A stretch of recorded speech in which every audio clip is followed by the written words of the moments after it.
Welcome to Sleep Audiobooks. If you would like our Better Sleep Quick Guide filled with proven techniques to improve sleep, sign up to our mailing list at sleepaudiobooks.com and we'll send the PDF as a thank you. Subscribing and leaving a comment helps this channel more than you know, so please feel free to offer suggestions for future audiobooks or to just say hi. Thank you for listening. We hope you have an excellent night's sleep. This is Sleep Audiobooks.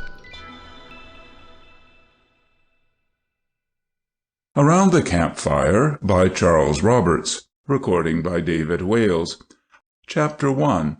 Off to the Squatooks, The Panther at the Parsonage, Bear versus Birchbark. It was toward the end of July, and Fredericton, the little New Brunswick capital, had grown hot beyond endurance, when 6 devoted canoeists, Stranion, Magnus, Queerman, Sam, Ranulph, and myself, heard simultaneously the voices of wild rapids calling to them from afar. The desire of the woods awoke in us. The vagrant blood that lurks in the veins of our race sprang up and refused to be still. The very next day we fled from the city in starched collars, seeking freedom and the cool of the wilderness. It was toward Lake Temiscouata and the wilds of the Squatooks that we set our eager faces. In shirt-sleeves and moccasins we went. For convenience we had our clothes stitched full of pockets. Our 3 good birch canoes and our other impedimenta we put on board a flat car at the station, and that same evening found us at the village of Edmundston, where the Madawaska flows into the St. John at a point about 150 miles above Fredericton. Unless you are an experienced canoeman, skilled not only with the paddle but with the pole, and expert to run the roughest rapids, you should take a guide with you on the Squatook trip. You should go in the bow of your canoe with a trusty Indian in the stern. 1 Indian and 1 canoe for each man of the party. The art of poling a birch bark against a stiff current is no easy one to acquire, and needs both aptitude and practice. Your Indian will teach you in the gentler waters. The rest of the time you may lounge at your ease, casting a fly from side to side, and ever climbing on between the changing shores. But as for us, we needed no Indians. We were all 6 masters of canoecraft. Each took his turn at the white spruce pole, and we conquered the currents rejoicing. Temiscouata is a long, narrow lake just outside the boundaries of New Brunswick. It lies in the province of Quebec, but its outlet is the Madawaska River, a New Brunswick stream. Our plan of proceeding was to take to the canoes at Edmundston and pole 15 miles up the Madawaska, make a portage of 5 miles across country to Mud Lake, follow Beardsley Brook, the outlet of Mud Lake, to its junction with the Squatook River, and then slip down this swift stream with its chain of placid expansions till we should float out upon the waters of Toledi Lake. Toledi River would then receive us among its angry rapids and cascades, to eject us forcibly at last upon the great bosom of Temiscouata, whence we should find plain paddling back to Edmundston. This would make a round trip of, say, 140 miles, and all of them, save the first 15, with the current.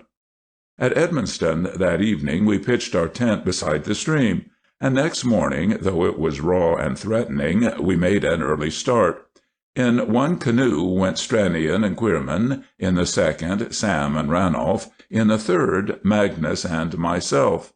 The bedding, extra clothing, etc., laced up snugly in squares of oiled canvas, made luxurious seats, while the eatables were stored in light, strong boxes built to fit the canoes.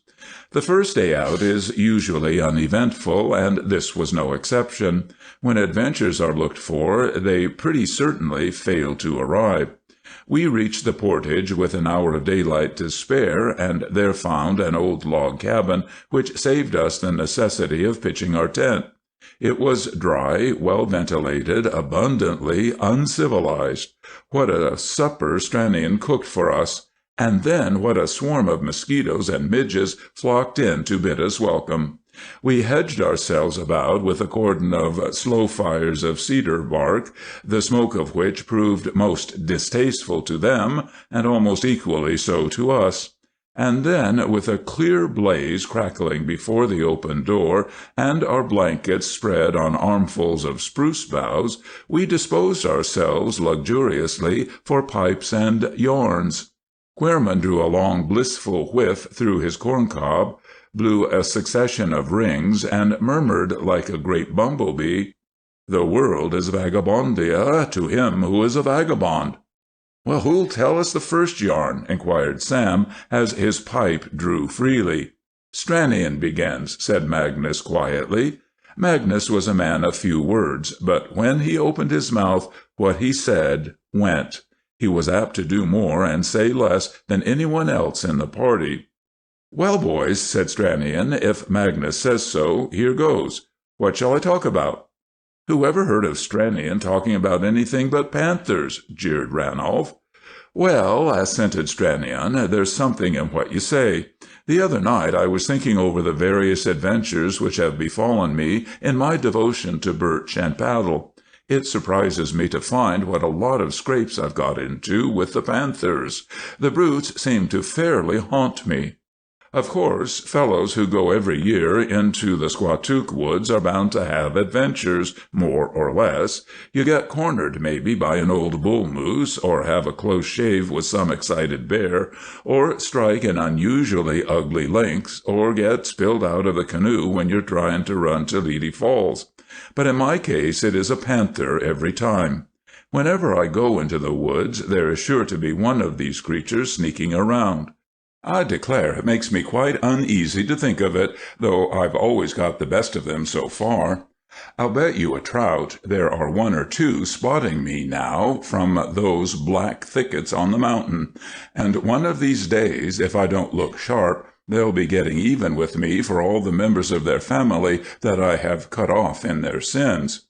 "Oh, you go long," exclaimed Sam. "You're getting sentimental. I can tell you I have killed more trout than you have panthers, and there's no old patriarch of a trout going to get even with me." Sam's practical remark went unheeded, and in a few moments Stranion resumed. "You see, boys, the beasts began to haunt me in my very cradle, so to speak. Did any of you ever hear Mother tell that story?" "I have," ejaculated Queerman, but the rest of us hastened to declare our ignorance. "Very well," said Stranion. "Queerman shall see that I stick to the facts."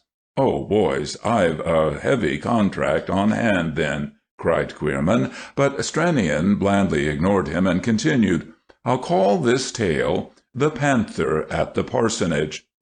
You have all seen the old parsonage at the mouth of the Keswick River. That's a historic edifice for you. Therein was I born. There were more trees around it then than now. At the mature age of 10 months I moved away from that neighborhood, but not before the Indian devil, as the panther is called in that region, had found me out and marked me as a foreordained antagonist. One bright June morning, when I was about 5 months old and not yet able to be much protection to my young mother, my father set out on one of his long parochial drives, and we were left alone. No, not quite alone. There was Susan, the kitchen girl, for company. That constituted the garrison of the parsonage on that eventful morning, Mother, Susan, and myself. I cannot say I remember what took place, but I have so often been told it that I feel as if I had taken an active part. Mother and I were sitting by an open window downstairs, looking out on the front yard, when suddenly Mother called out sharply, "Susan, Susan, come here and see what sort of creature this is coming through the grove." There was a frightened ring in my mother's voice which brought Susan promptly to her side. Just then the creature, which was long and low and stealthy, reached the garden fence. It mounted the fence gracefully and paused to look about. With a horrified gasp, Mother caught me to her bosom and whispered, "It's a tiger." "No'm," cried Susan, "it ain't no tiger, but it's an Injun devil, which is pretty nigh as bad." And she ran and slammed down the window. The noise attracted the brute's attention. He glanced our way, dropped to the ground, and crept stealthily toward the house.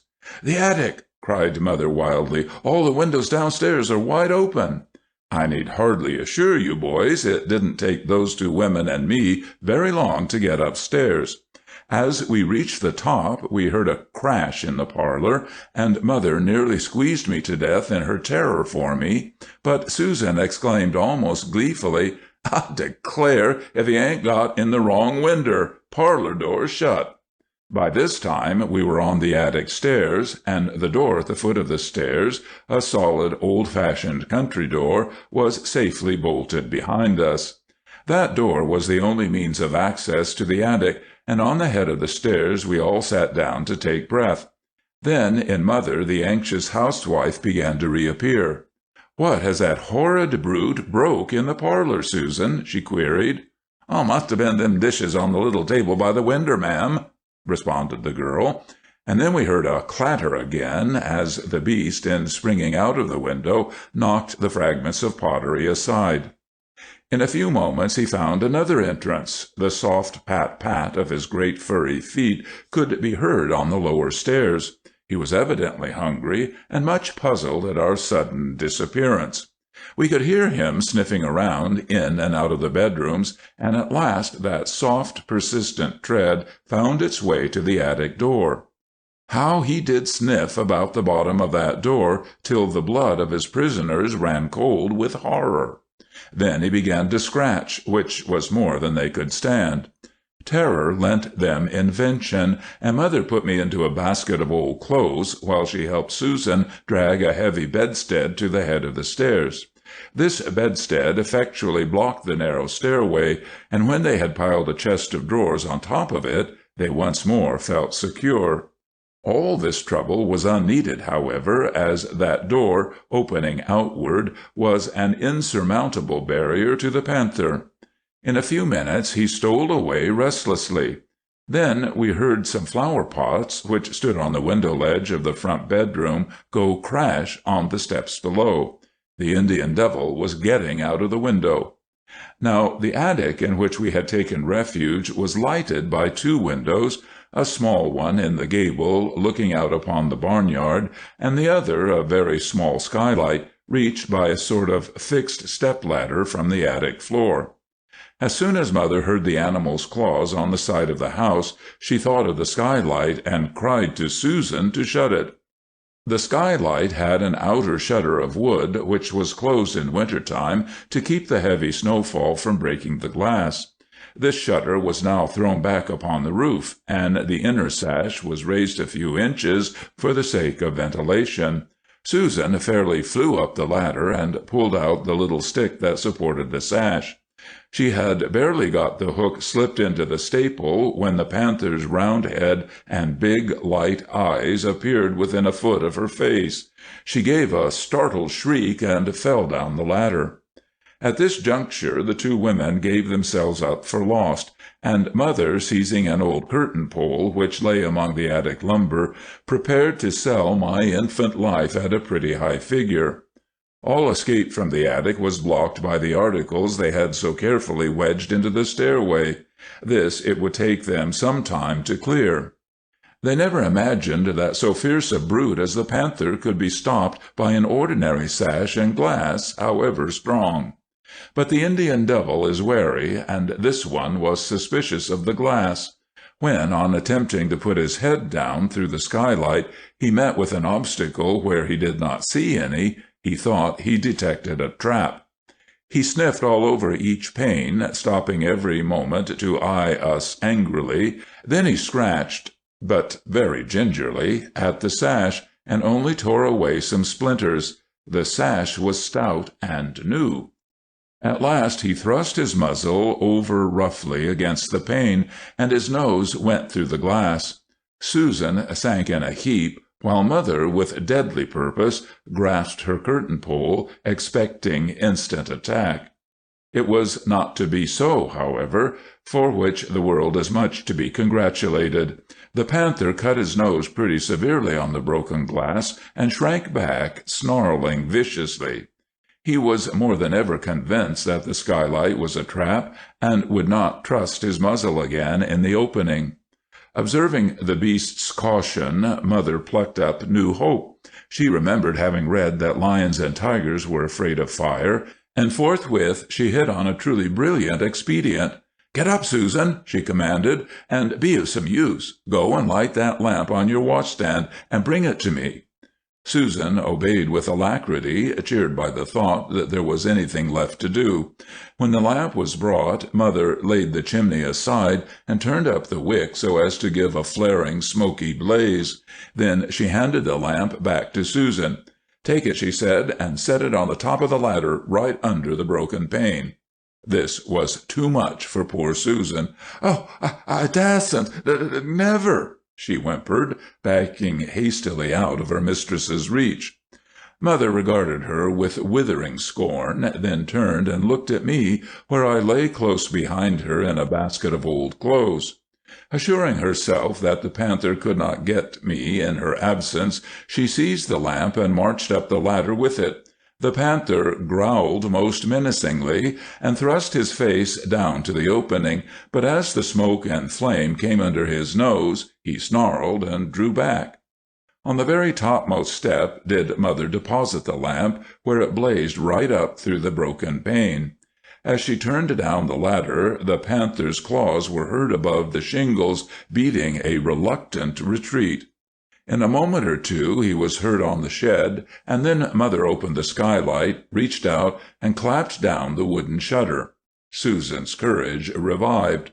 Now that the danger was over, Mother picked me out of the basket and gathered me again to her bosom, while Susan began to speculate on what the panther would be up to next. On this point she was not long left in doubt. In the corner of the barnyard was a pig pen, inhabited at the time by a pig 3 months old.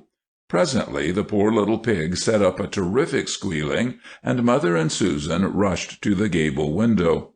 As I have said before, this window commanded a view of the barnyard. The panther was on the roof of the pen, peering down through the cracks and scratching vigorously to gain an entrance. Baby had been denied him, but pork he was determined to have. The pig squealed in a way that Mother trusted would alarm the neighborhood, and tried to hide himself in the straw from the reach of those pale, cruel eyes. At last the panther quitted the roof and found the pen door. Here he paused a moment or two, suspecting another trap. Then, finding nothing suspicious, in he glided. There was one terrific squeal, and all was still. I fancy Mother and Susan both wept, thinking how well the fate of the poor piggy might have been their own, and mine. For a long while the two women kept watch at the window. At last the panther reappeared, walking very lazily and licking his chops. He glanced at the house in a good-natured fashion, as if he bore us no grudge, cleaned his great face with one paw, sniffed the air thoughtfully in various directions, and then made off towards the woods, and we knew that our pig went with him. When he was well out of sight, Mother and Susan removed the barricades and forsook the attic. You may be sure they fastened every window, kept a keen outlook, and went about their work in fear and trembling. When my father got home, in the middle of the afternoon, he heard the story before he could unharness the horse. Straightway he set out again and organized a hunting party among the neighbors. The party was armed with all sorts and conditions of weapons, but it bagged that panther before sundown, whereby was my mother much consoled. "And now, have I stuck to the facts?" said Stranion, turning to Queerman. "To my surprise you have," responded the latter. "Well," went on Stranion, unruffled, "since the panthers got after me so early, it's not much cause for wonder if they've kept it up." At this moment a strange, unearthly, gurgling cry broke the night stillness, and we started involuntarily. "There is one of mine ancient enemies now," said Stranion. "I'm sure to fall foul of him tomorrow, and one or the other of us will rue the day." "Well," said Sam, "we all know it won't be Stranion." The story done, I rose and replenished the fire, while Magnus passed around a tin of hot coffee. A whippoorwill, threshing the summer dusk with his gold flail of song, was heard in a hillside thicket, and Queerman cried, "Listen to him, boys." "No," said Stranion, "we'll now give our very best attention while Sam tells us one of his old bear stories." "Indeed," said Sam, with an indignant sniff, "I'll tell you one I never told before, and a true one at that. Now, don't interrupt, for I intend to do it up in a somewhat literary fashion to save the old man trouble in writing it down." "Thank you kindly," said I. I was the official scribe of the party, and familiarly known as the Old Man, or simply O.M. for short. "Bear versus Birch Bark," continued Sam, "is the title of my narrative. It was on the upper waters of the Oromocto River that the case of Bear versus Birch Bark was decided. Thither had Alec Hammond and I betaken ourselves in our canoe to kill some Oromocto trout. The Oromocto is for the most part much less rapid than other trout rivers of New Brunswick. In fact, for long distances its current is quite sluggish, a characteristic finely suited to our indolence of mood. Paddling quietly or poling when the water was swift, we soon left behind us all traces of civilization.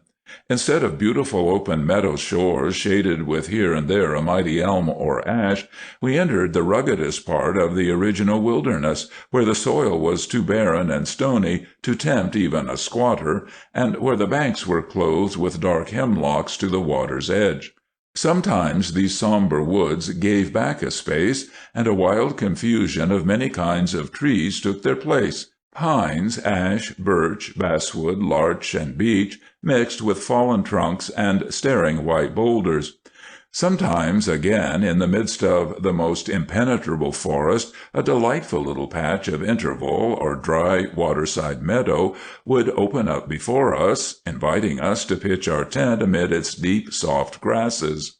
Scattered through the grass were clumps of tall wild lilies, their orange blossoms glowing amid the green, and around the stately heads of the wild parsnips, which made the air heavy with rich perfume, fluttered and clung the silver-throated bobolinks. What wonder we rested when we came to these wilderness gardens, whose possession there was none to dispute with us. We found that as a rule we might count upon an ice-cold brook near by. Wherever such brooks flowed in, there would be a deep pool or an eddy covered with foam clusters, or a pebbly musical rapid, which meant a day of activity for our rods and reels and flies. One day, after such a morning with the trout as had left our wrists well tired, we were inclined to give our rods a resting spell. The afternoon was sultry and drowsy. It was toward the close of July, and Alec's highest ambition was to take a long siesta in the tent floor, where an overhanging beech tree kept off the sun, and a sweet breeze seemed to have established its headquarters. There was no wind elsewhere that I could perceive, yet around our tent a soft breath of it was wandering all the day. For my part, I didn't feel like loafing or lotus eating. The fever for specimens was upon me. I have an intermittent passion, as you know, for the various branches of natural history, and am given at times to collecting birds and plants and insects. This afternoon I had visions of gorgeous butterflies, rare feathered fowl, and various other strangely lovely things thronging my brain, so I put into the canoe my gauze net and double-barreled breech-loader, and set off upstream in a vague search after some novelty. Let me confess it, my taste was destined to be gratified beyond my hopes. Above our camping ground the river for some distance was swift and deep. Beyond this it widened out and became almost as motionless as a lake. Along these still reaches the shores were comparatively low and less heavily wooded, with here and there a little corner of meadow, a bit of wet marsh covered with cattail flags, or a dense, fragrant thicket of Indian willow. There were water-lily leaves in broad patches right across the stream, and the air was gay with green and purple dragonflies, which lit on my gunwale and glittered in the sun like jewels. There was not even a rustle of leaves to break the silence. At last, as I noiselessly rounded a low bushy point, right ahead I saw a splendid blue heron, which was watching intently for minnows in the shallow water. He spread his broad wings and rose instantly. I had just time to let him have one barrel as he disappeared over a thicket of alders, flying so low that his long legs swept their tops. I felt certain I had hit him, for straightway arose a great crackling and struggling among the bushes beyond. In my haste I failed to notice that this disturbance was rather too violent to be proceeding from any wounded bird, unless it were a dodo. Running my birch ashore alongside of a mouldering trunk which had fallen with half its length in the stream, I made my way, gun in hand, through the underwood, without stopping to load my empty barrel. There was no sign of blue herons where my bird was supposed to have fallen, but to my unlimited astonishment I beheld a black bear cub making off at his very best speed, badly scared. At my sudden appearance he gave a curious bleat of alarm, and redoubled his efforts to escape. He had little cause for alarm, however, as I did not want him for a specimen, and had I wanted him ever so much, I could not well have bagged him with no heavier ammunition than bird-shot. I was watching his flight with a sort of sympathetic amusement, when, with a most disagreeable suddenness and completeness, the tables were turned upon me. In the underbrush behind me I heard a mighty crashing, and there, to my dismay, was the old she-bear, in a fine rage, rushing to the rescue of her offspring. Considering that the offspring's peril was not immediate, I thought she need not have been in such a tremendous hurry. She had cut off my retreat. She was directly in the line of my sole refuge, my faithful and tried birch bark. There was no time left for meditation. I darted straight toward the enemy. Undaunted by this boldness, she rose upon her hind legs to give me a fitting reception. When almost within her reach, I fired my charge of bird-shot right in her face, which, not unnaturally, seemed somewhat to confuse her for a moment. It was a moment's diversion in my favor. I made the most of it. I dashed past and had gained some paces toward the canoe when my adversary was again in full chase, more furious than ever. As I reached the canoe, she sprang on the other end of the log and was almost aboard of me ere I could seize the paddle and thrust out. Fortunately, I had headed downstream, for the mad brute took to the water without hesitation. Had the stream been deep, I should merely have laughed at this, but in these shallows it was no laughing matter. The channel was deep enough to impede the bear's running, but by no means to make running impossible.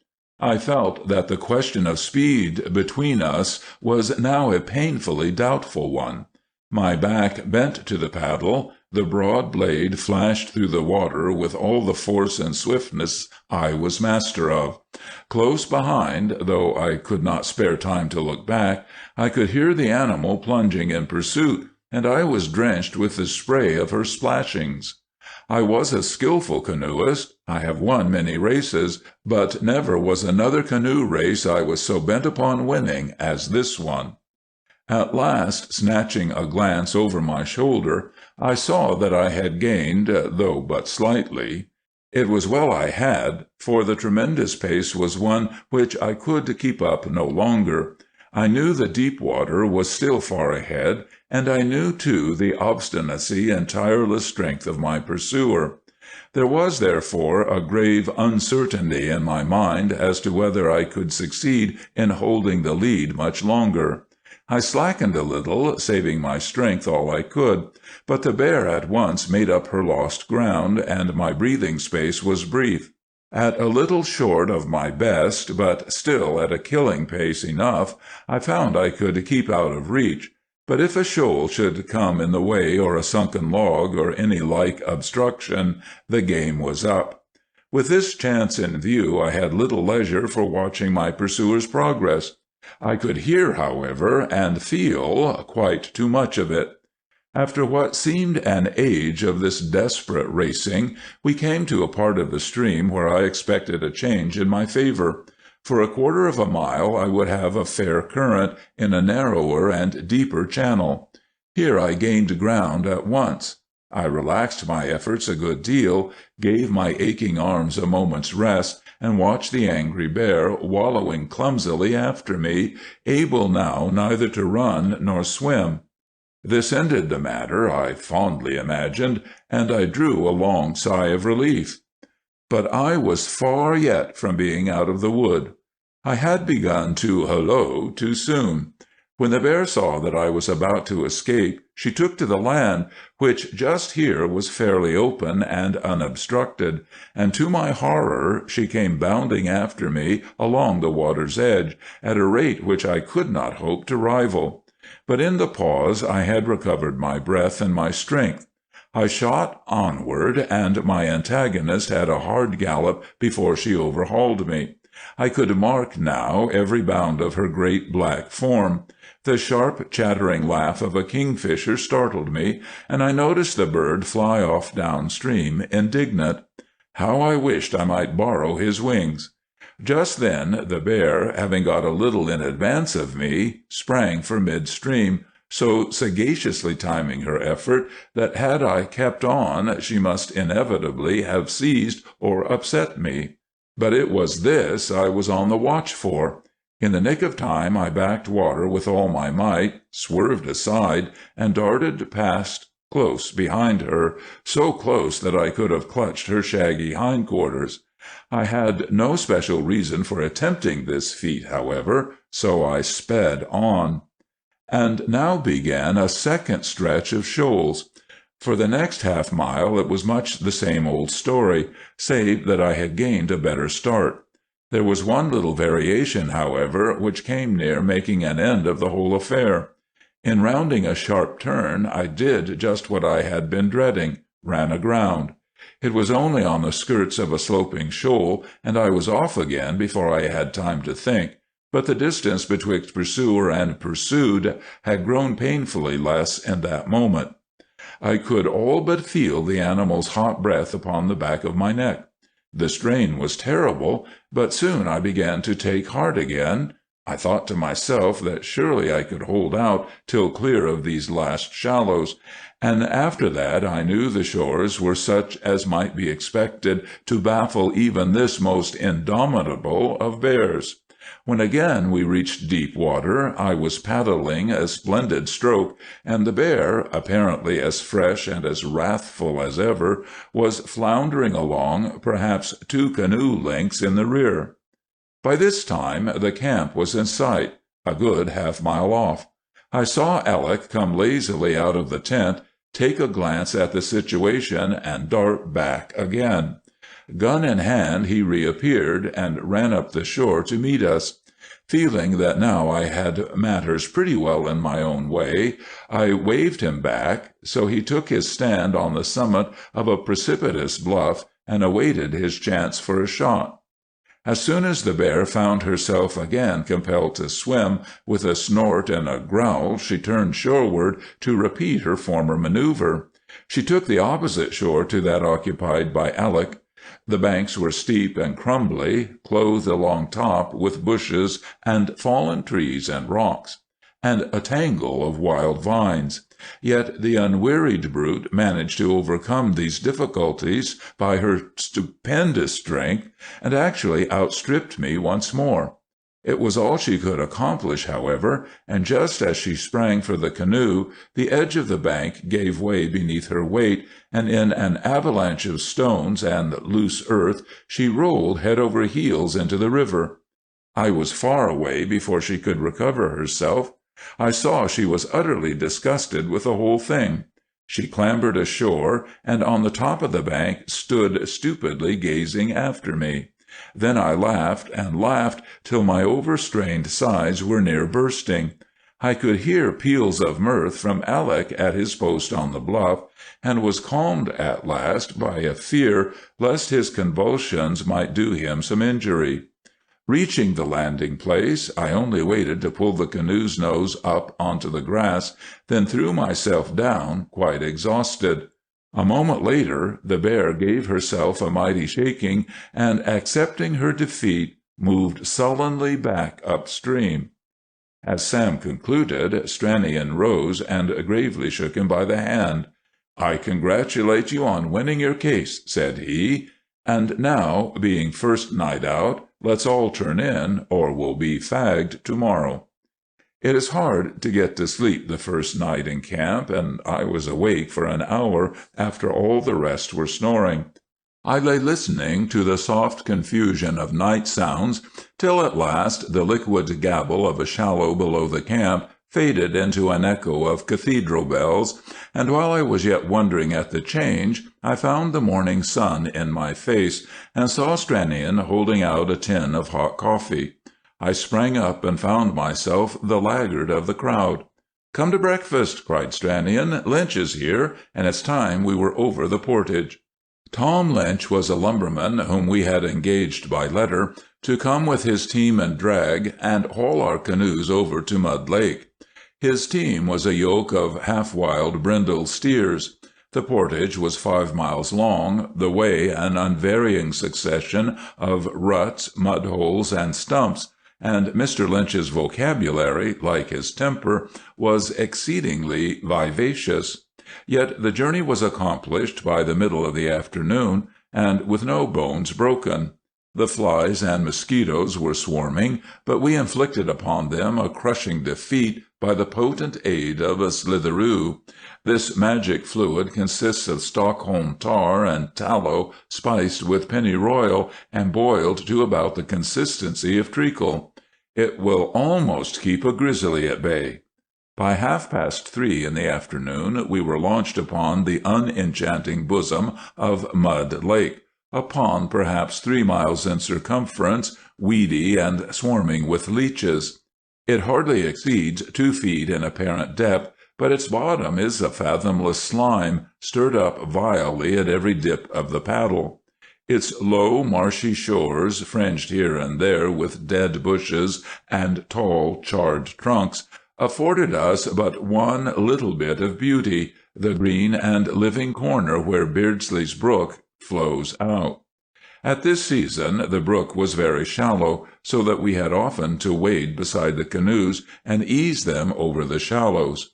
And now Sam did a heroic thing. He volunteered to let the rest of us do the work, while he waded on ahead to catch some trout for supper. It was by no means unpleasant, wading down this bright and rippling stream, whose banks were lovely with overhanging trees, through which the sunlight came deliciously tempered. Time slipped by as sweetly as the stream, but a little surprise was in store for us. We were descending a beautiful alder-fringed reach, when around a bend below us appeared Sam with undignified impetuosity. He struggled toward us, knee-deep in the current, dashing up the spray before him, his eyes as wide as saucers. "A bear! A bear!" he gasped, and hurling down his rod and fish in the canoe, he seized a heavy revolver. We had grasped our weapons precipitately and halted. But Sam urged us on, leading the way. As thus, full armed, we pressed forward downstream, he told us in a suppressed voice how, as he angled and meditated, and there was no sound save the hushed tumult of a little rapid or the recurrent swish of his line, suddenly from the bank behind him rose the angry, blatant growl which he knew for the utterance of a she-bear with cubs.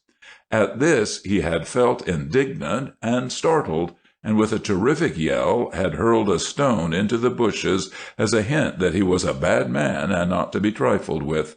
Thereupon had arisen a roar which put his yell to shame. The undergrowth had rocked and crashed with the swift approach of the monster, and filled with penitential misgivings, he had made haste to flee. When we reached the scene of the possible tragedy, however, the bear or bears had disappeared. We grieved not greatly for their absence. End of Chapter 1. Chapter 2. The Camp at Beardsley Brook.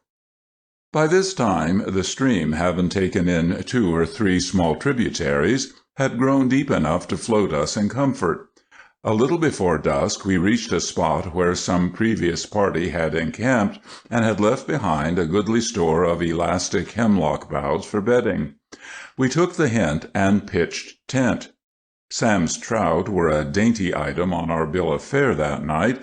Our camp was in a dry but gloomy grove, and we piled the campfire high.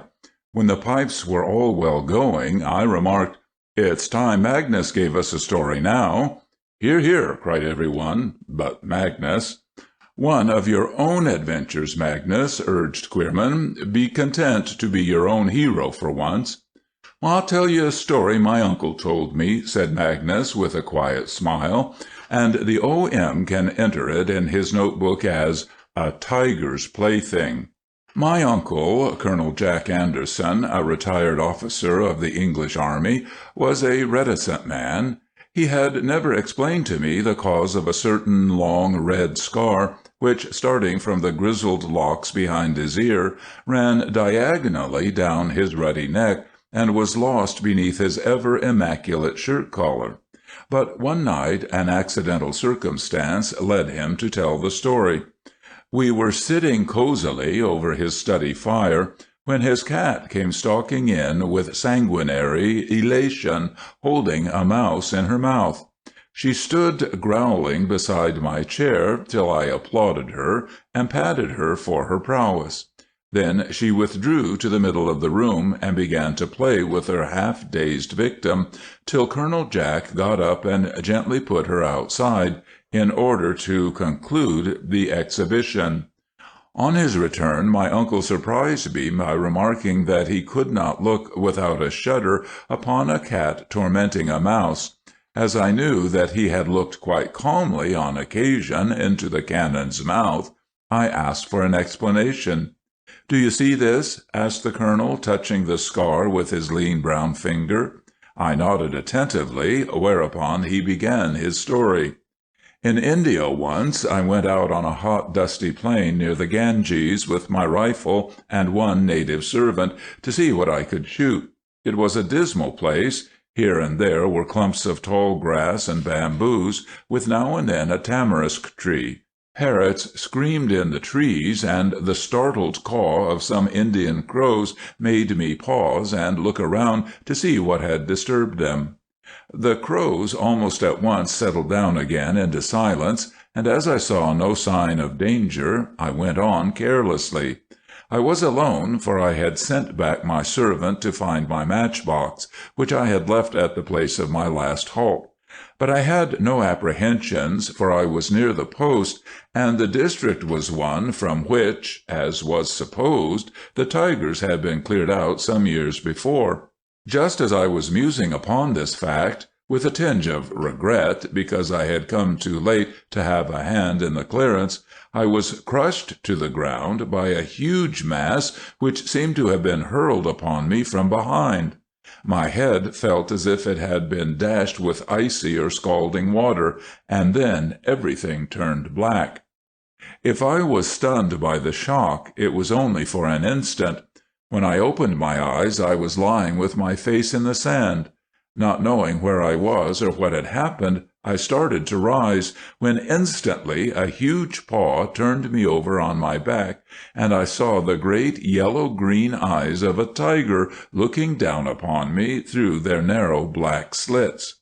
I did not feel horror-stricken. In fact, so far as I can remember, I felt only a dim sense of resignation to the inevitable.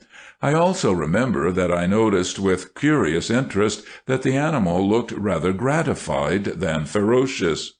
I don't know how long I lay there, stupidly gazing up into the brute's eyes, but presently I made a movement to sit up, and then I saw that I still held my rifle in my hand. While I was looking at the weapon with a vague, harassing sense that there was something I ought to do with it, the tiger picked me up by the left shoulder and made off with me into the jungle. And still I clung to the rifle, though I had forgotten what use I should put it to. The grip of the tiger's teeth upon my shoulder I felt but numbly, and yet, as I found afterwards, it was so far from gentle as to have shattered the bone. Having carried me perhaps half a mile, the brute dropped me, and raising her head, uttered a peculiar soft cry. 2 cubs appeared at once in answer to the summons, and bounded up to meet her. At the first glimpse of me, however, they sheered off in alarm, and their dam had to coax them for some minutes, rolling me over softly with her paw, or picking me up and laying me down in front of them, before she could convince them that I was harmless. At last the youngsters suffered themselves to be persuaded. They threw themselves upon me with eager, though not very dangerous, ferocity, and began to maul and worry me. Their claws and teeth seemed to awaken me for the first time to a sense of pain. I threw off the snarling little animals roughly and started to crawl away. In vain the cubs tried to hold me. The mother lay watching the game with satisfaction. Instinctively I crept toward a tree, and little by little the desire for escape began to stir in my dazed brain. When I was within a foot or 2 of the tree, the tiger made a great bound, seized me in her jaws, and carried me back to the spot whence I had started. Why, I thought to myself, this is just exactly the way a cat plays with a mouse. At the same moment a cloud seemed to roll off my brain. No words of mine, my boy, can describe the measureless and sickening horror of that moment when realization was thus suddenly flashed upon me.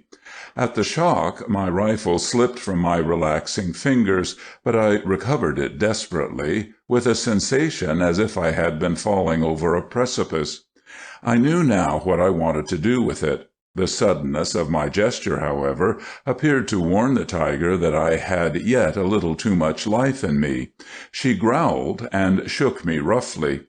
I took the hint, you may be sure, and resumed my former attitude of stupidity, but my faculties were now alert enough, and at the cruelest tension. Again the cubs began mauling me. I repelled them gently, at the same time looking to my rifle. I saw that there was a cartridge ready to be projected into the chamber. I remembered that the magazine was not more than half empty. I started once more to crawl away, with the cubs snarling over me and trying to hold me, and it was at this point I realized that my left shoulder was broken. Having crawled 4 or 5 feet, I let the cubs turn me about, whereupon I crawled back toward the old tiger, who lay blinking and actually purring. It was plain that she had made a good meal not long before, and was therefore in no hurry to dispatch me. Within about 3 feet of the beast's striped foreshoulder, I stopped and fell over on my side, as if all but exhausted. My rifle barrel rested on a little tussock. The beast moved her head to watch me, but evidently considered me past all possibility of escape, for her eyes rested as much upon her cubs as upon me. The creatures were tearing at my legs, but in this supreme moment I never thought of them. I had now thoroughly regained my self-control. Laboriously, very deliberately, I got my sight, and covered a spot right behind the old tigress's foreshoulder, low down. From the position I was in, I knew this would carry the bullet diagonally upward through the heart. I should have preferred to put a bullet in the brain, but in my disabled condition and awkward posture, I could not safely try it. Just as I was ready, one of the cubs got in the way, and my heart sank. The old tiger gave the cub a playful cuff, which sent it rolling to one side. The next instant I pulled the trigger, and my heart stood still. My aim had not wavered a hair's breadth. The snap of the rifle was mingled with a fierce yell from the tiger, and the long, barred body straightened itself up into the air and fell over almost on top of me. The cubs sheered off in great consternation. I sat up and drew a long breath of thankful relief. The tiger lay beside me, stone dead. I was too weak to walk at once, so I leaned against the body of my vanquished foe and rested. My shoulder was by this time setting up an anguish that made me think little of my other injuries. Nevertheless, the scene about me took on a glow of exquisite color. So great was the reaction that the very sunlight seemed transfigured. I know I fairly smiled as I rapped the cubs on the mouth with my rifle barrel. I felt no inclination to shoot the youngsters, but I would have no more of their over-ardent attentions. The animals soon realized this and lay down in the sand beyond my reach, evidently waiting for their mother to reduce me to proper submission. I must have lain there half an hour, and my elation was rapidly subsiding before the agony in my shoulder, when at last my man Gunjeet appeared, tracking the tiger's traces with stealthy caution. He had not waited to go for help, but had followed up the beast without delay, vowing to save me or avenge me ere he slept. His delight was so sincere, and his courage in tracking the tiger alone was so unquestionable, that I doubled his wages on the spot. The cubs, on his approach, had run off into covert, and so we set out at once for the post. When I got there, I was in a raging fever, which, with my wounds, kept me laid up for 3 months. On my recovery, I found that Gunjeet had gone the next day and captured the 2 cubs, which he had sent down the river to Benares, while the skin of the old tiger was spread luxuriously on my lounge. "So you will not wonder," concluded the colonel, "that the sight of a cat playing with a mouse has become somewhat distasteful to me. Since that experience I have acquired so keen a sympathy for the mouse." While Magnus was speaking, a heavy rain had begun. It had, little by little, beaten down our fire, and now, as the wind was abroad in the hemlocks and the forest world was gloomy, we laced the tent doors and lit our candles. It was announced by someone that Queerman's turn had come to speak. He grumbled an acquiescence and then dreamed a while, and in the expectant stillness the rush of rain, the clamor of currents, and the lonely murmur of the tree-tops crept into our very souls. We thought of the sea, and when Queerman spoke there was a vibration in his voice as of changing tides and the awe of mighty shores. "Magnus," said he, "your tale was most dusty and hot, though not too dusty, if I may be allowed to say so. It was of the earth, earthy. Mine will be of the water, watery. It may be entered in the O.M.'s log as a fight with the hounds of the sea." It was just before daybreak on a dewy June morning of 1887 when a party of 4 set out to drift for shad. There was the rector, whom you know, my cousin B., whom you don't know, and myself, whom you think you know. We went to learn how the business of drifting was conducted. There was also the old fisherman Chris, the owner of the shad boat. He went for fish. By the time the long fathoms of brown net were unwound from the great creaking reel and coiled in the stern of the boat, the tide had turned, and a current had begun to set outward from the little creek in which our boat was moored. Our rusty mainsail was soon hoisted to catch the gentle cat-paws from the shore, and we were under way. A word of explanation here. The shad fishing of the Bay of Fundy is carried on, for the most part, by drifting. The boats employed are roomy, heavy, single-masted craft, with a cuddy or forward cabin in which 2 men may sleep with comfort. These craft, when loaded, draw several feet of water, and are hard to float off when they chance to run aground. They carry a deep keel, and are staunch sea boats, as all boats need to be to navigate the rude waters of the Fundy. When we had gained a few cable lengths from shore, the breeze freshened slightly. It was a mere zephyr, but it drove the boat too fast for us to pay out the net. We furled the sail and thrust the boat along slowly with our heavy sweeps, while Chris paid out the net over the stern. These Fundy boats sometimes stay out several tides, making a haul with each tide, but it was our intention merely to drift out with this ebb and return by the next flood. It was slow work for a while. We ate, told stories, speculated as to how many fish were entangling themselves in our meshes, and at about 9 o'clock appealed to Chris to haul in. The tremendous tide had drifted us in 5 hours over 20 miles. We decided to run the boat into the mouth of a small river on our right to take a good swim before we started on the return trip. The plan was accepted by Chris, and we set ourselves to haul in the net. In the center of the boat stood 2 huge tubs, into which we threw the silvery shad as we took them from the meshes. When we found a stray skate, squid, or sculpin, we returned it to its native element, but a small salmon we welcomed as a special prize and laid it away in a wrapping of sailcloth. The catch proved to be rather a light one, though Chris averred it was as good as any he had made that year. "Why, what has become of the shad?" asked the rector. "It seems to me that in former years one could sometimes fill these tubs in a single trip." "Aye, aye," growled Chris, "that's true enough, sir, but the fishin' ain't now what it used to be, and it's all along of them blamed dogfish." "What do the dogfish have to do with it?" I asked. "Do with it?" answered Chris. "Why, they eat 'em.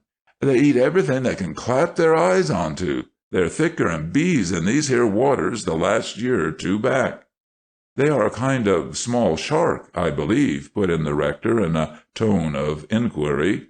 "Well, I reckon as how they be, and they're worse nor any other kind as I've heerd tell of, because they kind of hunt in packs like, and nothing ain't a-going to escape them once they get onto it. I've caught 'em nigh onto 4 feet long, but mostly they run from 2 to 3 foot. They're spry, I tell you, and with a mouth onto 'em like a foxtrap. They're the worst varmint that swims, and good for nothing but to take ile out of their livers." "I've heard them called the hounds of the sea," said B. "Are they bold enough to attack a man?" "They'd attack an elephant if they could get him in the water, and they'd eat him too," said Chris. "I hope they won't put in an appearance while we're taking our swim," remarked the rector. "Don't think we had better swim far out." By this time we were near the mouth of the stream, a broad, shallow estuary 300 or 400 yards wide. In the middle was a gravelly shoal which was barely uncovered at low water, and was then marked by a line of seaweed and small stones. We bore up the northern channel, and saw that the shores were stony and likely to afford us a firm landing, but the channel was unfamiliar to Chris, and suddenly, with a soft thud, we found ourselves aground in a mud bank 100 yards from shore. The tide had yet a few inches to fall, and we knew that we were fast for an hour or so. When we had got ourselves out of our clothes, the surface of the shoal in mid-channel was bare. It was about 50 yards from the boat, and we decided to swim over to it and look for anemones and starfish. B, who was an indifferent swimmer, took an oar along with him to rest on if he should get tired. We laughed at him for the precaution, as the distance was so short, but he retorted, "If any of those sea dogs should turn up, you'll find that said oar will come in pretty handy." The water was of a delicious temperature, and we swam, floated, and basked in a leisurely fashion. When we had reached the bar, the tide was about to turn. The Fundy tides may be said to have practically no slack.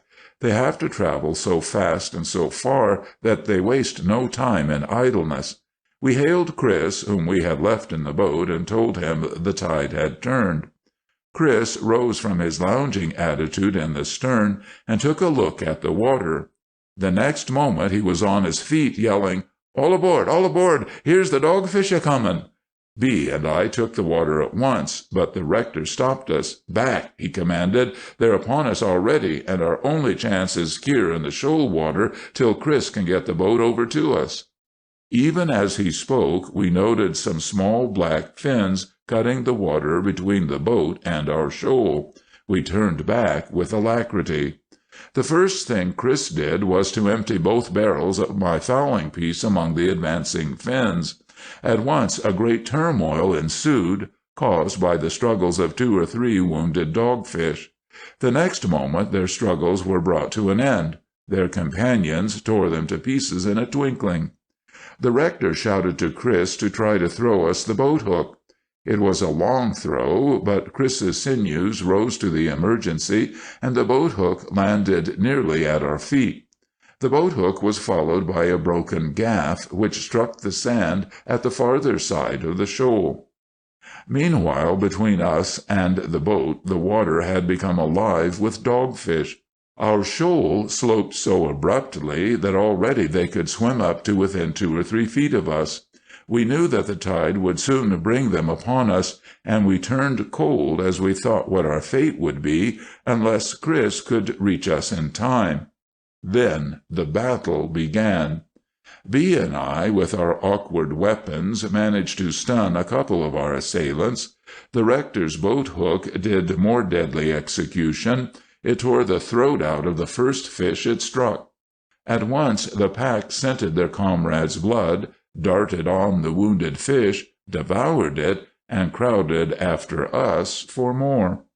Our blows with the oar and gaff served temporarily to disable our assailants, but not gash their tough skin. But the moment blood was started on one of our enemies, his comrades finished the work for us. Almost every stroke of the boat-hook tore a fish, which straightway became food for its fellows. The most I could do with my gaff was to tap a dogfish on the head when I could, and stun him for a while. During these exciting minutes, the tide was rising with terrible speed. The water that now came washing over our toes was a lather of foam and blood, through which sharp, dark fins and long, keen bodies darted and crowded and snapped. Suddenly one fish, fiercer than the rest, made a dart at B's leg, and its sharp snout just grazed his skin, causing him to yell with horror. We tried to get our feet out of the water by standing on the highest stones we could find. Our arms were weary from wielding the oar and the gaff, but the rector's boat-hook kept up its deadly lunges. Chris had been firing among our assailants, but now, beholding our strait, he threw down the gun and strained furiously upon his one oar in the endeavor to shove off the boat. She would not budge. "Boys, brace up, cried the rector. "She'll float in another minute or two. We can give these chaps all they want." As he spoke, his boat-hook ripped another fish open. He had caught the knack of so using his weapon that he raked his opponents from underneath without wasting an ounce of effort. The fight was getting too hot to last. A big fish, with a most appalling array of fangs, snatched at my foot. Just in time I thrust the broken end of the gaff through his throat and turned him on his back. His neighbors took charge of him, and he vanished in bloody fragments. As I watched this, an idea struck me. "Chris," I yelled, "the shad! The shad! Throw them overboard, 12 at a time!" "Splendid!" cried the rector, and B panted approvingly. "That's the talk. That'll call 'em off." Down came his oar with fresh vigor upon the head of a dogfish, which turned at once on its side. Then the shad began to go overboard. At first the throwing of the shad produced no visible effect, and the attack on us continued in unabated fury. Then the water began to foam and twist where the shad were dropping, and on a sudden we were left alone. The whole pack forsook us to attack the shad. How they fought and lashed and sprang and tore in one mad turmoil of foam and fish. "Spread 'em a bit," B cried. "Give 'em a chance, or they'll come back at us." "She's afloat! She's afloat!" he yelled the next moment in frantic delight. Chris threw out another dozen of fish. Then he thrust his oar over the stern, and the big boat moved slowly toward us. At intervals Chris stopped and threw out more shad. As we eagerly watched his approach, the thought occurred to us that when the boat should reach us it would be with the whole pack surrounding it. The ravenous creatures seemed almost ready to leap aboard. "We can use these oars and things as leaping poles," suggested B. "That's what we'll have to do," agreed the rector, and then he cried to Chris, "Bring her side onto the shoal so we can all jump aboard at the same time." As the boat drew nearer, Chris paused again and threw a score of shad far astern. Away dotted the dogfish, and the boat rounded up close before us. The agility with which we sprang aboard was remarkable, and Chris almost hugged us in his joy.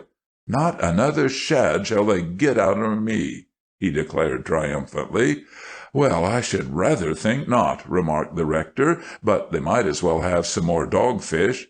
With these words he put his foot upon the gunwale, and his unwearying boat-hook went back jubilantly into the battle.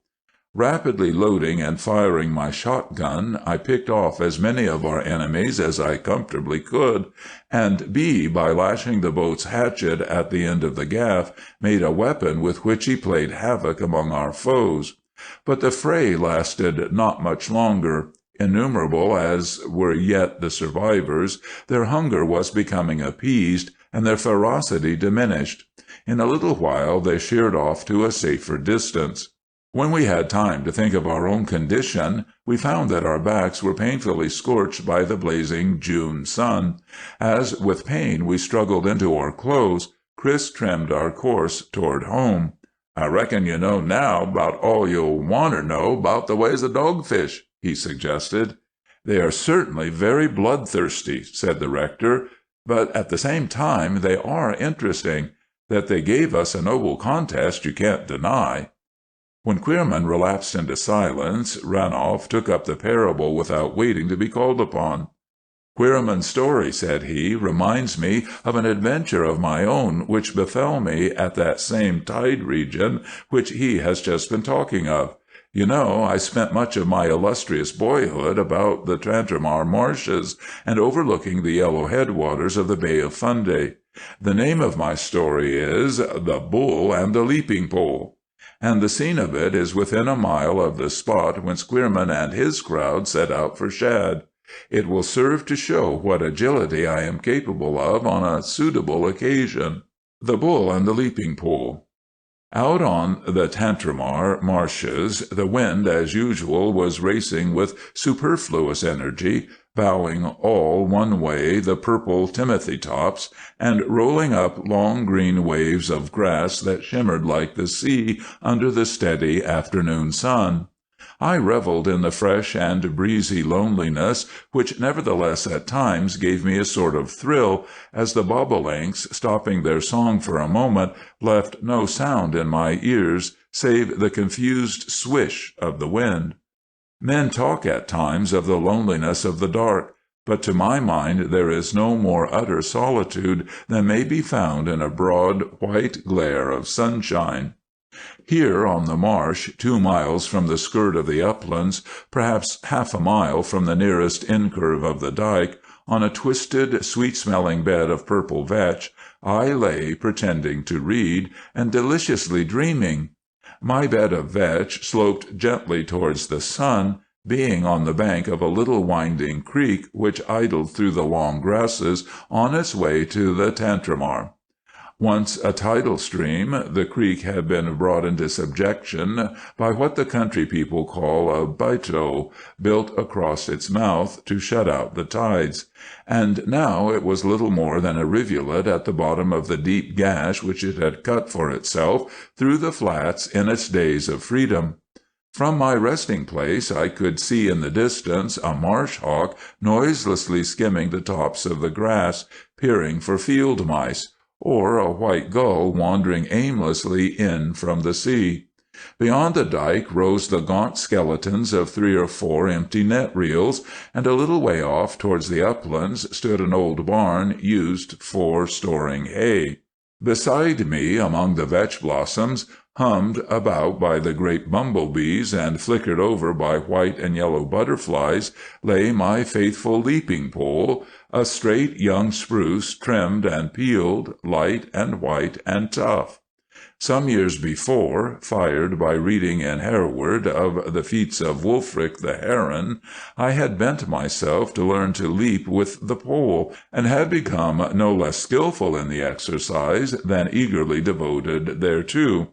It gave me, indeed, a most fascinating sense of freedom. Ditches, dikes, and fences were of little concern to me, and I went craning it over the country like a huge meadow hen. On this particular afternoon, which I am not likely soon to forget, when the bobolinks had hushed for so long that the whispering stillness grew oppressive, I became ashamed of the weird apprehension which kept stealing across me, and springing to my feet with a shout, I seized my leaping pole and went sailing over the creek hilariously.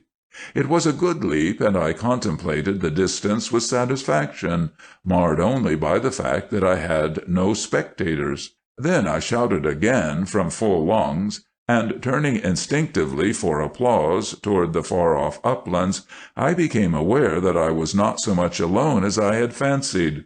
From behind the old barn, at the sound of my voice, appeared a head and shoulders which I recognized, and at the sight of which my satisfaction vanished.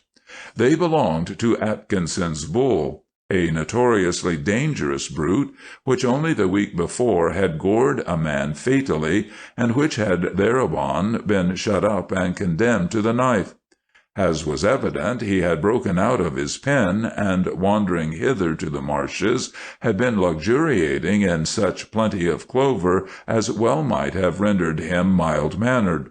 I thought of this for a moment, but the faint hope, it was very faint, was at once and emphatically dispelled. Slowly, and with an ugly bellow, he walked his whole black and white length into view, took a survey of the situation, and then, after a moment's pawing, and some insulting challenges, which I did not feel in a position to accept, he launched himself toward me with a sort of horrid grunt. After the first chill, I had quite recovered my nerve, and realized at once that my chances lay altogether in my pole. The creek was in many places too wide for me to jump it in a clear leap from brink to brink of the gully, but at other points it was well within my powers. To the bull, however, I perceived that it would be at all points a serious obstacle, only to be passed by clambering first down and then up the steep sides. Without waiting for close parley with my assailant, I took a short run and placed myself once more amongst the vetch blossoms whence I had started. I had but time to cast my eye along and noticed that about a stone's throw farther down, toward the dike, the creek narrowed somewhat so as to afford me an easier leap, when the hot brute reached the edge opposite, and, unable to check himself, plunged headlong into the gully. As he rolled and snorted in the water, I could scarcely help laughing, but my triumph was not for long. The overthrow seemed to sting him into tenfold fury. With a nimbleness that appalled me, he charged straight up the bank, and barely had I taken to my heels ere he had reached the top and was after me. So close was he that I failed to make the point aimed at. I was forced to leap desperately, and under such disadvantage that only by a hair's breadth did I gain the opposite side. Somewhat shaken by the effort, I ran on straightway to where I could command a less trying jump. The bull made no halt whatever, but plunged right into the gully, rolled over, and, all covered with mud and streaming weeds, was up the slope again like a cat. But this performance delayed him and gave me a second or two, so that I was enabled to make my leap with more deliberation and less effort. As I did so, I noticed with gratitude that the banks of the creek had here become much steeper. The bull noticed it too, and paused, bellowing vindictively, while, as for me, I leaned on my trusty pole to regain my breath. With more circumspection this time, the brute attempted the crossing, but losing his foothold, he came to the bottom as before, all in a heap. As he gathered himself up again for the ascent, I held my ground, resolved to move but a yard or two aside when compelled, and not lightly to quit a position so much to my advantage. But here my foaming adversary found the slope too steep for him, and after every charge he fell back ignominiously into the water. It did not take him long, however, to realize the situation, and dashing upstream to his former crossing place, he was at the top in a twinkling, and once more bearing down upon me like a whirlwind of furies. The respite had given me time to recover my breath, and now with perfect coolness I transferred myself once more to the other side. Upon this my pursuer wheeled around, retraced his steps without a pause, crossed over, and in a moment I found my position again rendered untenable. Of course, there was nothing else for it but to make another jump, and in the result there was no perceptible variation. The inexorable brute left me no leisure to sit down and plan a diversion. I was conscious of a burning anxiety to get home, and I tried to calculate how much of this sort of thing it would take to discourage my tireless foe. Not arriving at any satisfactory conclusion, I continued to make a shuttlecock of myself for some minutes longer. Immediately below me I saw that the sides of the gully retained their steepness, but so widened apart as to make the leap a doubtful one. At a considerable distance beyond, however, they drew together again, and at last I convinced myself that a change of base would be justified. By such a change, supposing it safely accomplished, it was evident that I would gain much longer breathing spells, while my antagonist would be forced to such detours as would surely soon dishearten him. At the next chance, therefore, I broke at the top of my speed for the new position. I had but a scant moment to spare, for the bull was closing upon me with his terrible gallop. I made my jump, nevertheless, with deliberation. But alas for the best laid schemes of mice and men! I had planted my pole in a spot of sticky clay, and after a slow sprawl through the air, I landed helplessly, on hands and knees, about halfway up the opposite bank.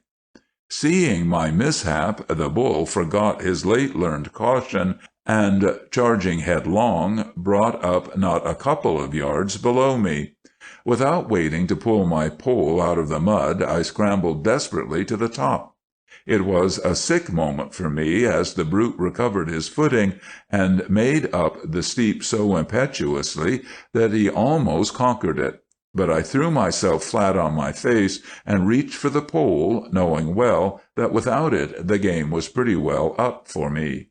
As I succeeded in wrenching it from the clay, my pursuer's rush brought him so close that I could almost touch his snorting and miry nostrils. But this was his best effort, and he could come no nearer. Realizing this, he did just what I expected him to do, gave his tail an extra twist of relentless malice, and swept off up the bed of the creek to his former place of transit. I now breathed more freely, and having prodded the bottom till I found a firm foundation for my pole, I began to feel secure. When the bull had gained my side of the creek, and had come so far as to ensure his coming all the way, I sprang across, and a moment later saw him tearing up the soil on the very spot my feet had just forsaken. This time he shirked the plunge and stood on the bank bellowing his challenge. I patted my good spruce pole. Then I threw some sods across at him, which resulted in a fresh tempest, a new rush to the old crossing, and another over for my leaping pole and me. Meanwhile I had concocted a plan for checkmating my antagonist. I saw that from this point forward to the dike the gully became more and more impassable, and I thought if I could lure the bull into following me but for a little way down the opposite bank, I could gain such a start upon him that to reach the dike would be an easy matter. With this design, then, when the bull again repeated his angry challenge, I shouted, threw another sod, and started on a trot down the creek. But the cunning brute was not to be deceived in such fashion. He turned at once to repeat his former tactics, and I was fain to retrace my steps precipitately. The brute now resolved apparently upon a waiting game. After pawing his defiance afresh, he proceeded to walk around and eat a little, ever and anon raising his head to eye me with a sullen and obstinate hatred. For my own part, now that time had ceased to be an object, I sat down and racked my brain over the problem. Would the brute keep up this guard all through the night? I felt as if there was a sleuth hound on my trail. That now silent presence across the creek began to weigh upon me like a nightmare. At last, in desperation, I resolved upon a straightaway race for the dike. As I pondered on the chances, they seemed to grow more and more favorable. I was a good runner, and though handicapped with the pole, would have a fair start on my enemy. Having made up my mind to the venture, I rose to my feet, ready to seize the smallest advantage. As I rose, the bull wheeled sharply and sprang to the edge of the bank with a muffled roar. But seeing that I stood leaning idly on my pole and made no motion to depart, he soon tossed away in the sulks and resumed his grazing. In a few moments a succulent streak of clover so engrossed him that he turned his back fairly upon me, and like a flash I was off, speeding noiselessly over the grass. Not till several seconds had been gained did I hear the angry bellow which told of the detection of my stratagem. I did not stop to look back, and I certainly made some very pretty running, but the dike seemed still most dismally remote when I heard that heavy gallop plunging behind me. Nearer, nearer it drew with terrible swiftness, and nearer drew the dike. I reached it where it was perhaps about 7 feet high. Slackening up to plant my pole squarely, I sprang, and had barely time to steady myself on the summit when the beast brought up with a roar at my very feet. It was a very narrow escape. With a sigh of relief and gratitude, I sat me down to rest, and took some satisfaction in poking the ribs of the baffled brute below.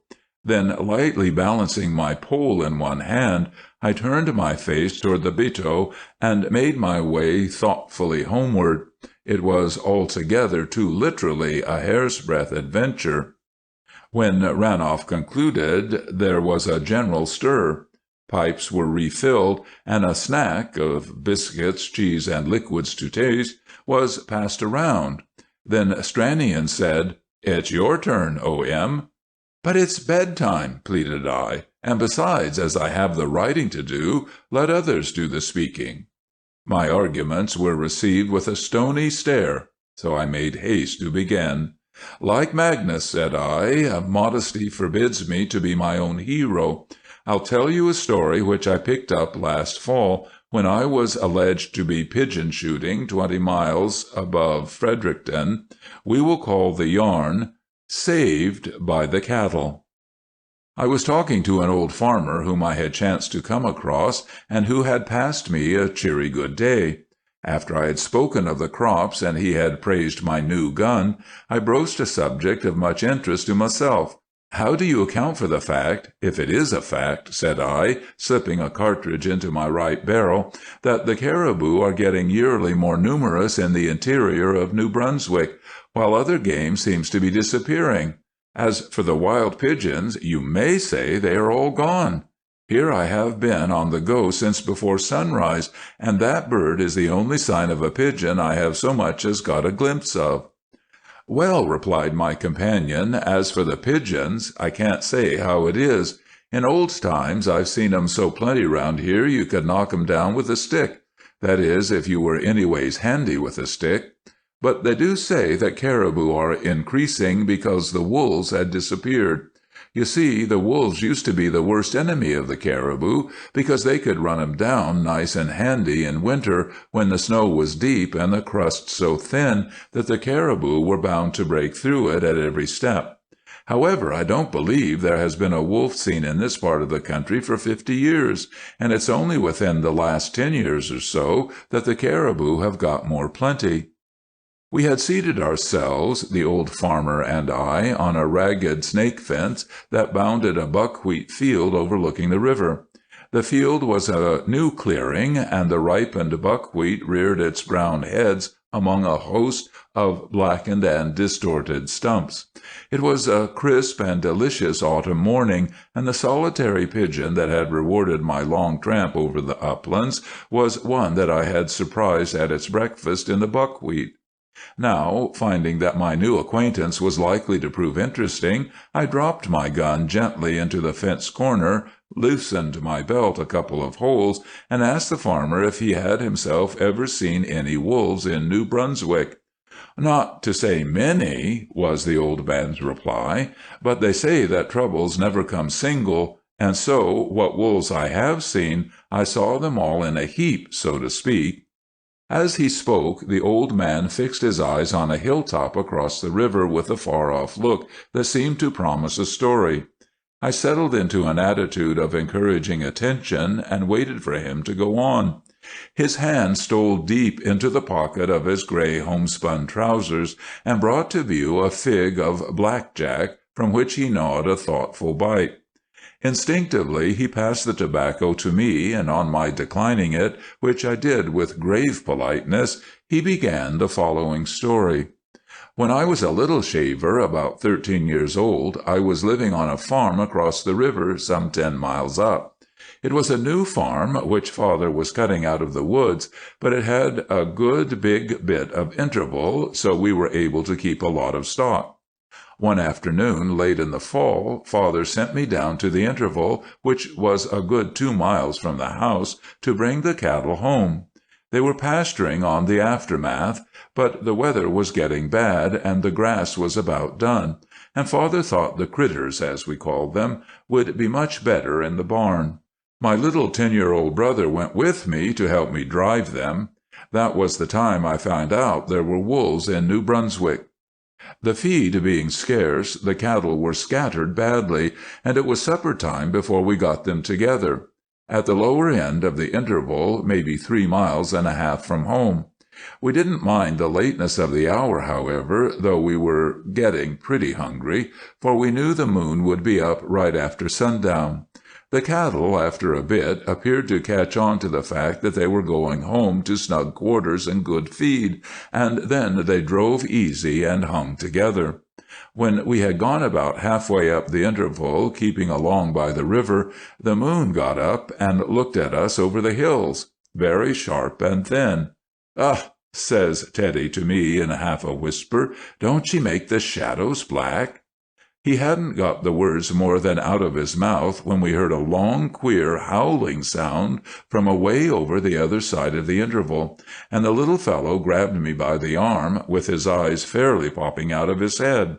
I can see his startled face now, but he was a plucky lad, for his size, as ever walked. "What's that?" he whispered. "Sounds mighty like the wind," said I, though I knew it wasn't the wind, for there wasn't a breath about to stir a feather. The sound came from a wooded valley winding down between the hills.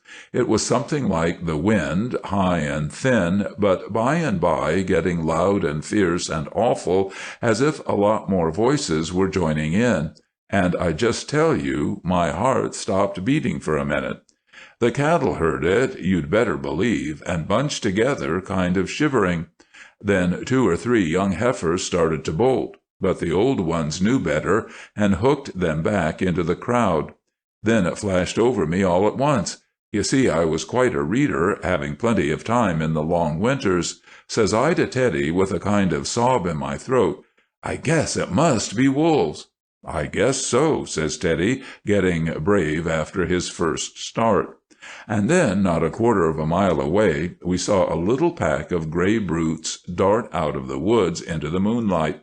I grabbed Teddy by the hand and edged in among the cattle. "Let's get up a tree," said Teddy. "Of course we will," said I, with a new hope rising in my heart. We looked about for a suitable tree in which we might take refuge, but our hopes sank when we saw there was not a decent-sized tree in reach. Father had cleared off everything along the river bank except some Indian willow scrub not 6 feet high.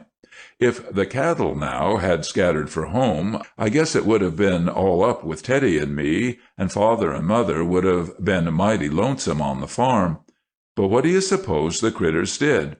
When they saw those gray things just lengthening themselves out across the meadow, the old cows and the steers made a regular circle, putting the calves, with me and Teddy, in the center.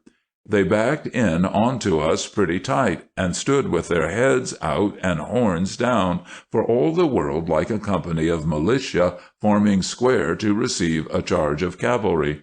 And right good bayonets they made, those long, fine horns of our cattle. To keep from being trodden on, Teddy and I got onto the backs of a couple of yearlings, who didn't like it any too well, but were packed in so tight they couldn't help themselves. As the wolves came streaking along through the moonlight, they set up again that awful, shrill, wind-like, swelling howl, and I thought of all the stories I had read of the wolves of Russia and Norway and such countries. And the thought didn't comfort me much. I didn't know what I learned afterward, that the common wolf of North America is much better fed than his cousins in the Old World, and consequently far less bloodthirsty. I seemed to see fire flashing from the eyes of the pack that were rushing upon us, and I thought their white fangs glistening in the moonlight were dripping with the blood of human victims. "I expect Father'll hear that noise," whispered Ted, "and he and Bill," that was the hired man, "will come with their guns and save us." "Yes," said I scornfully, "I suppose you'd like them to come along now and get eaten up by the wolves." I was mighty sorry afterward for speaking that way, for it near broke Teddy's heart.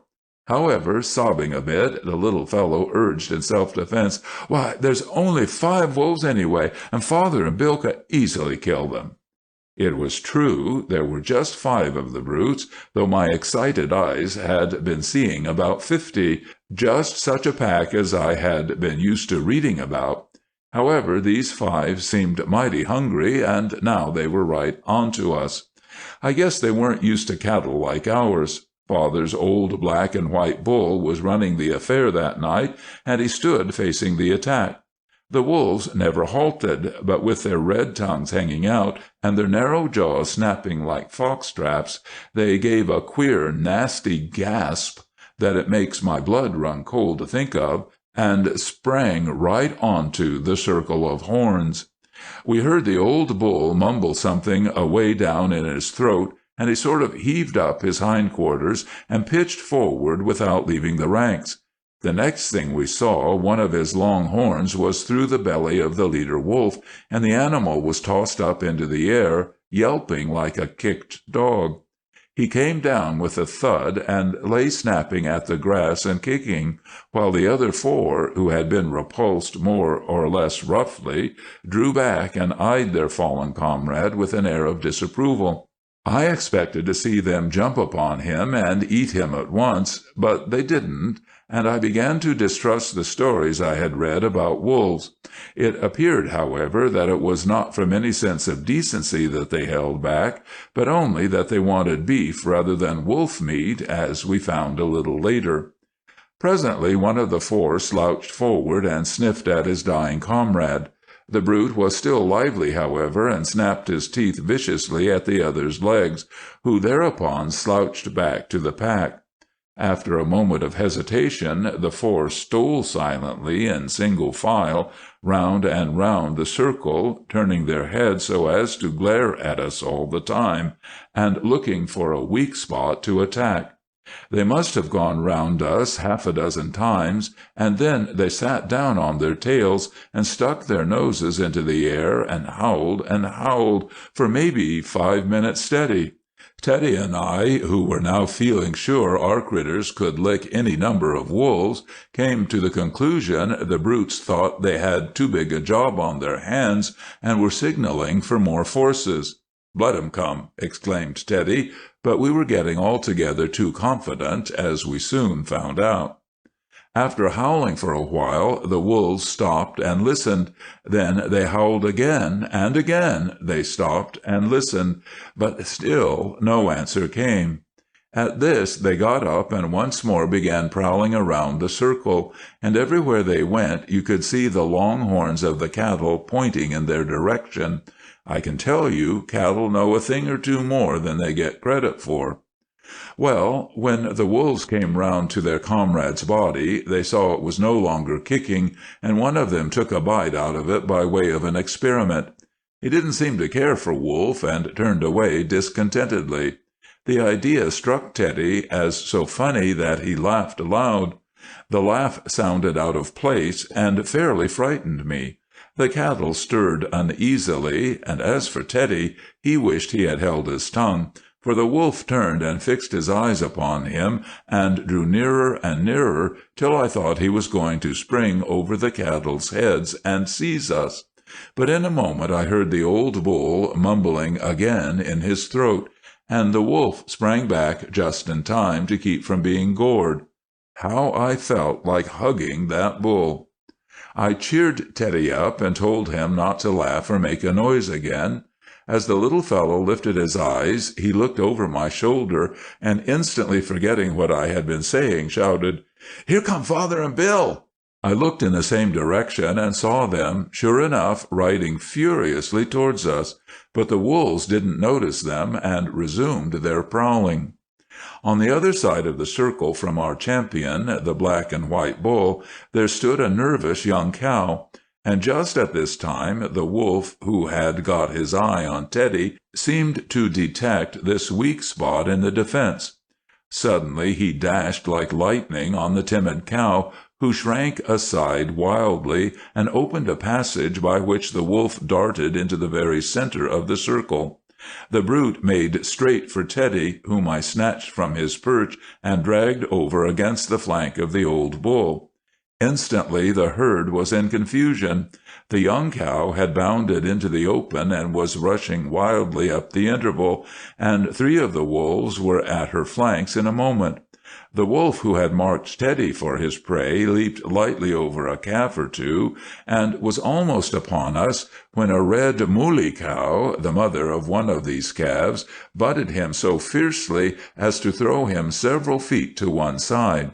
Before he could reach us a second time, the old bull had spotted him.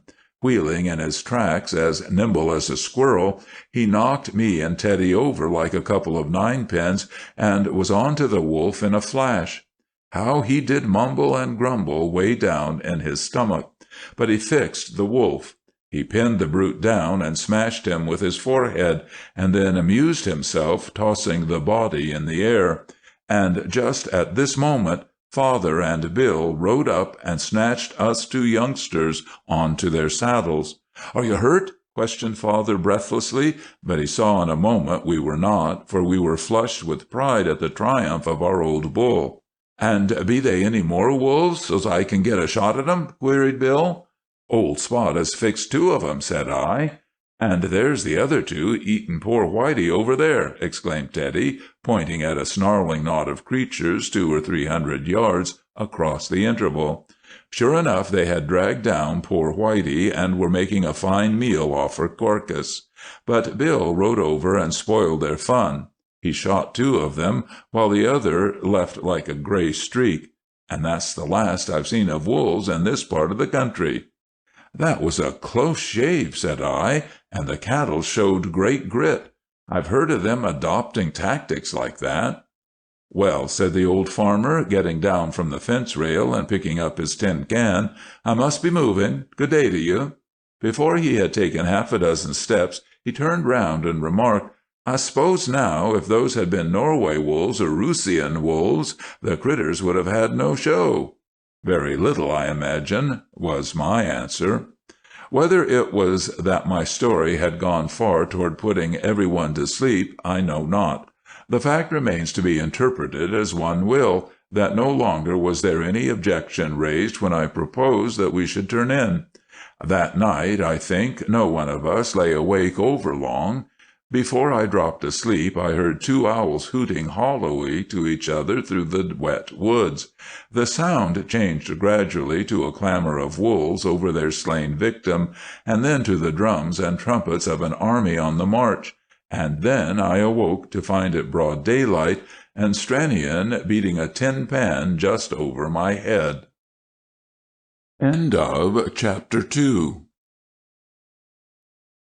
Chapter 3, At Camp de Squatook, Part 1. The next morning we got off at a good hour. For the last half-mile of its course we found Beardsley Brook so overgrown with alders that we had to chop and haul our way through it with infinite labor.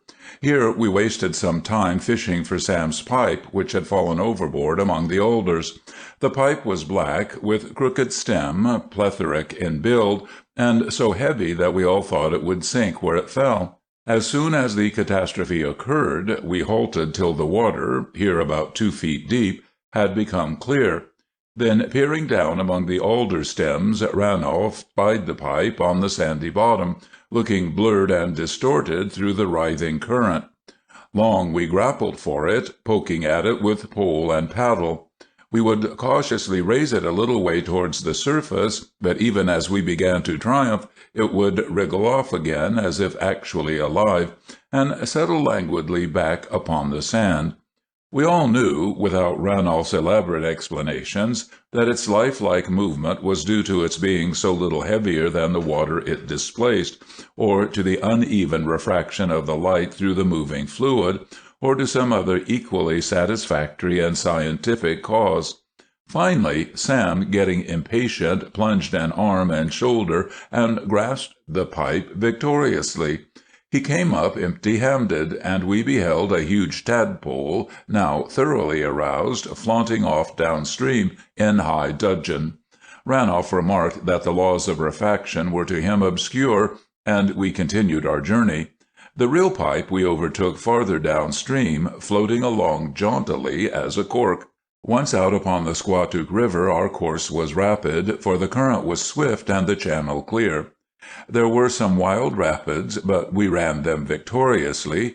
By noon we were on the bosom of Big Squatook Lake. By 6 o'clock we had traversed this beautiful and solitary water, and were pitching our tent near the outlet on a soft brown carpet of pine needles. Here was a circular opening amid the huge trunks. Between the lake and our encampment hung a screen of alder and wild cherry, whence a white beach of pebbles slanted broadly to the waves. While Stranion and Queerman made preparations for supper, the rest of us whipped the ripples of the outlet for trout. The shores of the lake at this spot draw together in 2 grand curves, and at the apex flows out the Squatook River, about waist deep and a stone's throw broad. It murmurs pleasantly on for the first few rods, and then begins to dart and chafe and lift an angry voice. Hither the Indians come to spear whitefish in their season. To assist their spearing, they had the outlet fenced part way across with a double row of stakes. All but the smallest fish were thus compelled to descend through a narrow passage, wherein they were at the mercy of the spearmen. This fence we now found very convenient. Letting the canoe drift against it, we perched on top of the stakes a couple of feet above water, and cast our flies unimpeded in every direction. The trout were abundant, and took the flies freely. For an hour we had most exciting sport. It was in itself, for all true fishermen, worth the whole journey. The Squatook trout are of a good average size and very game. Of the 20-odd fish we killed that evening, there were 2 that passed the 1½ pound scratch upon our scales, and several that cleared the pound. Deciding to spend some days in this fair spot, we named it Camp de Squatook. Lopping the lower branches of the trees, we made ourselves pegs on which to hang our tins and other utensils, while a dry cedar log, split skillfully by Stranion, furnished us with slabs for a table. Our commissariat was well supplied with campers' necessities and luxuries, but it was upon trout above all that we feasted. Sometimes we boiled them, sometimes we broiled them, more often we fried them in the fragrant yellow cornmeal. The delicate richness of the hot, pink, luscious flakes is only to be realized by those who feast on the spoils of their own rods, with the relish of free air and vigor and outdoor appetites. Campers prate much of early hours and of seeking their blankets with sunset, but we held to no such doctrine. Night in these wilds is rich with a mysterious beauty, an immensity of solitude such as day cannot dream of. Supper over, we stretched ourselves out between tent door and campfire, pillowing our heads on the folded bedding. Across the yellow firelit circle, through the trunks and hanging branches, we watched the still gleaming level of the lake, whence at intervals would ring out startlingly clear the goblin laughter of the loon. We were not so tired as on the previous evening, and it took us longer to settle down into the mood for storytelling. At last Stranion was called upon. He was ready, and speech flowed from him at once, as if his mouth had been uncorked. A Night Encounter. "I'll tell you a tale," said he, "of this very spot, on this very big Squatook, and of course with me and the panther both in it. Once upon a time, that is to say in the summer of 1886, I fished over these waters with Tom Allison. You remember, he was visiting Fredericton nearly all that year. We camped right here 2 days, and then went on to the little lake, or second Squatook, just below. One moonlit night, when the windless little lake before our camp was like a shield of silver, and the woody mountains enclosing us seemed to hold their breath for delight, I was seized with an overwhelming impulse to launch the canoe and pole myself up here to Big Squatook. The distance between the two lakes is about 1.5 miles, with rapid water almost all the way, and Allison, who had been amusing himself laboriously all day, was too much in love with his pipe and blankets by the campfire to think of accompanying me. All my persuasions were wasted upon him, so I went alone. Of course, I had an excuse. I wanted to set night lines for the gray trout or togue which haunt the waters of Big Squatook. A favorite feeding ground of theirs is just where the water begins to shoal toward the outlet yonder. Strange as it may seem, the togue are never taken in Second Lake or in any other of the Squatook chain. It was a weird journey upstream, I can tell you. The narrow river, full of rapids, but so free from rocks in this part of its course that its voice seldom rises above a loud purring whisper, was overhung by many ancient trees. Through the spaces between their tops fell the moonlight in sharp white patches. As the long, slow thrusts of my pole forced the canoe stealthily upward against the current, the creeping panorama of the banks seemed full of elvish and noiseless life.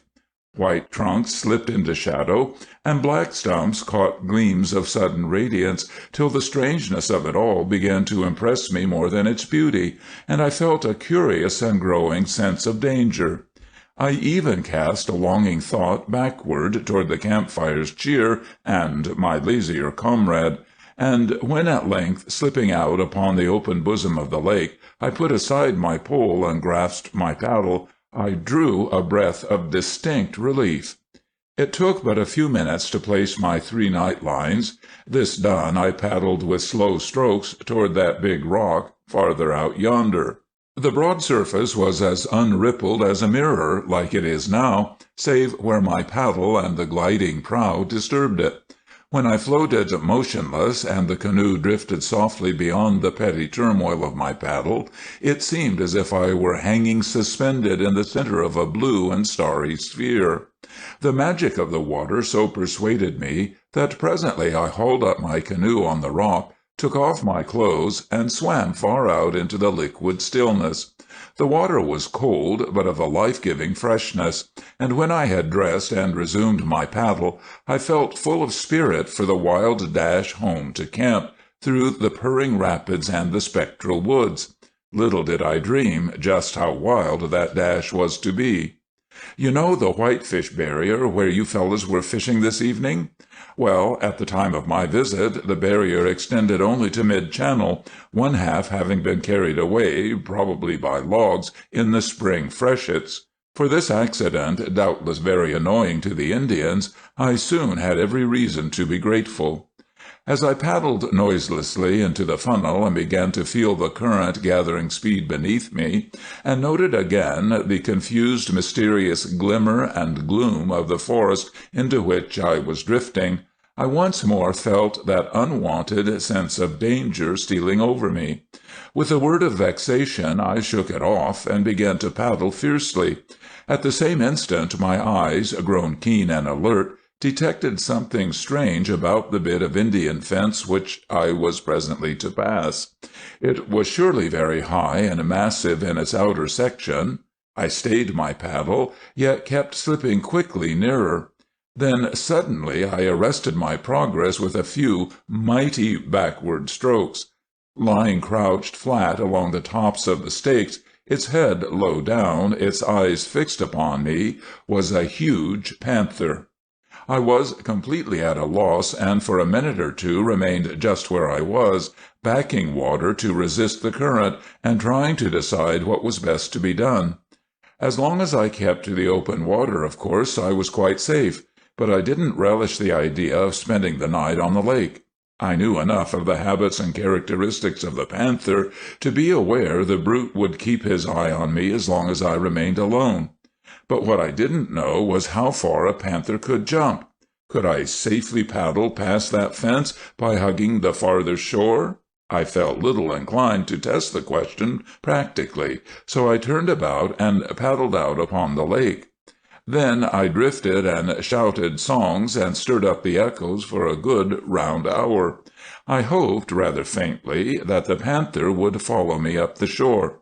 This, in truth, he may have done, but when I paddled back to the outlet, there he was, awaiting me in exactly the same position as when I first discovered him. By this time I had persuaded myself that there was ample room for me to pass the barrier without coming in range of the animal's spring. I knew that close to the farther shore the water was deep. When I was about 30 yards from the stakes, I put on speed, heading for just about the middle of the opening. My purpose was to let the panther fancy that I was coming within his range, and then to change my course at the last moment so suddenly that he would not have time to alter his plan of attack. It is quite possible that this carefully planned scheme was unnecessary, and that I rated the brute's intelligence and forethought quite too high. But however that may be, I thought it safer not to take any risks with so cunning an adversary. The panther lay in the sharp black shadow, so that it was impossible for me to note his movements accurately. But just as an instinct warned me that he was about to spring, I swerved smartly toward him and hurled the light canoe forward with the mightiest stroke I was capable of. The maneuver was well executed, for just before I came fairly opposite the grim figure on the stake tops, the panther sprang. Instinctively I threw myself forward, level with the crossbars, and in the same breath there came a snarl and a splash close beside me. The brute had miscalculated my speed and got himself a ducking. I chuckled a little as I straightened up, but the sigh of relief which I drew at the same time was profound in its sincerity. I had lamentably underestimated the reach of the panther's spring. He had alighted close to the water's edge, just where I imagined the canoe would be out of reach. I looked around again. He was climbing alertly out of the hated bath.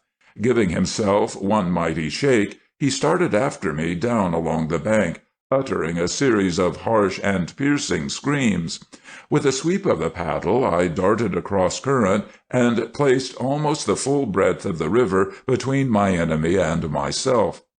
I have paddled many a canoe race, but never one that my heart was so set upon winning as this strange one in which I now found myself straining every nerve.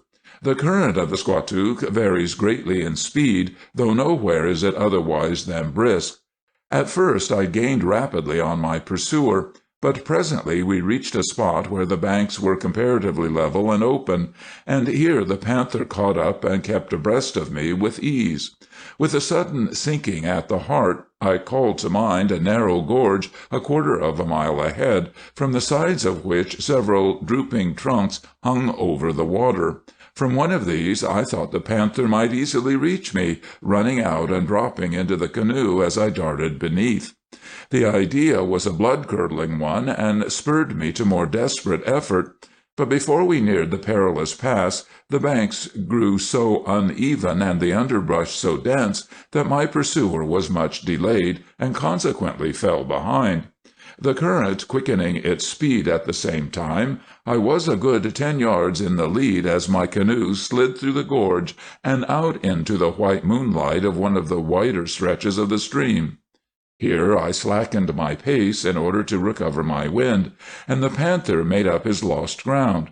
For the time I was out of his reach, and all he could do was to scream savagely.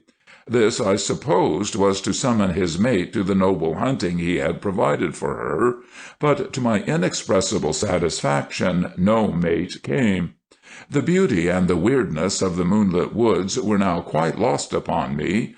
I saw only that long, fierce, light-bounding figure which so inexorably kept pace with me. To save my powers for some possible emergency, I resolved to content myself, for the time, with a very moderate degree of haste. The panther was in no way pressed to keep up with me. Suddenly he darted forward at his utmost speed. For a moment this did not trouble me, but then I awoke to its possible meaning. He was planning evidently an ambuscade, and I must keep an eye upon him. The order of the chase was promptly reversed, and I set out at once in a desperate pursuit. The obstructed shores and the increasing current favored me, so that he found it hard to shake me off. For the next half-mile I just managed to keep up with him. Then came another of those quieter reaches, and my pursuer at last got out of sight. Again I paused, not only to take breath, but to try and discover the brute's purpose in leaving me. All at once it flashed into my mind. Just before the river widens into Second Lake, there occurs a lively and somewhat broken rapid. As there was moonlight, and I knew the channels well, I had no dread of this rapid till suddenly I remembered 3 large boulders crossing the stream like stepping-stones. It was plain to me that this was the point my adversary was anxious to reach ahead of me. These boulders were so placed that he could easily spring from one to the other dry-shod, and his chance of intercepting me would be excellent. I almost lost courage. The best thing I could do under the circumstances was to save my strength to the utmost, so for a time I did little more than steer the canoe. When at last I rounded a turn and saw just ahead of me the white, thin-crested, singing ripples of the rapid, I was not at all surprised to see also the panther crouched on one of the rocks in mid-stream. At this point the river was somewhat spread out and the banks were low, so the moonlight showed me the channel quite clearly. You'll understand better when we run through in a day or two. I laid aside my paddle and took up the more trusty white spruce pole. With it I snubbed the canoe firmly, letting her drop down the slope inch by inch, while I took a cool and thorough survey of the ripples and cross-currents. From the sloping shoulder of the rock lying nearest to the left-hand bank, a strong cross-current took a slant sharply over toward the middle channel. I decided to stake my fate on the assistance of this cross-current. Gradually I snubbed the canoe over to the left bank, and then gave her her head. The shores slipped past, the rocks, with that crouching sentinel on the central one, seemed to glide upstream to meet me. I was almost in the passage when, with a superb bound, the panther shot through the moonlight and lit upon the rock I was approaching. As he poised himself, gaining his balance with some difficulty on the narrow foothold, a strong lunge with my pole twisted the canoe into the swirl of that cross-current, and with the next thrust I slid like lightning down the middle channel before my adversary had more than got himself fairly turned around. With a shout of exultation I raced down the rest of the incline and into widening reaches, safe from pursuit. The panther, screaming angrily, followed me for a time, but soon the receding shores placed such a distance between us that I ceased to regard him. Presently I bade him a final farewell and headed across the lake for the spot where the campfire was waving me a ruddy welcome. "Well, that's getting pretty near home," remarked Ranolf, glancing apprehensively into the gloom behind the camp. You don't suppose that chap would be waiting around here for you, Stranion? If so, I hope he won't mistake me for you." "Let Sam give us something cheerful now," demanded Magnus. "Well," said Sam, "I'll give you a story of the lumber camps. I'll call it Bruin and the Cook." As the O.M. is going to dress up our yarns for the cold light of print, I must be allowed to preface the story with a few introductory remarks on the life of the lumberman in winter. Stranion and the O.M. know all about that, but the rest of you fellows never go to the lumber camps, you know. To one who visits the winter camps here in our backwoods, the life led by the loggers is likely to seem monotonous after the strangeness of it has worn off.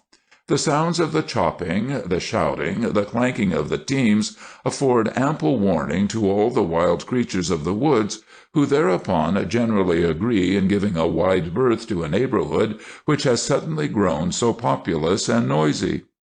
In chopping and hauling logs, the lumbermen are at work unremittingly from dawn until sundown, and at night they have little energy to expend on the hunting of bears or panthers. The bunks and the blankets exert an overwhelming attraction, and by the time the men have concluded their after-supper smoke, and the sound of a few rough songs has died away, the wild beasts may creep near enough to smell the pork and beans, and may prowl about the camp until dawn, with small fear of molestation from the sleepers within. At intervals, however, the monotony of camp life is broken. Something occurs to remind the careless woodsman that, though in the wilderness indeed, they are yet not truly of it. They are made suddenly aware of those shy but savage forces which, regarding them ever as trespassers, have been keeping them under an angry and eager surveillance. The spirit of the violated forest makes a swift and sometimes effectual, but always unexpected, stroke for vengeance. A yoke of oxen are straining at their load. A great branch reaching down catches the nearest ox by the horn, and the poor brute falls in its track with its neck broken. A stout sapling is bent to the ground by a weight of ice and snow. Some thaw, or the shock of a passing team, releases it, and by the fierce recoil a horse's leg is shattered. A lumberman has strayed off into the woods by himself, perchance to gather spruce gum for his friends in the settlements, and he is found, days afterwards, half eaten by bears and foxes. A solitary chopper throws down his axe and leans against a tree to rest and dream, and a panther drops from the branches above and tears him. Yet such vengeance is accomplished but seldom, and makes no permanent impression on the heedless woodsman. His onward march is inexorable. The cook, it must be borne in mind, is a most important personage in the lumber camp.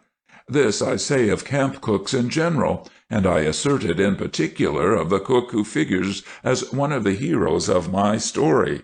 The other hero is the bear. It was a bright March morning at Nicholson's camp over on Salmon River. There had been a heavy thaw for some days, and the snowbanks under the eaves of the camp were shrinking rapidly. The bright chips about the door, the trampled straw and fodder around the stable, were steaming and soaking under the steady sun. Such winds as were stirring abroad that day were quite shut off from the camp by the dark surrounding woods.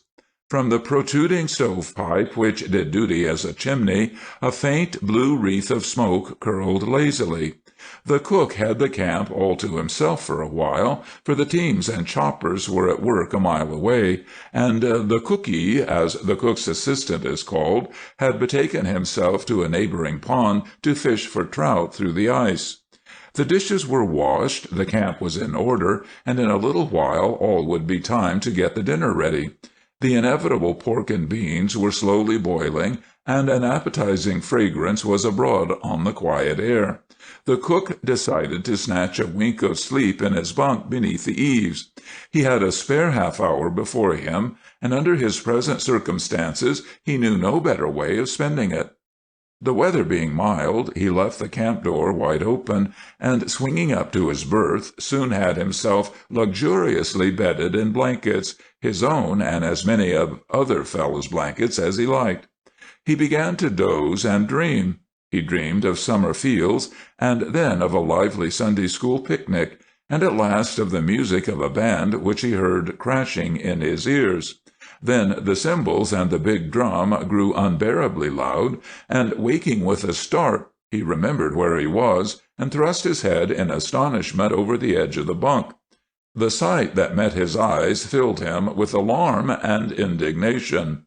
The prolonged thaw had brought out the bears from their snug winter quarters, and now, in a very bad humor from having been waked up too soon, they were prowling round the forest in unusual numbers.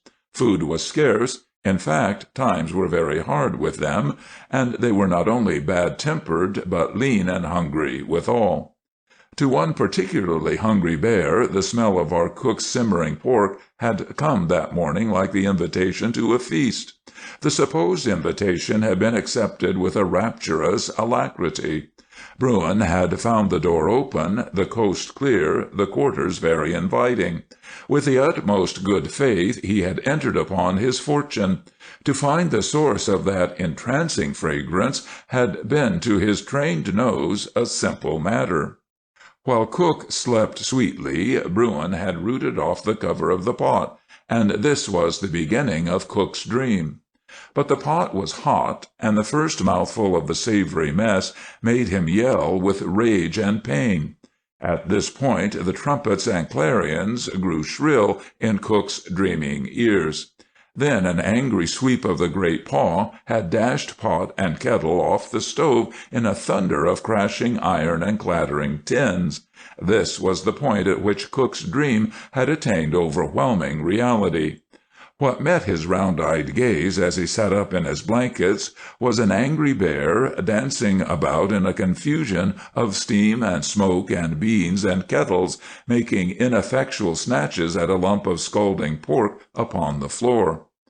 After a moment of suspense, Cook rose softly and crept to the other end of the bunks, where a gun was kept. To his disgust, the weapon was unloaded, but the click of the lock had caught the bear's attention. Glancing up at the bunk above him, the brute's eyes detected the shrinking Cook, and straightway he overflowed with wrath.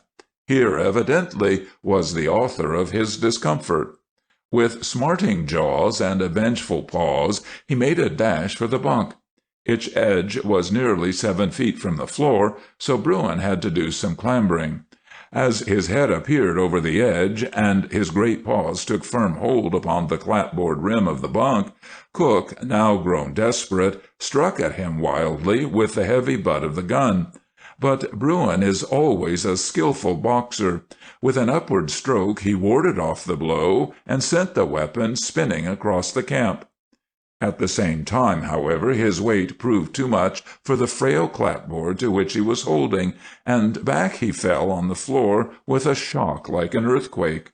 This repulse, which of course he credited to the cook, only filled him with tenfold greater fury, and at once he sprang back to the assault. But the delay, however brief, had given poor Cook time to grasp an idea, which he proceeded to act upon with eagerness. He saw that the hole in the roof through which the stovepipe protruded was large enough to give his body passage. Snatching at a light rafter above his head, he swung himself out of the bunk and kicked the stovepipe from its place. The sections fell with loud clatter upon the stove and the bear, for a moment disconcerting Bruin's plans. From the rafter it was an easy reach to the opening in the roof, and as Bruin gained the empty bunk and stretched his paw eagerly up toward his intended victim on the rafter, the intended victim slipped with the greatest promptitude through the hole. At this point the cook drew a long breath and persuaded his heart to go down out of his throat, where it had been since he waked, and resume its proper functions. His first thought was to drop from the roof and run for help, but fortunately he changed his mind. The bear was no fool. No sooner had the cook got safely out upon the roof than Bruin rushed forth from the camp door, expecting to catch him as he came down. Had Cook acted upon his first impulse, he would have been overtaken before he had gone 100 yards, and would have perished hideously in the snow. As it was, however, evidently to Bruin's deep chagrin, he stuck close to the chimney-hole like a prairie dog sitting by his burrow, ready at a moment's notice to plunge within, while the bear stalked deliberately twice around the camp, eyeing him and evidently laying plans, as it were, for his capture. At last the bear appeared to make up his mind. At one corner of the shanty, piled up nearly to the eaves, was a store of firewood, which a cookie had gathered in. Upon this pile Bruin mounted, and then made a dash up the creaking roof. Cook prayed most fervently that it might give way beneath the great weight of the bear, and to see if it would do so he waited almost too long. But it did not. As he scurried, belated, through the hole, the bear's paw reached its edge, and the huge claws tore nearly all the flesh from the back of the poor fellow's hand. Bleeding and trembling, he crouched upon the friendly rafter, not daring to swing down into the bunk. The agility of that great animal was marvelous. Scarcely had Cook got under shelter when Bruin rushed in again at the door, and was up on the bunk again in a twinkling, and again Cook vanished by the chimney-place. A moment later the bear was again on the roof, while Cook once more crouched back faintly on his rafter. This performance was repeated several times, till for Cook it had quite ceased to be interesting. At last the chase grew monotonous, even to the indefatigable Bruin, who then resolved upon a change of tactics. After driving Cook out through the chimney, he decided to try the same mode of exit for himself, or at least to thrust his head through the opening and see what it was like.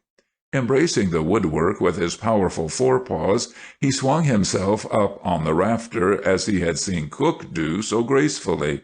The attempt was quite successful, but the rafter was not prepared for the strain, and Bruin and beam came thundering to the floor. As Cook gazed down through the hole and marked what had happened, his heart sank utterly within him. His one safe retreat was gone. But Bruin did not perceive his advantage, or else was in no hurry to follow it up. The shock had greatly dampened his zeal. He sat on his haunches by the stove and gazed up sullenly at Cook, while Cook gazed back despairingly at him. Then the bear noticed that the precious pork had got deliciously cool, and in the charms of that rare morsel Cook was soon quite forgotten. All Cook had to do was to lie on the roof, nursing his lacerated hand, and watch Bruin as he made away with the lumberman's dinner, a labor of love in which he lost no time. At this junction a noise was heard in the woods, and hope came back to the cook's heart. The men were returning for dinner. Bruin heard it too, and made haste to gulp down the remnant of the beans. Just as teams and choppers emerged into the little cleared space in front of the camp, Bruin, having swallowed his last mouthful, rushed out of the camp door, to the breathless and immeasurable amazement of the lumbermen. Finding himself to all appearances surrounded, Bruin paused a moment irresolutely. Then, charging upon the nearest team, he dealt the teamster a terrific cuff, bowling him over in the snow and breaking his arm, while the maddened horses plunged, reared, and fell over backward in a tangle of sleds and traces and lashing heels. This episode brought the woodsmen to their senses. Axe in hand, they closed in upon the bear, who rose on his hindquarters to meet them. The first few blows that were delivered at him with all the force of practised arms and vindictive energy he warded off as if they were so many feathers, but he could not guard himself on all sides at once. A well-directed blow from the rear sank the axe-head deep between his fore-shoulders, severing the spinal column, and Bruin collapsed, a furry heap, upon the crimsoned snow. In their indignation over the cook's torn hand, their comrade's broken arm, and, perhaps most aggravating of all, their thoroughly demolished dinner, the lumbermen undertook to make a meal of Bruin. But in this attempt Bruin found a measure of revenge, for in death he proved to be even tougher than he had been in life, and the famous luxury of a fat bear steak was nowhere to be had from his carcass. "And now, Magnus," continued Sam, cleaning out his pipe, "we'll have something remote and tropical from you, with your kind permission. What else has happened to that uncle of yours?" "Lots of things," said the imperturbable Magnus. "I'll tell you one of his Mexican stories, which he calls An Encounter with Peccaries." End of Chapter 3, Part 1. Chapter 3, At Camp de Squatook, Part 2. An Encounter with Peccaries. This is, as near as I can remember, the way he told it to me. I speak in his name. "In my somewhat varied wanderings over the surface of this fair round world," said my uncle, "I have had adventures more or less exciting, and generally disagreeable, with wolves, bears, and tigers, with irate and undiscriminating bulls, and with at least one of those painfully unpleasant horses who have acquired a special relish for human flesh. Some childish memories, moreover, disclose to me at times that on more than one occasion I have come off without laurels from a contest with an indignant he-goat, and that I have even been in peril at the wings of an unusually aggressive gander. But of all the unpleasant acquaintances to make when one is feeling solitary and unprotected, I think a herd of irritated peccaries will carry off the palm. Let these sturdy little animals once conceive that their rights have been ever so little menaced, and they are tireless, implacable, and blindly fearless in their demand for vengeance. Just what they may interpret as a menace to their rights I suppose no man can say with any confidence, but my own observation has led me to believe that they think themselves entitled to possess the earth. The earth is much to be congratulated upon the fact that various climatic considerations have hitherto prevented them from entering upon their inheritance. The peccary is confined, I believe, and I state it here on the authority of reputable naturalists, to certain tropical and subtropical regions of the New World. My own limited acquaintance with the creature was gained in Mexico. Toward the end of the 70s, I was engaged upon a survey of government lands in one of the interior provinces of Mexico. Our party was enjoying life and troubled by few cares. There were no bandits in that region. The scanty inhabitants were more than well disposed. They were ready to bow down before us in their deferential goodwill. The climate, though emphatically warm, was healthful and stimulating. There were hardly enough pumas in the neighborhood to add to our content the zest of excitement. There were peccaries, as we were told in admonition, but we had seen no sign of them, and when we learned that they were only a kind of small wild pig, we took little stock in the tales we heard of their unrelenting ferocity. On one of our numerous holidays we could not work our peons on any saint's day, be it remembered.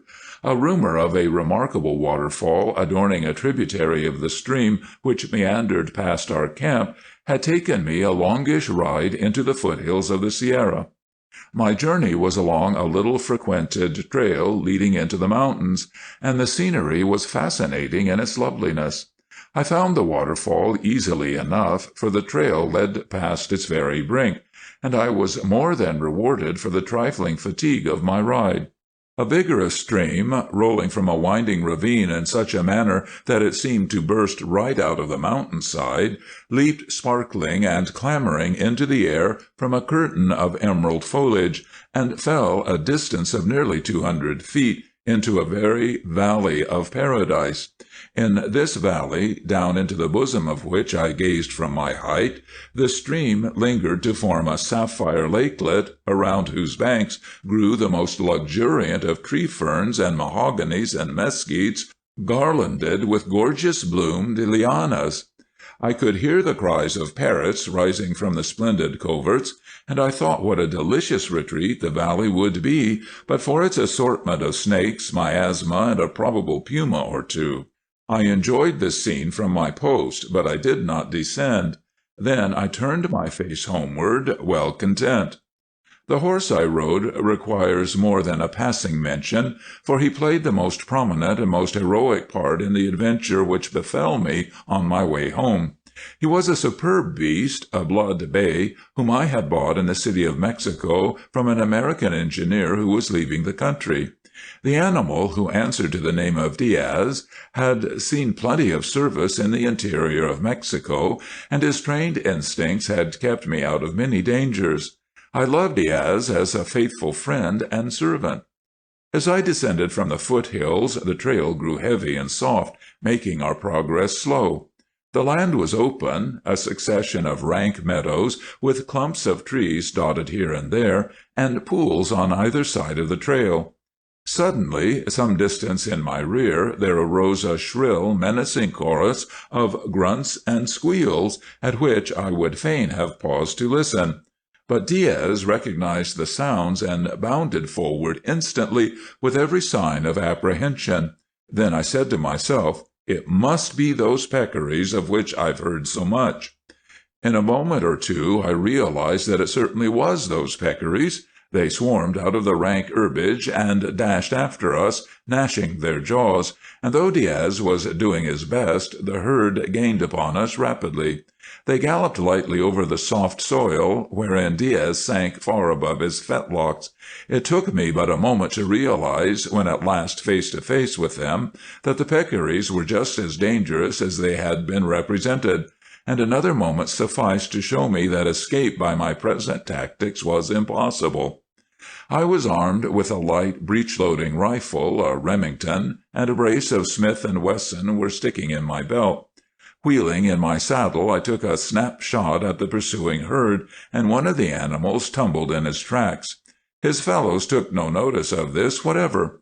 Then I marked that Diaz appreciated our plight, for he was trembling under me. I looked about me, almost despairing of escape. A little behind, nearly halfway between us and the peccaries, I saw a wide-spreading tree close to the trail. We had passed it at the first of the alarm. Ahead, as far as I could see, there was no such refuge. Plenty of trees there were indeed, but all standing off amid the swamps. I decided at once upon a somewhat desperate course. I turned Diaz about and charged down upon the peccaries with a yell. This stratagem appeared exactly to my horse's taste. In fact, his attitude made me rather uncomfortable. He seemed suddenly distraught. He gave several short, whinnying cries of challenge or defiance, and rushed on with his mouth wide open and his lips rolled back in a fashion that made him look fiendish. My design was to swing myself from the saddle into the tree that overhung the trail, and so give Diaz a chance to run away when free of my weight. But Diaz seemed bent on carrying the war into the enemy's country. I took one more shot at the peccaries, who seemed no whit dismayed by the onset of Diaz. I dropped my rifle and kicked my feet out of the stirrups. By this time we were under the tree, and the peccaries with wild squeals were leaping upon us. I had just succeeded in grasping a branch above my head and was swinging myself up, when I saw Diaz spring into the air and come down with his forefeet upon one of the grunting herd. The brute's back was broken. Almost in the same instant my brave steed's teeth had made short work of another peccary, but his flanks were streaming with blood, and the dauntless animals were literally climbing upon him and ripping his hide with their short, keen tusks. I emptied my revolvers rapidly, and half a dozen animals dropped, but this made no appreciable difference in their numbers. Meanwhile Diaz had gathered himself together, and then, lashing out desperately before and behind, had shaken himself free. He sprang clear of the pack and galloped off up the trail toward the mountains. The peccaries pursued him but a few paces, and then returned to besiege my tree of refuge, giving me an excellent opportunity for revolver practice. As I was refilling my emptied chambers, I heard a snorting screech coming down the trail, and there, to my amazement, was Diaz returning to the charge. But could that terrible-looking beast be my gentle Diaz? His eyes seemed like blazing coals, and his great jaws were dripping with blood. The peccaries darted joyously into the fray, but Diaz went right through and over them like a whirlwind, mangling I know not how many in his course, and disappeared down the trail on the homeward road. His charges had been murderous, but there were still plenty of my adversaries left to make my beleaguerment all too effective. I gazed wistfully after my heroic horse, and then, perched securely astride a branch, I continued my revolver practice. The peccaries, never heeding the diminution of their ranks, and disdaining to notice their wounds, kept scrambling on one another's shoulders and thrusting their malignant snouts high into the air in the hope of coming at me and satiating their revenge. In the course of half an hour, my little stock of cartridges, used deliberately and effectively, was gone. But so, as I congratulated myself, were most of the peccaries. There were still half a dozen, however, and these, as far as my imprisonment was concerned, were as bad as fourscore. These were incorruptible jailers, and I feared lest their ceaseless angry cries might summon another herd to their assistance. When a couple of hours had passed, I grew deeply disgusted, and began to plan my camping arrangements for the night. In the act of tying some branches together to make myself a safe couch, I caught the welcome sound of voices approaching. It was my party out in search of me. The arrival of Diaz, torn, bloody-mouthed, and in a wild excitement, had of course given them a terrible alarm, and they had set off without delay, hardly expecting to find me alive. A few shots from their rifles broke up the siege, and the meager remnant of the peccaries fled into the swamps. When I got back to camp, I found that none of the peons dared to do anything for Diaz, or even to approach him, he was so furious and so erratic. To me he was submissive, though with an effort. I dressed his wounds and gave him a heavy dose of aloes, and in a day or two he was himself again. But I believe he was on the verge of going mad. When Magnus ceased, I murmured, "I only hope your uncle's adventures will last right through this trip." "And now," said Sam, "we'll call on Queerman for something of a tender and idyllic tone, huh, Queerman?" "All right," was the reply, "and I'll show you, Sam, that I too know something of the lumber camps. Listen to a gentle idyll of a lost camp." In the lumber camps they still talk about the great midwinter thaw that wrought such havoc 10 years back. It came on without warning about the last week in February. There had been heavy snowfalls in the early part of the winter, and all through that district the snows were deep and soft. Before the thaw came to an end, these great snow masses were dwindled to almost nothing, and the ice had gone out of the rivers in a series of tremendous floods. For the lumber thieves, the thaw was a magnificent opportunity, of which they had made haste to avail themselves. Having no stumpage dues to pay, they could afford a little extra outlay for the difficult hauling. They were comparatively secure from interruption, and the opening of the streams gave them an opportunity of quickly getting their spoils out of the way. One of the most important camps of the district at that time was that of the Reichert Company on the Little St. Francis.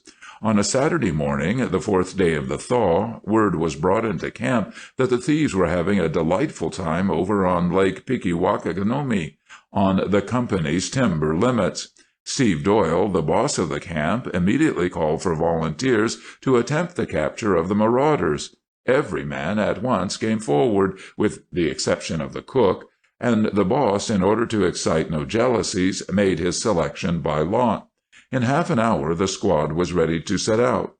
"Be a-going along, sir?" inquired one of the hands. "Why, of course," exclaimed Doyle. "McGann will be in charge here while we're gone. There's such a thing possible as a brush with them fellows, though I don't anticipate no trouble with 'em. I reckon they're relying on the thaw to keep 'em from being interrupted." "I thought," responded the man who had just spoken, "as how the little feller might come out to camp to-day along of Mart, and you mightn't want to miss him. He ain't been here for more'n a month now, and we're all kind of expecting him to-day. You can depend on us to make a good job of it, if so be's you'd like to stay by the camp. The hands all knows you too well to think you stay home on account of being skeered anyways." At this there was a general laugh, for Doyle's reckless courage was famous in all the camps. "No," said the boss after a thoughtful pause, "it's my place to go and not to stay. Anyways, I'm not looking for Artie today. His grandmother ain't going to let him come when the road's so bad. No," he continued with renewed emphasis, "this ain't no time for Artie in the woods." Without more discussion, the band picked up their dunnage and their guns and set out for the lake of the unpronounceable name. It is needless to say the name became much shortened in their careless lingo. On state occasions they sometimes took pains to pronounce it Pekagomek. For everyday use they found Gomek quite sufficient. About the time the expedition was setting out from the Reichert camp, far away in Beardsley settlement, a very small boy was being tucked comfortably into the straw and bearskins of a roomy pung. As his grandmother kissed the round, expectant little face, she said to the driver, a slim youth of perhaps 18, "Do you think now, Mart, the going won't be too bad? Be you sure the pung ain't likely to slump down and upset? And then there's the ice. This warm spell must have made it pretty rotten. Will it be safe crossing the streams? Somehow or other I do just hate letting Artie go along this morning." "Don't you be worrying a mite, marm," responded Mart Babcock, gathering up the reins. "There ain't no ice to cross, seeing there ain't no rivers in our route, except the Saugus, and that's got a bridge to it. I'll look after Artie, trust me. His pa'd be powerful disappointed if I didn't bring him along this time, to say nothin' of all the hands." "Well, well," said the old lady in a voice of reluctant resignation, "I suppose it's all right. But take care of him, Mart, as if he was the apple of your eye." It was a soft, hazy, melting day when Mart and Artie set out on their long drive. The traveling was heavy, but the air was delicious, and our travelers were in the highest spirits. This visit to the camp was Artie's dearest treat, and was allowed him 3 or 4 times during the winter. Toward noon the hazy blue of the morning sky changed to a thick gray, while the air grew almost oppressively warm, and the woods were filled on all sides with the strange, innumerable noises of the great thaw. The dull crunchings of the settling masses of snow at first thrilled the child with a vague alarm. Then, reassured by his companion, he grew interested in trying to distinguish the varied sounds. The unbending of softened twigs and saplings, the dropping of loosened bark, the stealthy tricklings of unseen rillets, all these filled the forest with a sense of mysterious activity and bustle. Every little while Mart stopped to give the floundering horse rest and encouragement. Jerry belonged to Steve Doyle, but being a great pet with his owner, and devoted to the child, and at the same time somewhat too old to endure without injury the hardships of winter lumbering, he had been left at home in luxury the last 2 winters, with nothing to do but make a weekly trip to the camp on the Little St. Francis. In all cases, Jerry was treated with affectionate consideration, which he amply repaid by his intelligence and willingness. When our weary travelers reached the top of the hill overlooking the camp, Jerry was pretty well fagged. There was the camp, however, not half a mile away in its clearing at the end of a straight bit of road. Artie clapped his hands and stood up to see if he could catch a glimpse of his father looking out for him, and Mart chirruped cheerfully to the horse. Just at this moment the rain, which had been threatening for hours, came down. It came down in sheets. The horse was urged to a run, but the travelers, ere they reached the camp, were drenched as if they had fallen in the river. Artie, moreover, was drenched in tears for a few moments on learning of his father's absence, but soon, with the delighted pettings and caressings of the 3 or 4 woodsmen who had been left in the camp, the little fellow's disappointment was assuaged, and he was making himself at home. The camp, however, seemed to him lonely and deserted, and when, after supper, getting the cook to wrap him up in an oilskin coat, he went out to the stable to give Jerry a big piece of camp gingerbread and bid him good night, his disappointment welled up again, and he gave way to a few more tears on the affectionate animal's neck. Around the blazing fire a little later Artie was himself again. The men sang songs for him and told him stories, and blew little clouds of bitter smoke from their pipes into the brown thicket of his curls. He sat now on one rough fellow's knee and now on another's, and absorbed all the attention of the camp, and was allowed by the cook to eat all the gingerbread he wanted. When he got sleepy he was put into his father's bunk, and since he was determined to have it so, Mart was allowed to sleep beside him. Artie having gone to bed, there was nothing for his admirers to do but follow his example. Their hearts filled with tender memories and generous thoughts, stirred up by the presence of the child among them, the backwoodsmen turned into their bunks and soon were fast asleep. That night the floods came. The torrents rushing down every hillside speedily burst the already rotten ice. Some miles above the camp a jam formed itself early in the evening, a mixed mass of ice cakes, logs, and rubbish, and this kept the water below from rising rapidly enough to warn the camp of its danger. Just as the gray of dawn was beginning to struggle dimly through the forest aisles, the jam broke, and the mighty avalanche of ice and water swept down on the slumbering camp. There was no warning. Men perished in their sleep, crushed or drowned without knowing what had happened. The camp was simply wiped out of existence. The bunk in which Artie lay asleep with his young protector was not built into the wall like the other bunks. It was a separate structure and stood across the end of the building close by the fireplace. When the flood struck the camp, the stout building went down like a house of cards. With a choking cry of terror, Artie awoke to find himself drifting in a tumult of icy waters. Great dark waves kept whirling, eddying, and crashing about him. An arm was around him, holding him firmly, and he realized that Mart was taking care of him. Presently a fragment of wreck plunged against them, and he heard Mart groan, but the young man caught the timbers and bade Artie lay hold of them. The child bravely did as he was told, and climbed actively upon the floating mass. Hardly had he done so when Mart disappeared under the dark surface. A shrill cry broke from Artie's lips at the sight, but in a moment the young man reappeared. He was close against the timbers, dashing against them, in fact, but Artie saw that he was unable to hold on to them.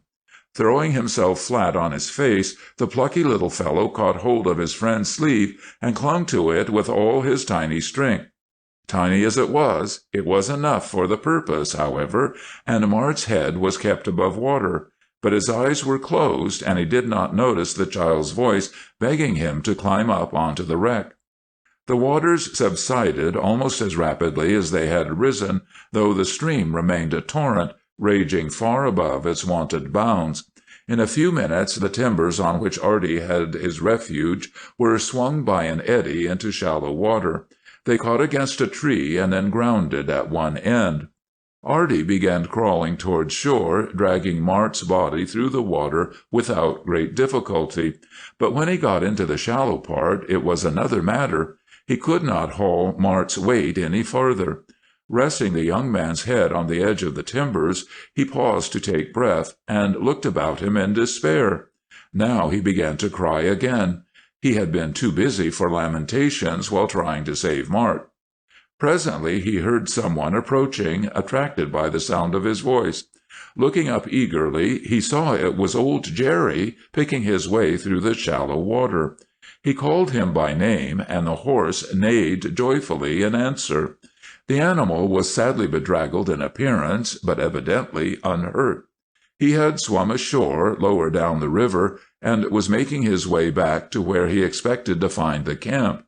Now, however, he came to Artie, sniffed him over, and rubbed him with his soft, wet nose. "Jerry'll help pull Mart out," said the child aloud, half to himself, half to the horse.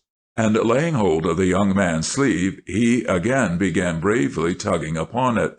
"Pull too, Jerry," urged the young fellow, while the animal stood wondering what it was he was required to do.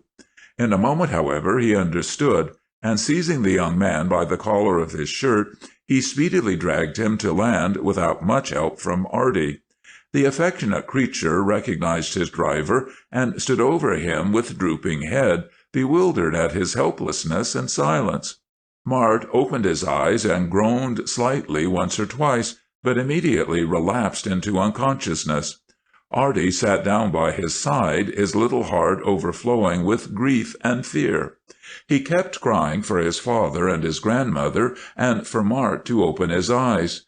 Jerry completed the sad group, standing over it as if on guard, and ever and anon lifting his head to send forth a shrill whinny of appeal. This was the position in which a half-hour later, guided by Jerry's signals, Steve Doyle and his party found them. Doyle had not caught the lumber thieves. The march of his party had been so retarded by the thaw that they had halted before going halfway. As the storm increased and they observed how the water was rising in the brook beside which they had encamped, they became alarmed. They realized the prospect of a big flood, and Steve Doyle led his men back in hot haste.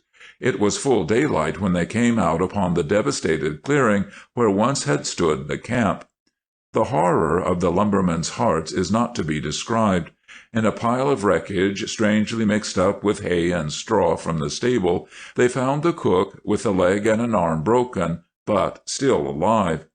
Of no one else was there a sign, nor of the horses. From the cook, Doyle learned of Artie's presence in the camp. Without a word, but with a wild white face, the man started downstream in a despairing search, and the whole band followed, with the exception of 2 that stayed to take care of the unfortunate cook. When the father clasped Artie in his arms, he was almost beside himself with joy for a few moments. Then he remembered the poor fellows who were gone. Giving the child into the arms of one of the men, he busied himself with Mart, whom, by means of rubbing, he soon brought back to consciousness. The brave fellow had been stunned by a blow on the head, and afterward half drowned, but he soon recovered so far as to be able to walk with assistance. To Artie he owed his life, even as he himself saved Artie's. A little later a melancholy procession started back for Beardsley Settlement. The poor cook was placed on Jerry's back and bore his pain like a hero.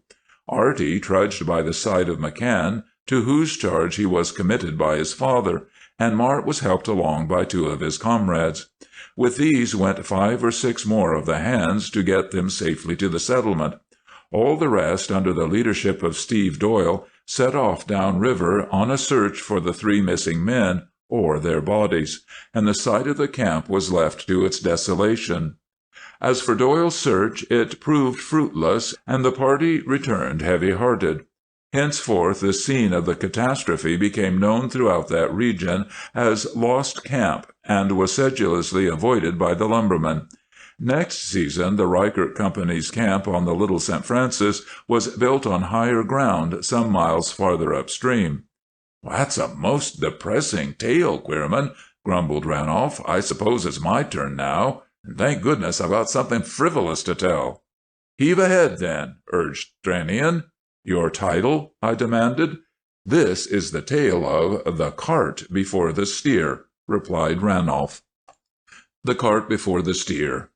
"Landry!" shouted Squire Bateman, emerging from the big red door of the barn with a pitchfork in his hand. Landry, an excitable little Frenchman, appeared suddenly around the woodhouse as if he had just been waiting to be called. "Landry," said the squire, "you're going into Kentville this morning for that feed, ain't you?" "Yes, sir," responded Landry. The farmer considered for a moment, chewing thoughtfully on a head of wheat. Then he continued, "You'd better take the black and white steer along, and leave him at Murphy's as you pass. He's fat now as he'll ever be, and it's just a waste of feed to keep on stuffing the critter." "How'll I take him, sir?" queried Landry. "Oh," replied the squire, rather impatiently, turning back into the barn, "hitch him to the back of the cart. He'll lead all right." On this point Landry seemed doubtful. He scratched his head anxiously for a moment, and then darted off in his nervous way, so unlike the deliberateness of hired men in general, to carry out his employer's orders. The black and white steer was a raw-boned beast about 3 years old, with no disposition to take on fat. There was a wild, roving expression in his eyes which made Landry, who knew cattle well, and appreciated the difference in their dispositions, very doubtful as to his docility when being led to market. In Squire Bateman's eyes, however, a steer was a steer, and if one could be led, so could another. Squire Bateman had a constitutional hatred of exceptions. When Landry was ready to start, he hitched the steer to the cart tail with a strong halter, and set out with misgivings. But the steer proved docility itself. It trotted along in indolent good humor, holding its head high and sniffing the fresh, meadow-scented air with delight. By the time they reached the top of Barnes's Hill, a long descent about 2 miles this side of Kentville, Landry had made up his mind that he had done the animal an injustice. But just at this stage in the journey something took place, as things will so long as fate remains the whimsical creature she is.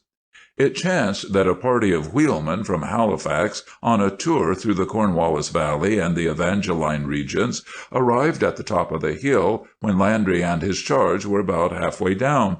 The bicyclists were riding in a long line, single file. Their leader knew the country, and he knew that Barnes's Hill was smooth and safe for coasting. Some of the riders, the leader among them, were on the old-fashioned high wheels, while others rode the less conspicuous safeties, then a new thing. Each man, as he dipped over the edge of the slope, flung his legs over the handles and luxuriously let her go. They saw the team ahead, but there was abundance of room for safe passing. Now, Squire Bateman's black and white steer had been brought up behind the Gaspereau Hills, where the wheelman delights not to wander. A bicycle, therefore, was in his eyes a novel and terrifying sight. As the whirling and gleaming apparition flashed past, he snorted fiercely and sprang aside with a violence that almost upset the cart. Landry sprang to his feet, grinding his teeth with excitement and wrath, and the next wheelman slipped radiantly by. This was too much for the black and white steer, and on the third wheel he made a desperate but ineffectual charge. Ineffectual, did I say? Well, only so far as that wheel was concerned, but he flung himself so far across the way that the next rider could not avoid the obstacle. The tall wheel struck the animal amidships, so to speak, and the rider went right on and landed in a dismal heap. The other riders darted aside by the bank into the fence, stopping themselves gracefully or ungracefully, but at any cost avoiding the now quite demented beast that was blocking their way. The animal made a frantic dash at the unfortunate wheelman in the gutter, who had picked himself up with difficulty and was feeling for broken bones. He was beyond the steer's reach, but discreetly hobbled to the fence and placed that welcome barrier between him and the foe. The fury of the animal's charge, however, had swung the cart right across the road, and now the frightened horse began to plunge and rear. Landry held him in partial control, and the next instant the steer made a second mad rush, this time aiming at the bicycle which had struck him, and which now lay in the gutter. He reached the offending wheel, but at the same time he upset the cart. Out went Landry like a rubber ball, and the horse, kicking himself free of the traces, set out at a highly creditable pace for Kentville. The rage of the little Frenchman as he picked himself up was Homeric. He abused the bellowing and bounding brute with an eloquence which, had it been expressed in English, would have made the wheelman on the other side of the fence depart in horror. Then he seized a fence stake and rushed into close quarters, resolved to enforce his authority. At the moment of Landry's attack, the steer had his horns very much engaged in the wheel of the bicycle. As the fence stake came down with impressive emphasis across his haunches, he tossed the machine in air and charged on his assailant with great nimbleness and ferocity. Landry just escaped by springing over the body of the cart, and at this juncture he congratulated himself that he had hitched the animal by a strong halter. By this time the bicyclists had reunited their forces a little below. Their leader, with the dismounted wheelman, now came to rescue the suffering wheel, but there was no such thing as getting near it. The steer stood guard over his prize with an air that forbade any interference. "It isn't much good now, anyway," grumbled the victim. "I guess I'll have to hobble on as far as Kentville and borrow or hire another wheel there. This ain't worth mending now." "Oh, nonsense," replied the leader. "A few dollars will put it all right. We'll leave it at Kentville to be sent back to Halifax by the DAR, and McInerney's fix it so you'll never know it had been broken." "Well," rejoined the discomfited one, "I don't see how we're going to get hold of it, anyway." To this sentiment the steer bellowed his adherence. The leader of the wheelmen, however, glancing around at the encouraging countenances of his party, drew a small revolver from his hip pocket. "Don't you think," he said, addressing Landry, "we ought to shoot the spieß? He's blocking the highway, and is a menace to all passers-by." The astute Landry meditated for a moment. "What might be your name, sir?" he inquired. "My name's Vroot, Walter Vroot of Halifax," replied the wheelman. "If you shoot the steer, sir, Squire Bateman he make you pay for him, sure," said Landry. At this there arose a chorus of indignation, led by the discomfited one, but Mr. Vroot turned on his heel, thrusting his revolver back into his pocket. "Perhaps," said he to Landry, "you'll be so good as to bring the bicycle into Kentville with you when you come." "Sir," said Landry, "oh, it's possible. I go to Kentville right now to look after my horse." In a few minutes the wheelman had vanished in a slender and gleaming line. Landry and the wheelless one, whose name, by the way, was Smith, were tramping dejectedly townward, and the steer was left in absolute possession of the cart, the wheel, and a portion of the Queen's Highway. In a short time the situation might have become monotonous for the animal, as the road was dry and dusty, and the rich short grass of the roadside beyond his reach. But just as he got tired of demolishing the bicycle, there came a diversion. A light carriage containing a lady and a gentleman appeared over the crest of the hill. The occupants of the carriage were surprised and vexed at the obstacle before them. "I think it's perfectly outrageous," said the lady, "the way these country people leave their vehicles right in the middle of the road." "There seems to have been some accident," remarked the man soothingly. "What business had they going away and leaving things that way?" retorted the lady sharply. "You'll have to get out and remove that animal before we try to pass." By this time the horse, a mild livery-stable creature, was almost within reach of the angry steer, whose tail twitched ominously. The next instant, with a deep, grunting bellow, he charged at the horse, who reared and backed just in time to save himself. The carriage came within an ace of upsetting, and the lady shrieked hysterically. The man sprang out and seized the horse by the head. The lady flung herself out desperately over the back. "Don't be alarmed, my dear," said the man. "The animal is securely fastened to the cart, and seems to have been placed there to guard the way. They seem to have very strange customs in Nova Scotia." "What shall we do?" queried the lady tearfully, gazing at the pawing and roaring steer. "Why, there's nothing to do but take down a piece of the fence and drive around. There's no occasion for alarm," replied the man. He backed the horse a little way, and then tied him to the fence while he made an opening. Then he made another opening at a safe distance below the obstacle, led the horse and carriage through, put the lady back into the seat, and continued his journey philosophically. In the course of the next hour a number of other travelers approached, and, taking in the situation, followed the new route through the fields. The steer invariably bellowed and plunged and lashed himself into mad rage in trying to get at them, but Squire Bateman's halter and rope did their duty, and all his efforts proved futile. But meanwhile the most astounding reports were flying about Kentville. Landry had secured the horse and related the exact truth of the whole affair, but the various romantic and exciting embellishments of wayfarers found most favor in the eventless country town. A little squad of men with guns set forth to quell the nuisance, and hard on their heels followed Landry, bent on saving the property of his employer. When the party drew near, and realized how securely their antagonist was tethered, they were in no haste to complete their errand. The brute's rage was so blind and fierce that they amused themselves for a little while with the sport of tantalizing him. They would approach almost within his reach, and then dart back to a safer-looking distance. And presently the animal was a mass of sweat and froth, churned with red dust of the highway. At last, just as one of the men raised his rifle with the intention of ending the play, the animal threw himself in one of his maddest charges.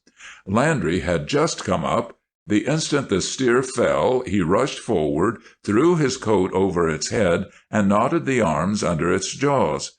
Breathless and bewildered, the panting brute ceased its struggles and lay quite still.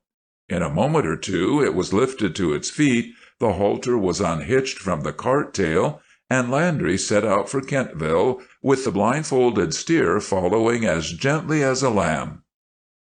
End of Chapter 3, Part 2.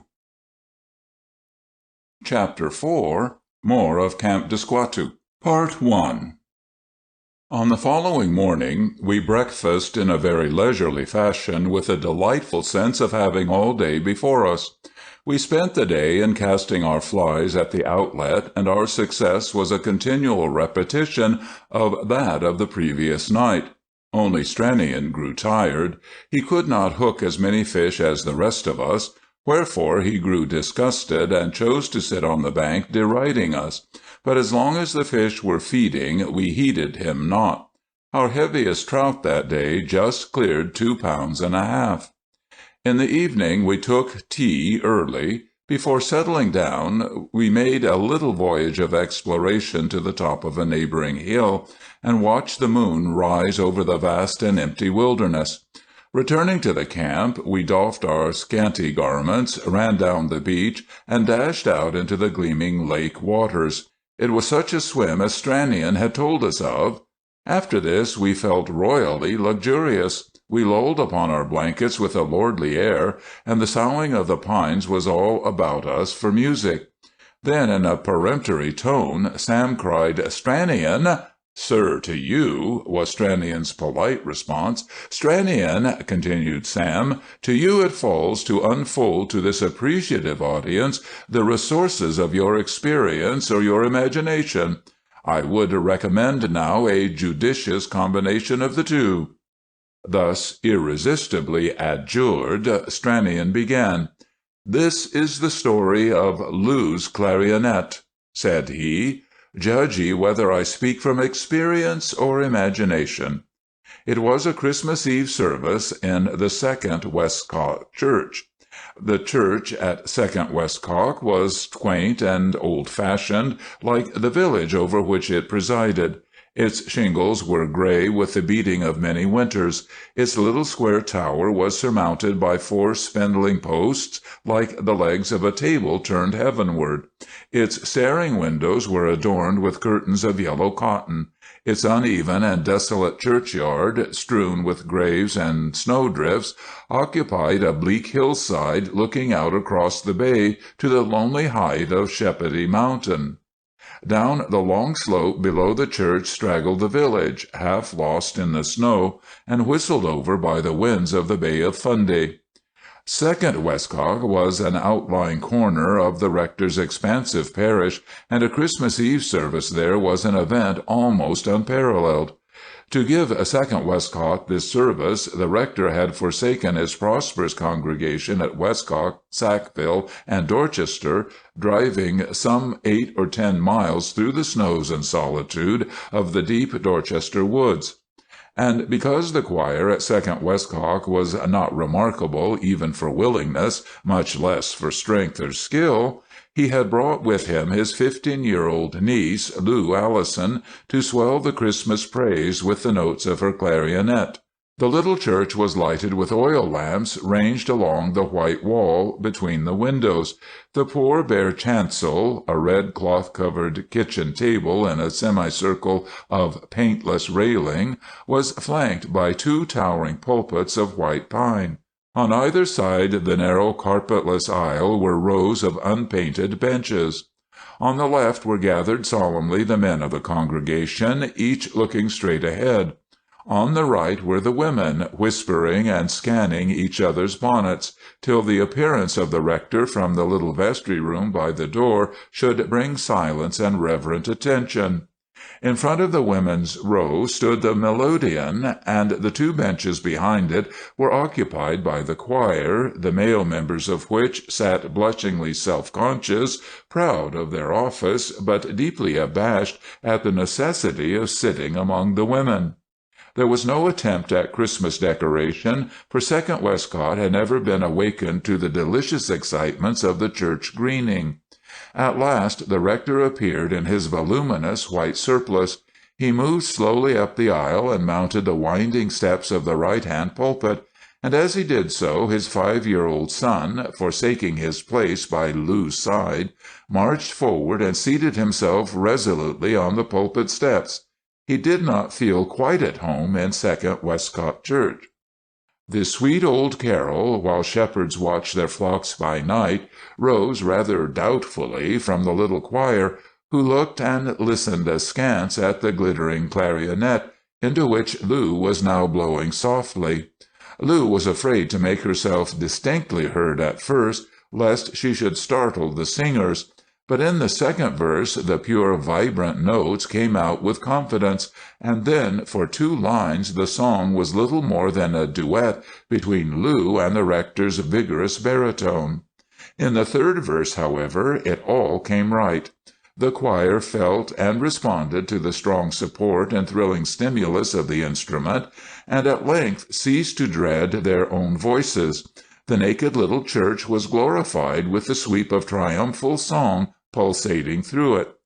Never before had such music been heard there. Men and women and children sang from their very souls, and when the hymn was ended the whole congregation stood for some seconds, as in a dream, with quivering throats, till the rector's calm voice, repeating the opening words of the liturgy, brought back their self-control in some measure. Thereafter every hymn and chant and carol was like an inspiration, and Lou's eyes sparkled with exultation. When the service was over, the people gathered round the stove by the door, praising Lou's clarionet, and petting little Ted, who had by this time come down from the pulpit steps. One old lady gave the child 2 or 3 brown sugar biscuits, which she had brought in her pocket, and a pair of red mittens, which she had knitted for him as a Christmas present. Turning to Lou, the old lady said, "I niver heerd nothing like that trumpet of yourn, miss. I felt like it just drawed down the angels from heaven to sing with us tonight. Their voices was all swimming in a smoke like, right up in the hollow of the ceiling." "'Tain't a trumpet," interrupted Teddy shyly. "It's a clarinet. I got a trumpet at home." "To be sure," replied the old lady indulgently. "But, miss, as I was a-sayin', that music of yourn would just soften the hardest hearts as ever was." The rector had just come from the vestry-room, well wrapped up in his furs, and was shaking hands and wishing everyone a Merry Christmas, while the sexton brought the horse to the door. He overheard the old lady's last remark as she was bundling Teddy up in a huge woolen muffler. "It certainly did," said he, "make the singing go magnificently tonight, didn't it, Mrs. Tate? But I wonder, now, what sort of an effect it would produce on a hard-hearted bear if such a creature should come out at us while we were going through Dorchester woods." The mild pleasantry was very delicately adapted to the rector's audience, and the group about the stove smiled with a reverent air befitting the place they were in. But the old lady exclaimed in haste, "My land sakes, parson, the bear just scared to death." "I wonder if it would frighten a bear," thought Lou to herself, as they were getting snugly bundled into the warm, deep pung, as the low box sleigh with movable seats is called. Soon the crest of the hill was passed, and the 4-poster on the top of 2nd Westcott Church sank out of sight. For a mile or more the road led through half-cleared pasture lands, where the black stumps stuck up so strangely through the drifts that Teddy discovered bears on every hand. He was not at all alarmed, however, for he was sure his father was a match for 1,000 bears. By and by the road entered the curious inverted dark of the Dorchester woods, where all the light seemed to come from the white snow under the trees rather than from the dark sky above them. At this stage of the journey, Teddy retired beneath the buffalo robes and went to sleep in the bottom of the pung. The horse jogged slowly along the somewhat heavy road. The bells jingled drowsily amid the soft, pushing whisper of the runners. Lou and the rector talked in quiet voices, attuned to the solemn hush of the great forest. "What's that?" Lou shivered up closer to the rector as she spoke, and glanced nervously into the dark woods whence the sound had come. He did not answer at once, but seized the whip and tightened the reins as a signal to old Jerry to move on faster. The horse needed no signal, but awoke into an eager trot, which would have become a gallop had the rector permitted. Again came the sound, this time a little nearer, and still, apparently, just abreast of the pung, but deep in the woods. It was a bitter, long, wailing cry, blended with a harshly grating undertone, like the rasping of a saw. "What is it?" again asked Lou, her teeth chattering. The rector let old Jerry out into a gallop as he answered, "I'm afraid it's a panther, what they call around here an Indian devil, but I don't think there's any real danger. It is a ferocious beast, but will probably give us a wide berth." "Why won't it attack us?" asked Lou. "Oh, it prefers solitary victims," replied the rector. "It is ordinarily a cautious beast, and does not understand the combination of man and horse and vehicle. Only on rare occasions has it been known to attack people driving, and this one will probably keep well out of our sight. However, it's just as well to get beyond its neighborhood as quickly as possible. Steady, Jerry, old boy, steady. Don't use yourself up too fast." The rector kept the horse well in hand, but in a short time it was plain that the panther was not avoiding the party. The cries came nearer and nearer, and Lou's breath came quicker and quicker, and the rector's teeth began to set themselves grimly, while his brows gathered in anxious thought. If it should come to a struggle, what was there in the slave, he was wondering, that would serve as a weapon? Nothing, absolutely nothing, but his heavy pocket-knife. A poor weapon, thought he ruefully, with which to fight a panther, but he felt in his pocket with one hand and opened the knife and slipped it under the edge of the cushion beside him. At this instant he caught sight of the panther bounding along through the low underbrush, keeping parallel with the road and not 40 yards away. "There it is!" came in a terrified whisper from Lou's lips, and just then Teddy lifted his head from under the robes. Frightened at the speed and at the set look on his father's face, he began to cry.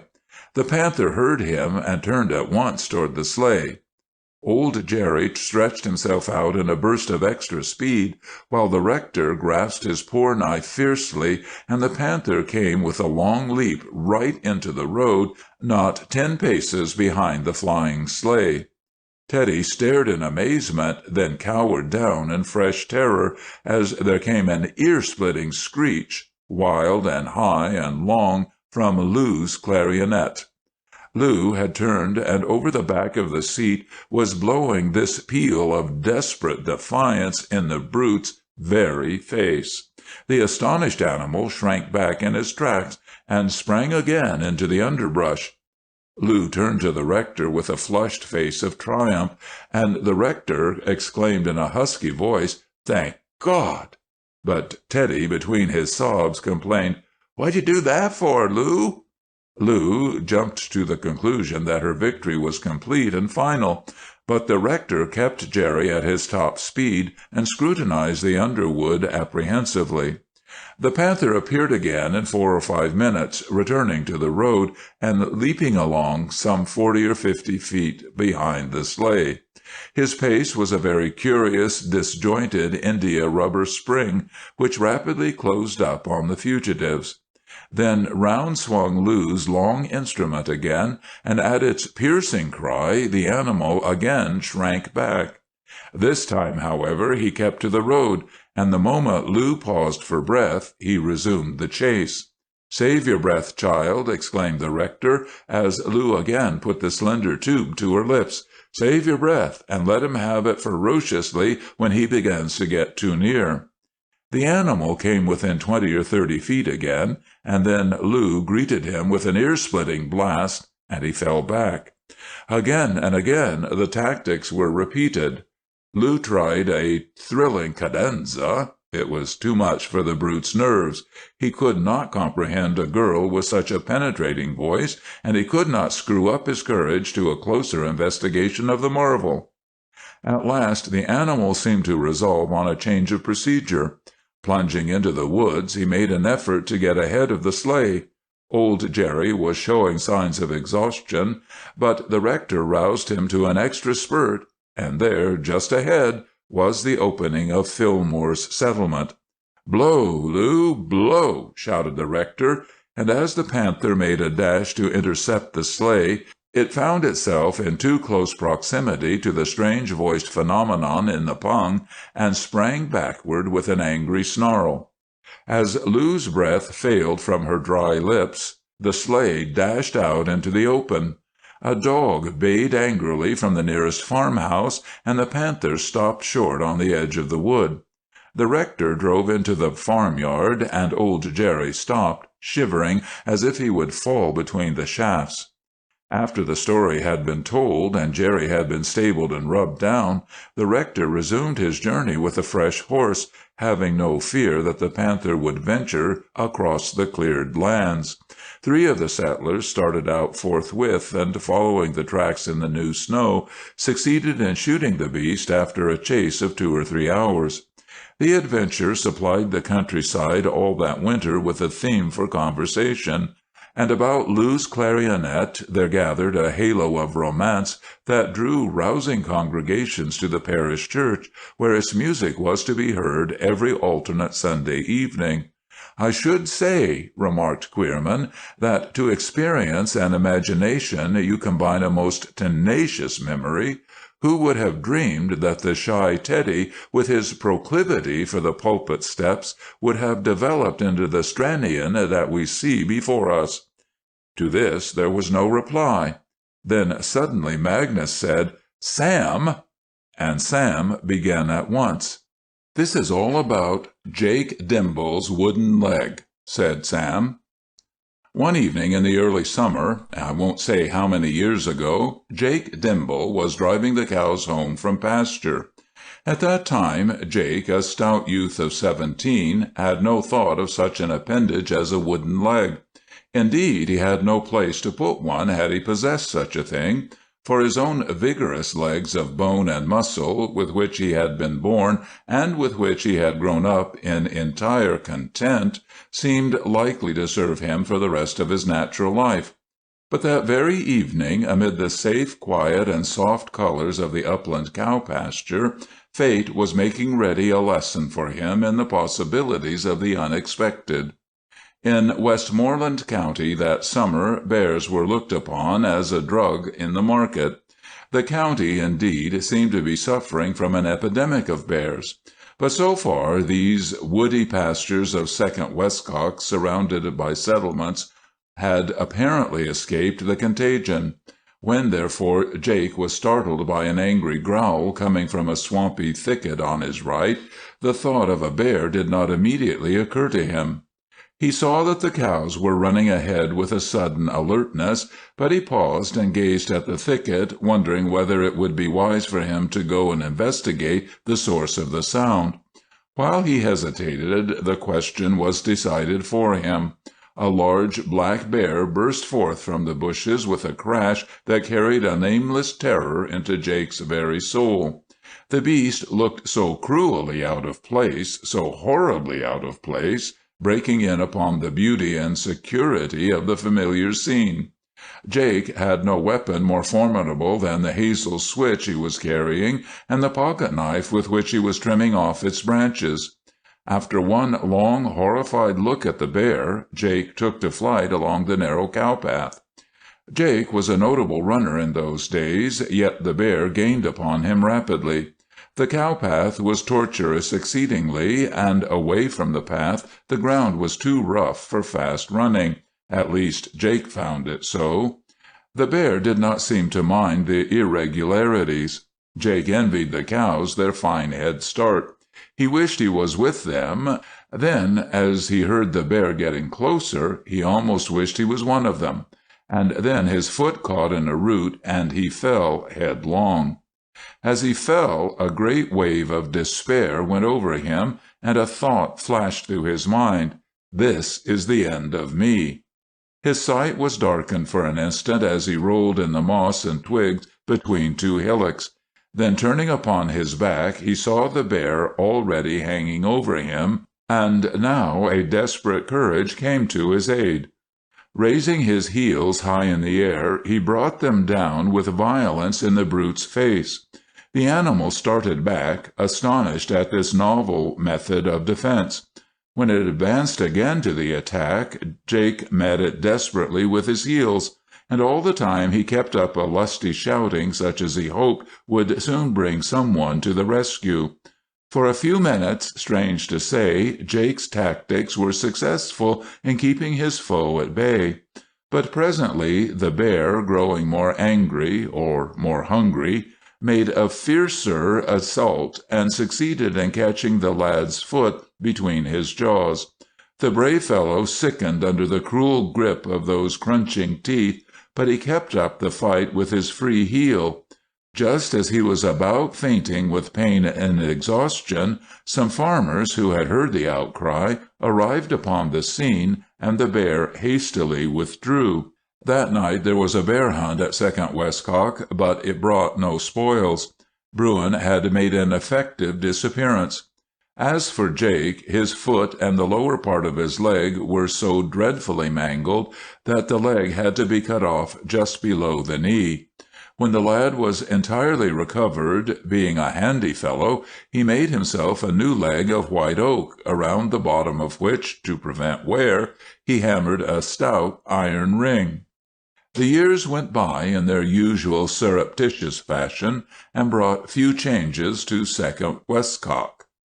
One June evening, 10 years after that on which my story opened, Jake was driving the cows home as usual, when once more, as he passed the swampy thicket, he heard that menacing growl. Jake looked about him as if in a dream. There was the same dewy smell in the air, mingled with the fragrance of sweet fern that he remembered so painfully and so well. There was the same long yellow cloud over the black woods to the west. There was the same dappled sky of amber and violet over his head. As before, he saw the cows breaking into a run. In a moment there was the same dreadful crashing in the thicket. Was he dreaming? He looked down in bewilderment, and his eyes fell on the iron-shod end of his wooden leg. That settled it. Evidently he was not dreaming, and it was time for him to hurry home. He broke into a run as rapid as his wooden leg would allow. Now, long use and natural dexterity had made Jake almost as active in the handling of this wooden leg as most men are with the limbs which nature gave them.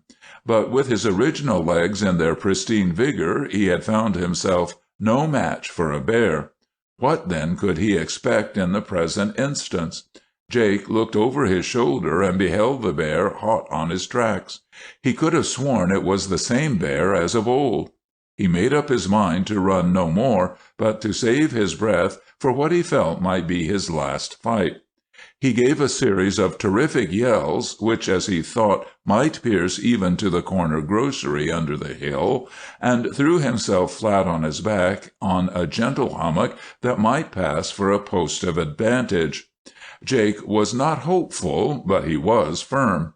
He thought it would be too much to expect to come off twice victorious from a scrape like this. He eyed the bear sternly, and it seemed to him as if the brute actually smiled on observing that its intended victim had not forgotten his ancient tactics. Jake concluded that the approaching contest was likely to be fatal to himself, but he calculated on making it at least unpleasant for the bear. The animal turned a little to one side and attacked his prostrate antagonist in the flank. But Jake whirled nimbly just in time and brought down his iron-shod heel on the brute's snout. The blow was a heavy one, but that bear was not at all surprised. If it was the bear of the previous encounter, it doubtless argued that years had brought additional weight and strength to its opponent's understanding. It was not to be daunted, but instantly seized the wooden leg in its angry jaws. Jake's yells for help continued, but the bear, the moment it discovered that the limb on which it was chewing was of good white oak, fell a prey to astonishment, if not alarm. It dropped the leg, backed off a few paces, sat down upon its haunches, and gazed at this strange and inedible species of man. Jake realized at once the creature's bewilderment, but the crisis was such a painful one that the humor of the situation failed to strike him. After a few moments of contemplation, the bear made a fresh attack. It was hungry, and perhaps thought some other portion of Jake's body might prove more delicate eating than his leg. Jake, however, gave it no chance to try. The next hold the bear got was upon the very end of the oaken member, where the iron ring proved little to its taste. It tried fiercely for another hold, but Jake, in his desperate struggles, endowed with the strength of his terror, succeeded in foiling it in every attempt. At length, with the utmost force of his powerful thigh, he drove the end of the leg right into the beast's open mouth, inflicting a serious wound. Blood flowed freely from the animal's throat, and presently, after a moment of hesitation, having probably concluded that the morsel was not savory enough to justify any further struggle, the bear moved sullenly away, coughing and whining. Jake lay quite still till his vanquished antagonist had disappeared in the covert. Then he rose and wended his way homeward, thinking to himself how much better his wooden leg had served him than an ordinary one could have done. In a few minutes he was met by some of his fellow townsmen, who were hastening to find out the cause of all the noise. To them Jake related the adventure with great elation, adding as he concluded, "You see now how everything turns out for the best. If I hadn't lost that 'ere leg of mine this night 10 year ago, I'd have maybe lost my head this very evening." In spite of Jake Dimble's reputation for truthfulness, his story was not believed in the village of Second Westcock. It was voted altogether too improbable, from whatever side it was looked at. In fact, so profoundly incredulous were his fellow villagers that Jake could not even organize a bear hunt. Some 10 days later, however, his veracity received ample confirmation. A man out looking for strayed cattle in the woods, not more than a couple of miles from Jake's pasture, found a large bear lying dead in a cedar swamp. Examining the body curiously to find the cause of death, he was puzzled till he recalled Jake's story. Then he looked at the dead brute's throat. The mystery was solved, and the community was once for all convinced of the fighting qualities of the wooden leg. "Well, that's a good story," said Magnus. "In a vague way it reminds me of one which is as unlike it as anything could well be. Mine is a tropical tale. Let the O.M. enter it as Peril Among the Pearls. I got it at first hand when I was in Halifax last autumn." In the tiny office of the Cunarder Inn the air was thick with smoke. The white egg-shaped stove contained a fire, though September was yet young, for a raw night fog had rolled in over Halifax, making the display of bright coals no less comforting than cheerful. From the adjacent wharves came the soft washing and whispering of the tide, with an occasional rattle of oars as a boat came to land from one of the many ships. The density of the atmosphere in the office was chiefly due to Al Johnson, the diver, who, when he was not talking, diving, eating, or sleeping, was sure to be puffing at his pipe. We had talked little, but now I resolved to turn off the smoke flowing from Johnson's pipe by getting him to tell us a story. He could never tell a story and keep his pipe lit at the same time. Johnson was a college-bred man whom a love of adventure had lured into deep-sea diving. He and his partner were at this time engaged in recovering the cargo of a steamer Ulrich sunk near the entrance to Halifax harbor. I asked Johnson, "Do you remember promising me a yarn about an adventure you had in the pearl fisheries?" "Which adventure, and what pearl fisheries?" Johnson asked. "I fished in Tunaveli and in the Sulu waters off the Borneo coast, and also in the Torres Strait, and wheresoever it was, there seemed to be pretty nearly always some excitement going." "Oh," said I, "whichever you like to give us. I think what you spoke of was an adventure in the Torres Strait." "No," said Johnson, "I think I'll give you a little yarn about a tussle I had with a turtle in the Sulu waters. I fancy there isn't much that grows, but you'll find it somewhere in Borneo, and the water there is just as full of life as the land." "Sharks?" I queried. "Oh, worse than sharks," replied Johnson. "There's a big squid that will squirt the water black as ink, and just then perhaps something comes along and grabs you when you can't defend yourself. And there's the devilfish, own cousin to the squid, and the meanest enemy you'll want to run across anywhere. And there's a tremendous giant of a shellfish, a kind of scalloped clam that lies with its huge shells wide open, but half hidden in the long weeds and sea mosses. If you put your foot into that trap, snap, it closes on you, and you're fast. That clam is a good deal stronger than you are, and if you have not a hatchet or something to smash the shell with, you are likely to stay there. Of course, your partner in the boat up aloft would soon know something was wrong, finding that he couldn't haul you up.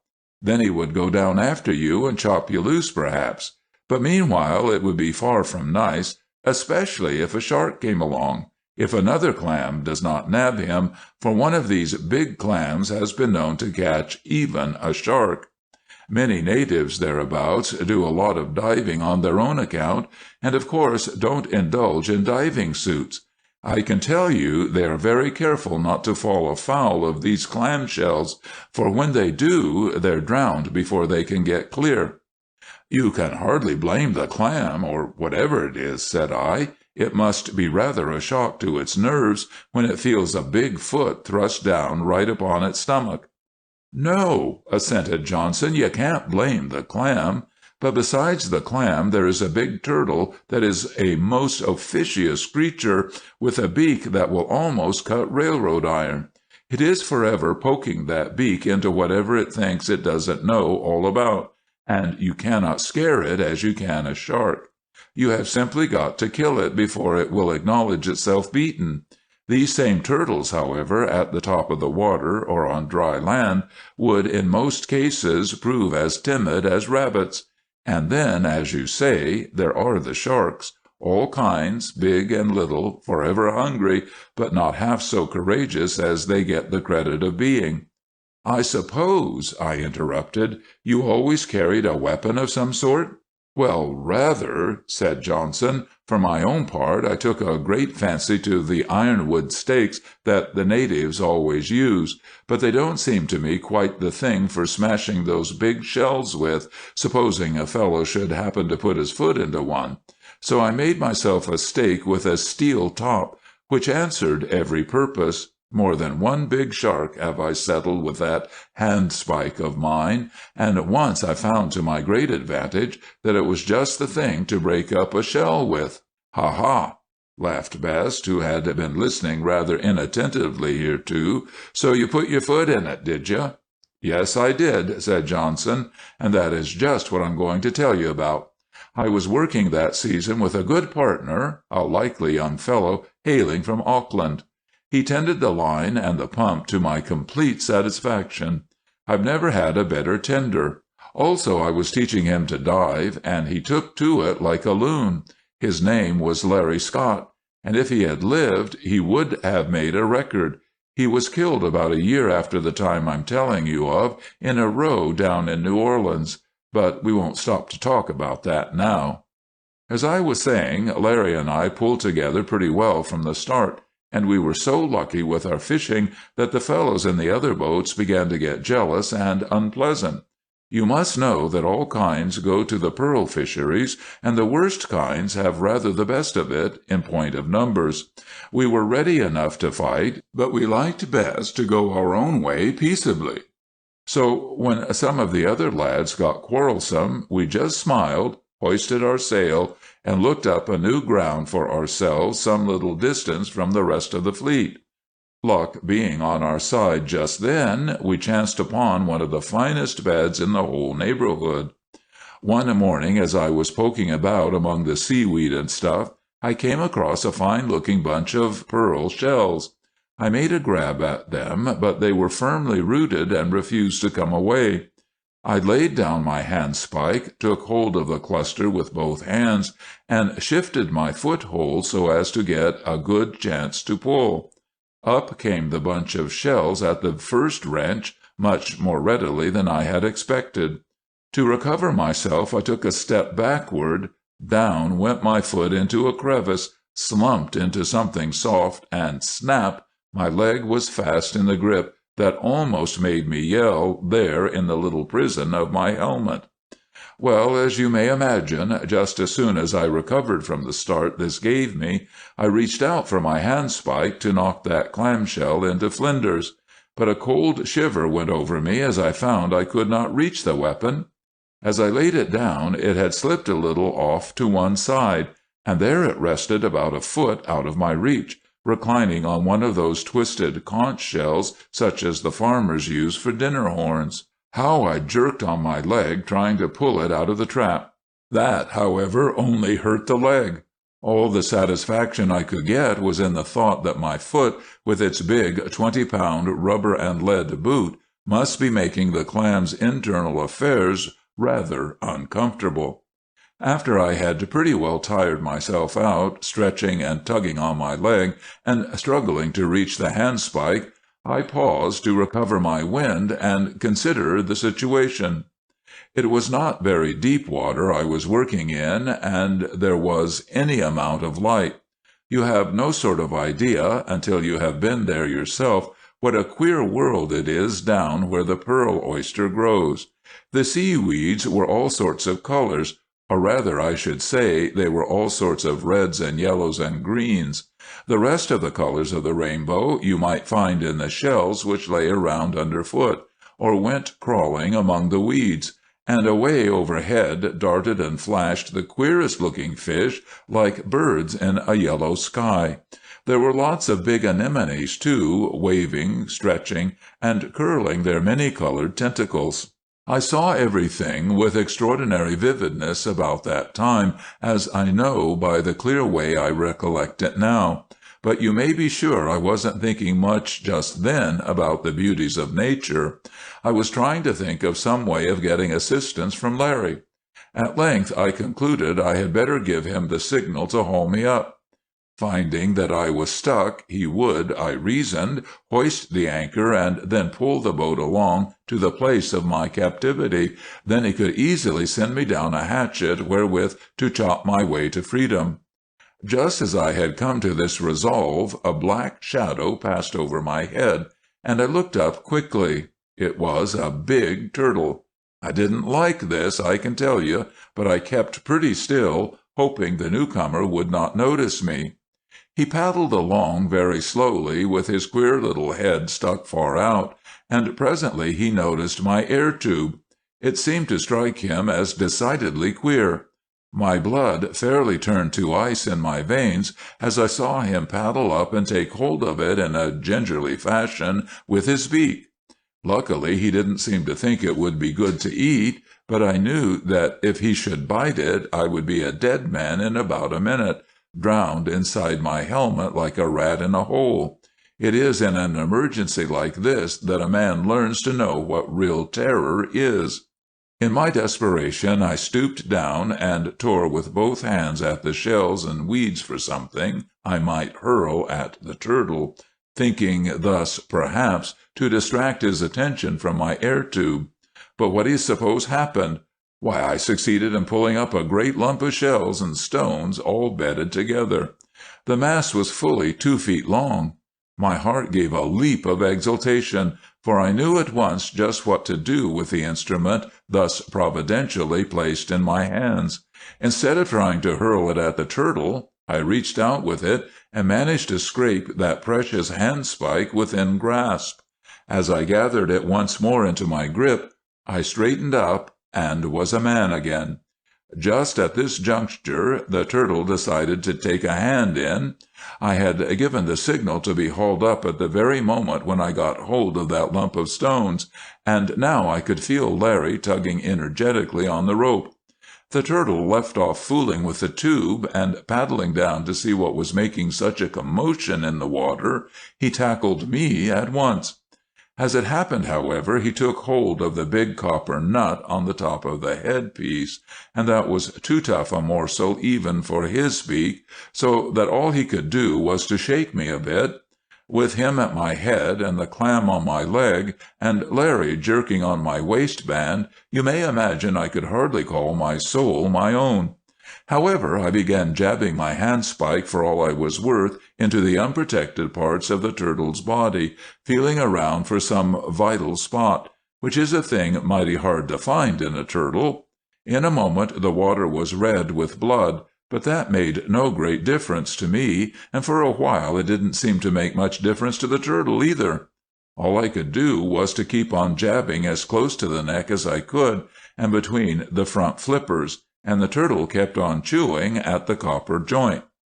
I believe it was the clam that helped me most effectually in that struggle. You see, that grip on my leg kept me as steady as a rock.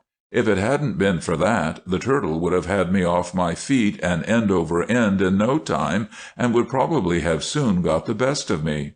As it was, after a few moments of this desperate stabbing with the handspike, I managed to kill my assailant, but even in death that iron beak of his maintained its hold on the copper nut of my helmet. Having no means of cutting the brute's head off, I turned my attention to the big clam, and with the steel point of my handspike I soon released my foot. Then Larry hauled me up. He told me afterward he never in all his life got such a start as when that great turtle came to the surface hanging on to the top of my helmet. The creature was so heavy he could not haul it and me together into the boat, so he slashed the head off with a hatchet and then lifted me aboard. Beyond a black and blue leg, I was not much the worse for that adventure, but I was so used up with excitement of it all that I wouldn't go down for any more pearls that day. We took a day off, Larry and I, and indulged in a little run ashore. "You had earned it," said I. "Now, Queerman," said Sam, "as your turn comes round again, give us something less lugubrious than your last. Be light, be cheerful." "It seems to me that I remember," replied Queerman, "a merry little adventure that befell me some years ago. If it is not hilarious enough to suit you, Sam, you can stop me in the middle of it. While you fellows were fishing this afternoon, I was reading Mr. Gummer's Handbook of Poetics. Without by any means endorsing all that he says, I was struck by many imaginative passages. In one place he says, 'Something dimly personal stood behind the flash of lightning, the roaring of the wind.' That is suggestive. I'll tell you a case in point from my own experience in Newfoundland. Let me call the story The Dogs of the Drift." End of Chapter 4, Part 1. Chapter 4, More of Camp de Squatook, Part 2. The Dogs of the Drift. The very home of visions and strange traditions and mysteries is Newfoundland, that great half-explored island in the wild North Atlantic. Here the iron coast, harborless for league upon league, opposes a black perpendicular front to the vast green seas, which slowly and unceasingly beneath their veil of fogs roll in and fall in thunder amidst its pinnacles and caverns. At wide intervals the cliffs give way a little, forming narrow coves and havens so limited that scarce a score of fishing boats can find safe harborage therein. In almost every such cove may be found a tiny settlement, remote from the world, utterly shut in upon itself, save during the brief months of summer, with no ideas but what spring from its people's daily toil, and from the stupendous aspects surrounding nature. Is it strange that to such simple and lonely souls the wild elements become instinct with strange life, and seem to dominate their thoughts and their existence? For them the driving mists are filled with apparitions. The gnarled and wind-beaten firs take on strange features in the dusk. Through the ravings of the gale against those towering cliffs comes to their ears a hubbub of articulate voices mingled with the cries of the baffled sea-birds. Men dwelling under such influences are imaginative. If left in ignorance, they grow of necessity superstitious. The mouths of these islanders overflow with unearthly tales, nearly all of which may be traced to the workings of some natural force. But their faith in these fancies is as unquestioning as our acceptance of the word that the world is round. What were variously known to the islanders as the dogs of the drift, the white dogs, and the gray dogs, I heard of all over the island. As went the tale generally, and ever with bated breath, these beings were a team of gigantic dogs, lean and pale in color, driven furiously by a gaunt woman in flowing garments of white. They were said to appear to travelers caught journeying in a storm, and to dash past with shrill howls when the storm was at its highest. Never closer did they come than within a stone's throw, but their coming meant death ere sunset to one or another of those met by the apparition. In the winter of 1888 a fire took place in the out harbor where I was then living, and a large part of the winter's stores were destroyed. To our secluded settlement this was an overwhelming calamity, and there was nothing for it, if we should escape actual starvation, but to send someone for supplies to Harbor Britain. The journey was one of great difficulty and hardship, some 100-and-odd miles to be traversed through an unbroken wilderness, and the only means of conveyance a dog team and a sledge. Being young and venturesome and ever on the search for a new experience, I volunteered for the service, taking with me my man, Mike Conley, a keen hunter and one well skilled in driving dogs. Our team was a powerful one, led by a great black and white fellow, whom the other dogs devotedly obeyed. With provision for ourselves and team, with blankets and the other necessaries of such a trip, our long sledge was well loaded down, and we took with us money to buy supplies, as well as pay the transportation of them back to the famishing settlement. We marched on snowshoes for the most part, save over those open stretches of plain where the crust had hardened like ice, and where the dogs were able at a brisk gallop to draw both ourselves and their load. At such times, exhilarated by the swift motion in that keen air and sparkling sunshine, the hardships of our journey were forgotten, and we thrilled under the beauty of the glittering world of white. But far otherwise was it when our course lay, as it generally did, through juniper swamps and tangled accumulation of forest growths. Then a whole day's severest toil advanced us but a few miles on our way. The dogs, floundering in the drifts and gullies, would get their traces into an almost hopeless snarl, and many a beating the poor brutes brought upon themselves by the dangerous temper they displayed under such annoyances. They were a fierce and wolfish pack, and a strong hand we were compelled to keep over them. Our nights, when it was fine and calm, were pleasant enough, as we lay, wrapped in many blankets, around our fire. Our custom was to dig a deep hollow in the snow, and floor it with soft boughs, leaving a space at one side for the fire. Such a camp, nestled in a thick grove of var, or spruce, was snug in all ordinary weather. But sometimes the rage of the gale would make a fire impossible. The wind gusts would fairly shatter it to bits, and bursting in upon us from every quarter, drive the brands and coals all over the camp. There was then nothing left for us but to smother the remnants with snow, and huddled all together in a heap, men, dogs, and blankets, to await wretchedly the coming of the stormy dawn. Always on such occasions would Mike, who was superstitious to the fingertips, be looking out in fascinated expectation for the dreadful gray dogs. At each yelling blast he strained his eyes through the dark, till from laughing at him I grew angry, and he was constrained to hide his fears.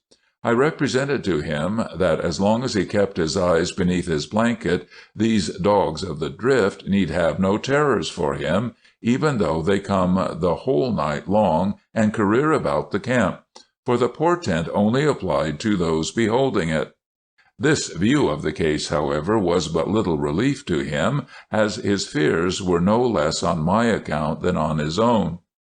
Notwithstanding one or two such grim experiences, all went well with us till our journey was 2/3 done, and the hardest of the way lay behind us.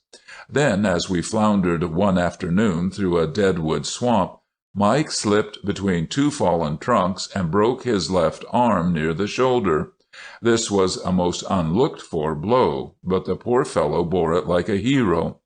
With rude splints I set the arm and bandaged it, and after a day's halt I fixed him a sort of bed on the sledge so that we were enabled to continue our journey. But now we were forced to make long detours in order to avoid rough country. On the following morning, to our satisfaction, we came out upon a chain of lakes which promised us something like fair going for a while.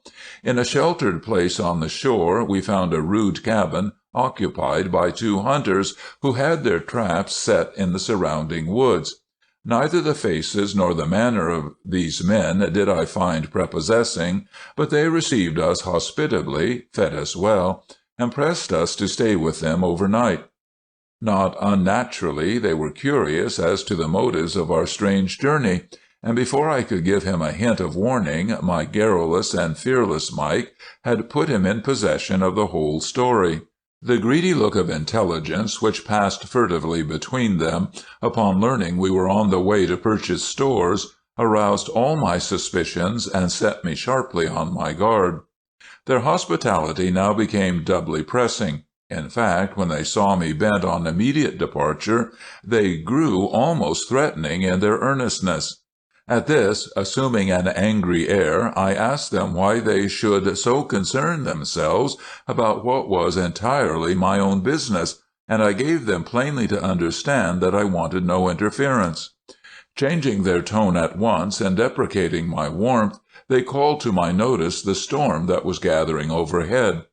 They were right. The signs could hardly be mistaken.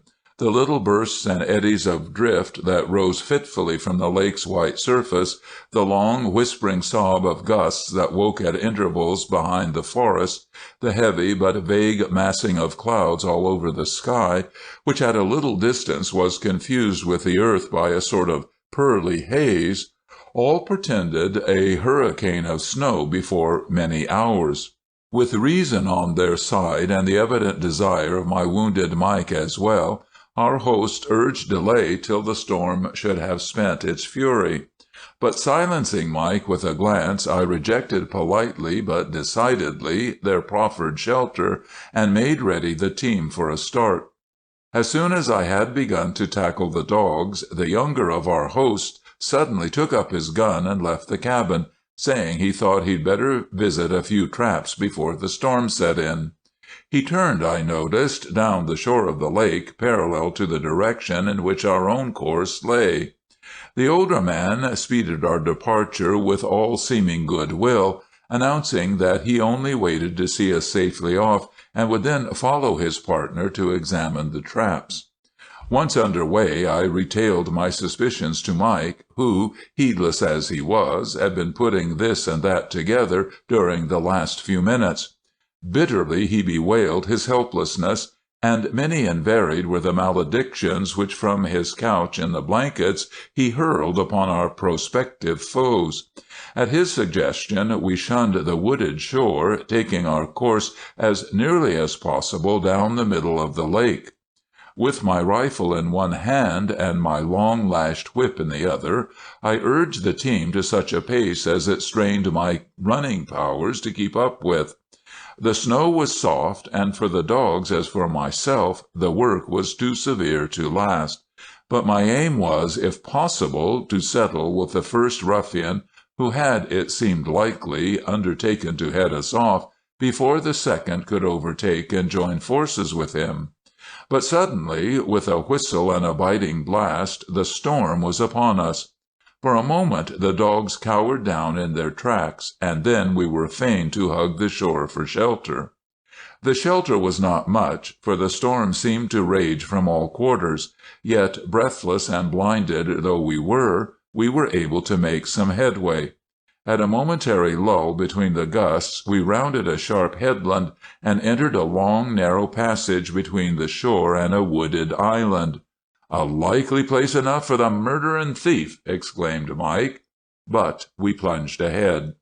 The words had scarcely left his mouth when the snow seemed to rise thinly about us in 1,000 spirals and whirls.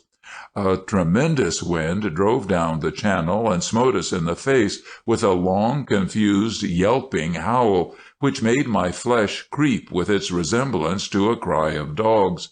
Our team trembled terribly and lay down.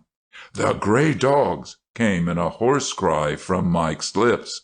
And at the same moment there swept past us, in the heart of the whirlwind, a pack of wild, huddling, and leaping drifts, followed by a tall, bent, woman-like figure of snow cloud, which seemed to stoop over and urge on their furious flight. The vision vanished, the shrill clamor died away over the open reaches of the lake, and shaking off my tremor, I cheered our dogs again to the road. But as for Mike, he was overwhelmed with horror. He would admit no doubt but that one of us must die before nightfall, and for my own part I felt that our circumstances lent only too ugly a color to his fancy. A succession of fitful, though not violent, gusts confronted us through our whole course up this defile. The air was white with fine snow, and we made but meager headway. It must have been about half a mile that we had covered since seeing the apparition, when we were startled by a sharp report just ahead of us, and instantly our dogs stopped short and fell into wild confusion. Springing to their heads, I found the great black and white leader in his death struggle, bleeding upon the snow.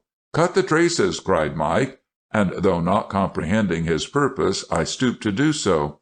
It was well for me I obeyed. As I stooped, a shot snapped behind us, and the shrill whimper of a bullet sang past my ear.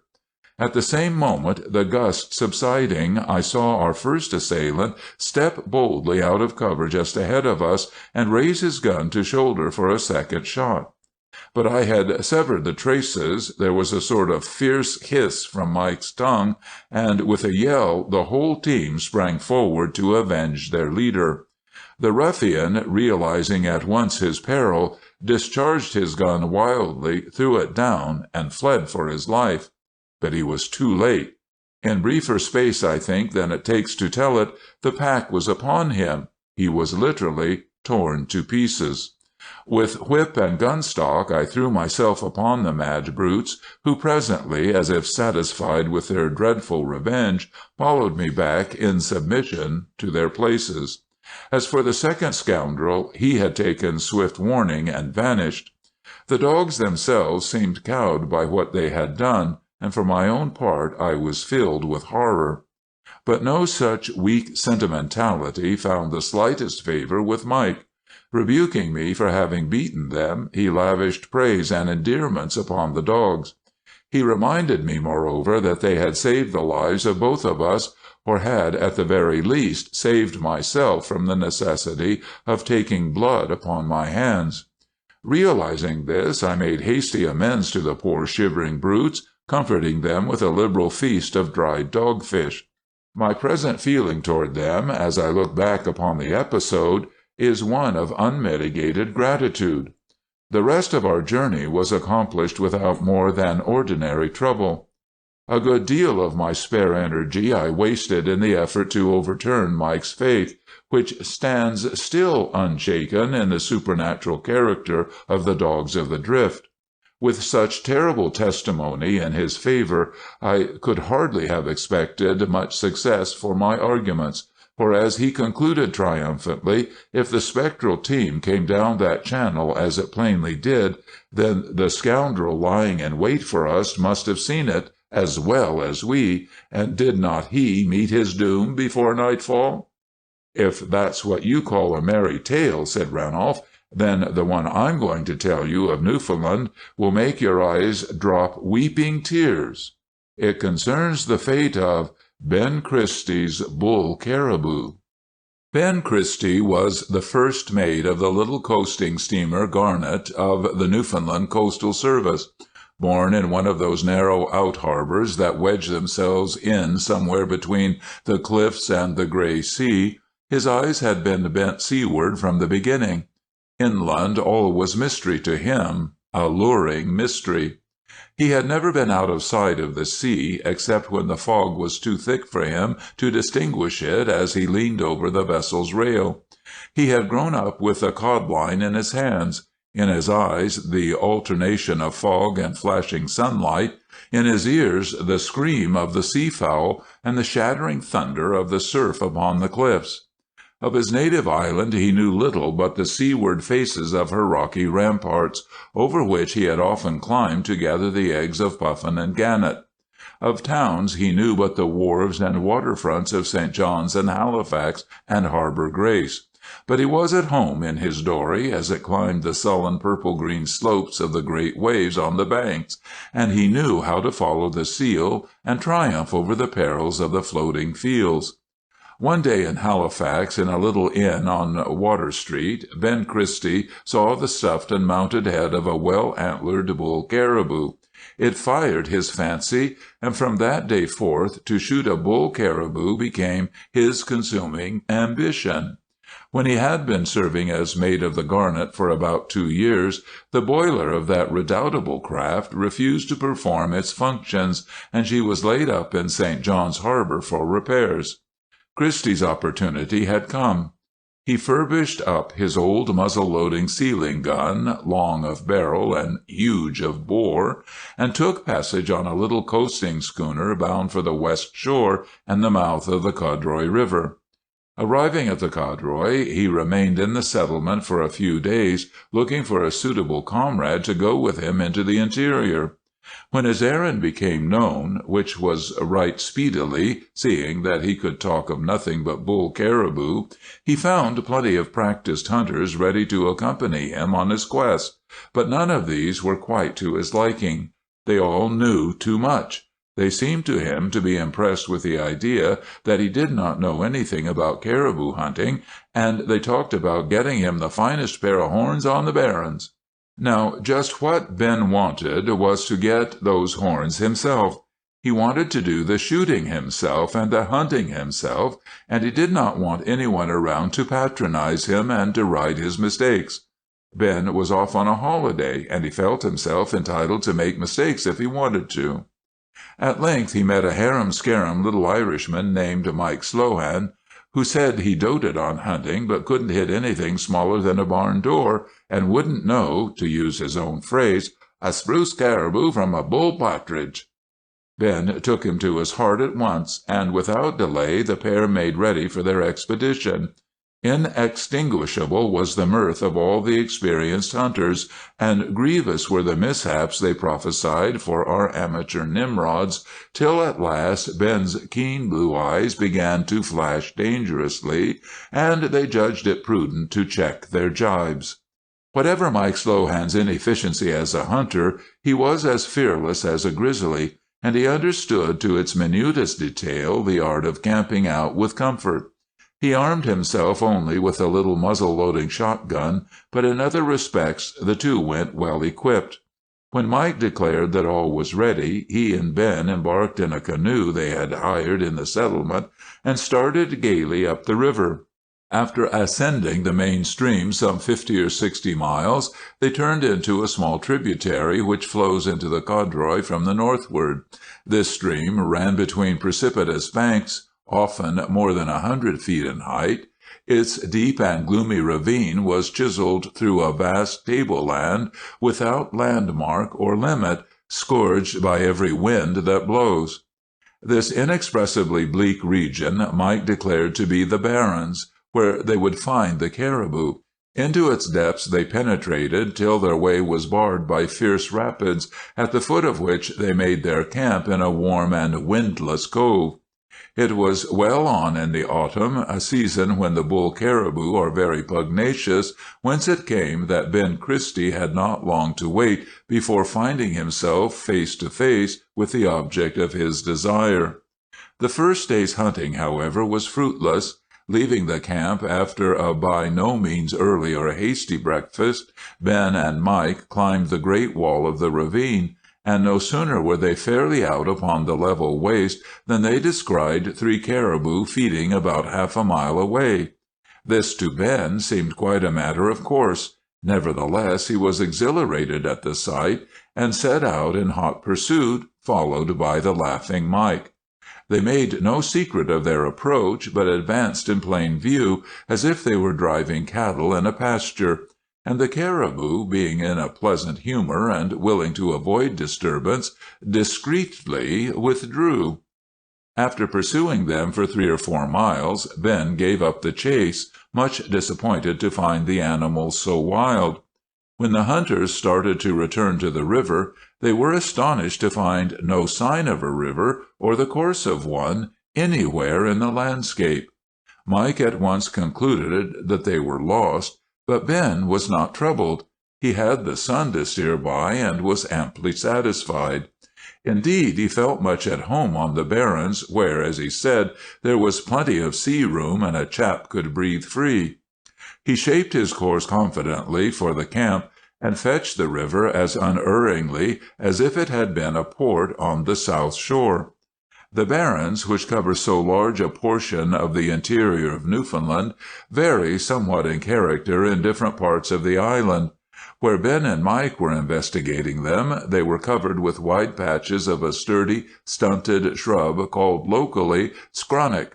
This skronnick played a most important part in the experiences which presently befell the hunters. It grows about shoulder high at its highest, and spreads out like a miniature banyan tree.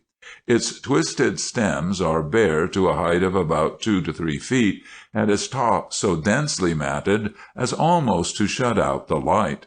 The shrub is an evergreen, a remote cousin to the juniper, and its stems are wide enough apart for one to freely crawl about between them. When one is caught in a storm on the barrens, the skronnick patches make no mean shelter. Scattered thinly amid the skronnick stood bald, white granite boulders from 2 or 3 to 10 or 12 feet high, and here and there lay deep pools, cup-shaped hollows, filled to the brim with transparent, icy water. "Arrah," said Mike, as they climbed down the ravine to the camp, "but it's a quare country." To Ben, however, all dry land was queer, so he hardly comprehended Mike's remark. On the following day, before they set out for the hunt, a council of war was held. Said Ben, "You see, the critters won't let us get nigh enough to fire them afore they clear out, and then where are we?" "Sure, and we'll hide in the skronnick," replied Mike, "and shoot 'em as they go by." "And maybe they won't go by just to oblige us," suggested Ben.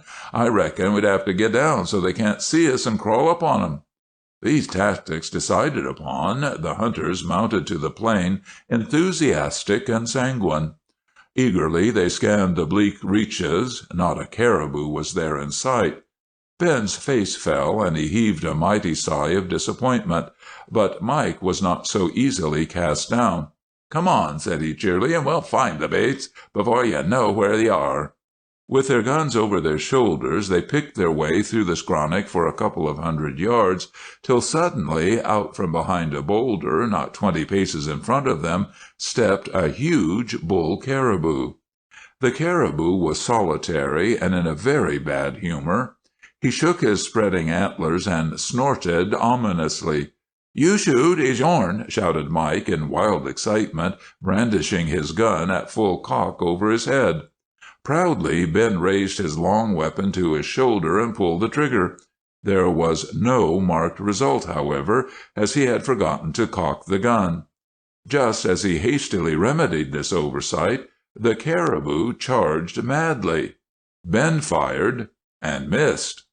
"He'll kill you! Dodge him in the skronnick!" yelled Mike, and obediently Ben dived into the nearest patch. Acting upon a natural instinct, he scurried from side to side to throw his pursuer off the track. The caribou sprang furiously upon the bushes where Ben had disappeared, and trampled them with his knife-like front hoofs. Then he turned on Mike, who had been anxiously waiting for him to keep still and give him a fair shot. In desperation, Mike fired, just grazing the animal's flank, and then he darted, like a rabbit, under the skronnick's bushes. When those deadly forehoofs came down on the place where he had vanished, the little Irishman was not there. Nimbly and noiselessly he put all the distance he could between himself and the spot where he heard his enemy tearing away at the skronnick. Finding himself unpursued, Ben made haste to reload his gun. At the sound of Mike's shot, he thrust his head out of his hiding place in time to see his comrade go under cover. Very deliberately, Ben rammed the bullet home and put on the cap. Then, standing up to his full height and taking aim at the caribou's hind quarters, which were towards him, he shouted, "Load up, Mike," and fired again. Unfortunately for the accuracy of Ben's aim, the caribou had wheeled sharp round at the sound of his voice and charged without an instant's delay. So again the shot went wild, and again, with alacrity that did credit to his bulk, Ben scuttled under the skronnick. But this time the indignant bull, furious at being thus outwitted, bounded into the bush and began thrusting about at random with horns and hoofs. More than once Ben narrowly escaped those terrible weapons, and his trepidation began to be mingled with fierce wrath at the idea of being hustled round this way by a critter. He could get no chance to load up again, and he was on the point of stepping forth and attacking the animal with the butt of his gun. He felt as if he was battened under hatches in a sinking ship. Before he could put his purpose into effect, however, there was another shot from Mike. It evidently struck the animal somewhere, for he bellowed with rage as he bounded over the thickets to join battle with his other assailant. The Irishman had not waited to mark the result of his shot, but had plunged instantly out of sight and betaken himself to a position well removed. The angry bull had no idea of his whereabouts, but thrashed about wildly, while the little Irishman chuckled in his sleeve. As soon as Ben once more got his gun loaded, he stuck his head up through the skronnick. He observed that in his wanderings beneath the scrub he had worked his way very nearly to the big granite boulder before mentioned. He did not fire, for he was resolved not to waste his shot this time. Just as he made up his mind to try a rush for the boulder, from the top of which he would be master of the situation, the caribou looked up and caught sight of him again.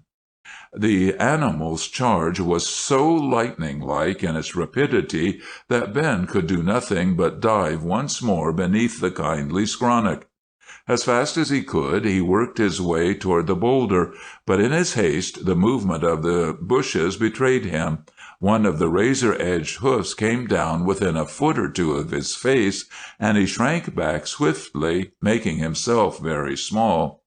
His changed course brought him to the very brink of one of the deep pools already spoken of, and he almost fell into it. In turning aside from that obstacle, the shaking of the bushes again gave the bull a hint of his position. With a cough and a bellow, the animal leaped to the spot, just missed Ben's retiring feet, and plunged headlong into the pool. This seemed to Ben just his opportunity for gaining the rock. He sprang up and made a dash for it. But before he reached its foot, and a glance told him that it was not to be scaled on that side, the caribou had picked himself nimbly out of the water, and was after him, his fury by no means dampened by the ducking. Grinding his teeth, Ben darted yet again beneath the scrub, but this time it was the closest shave he had had. The skronnick was thinner here, and he would hardly have succeeded in evading his antagonist for more than a minute had not Mike come to the rescue. The Irishman rose up with a wild yell, discharged his gun right in the caribou's face, missed with his customary facility, and dropped again into the skronnick. The foaming animal dashed away to hunt him, and Ben, creeping stealthily around the boulder, found its accessible side and scrambled to the summit as the caribou came bounding to its base. If the boulder had been a very few feet lower, the adventure might have had a very different issue, but as it was, the height proved sufficient. Ben surveyed those spear-sharp prongs from his point of vantage, just 3 feet beyond reach of their vicious thrusts, and thought proudly how fine they would look mounted in the cabin of the Garnet. He was in no great hurry to end the performance, and he did not like to fire while the caribou was so close to the muzzle of the gun. But presently the animal paused and looked around for Mike. He turned, in fact, as if to go and hunt the little Irishman again, and Ben's heart smote him for having even for a moment forgotten the peril in which his comrade yet remained. He took careful aim at a point close behind the caribou's shoulder. At the report the animal sprang straight into the air and fell back stone dead. Very triumphant, quite pardonably so, in fact, were Ben and Mike as they returned to the Codroy settlement with their spoils. They discreetly refrained from detailing at Codroy all the particulars of the hunt. But if the tourist, exploring the coast of Newfoundland in the steamer Garnet, chances to remark upon the immense pair of caribou antlers which hang over the cabin door, he will hear the whole story from Ben Christie, who is endowed with an excellent sense of humor. When Ranulph ended, he received unusual applause. Then I stepped, so to speak, into the breach. "I cannot hope," said I, "to win the ears of this worshipful company with such gentle humor as Ranulph has just achieved, but I have a good rousing adventure to tell you, with lots of blood, though little thunder. The scene of it is not far from Newfoundland. Let this fact speak in its favor." "Fire away, old man," said Queerman. "I take for my narrative the simple title of Labrador Wolves," said I. In early June 2 years ago, my friend Jack Rawlings of the Canada Geological Survey was occupied in exploring parts of the Labrador coast from the mouth of the Moisic River eastward. The following adventure, one of several that befell him in that wild region, has a peculiar interest from its possible connection with a throng of terrible legends, the scenes of which are laid along those shores. Ever since the Gulf of St. Lawrence became known to the fishing fleets of Brittany and the Basque provinces, its northeastern coast has been peopled by the vivid imaginations of the fishermen and sailors with supernatural beings of various fashions, all agreeing, however, in the attributes of malignity and noisiness. Demons and griffins and monsters indescribable were supposed to haunt the bleak hills and dreadful ravines. Ships driven reluctantly inshore by stress of weather were wont to carry away strange tales of howlings and visions to freeze the marrow of the folk at home. The probable origin of those myths may be found in the fact that from time to time the coast has been ravaged by hordes of gigantic gray wolves sweeping down from the unfathomed wilderness of the high interior plateau.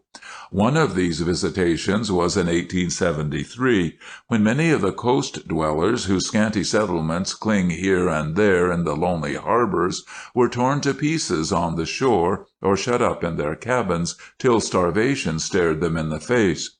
No great stretch of fancy is required to metamorphose a pack of ravening wolves into a yelling concourse of demons. What befell Jack Rawlings I will tell in his own words. "Our schooner," said Jack, "lay at anchor in a little landlocked bay where never a wind could get at her, and much of our exploration was done by means of short boat trips in one direction or the other. One morning Frank Jones and I made up our minds to take a day off and try and kill a salmon or two. About 5 miles west of where we lay, there was a cove where, behind a low rocky point, a little river came down out of the mountains. Half a mile above the head of tide, the stream fell noisily over a shallow fall into a most enticing pool, and we calculated that we would be just in good time for the first run of the salmon. There was a stretch of shoals off the mouth of the stream, and no sheltered anchorage near, so we took the small boat for the trip, and a fresh breeze off the Gulf blew us to our destination speedily. It was high tide when we arrived, and we hauled up the boat in the cove under shelter of the point. Besides our rods, we had enough grub for a good lunch and our topcoats in case it should blow up cold in the afternoon. Frank had brought his gun along with a few cartridges loaded with No. 1 and No. 2 shot in case he might want to shoot some big bird for his collection, which is already one of the best private collections in Ottawa. When we had put our rods together, we moved up along the wet edges of the beach, which glistened in the morning sun, and presently found ourselves at the basin where we expected our sport. Over the low, foaming barrier of the falls, we saw a salmon make way in a flashing leap, and we knew we had struck both the right place and the right time. I need not tell you the particulars of the sport. You know what a Labrador salmon stream is when you happen to take it in a good humor. Enough to say, when we began to think of lunch, it was about 2 o'clock, and we had 6 fish ranging from 10 to 35 pounds lying in splendid array beneath a neighboring rock. As much of our spoils as we could carry at once we took down to the spot where the boat lay, and building a little fire of driftwood, we proceeded to fry some salmon collops for lunch. While enjoying our after-dinner smoke, we observed that the wind had shifted a point or two to the east and was blowing up half a gale. "Great Scott!" exclaimed Frank. "If we don't get under way from here right off, we're going to be storm-stayed. This wind will raise a sea presently that we won't be able to face. Let's leave right off. I'll drag the boat down to the water while you go after the rest of those fish." "No," said I. "We'll just stay where we are for the present. Don't you see that the waves are already breaking into the cove too heavy for us? If you were around on the other side of the point now, you'd see what the water is, and you'd be glad enough you're out of it, I can tell you. We're all right here, and we may as well fish till toward sundown. And if the wind has not eased off by that time, we'll just have to snug the boat up here and foot it over the hills to the schooner. It's not more than 5 or 6 miles away." Frank strolled across the point for a look at the sea, and came back in agreement with my views. Then we returned to the pool and whipped it assiduously till after 5 o'clock, but without a repetition of the morning's success. Meanwhile, the wind got fiercer and fiercer, so we went back to the boat and made a hearty supper as preparation for the rough tramp that lay before us. We took our time and smoked at leisure and cached our prizes, and resolved not to start till moonrise. By this time the tide was well out, and the cove had become an expanse of shingly flats, threaded by the shallow current of the stream, and fringed along its seaward edge with a line of angry surf. By and by the moon got up out of the gulf, round and white, and bringing with her an extra blow. As the shore brightened up clearly, we set out, moving along the crest of the point. Frank was just saying, "How spectral those scarred gray hills look in this light! How suitable a place for the hobgoblins those old Frenchmen imagined to possess them!" when, as if to point his remarks, there came a ghostly clamor, high and quavering, from a dark cleft far up the mountainside. We both started, and I exclaimed, "The loons have overheard you, old fellow, and are trying to work on your nerves. They want revenge for the stuffed companions of their bygone days." "That's not loons," said Frank very seriously. "It's no more like loons than it's like lions. Listen to that." I listened, and was convinced. "Then it must be those old Frenchmen's friends," I suggested, "and I feel greatly inclined to avoid meeting them if possible." "It's the wolves from the interior," rejoined Frank. "I'd rather have the griffins and goblins. Don't you remember '78? I'm afraid we're in a box." "Let us get down to windward of the point and lie low among the rocks," I suggested. "As likely as not, the brutes won't detect us, and will keep along up the shore." Instantly we dropped into concealment, keeping through the apertures of the crest a fearful eye upon the mountain slopes. We were fools, to be sure, for we might have known those keen eyes had spotted us from the first, silhouetted as we had been against the moonlit sea. Presently Frank suggested the boat, but my sufficient answer was to point to the raging surf. So we lay still and prayed to be ignored. In a few minutes our suspense was painfully relieved by the appearance of a pack of gray forms, which swept out into the moonlight beyond the river and came heading straight for our refuge. 24 of 'em, gasped Frank. "And they certainly spotted us," I whispered. "There's not a tree nor a hole we can get into," muttered Frank. "We can get on top of this rock and fight for it," I groaned in desperation. "I have it!" exclaimed Frank. "The boat! We'll get under it and hold it down." Leaping to our feet, we broke wildly for the boat. The wolves greeted us with an exultant howl as they dashed through the shallow river. We had just time to do it comfortably. The boat was heavy, and we turned it over in such a way that the bow was steadied between two rocks. Once safely underneath, we lifted the craft a little and jammed her between the rocks so that the brutes would be unable to root her over. One side was raised about 8 or 10 inches by a piece of rock which Frank was going to remove, but I stopped him. By this time the brutes were on top of the boat, and we could hear by the snarling that they had unearthed our salmon. Just then a row of long snouts and snapping jaws came under the gunwale, and we shrank as small as possible. The brutes shoved and struggled so mightily that it seemed as if they must succeed in overturning the boat, and a cold sweat broke out on my forehead. "Shoot!" I yelled frantically, and at the same instant my ears were almost burst by the discharge of both Frank's barrels. A terrific yelping and howling ensued, while our crowded quarters were filled to suffocation with the smoke. When the air cleared somewhat, we could see that the wolves were eating the two whose heads Frank's shot had shattered. Our position was very cramped and uncomfortable, half sitting, half lying, between the thwarts, but by stretching flat we could peer beneath the gunwale and command a view of the situation. We had a moment's respite.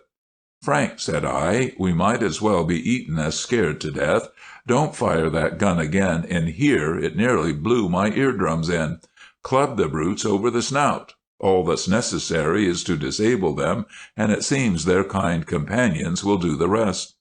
"All right," responded Frank, "only you must do your share," and he passed me up the hatchet out of the cuddy-hole in the bow. By this time the slaughtered wolves were reduced to hair and bones, and the pack once more turned their attention to us. Once more the ominous row of heads appeared, squeezed under the boat side, and claws tore madly at the roof that sheltered us. As combatants, our positions were exceedingly constrained.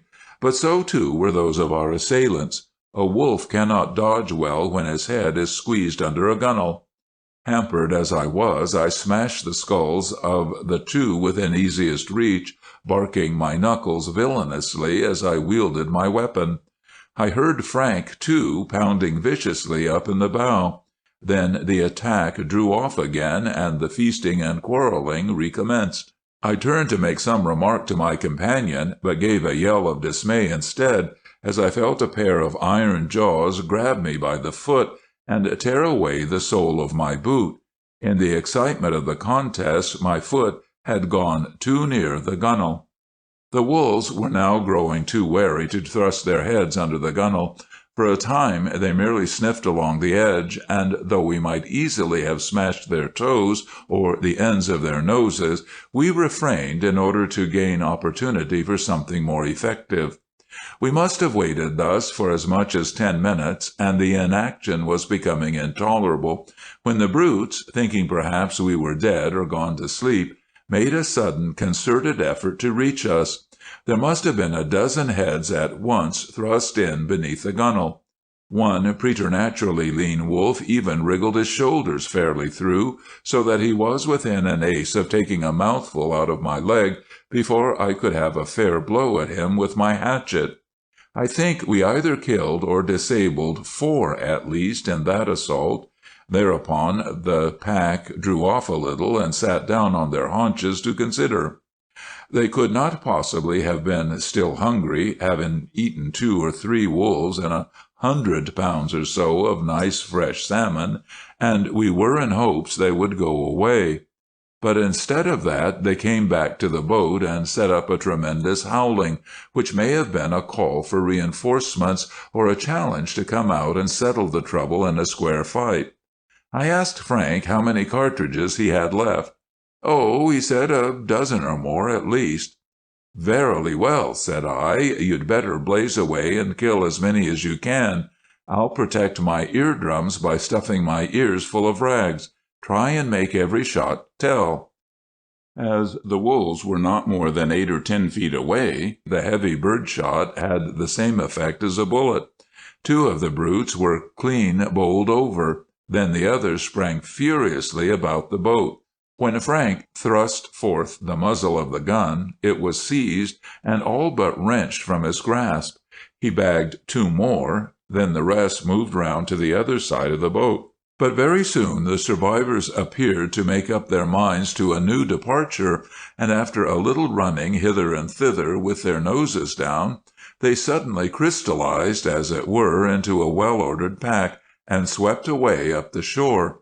Their strange, terrible, wind-like ululations were soon re-echoing in the mountains. We came forth from our uncomfortable but effectual retreat, and counted our victims. When the last sound of the howling had long died away, we set forth in the direction of the schooner, which was not the direction in which the wolves were journeying. End of Chapter 4, Part 2. Chapter 5, Squatook River and Horton Branch. The next was a rainy day at Camp de Squatook. Of course, we fished off and on all day whenever the rain held up a little, and in a deep run, about 100 yards below the white fish fence, Sam had the luck to land the big trout of the trip. It weighed, fresh from the water, 3 pounds 3 ounces, and it was killed with a minnow. Sam complained, however, that it had given him no more play than one of his 2-pounders of the day before. We thought him very artful in thus concealing his elation so as to ward off our envy. By nightfall it was raining pitchforks. In our tight tent, with wax candles beaming and the rattle of the rain on the roof, we felt very snug. But inexpressibly lonely was the washing sound in the pine branches, and all the rest of the world seemed ages away from us. For a while no stories were called for. Instead of that, we played Mississippi Euchre. When we grew tired of the game, Stranion exclaimed, "Let's have one story and then turn in." "Who will hold forth?" I asked. "Well," said Ranolf, "since you are all so pressing, I will try and rise to the occasion. It seems to be an understood thing that all these stories are animal stories, but in this one I must wander from the rule and tell you a story of rain and wind. The noise in the tent roof tonight reminds me of a nice scrape which I got myself into only last summer. When you hear the story, you will understand just why I tell it tonight. Sam, you heard all about it 2 days after it happened. It's appropriate to the occasion, isn't it? I mean about how I was wrecked in a boom house?" "Highly appropriate indeed," said Sam. "Well, here you have it," continued Ranolf. "You'll excuse me, of course, if I indulge at first in a little technical description to make the incidents clear. The Crocs Point shear boom started from the shore a few yards below the point. It slanted out and down till it met a great pier in mid-river, to which it was secured by heavy chains. From the pier it swung free down the middle of the channel for a distance of several hundred yards, swaying toward one shore or the other according to the set of the wings and the strength of the current. It was a sturdy structure of squared and bolted timbers, about 3 feet in width, and rising some 3 or 4 inches above the water. The boom, of course, was jointed at the pier so as to swing as on a hinge, and at a distance of perhaps 70 yards below the pier it had a second open joint. At the head of this section stood a windlass wound with a light wire cable. At intervals of 10 or 12 feet along the right-hand side of this section, for about 150 feet in all, were hinged stout wings of 2-inch plank, 10 feet long and 18 inches wide, set edgeways in the water so as to catch the current like a rudder or a centerboard. Through iron staples in the outer ends of these wings ran and was fastened the cable from the windlass. When the cable was unwound, the wings lay flat against the side of the boom. But a few turns of the windlass sufficed to draw the wings out at an angle to the boom, whereupon the force of the current, sweeping strongly against their faces, would slowly sway the whole free length of the boom toward the opposite shore. The section of the sheer boom thus peculiarly adorned was called the wing boom. Just above the upper end of the wing boom, at a place widened out a few feet to receive it, was built a little shanty known as the boom house. To the spectator from the shore, the boom house seemed to be afloat in the wide, lonely level of the river. The office of the sheer boom was to guide the run of the logs as they came floating briskly down from the lumber regions of the upper river. As long as the wings were not in use and the boom swung with the current, the logs were allowed to continue their journey down the middle of the channel. But when the wings were set and the boom stood over toward the far shore, then the stream of logs was diverted into the mouth of the stationary boom, whose chain of piers held them imprisoned till they were wanted at the mill below the island. In the boom house dwelt an old lumberman named Mat Barnes, who, though his feet and ankles were crippled with rheumatism from exposure to the icy water in the spring stream drivings, was nevertheless still clever in the handling of boat or canoe, and very competent to manage the windlass and the wing boom. On the southward slope of the line of uplands which, thrusting out boldly into the river, formed Croc's Point, stood a comfortable old farmhouse in whose seclusion I was spending the months of August and September. About 4 o'clock in the afternoon it was my daily habit to stroll down to the shore and hail Mat Barnes, who would presently paddle over in his skiff and take me out to the boom for my afternoon swim. The boom was a most convenient and delightful place to go in off of, as the boys say. One rough afternoon, when the boom was all awash, and the wind sweeping up the river so keen with suggestions of autumn that I was glad to do my undressing and my dressing in the boom house, just as I was about to take my plunge, Mat asked if I would mind staying and watching the boom for him while he paddled up to the Corners to buy himself some coffee and molasses. "Delighted," said I, "if you'll get back in good time so I won't keep supper waiting at the farm." "I'll be back inside of an hour, sure," replied Mat confidently. Knowing Mat's fondness for a little gossip at the grocery, I felt by no means so confident, but I could not hesitate to oblige him in the matter, a small enough return for the favors he was doing me daily. I stayed in the water nearly half an hour, and while I was swimming about, I noticed that the wind was fast freshening. The steep and broken waves made swimming somewhat difficult, and the crest of the whitecaps that occasionally slapped me in the face made me gasp for breath. While dressing, I thought with some consternation that this vigorous wind would prove a serious hindrance to Mat Barnes's return, as it would be blowing directly in his teeth. For a time I sat sulkily in the door of the boom house with my feet on a block to keep them out of the wet. The door opened away from the wind, and against the back of the little structure the waves were beginning to lash out with sufficient violence to make me uneasy. I strained my eyes upriver to catch the first glimpse of Mat forcing his way cleverly against the tossing whitecaps, but no such welcome vision rewarded me.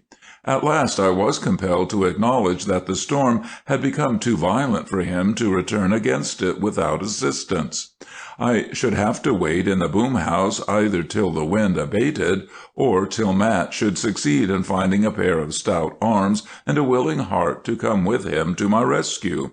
At first my thoughts dwelt with keen regret on the smoking pancakes and luscious maple syrup that I knew were even then awaiting me at the farmhouse under the hill, and somewhat bitterly I reviled Mat's lack of consideration.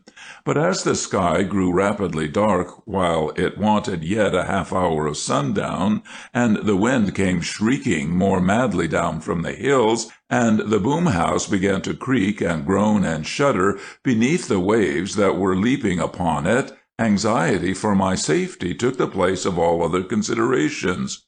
Frail as the boom house appeared, it was well jointed and framed, or it would simply have gone to pieces under the various assaults of wind and waves and the rolling of the boom. The floor in particular was very carefully secured, being bolted to the boom at the four corners, that it might not be torn away by any chance collision with log or ice cake. At every wave, however, the water came spurting through the cracks of the wall, and I was drenched almost before I knew it. Through the open door, too, the backwash of the waves rolled heavily, and even without the increasing peril of the situation, the prospect of having to pass the night in such cold, inescapable slop was far from comforting. The door was made to fit snugly, so I shut it in the hope of keeping out some of the water, but in the almost total darkness that ensued, my apprehensions became unbearable. The writhing roll of the boom grew more and more excessive, and produced a sickening sensation. I threw the door open again, but was greeted with such a fierce rush of wave and spray that I shut it as quickly as I could.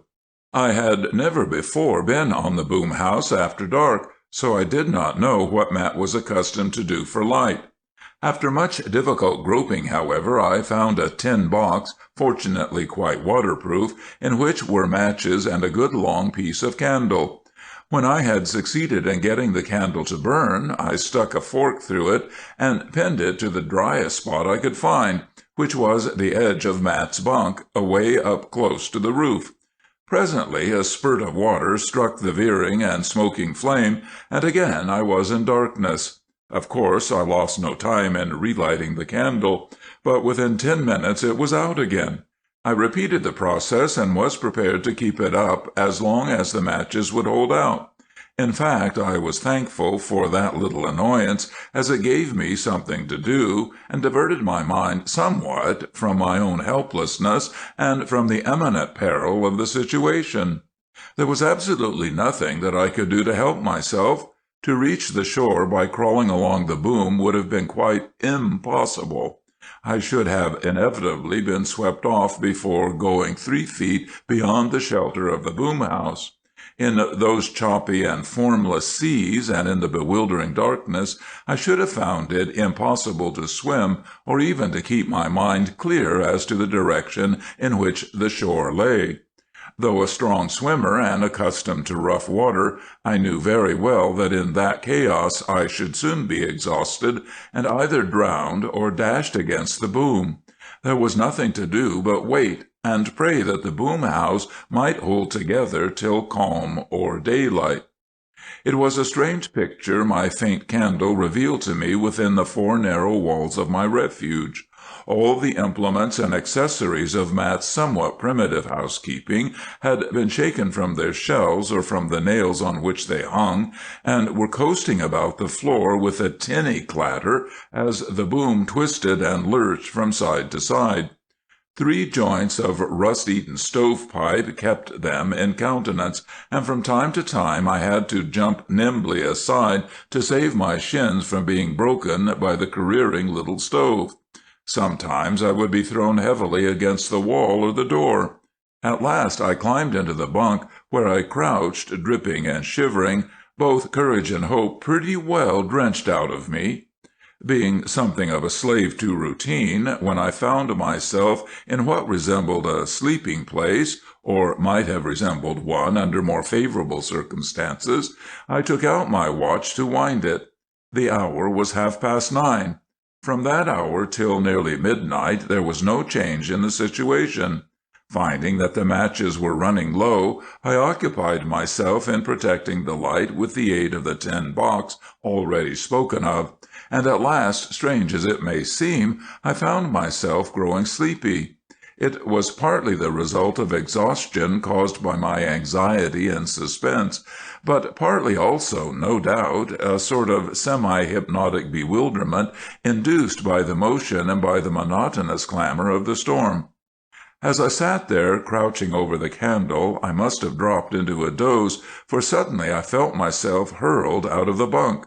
I fell heavily upon the floor.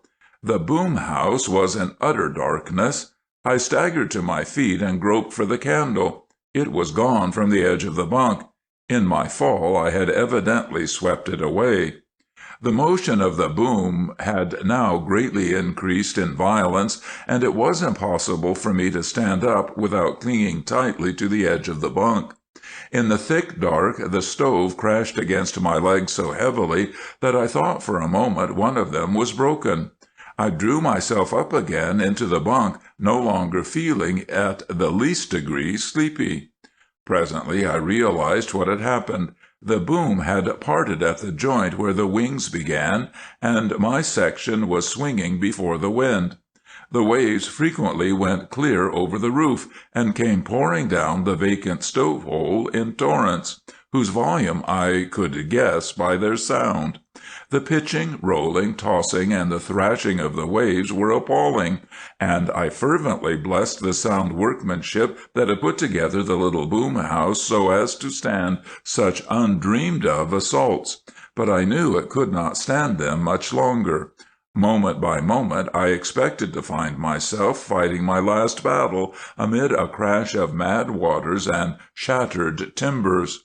In a little I began to realize that the boom must have parted in two places at least. From the unchecked violence of its movements, I knew it must have broken loose at the pier. With this knowledge came a ray of hope. As my section was now nothing more than a long and very attenuated raft, it might presently be blown ashore somewhere. If the boom house would only hold out so long, I might have a fair chance of escaping. But I realized that the progress of the fragment of boom would necessarily be slow, as wind and current were at odds together over it.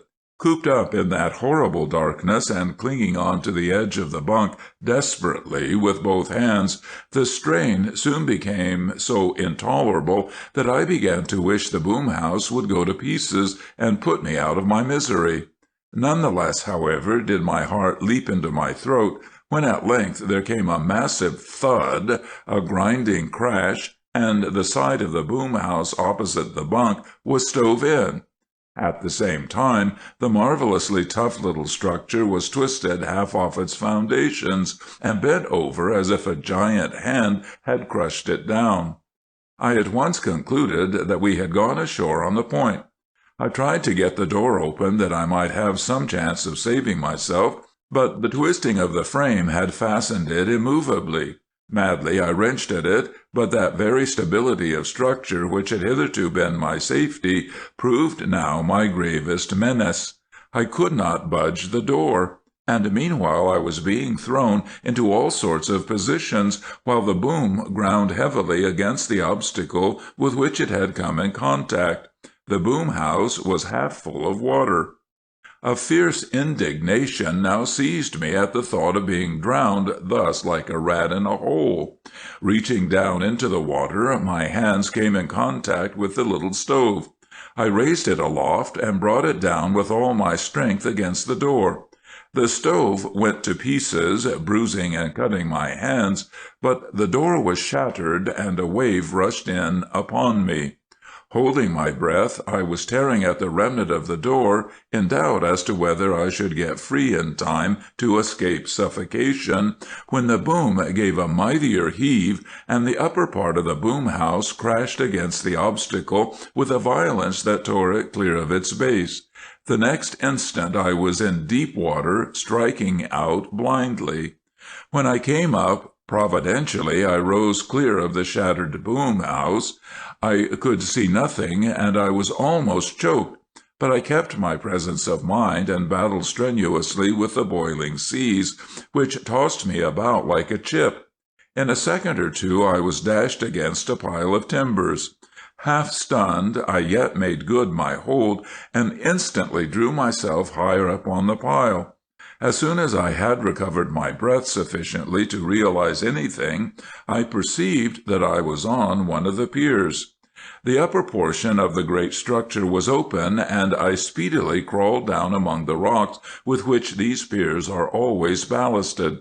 As I crouched to escape the chill wind which hissed between the logs, how I gloried in the thought that here was something not to be tossed about by wind and wave. Drenched, shivering, exhausted as I was, I nevertheless felt my bed of rocks in the pier top a most luxurious retreat. I presently fell asleep, and when I awoke the dawn was pink and amber in the eastern sky. I saw that the pier which had given me refuge was that to which the sheer boom had been fastened. The storm had moderated somewhat, and forcing its way determinedly toward the pier came Mat's skiff, propelled by Mat himself, and Jim Coxon from the corners. "I declare," said Stranion, "I almost feel the tent and the floor itself rocking, so vivid is the picture Ranulph has given us." "Well," remarked Magnus, "it can rock us all to sleep, and the sooner the better." In a very few minutes we were snugly rolled in our blankets. Then Stranion rose on his elbow and blew out the candle, "doused the glim," as he was wont to say. In the thick dark we swiftly sank to sleep. On the day after the rain there was a wonderful exhilaration in the air. We felt like shouting and running races. The face of earth wore a clean and honest look. Queermen roamed hither and thither, declaiming Miss Guinea's fine lines, "Up with the banners on the heights, at every matin bell astir, the tree-top choirs carouse in light, the dew's on phlox and lavender," till at last we pulled his hat down over his mouth and made him go fishing with us. He declared he didn't want to fish that day, so we took him to carry our captures. This time we cut through the woods and struck the river about half a mile below the outlet. The sparkling day had made us break bounds. At this point the Squatook River, after rushing in white-capped tumult down a gloomy channel, broadens fan-like out and breaks over a low fall into a pool of quiet waters, out of which roars a strong rapid. The pool is wide and deep and girt with great rocks. Over the black surface fleecy masses of froth were wheeling. How our hearts leaped at the sight! Behold us waist deep around the margin of the pool, or braced upon the edge of the fall. The surface is lashed sometimes in 3 or 4 places at once by the struggles of the speckled prey against the slow, inexorable reel. Our excitement is intense, but quiet. Its only expression is the reel's determined click, or its thrilling, swift rattle as the taut line cuts the water, and the rod bends and bends. A smallish fish has taken Sam's drop and is being reeled half spent across the basin. The leader trails out behind. There is a shining swirl beside it, a strike, and stung by the check, the very monarch of the pool flashes up and darts like lightning downstream. But Sam's fly is sticking in his jaw. Now, gallant fisherman, hold thine own. We forget our own rods. More than once Sam's reel is almost empty. For 20 minutes the result is doubtful. Then, reluctantly, victory declares herself for the lithe rod and the skillful wrist. The larger of these 2 prizes, which our lucky fisherman thus brought to land, just tipped the beam at 2 3/4 pounds. The other was a light half-pounder. That day, after a hasty lunch, we bade farewell to Camp de Squatook.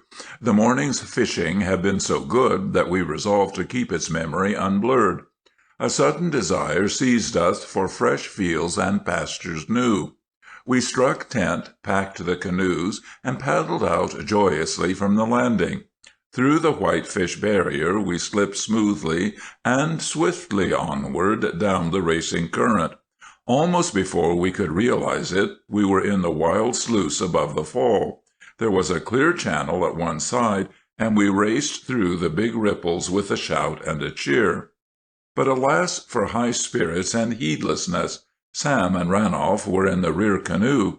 They objected to this position, and just after running the chute and clearing the basin, they tried to pass Magnus and me. We were in the strong and twisting current, however, and the first thing our rivals knew, they were thrown upon a round-backed, weedy rock. Their canoe turned over gracefully and discharged her whole burden into the stream. Instantly, the surface of the pool was diversified with floating paddles, poles, tent pens, tin kettles, box covers, etc., and Stranion and Queerman. Magnus and I were busy capturing these strays in the eddy below. The canoe was got ashore, righted, and found to be none the worse.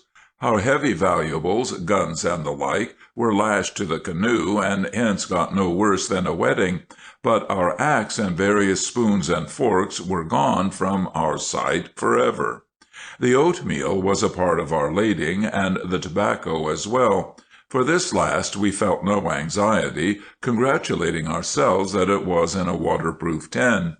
We did not at the time open this tin, as there was tobacco enough for a time in the other canoes, but the meal bag was a slop.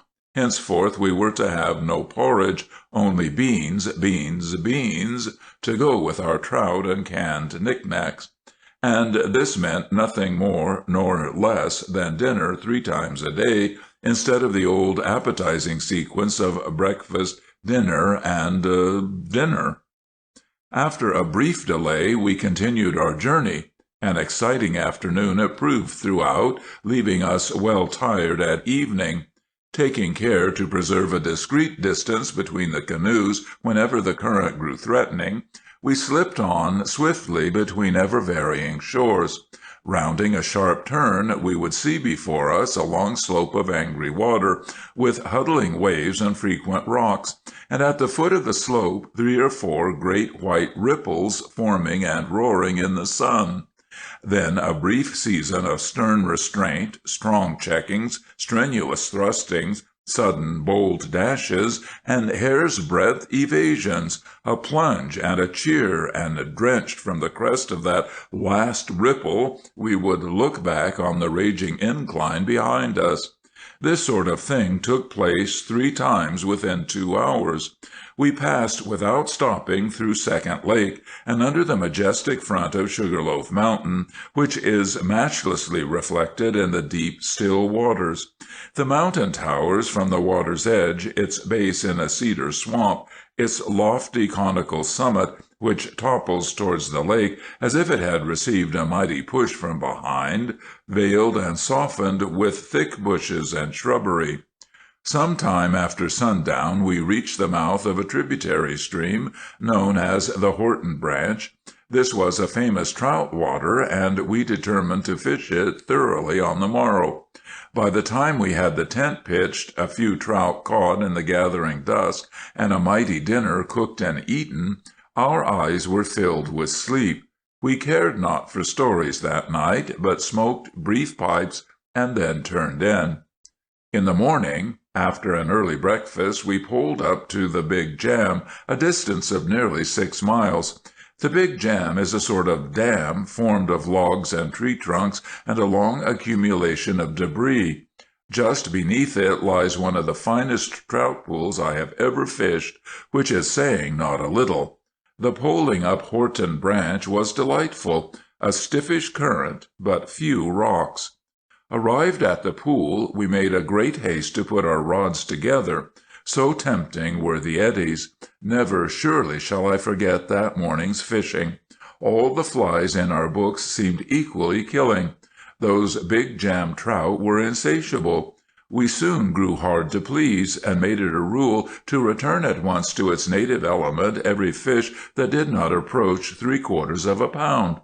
This had the proper effect of limiting our take to something near what we could at once consume.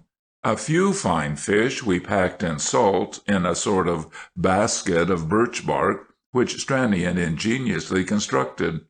Toward noon the fish stopped rising. Then we lunched and took a long siesta. In the afternoon the sport was brisk, but not equal to that of the morning. No doubt if we had stayed till sundown, the morning's experience would have been amply repeated, but we were not so greedy as to desire that. We left in high spirits at about 5 o'clock, and slipped merrily down to our camp on the main Squatook. End of Chapter 5. Chapter 6. The Camp on Squatook River, Part 1. That night, around the campfire stories were once more in demand. Stranion was first called upon, and he at once responded. I'll call this story Saved by a Sliver, and ask you to observe the neat alliteration, said Stranion. In the autumn of 1887 I was hunting in those wildernesses about the headwaters of that famous salmon river, the southwest Miramichi. I had old Jake Christison with me, the best woodsman on the river, and I had also my inseparable companion and most faithful follower, Jeff, a large bull terrier. Jeff was not a hunting dog in any accepted sense of the word. He had no inherited instinct for the chase, but he had remarkable intelligence, unconquerable pluck, unquestioning obedience, and hence a certain fitness for any emergency that might arise. In the woods he always crept noiselessly at my heels, as unembarrassing and self-effacing as my shadow. One morning we set out from camp soon after breakfast to follow up some fresh caribou signs which Jake had just reported.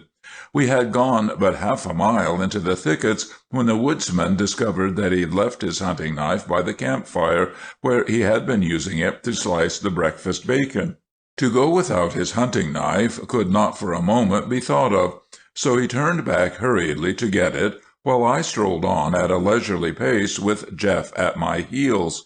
My way led me through a little wide ravine, in the center of which lay the fragments of a giant pine, shattered years ago by lightning and bleached by storm and sun. A portion of the trunk remained yet upright. A tall splinter, or sliver, as the woodsmen call it, split from the rest of the trunk by some electric freak, and pointing like a stern white finger toward the spot of open sky above, whence the bolt had fallen. Saturated with rosins, the sliver was practically incorruptible, and time had only served to harden its lance-like point and edge. A few feet beyond this blasted pine, the woods grew thick, a dusky confusion of great gnarled trunks and twisting limbs. As I sauntered up to the foot of that whitened trunk, Jeff suddenly thrust himself in front of me with a low, almost inaudible growl, and stood obstinately still, as if to bar my farther advance. Instantly my glance penetrated the thicket and fell upon a huge panther, crouching flat along a fallen tree of almost the same color as the brute's hide. It was the panther's cold green eyes, indeed, that so promptly revealed him to me. He was in the attitude to spring, and ordering Jeff to heel, I sank on one knee, cocking my rifle and taking aim at the same time, for there was not a moment to lose.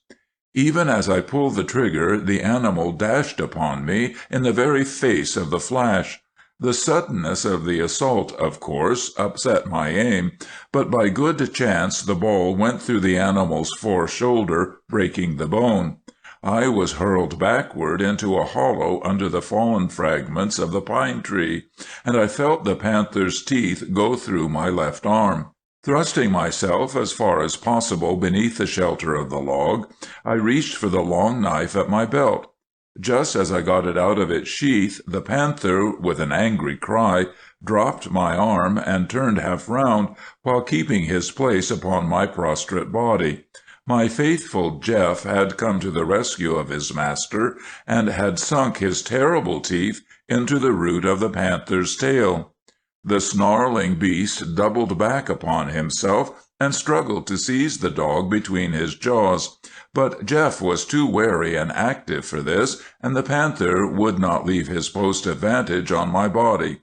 He was a sagacious beast, and perceived that if he could let me up he would have two enemies to contend with instead of one. As for me, in my restricted position, I found myself unable to use my knife with any effect. I lay still, abiding my opportunity, and watching with intense but curiously impersonal interest the good fight my bull terrier was making. I was not conscious of much pain in my arm, but the shock of the panther's assault seemed in some way to have weakened my vital force. Presently, the panther, finding it impossible to release himself from that deadly grip of Jeff's, threw himself over on his back, curling himself up like a cat, and raked the dog severely with his dangerous hind claws. The change in our assailant's position released my right arm, and at once I drove the knife into his side square to the hilt. I failed to touch a vital spot, but the wound diverted his attention, and Jeff, bleeding and furious, was enabled to secure a new hold. The panther was a splendid beast, and fought as I never before or since have seen a panther fight. Had it not been for my shot, which broke his foreshoulder, it would have gone hard with both Jeff and me. As it was, however, the panther found his work cut out for him, though I was so nearly helpless from my position that Jeff had to bear the brunt of the battle. The brave terrier was getting badly cut up. I could not see very well what went on, being at the bottom of the fight, and my breath nearly knocked out of me. But all of a sudden a rifle shot rang in my ears, the smoke and flame filled my eyes, and the body of the panther stiffened out convulsively. The next instant old Jake was dragging me out from beneath and anxiously inquiring about my damages. Reassuring him as to my condition, I sat down rather faintly on the trunk, while Jeff at my feet lay licking his scratches. The old woodsman leaned upon his empty rifle, contemplatively scanning our vanquished foe, and loudly praising Jeff. Suddenly he broke off in the midst of a sentence and glanced up into the branches ahead of him. "Great Jehoshaphat!" he exclaimed in a startled voice, springing backward and snatching for a fresh cartridge, while Jeff jumped to his feet with a wrathful snarl. In the same breath, before I could realize what was the matter, I heard the female panther, mate of him we had killed, utter her fearful scream of rage and pain. From a giant limb overhead her long tawny body flashed out into the sunlight, descending upon our devoted party like a yellow thunderbolt. Weak and dazed as I was, I shut my eyes with a sense of sick disgust and weariness, and a strange feeling of infinite suspense. There was a curious sound of tearing and scratching, but no shock came, and I opened my eyes in astonishment. There was Jake, calmly slipping a cartridge into his rifle. There was Jeff, standing just as I had seen him when I closed my eyes. It seemed hours, but it had been merely an eye wink, the fraction of a second. But where was the panther? My inward query was answered on the instant. A wild and indescribable screeching, spitting, and snarling arose, mixed with a sound of claws tearing desperately at the hard wood of the pine trunk. The panther was held aloft in the air, impaled on the sliver, around which she spun madly like a frightful wheel of tawny fire. Her efforts to free herself were tremendous, but there was no escape. The sliver was hard as steel and as inexorable. Suddenly Jeff sprang at the creature, but in his impetuosity missed his hold and got a lightning blow from one of those great claws, almost laying his side open. The brave dog carries the marks of that wound to this day. His revenge was instantaneous, for his next leap gained its object, and his jaws fixed themselves securely in the panther's haunches. The whole wild scene had thus far been like a dream to me, and the yellings and snarlings sounded far off and indistinct. The only reality seemed to me the still brown and green of the forest, the moveless tree-tops, the cheerful morning sun streaming down into the little glade, and the old woodsman standing in his contemplative attitude, watching the gyrating form of the panther. Then, on a sudden, my blood seemed to flow with a rush of new force, and a sense of reality came back to me. I jumped up, slipped a cartridge into my rifle, and with a timely bullet put the unhappy beast out of its pain. In order to release the panther's body, we had to cut down the sliver, the blood-stained top of which, with its point sharp and spear-like, as if fashioned by the hand of man, now hangs as a treasured relic upon my library wall. Right beneath, as a foot-rug to my writing-table and a favorite napping place for Jeff, is the panther skin with 2 holes in it where the sliver went through. The other skin I gave to old Jake as a memorial of the adventure, but it is probable he sold it at the earliest fair opportunity, for it was a comely and valuable skin. "Stranion," said I, when he concluded, "your Jeff is one of the dogs whom I am proud to have known. I have only met, in all my career, one better dog, and that was my brave old Dan of blessed and many-scarred memory." "Bigger, not better, dog," interrupted Stranion sternly. "Well, we won't argue over it. They were both of the same stock anyway, and I fear we will not look upon their like again, eh, Stranion?" "Now you're talking, O.M.," responded Stranion warmly. "But tell us that great yarn about Dan's battle." "No, not tonight," was my answer. "It would seem like making rivals of Dan and Jeff, which they never were, but always sworn chums. Jeff is enough for one night. Dan shall be commemorated on another. Let Sam give us a bear story now." "All right," said Sam. "Here's one in which Stranion and I were both concerned. Noted down by the name of Skidded Landing. 3 winters ago, as some of you will remember, Stranion and I took a month in the lumber woods. It was drawing on towards spring. As we were both good snowshoers, we managed to visit several widely scattered camps. At all we were received hospitably with unlimited pork and beans, hot bread, and tea, and at each we made a stay of several days. For our climax, we selected that camp which promised us the most picturesque and exciting experiences at the breaking up of the ice. This was Evans's camp on Green River, where the logs were gathered in what is known as a rough-and-tumble landing, a form which entails much excitement and often grave peril to the axeman whose work is to cut the brow loose. As it happened, however, the most stirring adventure that fell to our personal experience on that trip was one we encountered at Clark's camp on the Tobique, where we stayed but 3 days. This camp, but one of the many centers of operation of the great lumbering firm of Clark & Company, was generally known as Skidded Landing. And here let me explain the terms brow, drive, rough-and-tumble landing, and skidded landing. In lumbermen's parlance, the logs of the winter's chopping, hauled and piled on the river bank where they can conveniently be launched into the water upon the breaking up of the ice, are termed collectively a brow of logs. When once the logs have been put into the water and shepherded by the lumbermen with their pike poles, are flocking wildly seaward on the swollen current, they and their guardians together constitute the drive.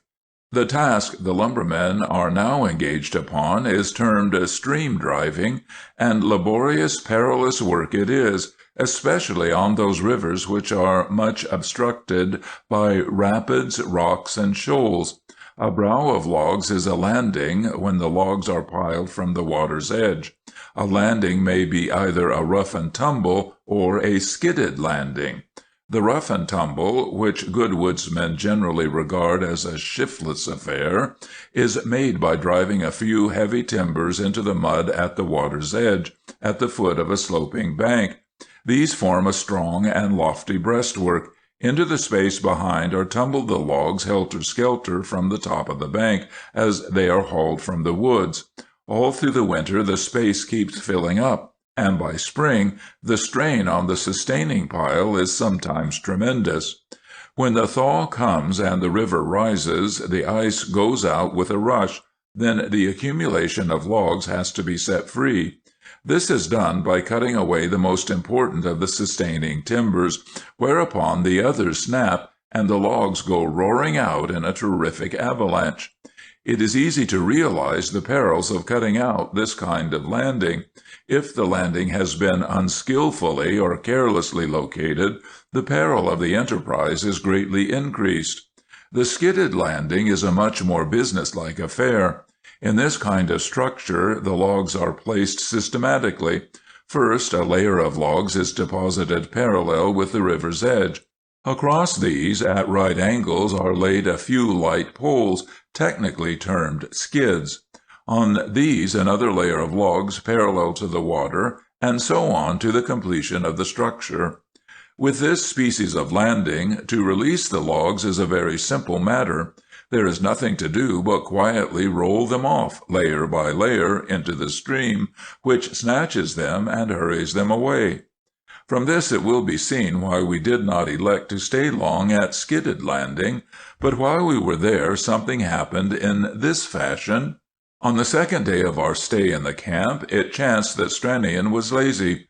When I set forth to examine some snares which I had set the night before, he chose to snooze in his bunk rather than accompany me. As events befell, he proved to have made the wiser choice.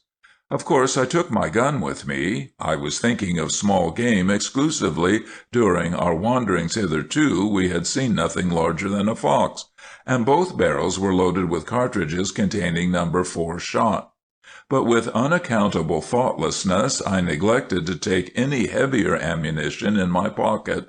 Yet that was the only time on the trip that heavier ammunition was needed. I visited my snares and found in one of them a rabbit. The boys'll appreciate a rabbit stew, thought I, as I hitched the frozen carcass to my belt. A little farther on I started another rabbit, which I shot and hitched beside its fellow, and then I struck out blithely for camp. Before I had retraced my path many paces, I came face to face with an immense bear, which apparently had been dogging my steps. We halted and eyed each other sharply. I thought I detected a guilty uneasiness in the animal's gaze, as if he were properly ashamed of himself for his ungentlemanly conduct. Presuming upon this, I spoke in an authoritative voice, and took 1 or 2 firm steps in advance.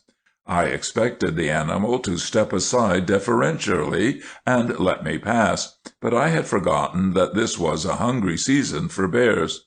The brute lumbered forward with alacrity, as if ferociously surprised at my readiness to furnish him a much-needed luncheon.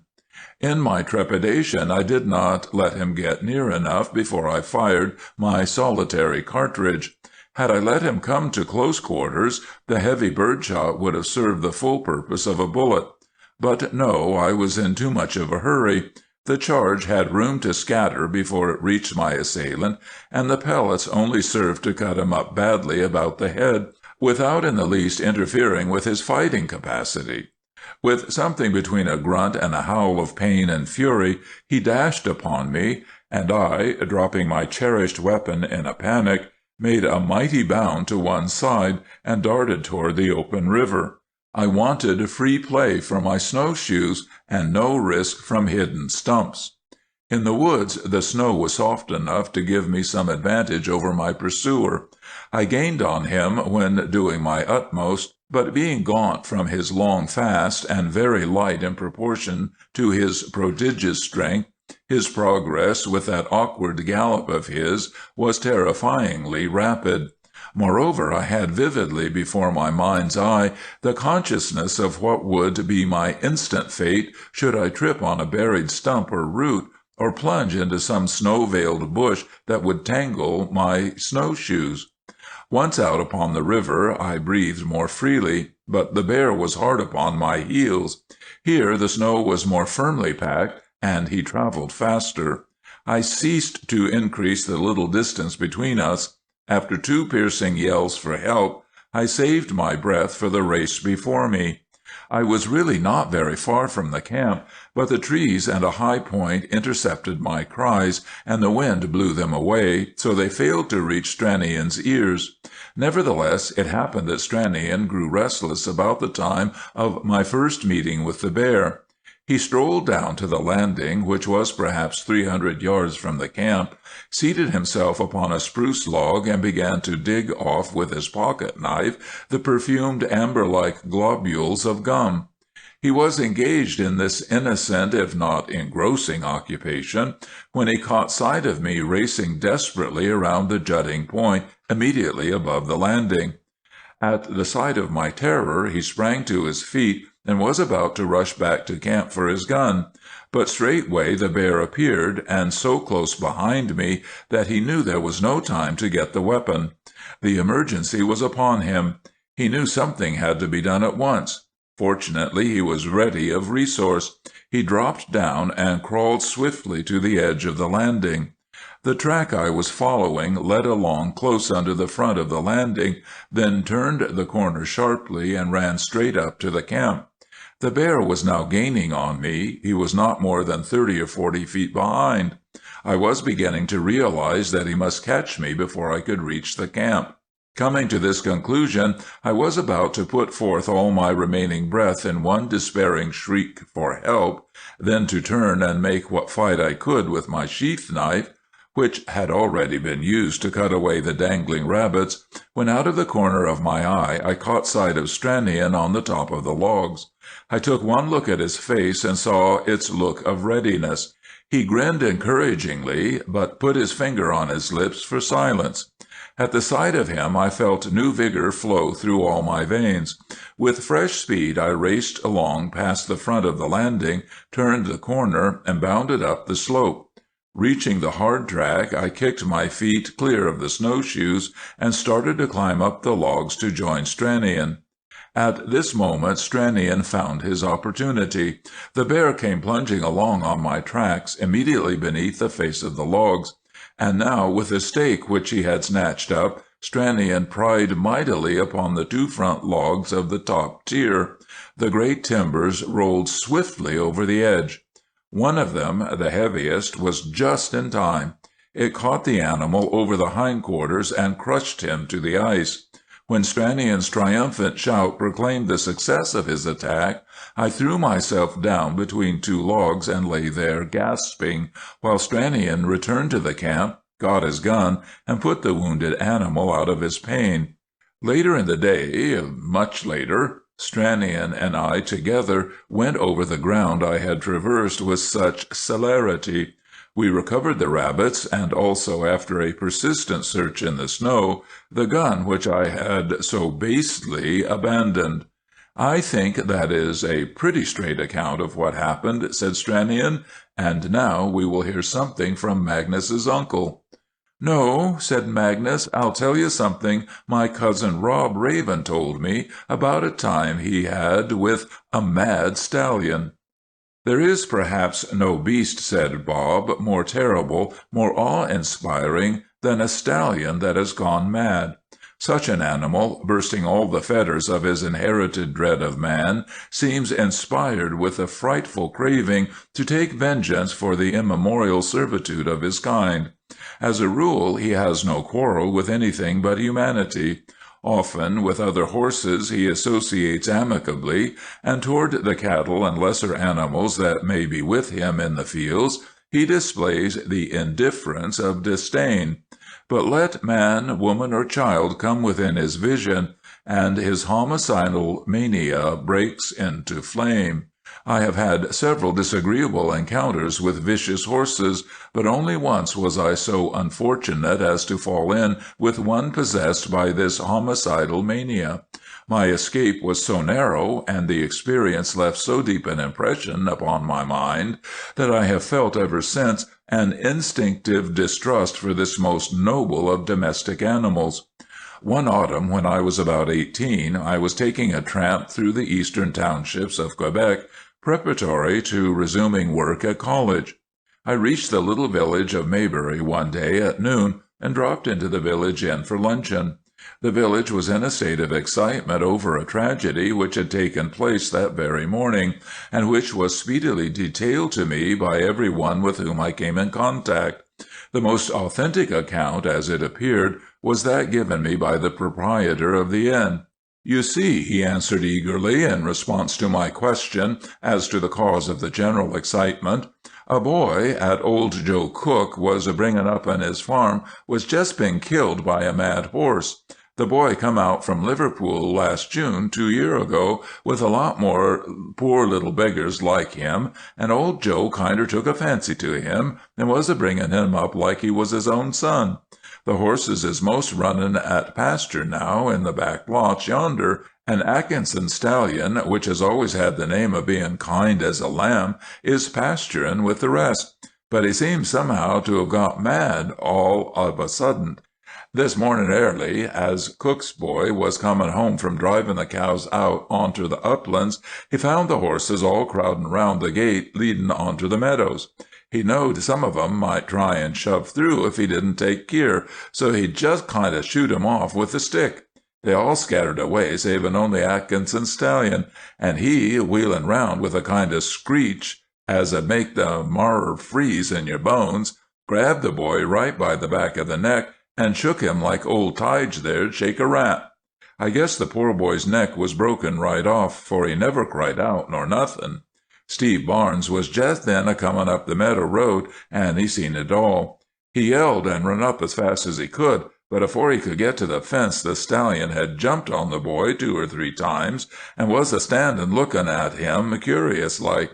Steve seen that a boy was dead, but he started to climb over and drive off the brute, but as soon as the stallion seen Steve he let another screech and run at him with his mouth wide open, and Steve had nothing for it but to hop back quick over the fence. Seeing as the boy was deader'n a doornail, Steve didn't think it'd be common sense to risk his life just for the dead body, but he stayed there a-stonin' the brute, which was just spilin' to get at him.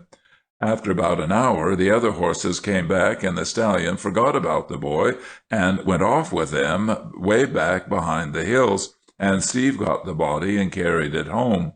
"And what have they done to the brute?" I inquired, with a fierce anger stirring in my veins. "Well," answered Boniface, "this afternoon there's a crowd a-going out to catch him and to tie him up. If he's too bad for that, and if I know anything about horses he's just gone mad, stark mad, why, they'll have to shoot him off-hand to save their own necks." "I wonder if I'll run any risk of meeting him?" I queried, rather anxiously. I had no weapon but my heavy walking stick, and I had an almost sentimental regard for the integrity of my neck. "Which way you be bound?" inquired Boniface. "For Blissville," I answered. "Oh," said he, "you're all right, then. The horses are a-feedin' out yonder to the northeast, and Blissville lays south." It was with few misgivings that I now resumed my journey.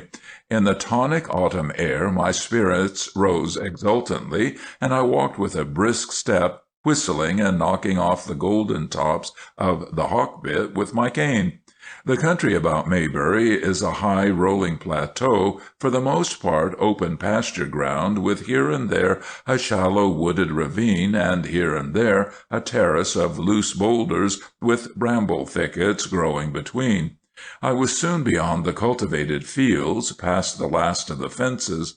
I had climbed one of those rocky terraces and made a couple of 100 yards across the delightful breezy down, when behind a low knoll I caught sight of a group of horses quietly pasturing, and remembered with a qualm the morning's tragedy. Could this, I asked myself anxiously, be the herd containing that mad stallion? I halted, and was about to retrace my steps unobtrusively in the hope that I had escaped their notice, but it was too late. 2 or 3 of the animals raised their heads and looked toward me. One in the group snorted with a peculiar half whinny, at the sound of which my heart sank. Then I caught sight of one in the center that seemed to be jumping up in the air off all 4 feet at once. The next moment this creature, a great black animal, appeared outside the group, plunging and biting at his flank. 2 or 3 times he sprang into the air in that strange spasmodic way I had already observed, and threw his head backward over his right shoulder with an indescribable gesture of menace and defiance. Then, with a short, dreadful sound, he darted toward me open-mouthed. Up to this point I had stood my ground, eyeing the brute resolutely, with an appearance of fearlessness which I was very far from feeling. But now I saw that my only hope, and that a desperate one, lay in flight. I was accounted at college a first-rate sprinter, and now I ran my best. The 200 yards that lay between me and the terrace I had just left must have been covered in not much more than 20 seconds. But as I reached the brow of the slope, the mad brute was close on my heels. I had no time to check myself, and even less notion to do so. In fact, I fell and rolled headlong down, dropping bruised and bewildered into a crevice between two boulders. The next instant I saw the black mass of my pursuer dashing over me in a splendid leap. Before he could turn and seize me, I had rolled farther into the crevice and found that one of the rocks overhung so as to form a little narrow cave into which I could squeeze myself so far as to be quite beyond the animal's reach. Never before or since have I discovered so unexpected and providential a refuge. The raving stallion came bounding and leaping up to the very door of my burrow, but I felt safe. He would roll back his lips, lay his ears flat to his head, spring straight into the air, and shriek through his wide red nostrils his fury and his challenge. The latter I did not think it incumbent upon me to accept. I waved it in disdainful silence. For a time the brute kept up his boundings and those strange, proud jerkings of his head, but at length he actually tried to stretch his neck into my burrow and reach me with his frightful naked teeth. This was a vain attempt, but I resented it, and picking up a stone which lay at hand, I struck him a heavy blow on the nose. This brought the blood from those cruel nostrils, and made him even, if possible, more furious in his rage. But he returned to his former demonstrations. It must have been for nearly an hour that I watched the mad creature's antics from my den. The rest of the herd had approached and were feeding indifferently about the foot of the terrace. From time to time my enemy would join them and snatch a few restless mouthfuls of grass, but almost immediately he would return to his post at my door, and his vigilant watch was on me all the time. I was beginning to cast about somewhat anxiously for a way of escape from this imprisonment, when I saw the pasturing herd suddenly toss up their heads and then go scurrying away across the down. My adversary saw this too, and turned his attention away from me. I peered forth cautiously, and to my profound relief I observed a party of men, several carrying ropes and halters, and others armed with rifles, approaching below the terrace. One man walked a little ahead of the others, and held out a peck measure, in which he shook something which I presumed to have been oats. The stallion eyed them somberly for an instant, and then his mane rose like a crest, and his head went back with a shrill cry. In the selfsame way as he had greeted my appearance, he bounced into the air once or thrice, and then he dashed upon the party. The man with the oats fell back with wonderful alacrity, and the fellows who carried halters seemed bent upon effacing themselves in the humblest manner possible. One tall, gray-shirted woodsman, however, stepped to the front, raised his rifle, and drew a bead upon the approaching fury, while 2 or 3 of the others held their shots in reserve. There was a moment of breathless suspense. Then the fine, thin note of the woodsman's rifle rang out, and the stallion sprang aside with a shriek and stumbled forward upon his knees. Almost instantly, however, he recovered himself and rushed upon his opponents with undiminished ferocity. I held my breath. He was almost upon the party now. Then 2 more rifles flashed from the marksmen standing moveless in their tracks, and the mad brute rose straight up on his hind legs and fell over backward, dead. I stepped out to welcome my rescuers, and detailed to them my adventures. They had been wondering who or what it was that the brute was laying siege to. There was so much, in fact, to talk about, and I found myself for the moment so important a figure, that I returned to Maybury for that evening, and there had to retell my story at least a score of times. "If it's my turn now, and I suppose it is," said Ranulph, "I can't pretend to give you anything so blood-curdling as this story of Magnus's, but I'll do my little best to make an angry bull moose as interesting as a mad stallion. Take this down, O.M., as An Adventure with a Bull Moose." End of Chapter 6, Part 1. Chapter 6, The Camp on Squatook River, Part 2. An Adventure with a Bull Moose. I don't know much about the lumber camps, but I got this from a Restigouche lumberman, so of course it must be true. One day a woodsman, who had been on a long tramp prospecting for prime birch timber, rushed into a camp on the Restigouche with news that he had discovered a yard of moose. A yard, it may here be explained, is an opening in the forest where a herd of moose has trampled down the snow and made its headquarters. The yard is always surrounded by young trees, upon whose succulent shoots the moose feed. It forms a striking scene, the animals lying about the space of trampled and discolored snow, while here and there a magnificently antlered bull towers above the rest, keeping watch. And here and there on the edge of the yard an animal is reaching aloft its long prehensile lips to tear down its meal of green branches. Now, the news which the inspector brought into camp created an instant interest. Fresh meat was at a premium in the Restigouche camp, and at the thought of moose meat, which is a sort of beef idealized, every lumberman's mouth began to water longingly. The boss was quite at one with the hands in this respect, wherefore it was not long before a hunt was organized. Only those men could take part who had snowshoes, for the snow was deep that season. So there was a small muster of 5, but with those 5 went the blessings of the camp. Upon their success hung the hopes of all their hungry comrades. The wind, fortunately for the hunters, was blowing from the yard to the camp, so that it was not necessary to take a roundabout course. The expedition was led by the prospector, who was an enthusiastic hunter and skilled in woodcraft. It was past midday as the yard was approached. The hunters separated and closed in on the yard from all sides, save that from which the wind was directly blowing.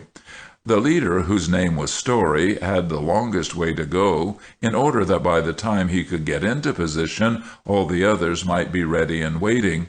Presently an owl was heard to hoot twice. This was Story's signal. The moose heard it too, and pricked up their ears, for the owls they were accustomed to hear hooted as a rule in the night time. Then they heard the soft, hurried tramping of the snowshoes and the crackling of frosted twigs all about them, and huddled together, terrified, in the middle of their yard. The next moment 5 rifles blazed out upon them, and the hunters rushed in.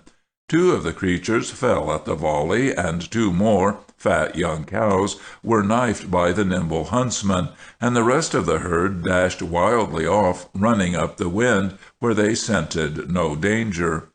Now Story was in a great disgust. His shot had failed to kill. He had fired at the chief of the herd, a splendid bull, whose antlers he craved as a trophy. The bull was struck somewhere in the body, for he staggered, but instantly recovering, he had charged fiercely in the direction of the assault. Story had stepped behind a tree, and the mad beast, not detecting him, had continued his career through the woods almost at right angles to the direction which was taken by the rest of the herd. Story gave chase at a run, loading as he went.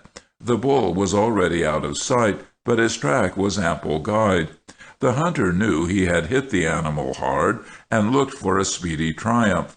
For an hour he continued his long trot, encouraged from time to time by the sight of blood upon the snow. The animal's path led at last through a region of gullies and copses and low, broad beech trees. Suddenly, as Story was skirting the crest of a little ravine, from a thicket close ahead of him the great moose dashed out with a bellow and charged upon him like lightning. The hunter had not time to check himself, but whipped the gun to his shoulder and took a snapshot. Even at the same instant the snow gave way beneath his feet, and his shot flew wide as he rolled to the foot of the ravine. The animal was upon him before he could recover himself, and he thought his end was come. Dropping his gun, now useless, he drew his knife, and just escaping one keen prong, he seized the antlers with one hand, while with the other he slashed at the animal's neck. It was the depth and softness of the snow, with the confusion of bushes and roots beneath it, that saved him from being crushed at once. As the moose felt the knife at his neck, he drew back and threw up his head with violence, intending to trample his adversary with his terrible hoofs. But the neck of the moose has tremendous power, and as the hunter clung to his hold with desperate tenacity, knowing that his last chance depended on it, he was thrown high into the air. He came in contact violently with a beech tree branch. One thinks quickly in such emergencies as these, or rather an instinct, drowsy at other times, wakes up and saves us the need of thought. Story flung both his arms around the branch, and with a great sigh of thankfulness, and possibly an inward utterance of the same, swung himself out of harm's way. When his opponent failed to fall, the moose was astonished. He turned round and tore up the snow, and bellowed hoarsely in his rage. The thing was inexplicable. At last he looked upward and saw the hunter in the branches. His indignation waxed fiercer than ever, and he made desperate efforts to pull down the branches by seizing and breaking off their tips. How the huntsman chuckled and derided him! After a time the mad brute grew more calm. Then, to Story's supreme disgust, he lay down under the tree to starve his prisoner out. The hunter had no gun, the weather was severe, there was nothing to eat. There was no way of stealing off unobserved. To crown all, the wretched man recalled a number of incidents showing the implacable persistence of the wounded bulls of this species. For perhaps an hour the hunter waited, vainly hoping that this particular moose would prove less obstinate than his kind, or would get homesick for the rest of the herd, or would die of his inward wound. But nothing seemed farther from the animal's intention than any one of these things. It was growing dark, and the shivering captive began to realize that he would have to spend the night in his tree. He tucked his knife back safely in its sheath, and undertook to warm himself a little. His snowshoes he had taken off long before, and had tied them to a limb, knowing that if they should fall to the ground, the moose would at once make mincemeat of them. Then he proceeded to climb about the tree with the utmost energy and agility, while the moose, who had risen promptly to his feet, looked on with the utmost obvious amazement. By this means Story soon got rid of his chill. Before it was quite dark, he selected a safe and comparatively comfortable spot where two large branches forked, and tying himself securely to the limb with his long scarf, he tried to go to sleep. It was a profitless undertaking, and after an hour or two of faithful effort, he gave it up. He was stiff, miserable, hungry, and half frozen. It had grown so dark that he thought perhaps he might descend the other side of the tree and slip away without the moose being any the wiser. With what he fancied perfect noiselessness, he tried it. He was almost down when there was a bellow and a rush, and the animal was almost upon him. He escaped just by a hair's breadth, and swung nimbly back into his refuge. He had no stomach for another attempt of that sort. He began to calculate how long it would be before they would miss him in camp and come to look for him. The prospect did not cheer him. Known as he was for a determined hunter, his comrades would go home without him, confident that he would turn up all right when he had bagged his game. If he was not back by morning, they would perhaps think something had gone wrong and set out to look for him. They would have to retrace their steps to the moose yard, and then, picking up his trail from the yard, might be expected to rescue him about noon. By that time, he thought to himself miserably, he might be frozen stiff. He decided to do something, but what? At first he thought of cutting a branch, fastening his knife to the end of it, and stabbing his captor with the improvised harpoon. But the beech branches were too thick and crooked to suit his idea. He did at last, however, succeed in splicing a sort of spear about 5 feet long, and when he had got the knife lashed to the end of it, all his stock of twine was exhausted. The spear was pretty satisfactory, but he, of course, dared not throw it, and the moose showed no inclination to come where he could be effectually and neatly dispatched. The hunter struck his harpoon into a limb and set out to concoct another weapon. By this time the moon was up. The hunter tore a little strip from his shirt, wet it in his mouth, and rubbed it full of gunpowder. This made a fair bit of slow match, which he folded several times longitudinally, and then inserted in the top of his powder flask. To the short end, which he left protruding, he touched a match, and then he tossed the flask down in front of the moose. The sputtering of the slow match for a moment disconcerted the animal, and he drew back. Then, as if ashamed of his weakness, he sprang upon the flask and trampled it fiercely under his feet. While he was indulging in this interesting performance, the powder exploded with a bang, and the astounded animal sprang high into the air. But though badly startled, he was not frightened by any means. He was shocked and scorched and a little torn at the forelegs, but this only made him the more deadly. In a paroxysm of pain and hatred, he dashed under the tree, and rearing frantically, struggled to reach the hunter. This was just what the wily woodsman desired. Lying flat on a branch almost within reach of the beast's antlers, he reached down and dealt him a blow in the neck. A second thrust went deeper and struck a more vital part, almost under the throat. The blood gushed out in a torrent, and the hunter congratulated himself that deliverance was near at hand. Presently the great animal stood still and looked about him with a puzzled, anxious air. He felt his strength going from him, and could not understand it. Soon he began to sway from side to side, and had to brace his feet apart to keep from falling. At last he fell. Then the hunter, stretching himself, came down out of the tree and stood beside his noble and defeated antagonist. Story was too weak and cold and hungry to think of waiting to cut off the animal's head and hide it from the bears. He slipped on his snowshoes, found his gun, and started back in haste for the camp.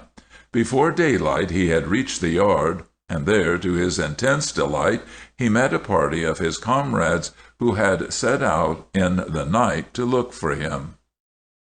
Dan. "And now," said I, "I'll tell you of Dan's great fight. It was fought before he came into my possession, that is, before my friend H., going away to study in Germany, handed him over to me. It was just a few weeks before H.'s departure, and we were setting out for a farewell trip to the wilderness together. As for Dan, he was not much to look at, certainly, and I was prejudiced against him by the fact that he took up room in the canoe. To carry a great bulldog in a birch canoe was contrary to all my notions of the fitness of things, but H. had protested so vehemently against the idea of leaving him behind, and the dog had behaved with such sobriety and good sense when I took him out to try him in a choppy sea, that I yielded a reluctant consent. Our proposed route was through the chain of the Chaputneticook Lakes, downstream all the way, with no difficult water to contend against and no bad rapids to shoot. We had 2 canoes, that which bore H. and myself, and that in which our Indian carried the baggage, so that really it was not impossible to make room for the addition to our party, and Dan was formally enrolled a member. He took his place in the forward midsection of my canoe, immediately behind his master, where he coiled himself up into a compact bundle. There he calmly ignored the wildest vagaries to which the lake waves could impel our little craft. This good seamanship of his, with his dignified manner toward myself and his adoring devotion to his master, gradually won my respect, and before we had been many days out, we were on terms of mutual consideration. I ended with a cordial enjoyment of his company. I think I began by declaring that Dan was not much to look at. This was my first and biased impression, but it must be modified by the acknowledgment that his splendid proportions and great strength were apparent to the most casual observer. In fact, he was a perfect specimen of his breed. But the expression of his small eye and mighty jaw, which certainly belied his true character, was bloodthirsty to the last degree, and his white coat was disfigured with a tangle of long scars which looked as if the business of his life were brawls. As I afterwards learned, those scars were the ornament of a hero, no less to be honored than if his great heart had throbbed in a human body. It was one night in camp at the head of the big Chuputnikakuk that I heard how those scars were achieved. Tent was pitched on a bit of dry interval which fringed the base of a high rock, a well-known landmark to trappers, and distinguished by the name of the Devil's Pulpit. The rock towered over us, naked and perpendicular, for a distance of 200 feet, then shelved and rose again some hundreds of feet farther to a beetling cap of mingled rock and forest. Our camp was flanked on each side by a thicket of cherry and vines and young water ash, and the light of our fire filled the space between with the comfort of its cheerful radiance. In the midst of this we lay basking, each waiting for the other to begin a yarn, but no one seemed prepared. We had been out 10 days in the wilderness, and night after night our occupation had been this one of swapping experiences, till I had found myself compelled to fall back on my inventive faculty, and our Indian, Steve, who was communicative beyond the custom of his people, had begun to repeat himself in his stories. As for H., he never spun a yarn save under some strong compulsion, yet we knew more or less vaguely that many a strange experience had fallen to his lot. We had had some stirring adventures together, he and I, since first I had initiated him into the mysteries of woodcraft, but it was rare for him to recall them in conversation, and hence I judged that there was much in his experience of which I had never heard. On the present occasion the long silence was becoming almost drowsy. For me the flame from our logs was beginning to change mistily into the glow from a heaped-up grate, and to play over 2 small curly heads and a long-eared pup on a hearth-rug, when suddenly from far up in the moonlit rocks of the summit came the wail of the northern panther. I was startled wide awake, and the little vision faded instantly into a consciousness of the open heaven, the white lake, and that lonely haunted summit. But it was not altogether the panther that had startled me. It was Dan, who had sprung almost over my head toward the hillside, and now stood trembling with wrath. At the command of his master he stalked back and sat down again, but he faced the hillside and never withdrew his fierce gaze from the spot whence the sound had seemed to come. "Never mind him, old dog," said H. soothingly. "You can't get at him, you know." "What makes Dan so excited?" I asked. "I never saw him so much worked up before. See, he's fairly quivering." "Oh," replied H., "there's no love lost between Dan and the Indian devils. That yelling stirs up some lively reminiscences in his old pate. He thinks that Indian devil is coming right down here to tackle me. See how he keeps me in his eye? And see him turn his muzzle round now and then to lick those scars of his? I'll venture to say he feels them smart now when he remembers the night he got them at the head of the Little Tobique." "Let's have it, old man," I urged. "You've never told me about that scrape. I've been taking those scars as a certificate of Dan's fighting propensities." "Do you suppose any dog," said H. in a tone of disdain, "could carve Dan up in that style? Not by a good deal. It was a big Indian devil that undertook the contract. He accomplished the frescoing in a very elaborate fashion, as you see, but he didn't survive the job. H. compressed his lips and added, "I can tell you, my dear boy, that was something like an Indian devil, that fellow, and came mighty near settling my claims for me. He measured 6 feet from tip of nose to tip of tail, and you know what a poor sort of thing they all have for a tail. It was Dan saved my life that night." Pete and I settled ourselves more comfortably against our log cushions. Dan, having heard no more yells from the hilltop, and having perceived that the conversation concerned himself, curled himself up with a gratified air, and thrust his great head into his master's lap. "You remember," resumed H., "last year I went to the Tobique all by myself, except for Dan's company. I was gone 6 weeks and more. When I got back to Fredericton, you were off up Quebec way, and so I never happened to tell you about the trip. Well, I had the best fishing you can conceive of. It was far better than any we've ever had together in those streams. But as for the panthers, I never heard anything like them. They used to howl round the woods at night in a frightful way. Dan used to keep awake all night watching for them, but they never ventured near the camp. They didn't disturb me, but if I had not had Dan with me, I might have felt a little shaky, perhaps, at night. I had rather a contempt for the brutes at that time, but they were not much help to a fellow when he was feeling lonely. You know that pretty cove on the right shore of the Little Tobique, about 100 yards from where the brook flows in? On that patch of open, just on top of the bank, I pitched my tent.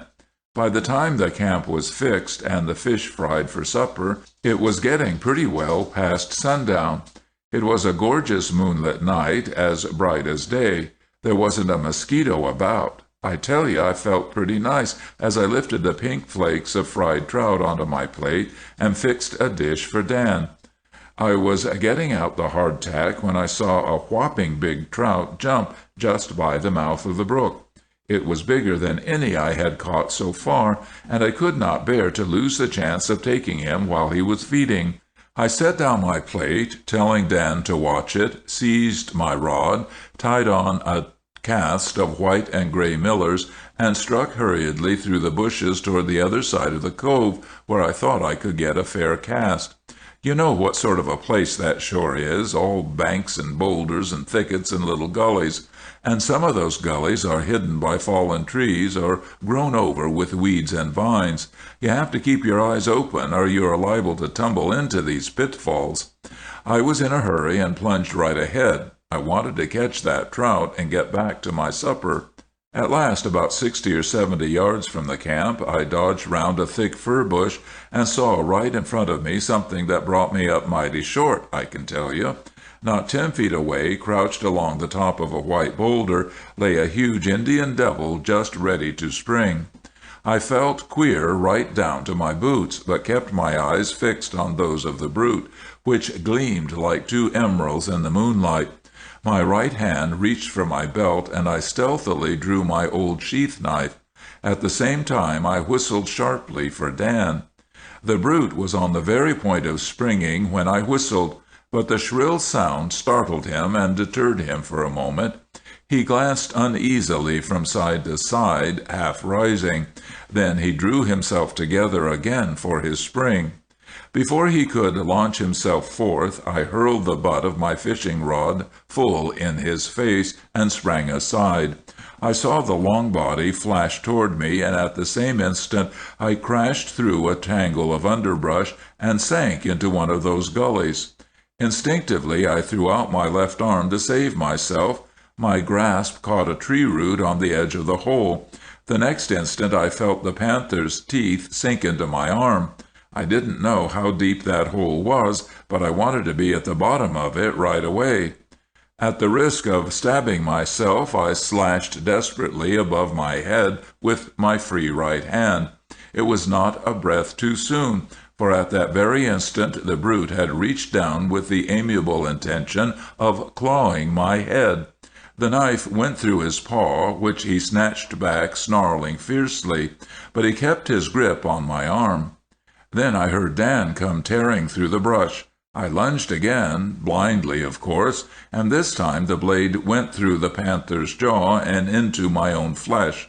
The brute let go, and I rolled to the foot of the gully, a distance of some 5 or 6 feet. Even as I fell, I heard Dan's vindictive cough as he sank his teeth into his adversary's throat. There was a mad snarl from the big cat, a struggle, and the two rolled down on top of me. I got out of the way in a great hurry. At first it was too dark down there to distinguish the combatants. In a moment, however, my eyes got used to the gloom. The two animals were almost inextricably mixed up. Dan's grip was right under the panther's jaw, so that he could not make any use of his teeth. The wary old dog had drawn himself up into a tight ball so as to expose as little of himself as possible to the attack of his enemy's claws, but his back and haunches were getting terribly mangled. Dan fought in silence, but the Indian devil made noise enough for both, and the yelling down in that little hole was fiendish. I felt my left arm and found it was not broken. Then I sprang on the Indian devil, seized him by the tail, and tried to jerk his hind legs clear of Dan. His back was bowed up into a half circle, and there was no unbending that arch of steel. I dug the knife twice into his side, and he paid no attention to it, so absorbed was he in the life and death struggle with Dan. If left to themselves, I saw that the fight would end with the death of both. Dan was inexorably working through the throat of his foe, but was in a fair way to be torn to pieces before he could get this accomplished. I threw myself on the panther's hindquarters, twining my left arm round his supple loins, and with my right hand I reached for his heart. See the length of this blade? I drove it into the hilt 3 times behind that brute's foreshoulder before I fetched him. Then he straightened out and fell over. It was some time before I could persuade Dan to drop him. The poor old fellow was so torn he could hardly walk. I picked him up in my arms, though it's no joke to carry a dog of his weight, and lugged him back to the camp. We were a sight to see when we got there, a mass of blood from head to foot. I stayed at that camp 4 days, nursing Dan and myself, before we were able to start for home, and then we had to go for fear we'd be starved out. I thanked my stars and your old-time injunctions that I had taken the little medicine case along with me. It might have gone hard with us but for that. As H. concluded, Pete grunted in astonishment and admiration. Indeed, these expressive grunts of his had furnished a running fire of comment throughout the narrative. For myself, I fetched a deep breath, got up, and went over to embrace Dan. As I rose, I cast my eyes up the mountain and exclaimed, "Talk of angels, and you'll see their wings, huh? Look here." H. and Pete followed my gaze. Far up in the whiteness of the moonlight, we saw a stealthy form creep across the surface of bare rock. Dan saw it too, and every muscle became rigid. The form disappeared in a thick covert, and a moment later there issued again upon the stillness that strange, blood-curdling cry. It sounded like a challenge to the hero of H.'s story. But the challenge went unheeded. H. ordered Dan into the tent. In a few minutes we were wrapped in our blankets, and the panthers had the wilderness all to themselves. "What became of Dan at last?" inquired Sam. "Poisoned 3 years ago, but I made the brutes that did it smart for it," said I, shutting my teeth with a snap. "Hanging would have been none too good for them," growled Stranion. From this the talk wandered to dogs in general, and each man, of course, sang the praises of his own, till presently Stranion cried, "Douse the glim!" and we rolled into our blankets. End of Chapter 6, Part 2. Chapter 7, The Camp on the Toledi, Part 1. In the morning we set out at a reasonable hour, planning to camp that night at the foot of Toledi Lake. The last few miles of the Squatook River were easy paddling, save that here and there a fallen tree was in the way. In passing these obstructions, Stranion proved unlucky. His canoe led the procession, with himself standing erect, alert, pole in hand, in the stern, while Queerman sat lazily in the bow. At length we saw ahead of us a tree trunk stretching across the channel. By ducking our heads down to the gunwales, there was room to pass under it, but Stranion tried a piece of gymnastics, like a circus rider jumping through a hoop. He attempted to step over the trunk while the canoe was passing under it. In this he partly succeeded. He got 1 foot over, according to calculation, and landed it safely in the canoe. But as for the other, well, a malicious little projecting branch took hold of it by the moccasin and held on with the innate pertinacity of inanimate objects. The canoe wouldn't wait, so Stranion remained behind with his captive foot. He dropped head first into the water, whence we rescued him. The next time we came to an obstruction of this kind, Stranion didn't try to step over it. He stooped to go under it. But another malicious branch now came to the front. The branch was long, strong, and sharp. It reached down, seized the back of Stranion's shirt, and almost dragged him out of the canoe. Failing in this, for Stranion's blood was up, it ripped the shirt open and plowed a long red furrow down his back. It took an ocean of glycerin and arnica to assuage that wound. On the upper Toledi we found a brisk wind blowing. Hoisting improvised sails, we sped down the lake without labor. On the lower lake the 2 sheets of water are separated only by a short thoroughfare. The wind failed us, and we had to resume our paddling. It was late in a golden, hazy afternoon when we drew near the outlet. Here we overhauled an ancient Indian who had been visiting his traps up the lake. We recognized him as one old Martin, a well-known hunter and trapper. He was plying his paddle with philosophic deliberation in the stern of the most dilapidated old canoe I have ever seen afloat. His salutation to us was a grunt, but when we invited him to camp near us and have a bit of supper with us, he quickly became more civil. Round the campfire that night, with a good supper comforting his stomach, old Martin forgot the red man's taciturnity. Sam was busy frying tobacco, while the rest of us lounged about in the glow, testing the results of these culinary experiments. It will be remembered that when the upset took place at Squatook Falls, our tobacco was almost all shut up in a certain tin box, which we fondly fancied to be waterproof. When the little store in the other canoes was exhausted, we turned to this tin box. Alas, that box was just so far waterproof as to let in the water and keep it from running out. We found a truly delectable mess inside. Sam had undertaken to dry this mess, out of which all the benign quality was pretty well steeped. He pressed it, therefore, and rolled it tenderly, and spread it out in the frying-pan over a gentle fire until it was quite dry. But oh, it was not good to smoke. Keeping a little to trifle with, we bestowed all the rest of it upon the poor Indian, whose untutored mind led him to accept it gratefully. Perchance he threw it away when our backs were turned. Suddenly Sam's task was interrupted by a wailing, desolate, and terrible cry, coming apparently from the shores of the upper lake. We gazed at each other with wide eyes, and instinctively drew nearer the fire, while Sam cried out, "Ugh, what's that?" It must be Cerberus himself caught loose.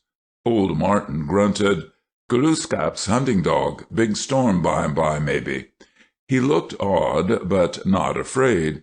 He said it would not come near us. It was heard sometimes in the night and far off as now, but no man of the present day had ever seen the dog. It ranged up and down throughout these regions, howling for its master, whom now it would never find. For Glooskap had been struck down in a deep valley north of the St. Lawrence, and a mountain placed upon him, so that neither could he stir nor anybody find him. So Martin explained that grim sound.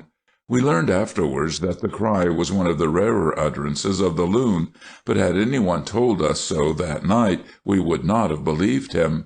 We preferred to accept the weird notion of the faithful phantom hound seeking forever his vanished master, the beneficent Indian demigod. About the time supper was done, the weather had changed. While Sam was frying his tobacco, the soft summery sweetness fled from the air, and a cold wind set in, blowing down out of the north. It was a strange and unseasonable wind, and pierced our bones. We heaped the campfire to a threefold height, and huddled in our blankets between the blaze and the lee of the tent. Then Stranion was called on for a story. Tracked by a Panther. "Boys," said he, "the air bites shrewdly. It is a nipping and an eager air. In fact, it puts me forcibly in mind of one of my best adventures, which befell me that winter when I was trapping on the little southwest Miramichi." "Oh, come, tell us a good summer story, old man," interrupted Queerman. "I'm half frozen as it is tonight. Tell us about some place down in the tropics where they have to cool their porridge with boiling water." "Nay," replied Stranion, "my thoughts are wintry, and even so must my story be." He traced in the air a few meditative circles with his pipe, which he rarely smoked, using it rather for oratorical effect, and then resumed. "That was a hard winter of mine on the Little Sou'west. I enjoyed it at the time, and it did me good. But looking back upon it now, I wonder what induced me to undertake it. I got the experience, and I indulged my hobby to the full, but by spring I felt like a barbarian. It is a fine thing, boys, as we all agree, to be an amateur woodsman, and it brings a fellow very close to nature, but it is much more sport in summer than in winter, and it's better when one has good company than when he's no one to talk to but a preternaturally gloomy Melicite. I had Noel with me that winter, a good hunter and true, but about as companionable as a mud turtle. Our traps were set in two great circuits, one on the south side of the stream, the other on the north. The range to the north was in my own charge, and a very big charge it was. When I had any sort of luck, it used to take me a day and a half to make the round, for I had 17 traps to tend, spread out over a range of about 20 miles, but when the traps were not well filled, I used to do it without sleeping away from camp. It's not much like play, I can tell you, tramping all day on snowshoes through those woods, carrying an axe, a fowling piece, food, ammunition, and sometimes a pack of furs. Whenever I had to sleep out, I would dig a big oblong hole in the snow, build a roaring fire at one end of the hole, bury myself in hemlock boughs at the other end, and snooze like a dormouse till morning. I relied implicitly on the fire to keep off any bears or Indian devils that might be feeling inquisitive as to whether I would be good eating. The snow must have been fully 6 feet deep that year. One morning, near the last of February, I had set out my round, and had made some 3 miles from our shanty, when I caught sight of a covey of partridges in the distance, and turned out of my way to get a shot at them. It had occurred to me that perchance a brace of them might make savory morsels for my supper. After a considerable detour, I bagged my birds, and recovered my trail near the last trap I had visited. My tracks, as I had left them, had been solitary enough, but now I found they were accompanied by the footprints of a large Indian devil. I didn't really expect to get a shot at the beast, but I loaded both barrels with ball cartridges. As I went on, however, it began to strike me as strange that the brute should happen to be going so far in my direction. Step for step his footprints clung to mine. When I reached the place where I had branched off in search of the partridges, I found that the panther had branched off with me. So polite a conformity of his ways to mine could have but one significance. I was being tracked. The idea, when it first struck me with too much force to be agreeable. It was a very unusual proceeding on the part of an Indian devil, displaying a most imperfect conception of the fitness of things. That I should hunt him was proper and customary, but that he should think of hunting me was presumptuous and most unpleasant. I resolved that he should be made to repent it before night. The traps were unusually successful that trip, and at last I had to stop and make a cache of my spoils. This unusual delay seemed to mislead my wily pursuer, who suddenly came out of a thicket while I was hidden behind a tree trunk. As he crept stealthily along on my tracks, not 50 yards away, I was disgusted at his sleuth-hound persistence and crafty malignity. I raised my gun to my shoulder, and in another moment would have rid myself of his undesired attentions, but the animal must have caught a gleam from the shining barrels, for he turned like a flash and buried himself in the nearest thicket.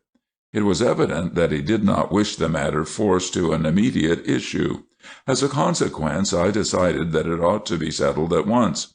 I ran toward the thicket, but at the same time the panther stole out on the other side and disappeared in the woods. Upon this I concluded that he had become scared and given up his unhallowed purpose. For some hours I dismissed him from my mind and tended my traps without further apprehension. But about the middle of the afternoon, or a little later, when I had reached the farthest point on my circuit, I once more became impressed with a sense that I was being followed. The impression grew so strong that it weighed upon me, and I determined to bring it to a test. Taking some luncheon from my pocket, I sat down behind a tree to nibble and wait. I suppose I must have sat there 10 minutes, hearing nothing, seeing nothing, so that I was about to give it up and continue my tramp, when along came the panther. My gun was leveled instantly, but at that same instant the brute had disappeared. His eyes were sharper than mine. "Ah," said I to myself, "I shall have to keep a big fire going tonight, or this fellow will pay me a call when I am snoring." "Oh, surely not," murmured Queerman pensively. The rest of us laughed, but Stranion only waved his pipe with a gesture that commanded silence, and went on. About sundown I met with an unlucky accident, which dampened both my spirits and my powder. In crossing a swift brook, at a place where the ice was hardly thick enough to hold up its covering of snow, I broke through and was soaked.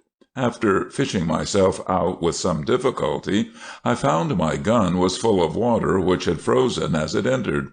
Here was a pretty fix. The weapon was for the present utterly useless. I feared that most of my cartridges were in like condition. The prospect for the night, when the Indian devil should arrive upon the scene, was not a cheerful one. I pushed on miserably for another mile or so, and then prepared to camp. First of all, I built such a fire as I thought would impress upon the Indian devil a due sense of my importance and my mysterious powers. At a safe distance from the fire, I spread out my cartridges to dry, in the fervent hope that the water had not penetrated far enough to render them useless. My gun I put where it would thaw as quickly as possible. Then I cut enough firewood to blaze all night. With my snowshoes I dug a deep hollow at one side of the fire. The fire soon melted the snow beneath it, and brought it down to the level whereon I was to place my couch.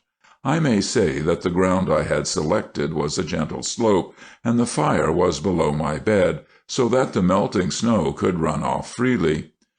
Over my head I fixed a good, firm lean-to of spruce saplings thickly thatched with boughs. Thus I secured myself in such a way that the Indian devil could come at me only from the side on which the fire was burning. Such approach, I congratulated myself, would be little to his catship's taste. By the time my shelter was completed, it was full night in the woods. My fire made a ruddy circle about the camp, and presently I discerned the panther gliding in and out among the tree trunks on the outer edges of the circle. He stared at me with his round green eyes, and I returned the gaze with cold indifference.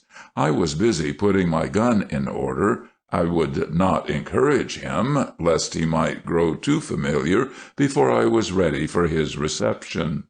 Between my gleaming walls of snow I had worked up a temperature that was fairly tropical. Away up overhead among the pine tops a few large stars glimmered lonesomely. How far away seemed the world of my friends on whom these same stars were looking down! I wondered how those at home would feel if they could see me there by my solitary campfire, watched relentlessly by that prowling and vindictive beast. Presently, finding that I made no attack upon him, the brute slipped noiselessly up to within a dozen paces of the fire. There he crouched down in the snow and stared upon me. I hurled a flaming brand at him, and he sprang backward, snarling, into the gloom. But the brand sputtered in the snow and went out, whereupon the brute returned to his post. Then I threw another at him, but he regarded it this time with contempt, merely drawing aside to give it room. When it had gone black out, he approached, pawed it over, and sniffed in supremest contempt. Then he came much nearer, so that I thought he was about to spring upon me. I moved discreetly to the other side of the fire. By this time the gun was ready for action, but not so the cartridges. They were lying farther from the fire and dangerously near my unwelcome visitor. I perceived that I must make a diversion at once. Selecting a resinous stick, into which the fire had eaten deeply, so that it held a mass of glowing coals, I launched it suddenly with such careful aim that it struck right between the brute's forelegs. As it scorched there, he caught and bit at it angrily, dropped it with a screaming snarl, and shrank farther away. When he crouched down, biting the snow, I followed up my advantage by rushing upon him with a blazing roll of birch bark. He did not await my onset, but bounded off among the trees, where I could hear him grumbling in the darkness over his smarting mouth.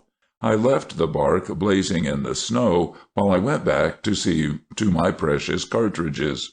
Before long the panther reappeared at the limits of the lighted circle, but seemed not quite so confident as before. Nevertheless, it was clear that he had set his heart on making a meal of me, and was not to be bluffed out of his design by a few firebrands. I discovered that all my ball cartridges were spoiled, but there were a few loaded with shot which the water had not penetrated. From these I withdrew the shot, and substituted ball and slugs. Then, slipping a ball cartridge into one barrel, slugs into the other, and 3 or 4 extra cartridges into a handy pocket, I waited for my opponent to recover his confidence. As he seemed content to wait a while, I set about broiling my partridges, for I was becoming clamorously hungry. So also was the panther, as it seemed. When the odor of those partridges stole seductively to his nostrils, he once more approached my fire, and this time with an air of stern determination quite different from his former easy insolence. The crisis had come. I seized my gun and knelt down behind the fire. I arranged a burning log in such a manner that I could grasp and wield it with both hands in an emergency. Just as the animal drew himself together for a spring, I fired one barrel, that containing the ball, and shattered his lower jaw. Mad with pain and fury, he sprang. The contents of my second barrel, a heavy charge of slugs, met him full in the breast, and he fell in a heap at my feet. As he lay there, struggling and snarling and tearing up the snow, I slipped in another cartridge, and the next moment a bullet in his brain put an end to his miseries. After this performance I ate my partridges with a very grateful heart, and slept the sleep of the just and the victorious. The skin of that audacious Indian devil lies now in my study, where Sam is continually desecrating it with his irreverent shoes. "Good story, Stranion," said Magnus with grave approval. "The only thing hard to believe is that you should make 2 such good shots." "Well, you see I had to," responded Stranion. "And now let Magnus give us a hot story to satisfy Queerman." "I don't think I know another tropical yarn," said Magnus. "I'll give you one," said Sam, "and a bear story it is, too. It's about a scrape I got into when I was down in Florida 3 years ago looking after Uncle Bill's oranges. I'll call it An Adventure in the Florida Hummocks." I was boarding at a country house not far from the banks of the Caloosahatchee River in a district full of game. Most of my time was spent in wandering with gun and dog through the luxuriant woods that clothe the hummocks, and along the edges of the waving savannas or interval meadows. The dog which always accompanied me was a large mongrel, half setter and half Newfoundland, belonging to my landlord. He was plucky and intelligent, but untrained, and I used to take him rather as a companion than as an assistant. The soil in Florida is generally very sandy, but in the hummocks, or as they are more usually called in Florida, hammocks, the sand is mixed with clay and carries a heavy growth of timber. The trees are chiefly dogwood, pine, magnolia, and the several species of oak which grow in the south. These hammocks vary in extent from 1 or 2 to 1,000 or more acres, and in many places the trees are so interlaced with rankly growing vines that one can penetrate the forest only by the narrow cattle paths leading to the water. One afternoon I was threading a path which led through a particularly dense hummock to the bank of a wide, shallow stream, known as Dogwood Creek, a branch of the Caloosahatchee. I carried a light, double-barreled fowling piece, and was seeking no game more formidable than wild turkeys. My cartridges were loaded with No. 2 shot, but I had taken the precaution to drop a couple of ball cartridges in among the rest. Presently there was a heavy crashing amid the dense undergrowth on my right, and Bruce, the dog, who had dropped a few paces behind, drew quickly up to my side with an angry growl. The hair lifted along his back and between his ears. As the crashing rapidly came nearer, startlingly near in fact, I made haste to remove my light cartridges and replace them with ball. But alas, to unload was one thing, to find one of those 2 ball cartridges in the crowded depths of my capacious pocket was quite another. Every cartridge I brought to light was marked with exasperating plainness, No. 2. In my eager haste, the perspiration stood out all over my face. I knew well enough what was coming. It was unquestionably a bear. A panther would move more quietly, and a stray steer would cause no such great concern to Bruce. Whatever may have been my emotions, surprise was certainly not among them, when, just as I had concluded that those 2 ball cartridges must have been a dream, a huge bear, which seemed very angry about something, burst mightily forth into the pathway only 3 or 4 yards behind me. It was not hard to decide what to do. On either hand was the thicket, to me practically impenetrable, and behind was the bear. Straight ahead I ran at the top of my speed. At the same time I managed to slip a couple of cartridges into my gun.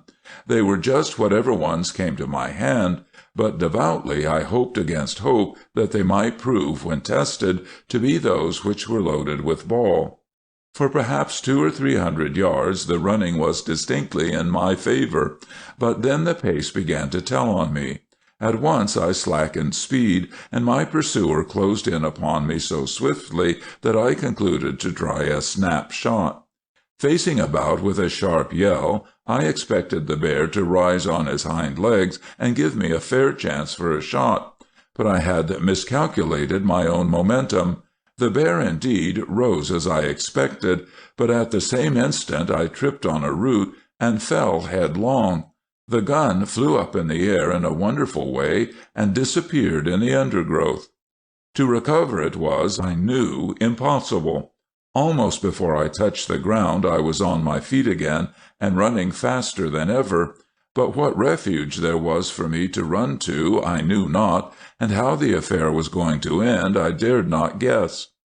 In the first burst of my renewed vigor, and while the bear was recovering from his natural surprise at my extraordinary maneuver, I had regained my lost ground. All at once, as my breath was about forsaking me, the path opened before my eyes upon a grassy savanna, beyond which shone the waters of Dogwood Creek. At the water's edge was drawn up an old flatboat with a pole sticking out over the bow. This craft was evidently used as a ferry to connect with the continuation of the path on the other side of the creek.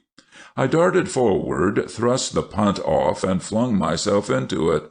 An energetic push with the pole, and the little craft shot out into the stream. Bruce, meanwhile, ran up along the water's edge, barking furiously, and the bear pursued him. Calling the dog to come to me, I pushed the punt towards him. With a frightened whine, which I did not at the moment understand, he plunged into the water and swam out bravely. The bear hesitated a second or two, and then dashed in after him, raising a tremendous splash.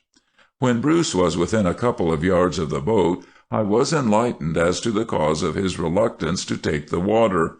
An ugly black snout, not unlike the butt of a waterlogged timber, was thrust into view close by.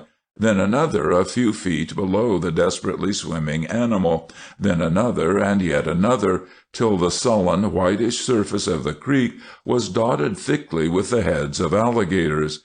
They had evidently been attracted by the sound of Bruce's barking, and I called to mind some stories I had heard at the house as to the abundance and ferocity of the alligators in Dogwood Creek. A sturdy shove on the pole, and I was at Bruce's side. Reaching over, I seized him by the scruff of the neck and jerked him into the boat, just as a tremendous swirl in the water behind him showed where an alligator had made a rush for his legs. The next instant the snout of the disappointed animal shot up beside the gunwale, to receive a fierce jab from my pole, which made it keep its distance. By this time the bear was dangerously near at hand. He was approaching with great wallowing plunges, the water not being deep enough to compel him to swim. I began to pole with all my might, thinking that even yet I was far from being out of the difficulty. With a few thrusts I put a safe distance between myself and my pursuer, but the creek was not wide enough to enable me to gain any very great head start in this way. In a most discontented frame of mind, I had almost reached the landing, when suddenly it occurred to me that really there was no necessity for me to land at once. I could pole up and down the creek, and dodge the bear until he should get tired and give up the chase. With this purpose I thrust out again boldly into midstream. The bear was now almost halfway across, but those black snouts were closing about him ominously. Indeed, the animal must have been blinded with rage, or he would never have ventured into the deadly stream. In a moment, however, it seemed to dawn upon him that he had got himself into trouble. He stopped with an uneasy sort of whine, then he turned and made for the shore as fast as he could. But it was too late for him to escape in that way. His path was blocked by several of the great reptiles, whose appetites were now thoroughly aroused. I thought to myself, if that bear is game, there's going to be a lively time around here just now. And he was game. True, seeing that the odds were so overwhelmingly against him, he had at first tried to avoid the combat. But now that he was fairly in for it, he acquitted himself in a way that soon won my sympathetic admiration, and made me forget that but a moment before he had been thirsting for my own blood. With a huge grunt of indignant defiance, the bear hurled himself upon the nearest alligator. On the massive armor of the reptile's back even his powerful claws made slight impression, but with one paw he reached to the soft underside of the throat, and the water was suddenly crimsoned as the alligator, lashing the surface with his tail, made off and took refuge in a bed of reeds. At the same instant, however, the jaws of another assailant closed upon the animal's flank. With a roar he rose straight up in the water, shaking himself so mightily that his adversary's hold was broken. Then he threw his whole bulk on another which was advancing against him in front. The alligator was borne under and disappeared, probably forever, hors de combat, and the bear gained several yards toward safety. Then others crowded in upon him, and his progress was stopped.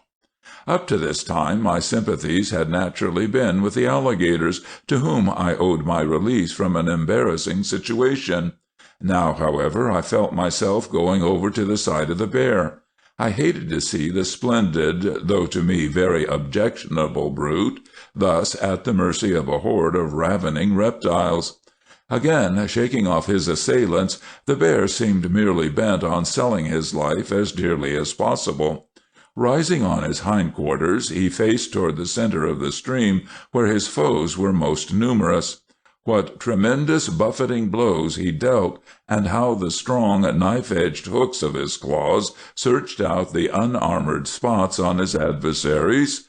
In my excitement I pushed perilously near, and if I had had my lost gun, I should certainly have taken a hand in the contest myself. I would have given a good deal at that moment to be able to help the bear. But the odds were too great for any strength or pluck to long contend against. Before many minutes the bear was dragged under, and there was nothing to be seen but a heaving, lashing, foaming mass of alligators. On the outskirts of the mêlée swam a few hungry reptiles who could not get into the division of the spoils. These presently turned their attention to the boat, purposing to console themselves with Bruce and me. Awaking to the peril of the situation, I began poling hurriedly toward the landing place whence I had first started, but almost instantly I was surrounded with alligators.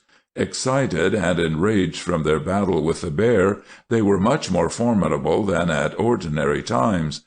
I had great reason to be thankful for the skill in poling which I had acquired in the birch-bark canoes of our northern rivers. Dodging some of my assailants, I beat off others with the pole, thrusting fiercely at their wicked little eyes, which is the surest way to daunt them. All at once there was a wild yelp from Bruce, and the punt reeled sharply. The gunwale went under water, and I was all but pitched out head first into the swarm of alligators. My heart was in my mouth as, with a swift and violent motion of the pole, I recovered my balance and steadied the boat. But with all my terror I had room for a pang of grief as I saw that poor Bruce had been dragged overboard. The capture of the dog, however, was probably my salvation. The alligators which were in front of the boat darted into the scramble which was taking place over the new victim, and I saw a clear space between me and the safety of the shore. Desperately I surged on the pole, and the light craft shot in among the sedges. As the prow lifted onto solid ground, several of the long snouts rose over the stern, snapping greedily, but I had bounded forward like lightning and was beyond their reach in a second. I paused not until I was clear of the savanna and among the timber. Throwing myself down on the reeking mold of the path, I lay there till I had recovered my breath and a measure of my equanimity. Then, after finding my gun in the depths of a mimosa thicket, I wended my way homeward, much depressed over the fate of Bruce. "Talking of dogs," said Queerman, "I'll tell you a story with a dog in it, and it's got other things in it, too. A college story, by way of a change. Come to think of it, though we are all college men, there has been very little in our stories to indicate the fact." "By all means, Kelly Queerman," said Sam. "Let's have the college story at once." "Well, to give it a proper scholastic flavor, I will entitle it The Junior Latin Scholarship." End of Chapter 7, Part 1. Chapter 7, The Camp on the Toledi, Part 2. The Junior Latin Scholarship. The sunshine of mid-May streamed alluringly into the great stone portico of the old college of X. The wide-winged gray edifice stood on a high terrace just under the crest of the hill, its ample windows looking down over the topmost boughs of ash and elm and maple over the roofs and spires of the little university town of X, and out to the broad blue curve of the placid river. On the steps lounged a group of students, members of the senior and junior years. Several of the loiterers stood close to the open, arched door, and from time to time glanced expectantly into the hall.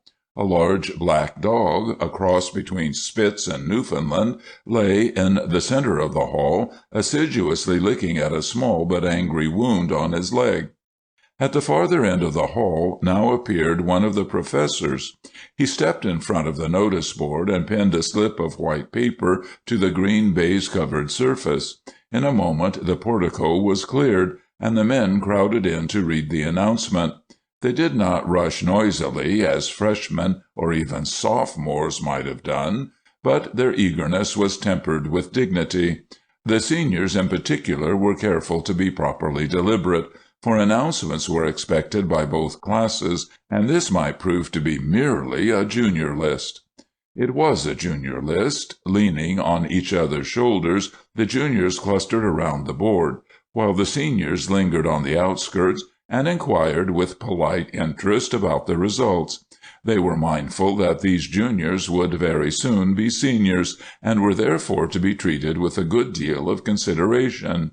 Then they dropped away in twos and threes, while the juniors remained to take down the marks. The marks which excited so much interest were those of the third terminal examination in Latin. A Latin scholarship, of the value of $100, was dependent on the results of 3 terminals, compulsory for all the Latin students of the junior class, and on a special examination to be held at the very end of the term. This examination was open only to those declaring themselves competitors for the scholarship.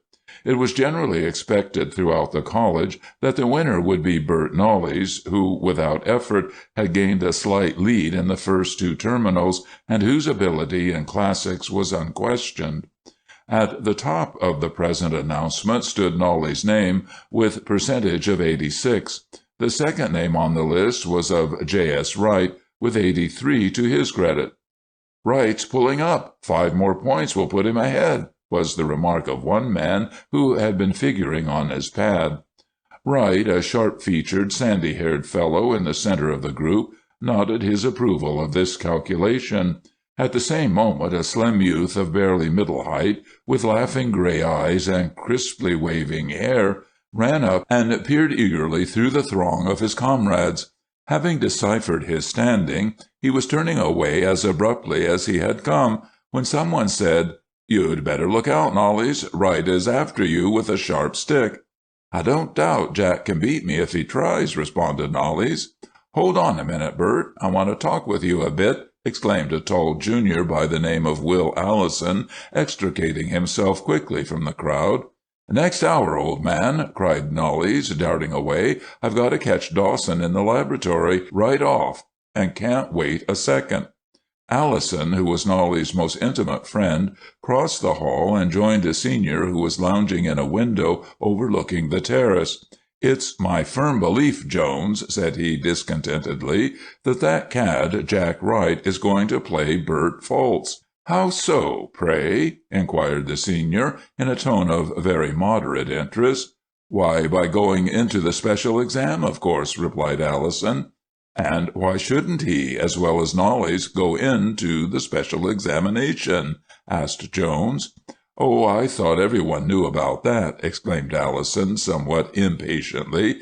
"But it's this way, since you inquire.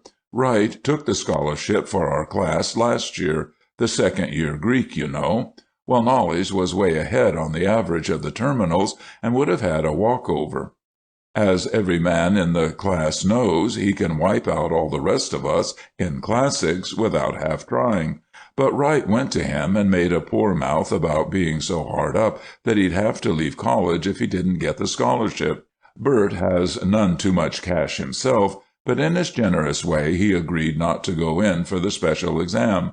So Wright, of course, got the scholarship. In return, he promised Knollys that he would not go in for the junior Latin the following year. This suited Bert very well, as he wanted to put his hard work on his readings for the science medal.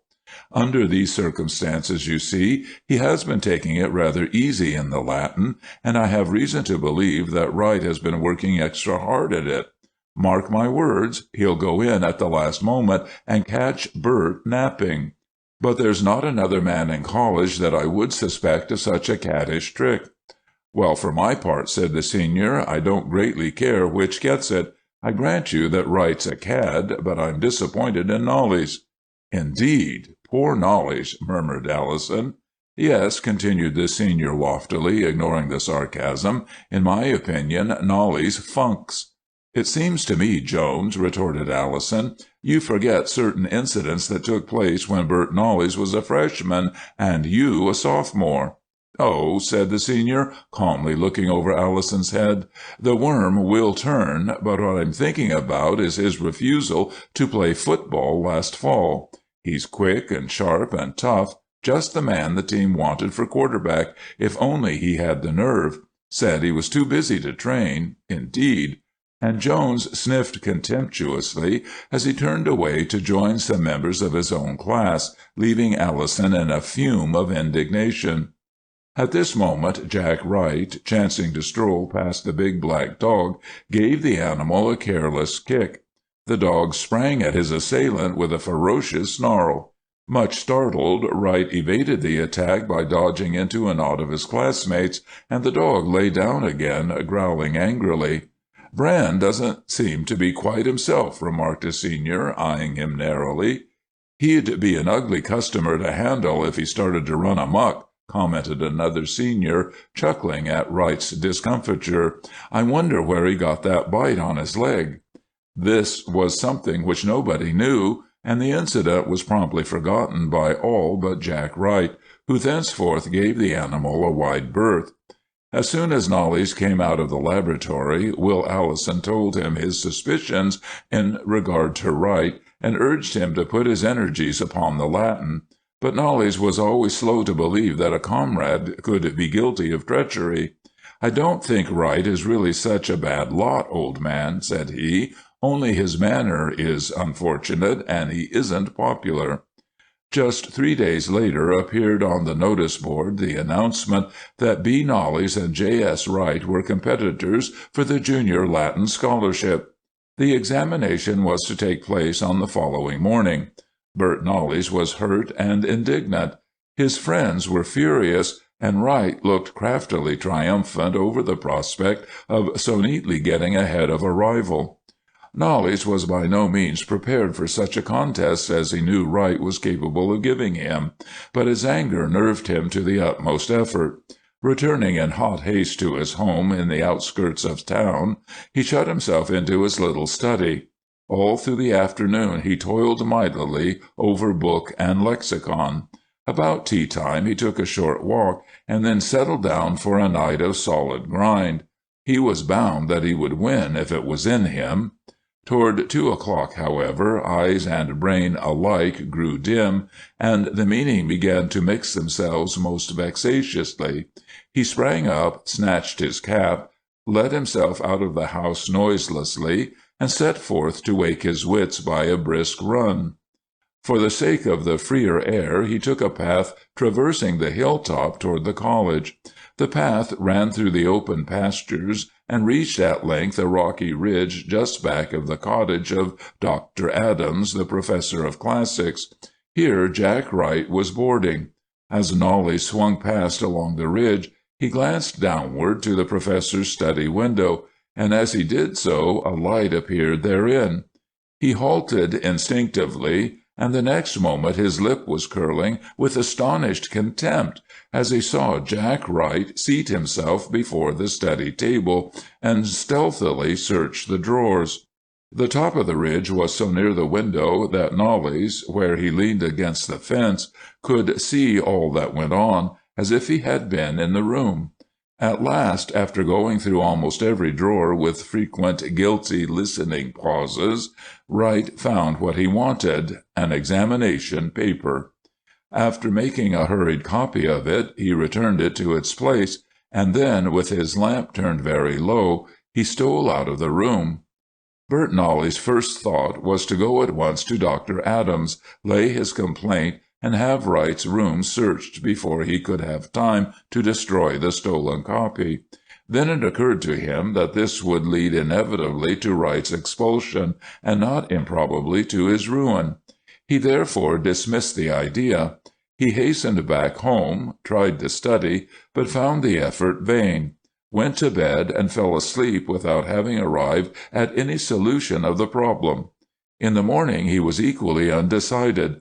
Perhaps his best course would have been to go to the professor, declare a suspicion that the paper had been tampered with, and ask that a new paper be set.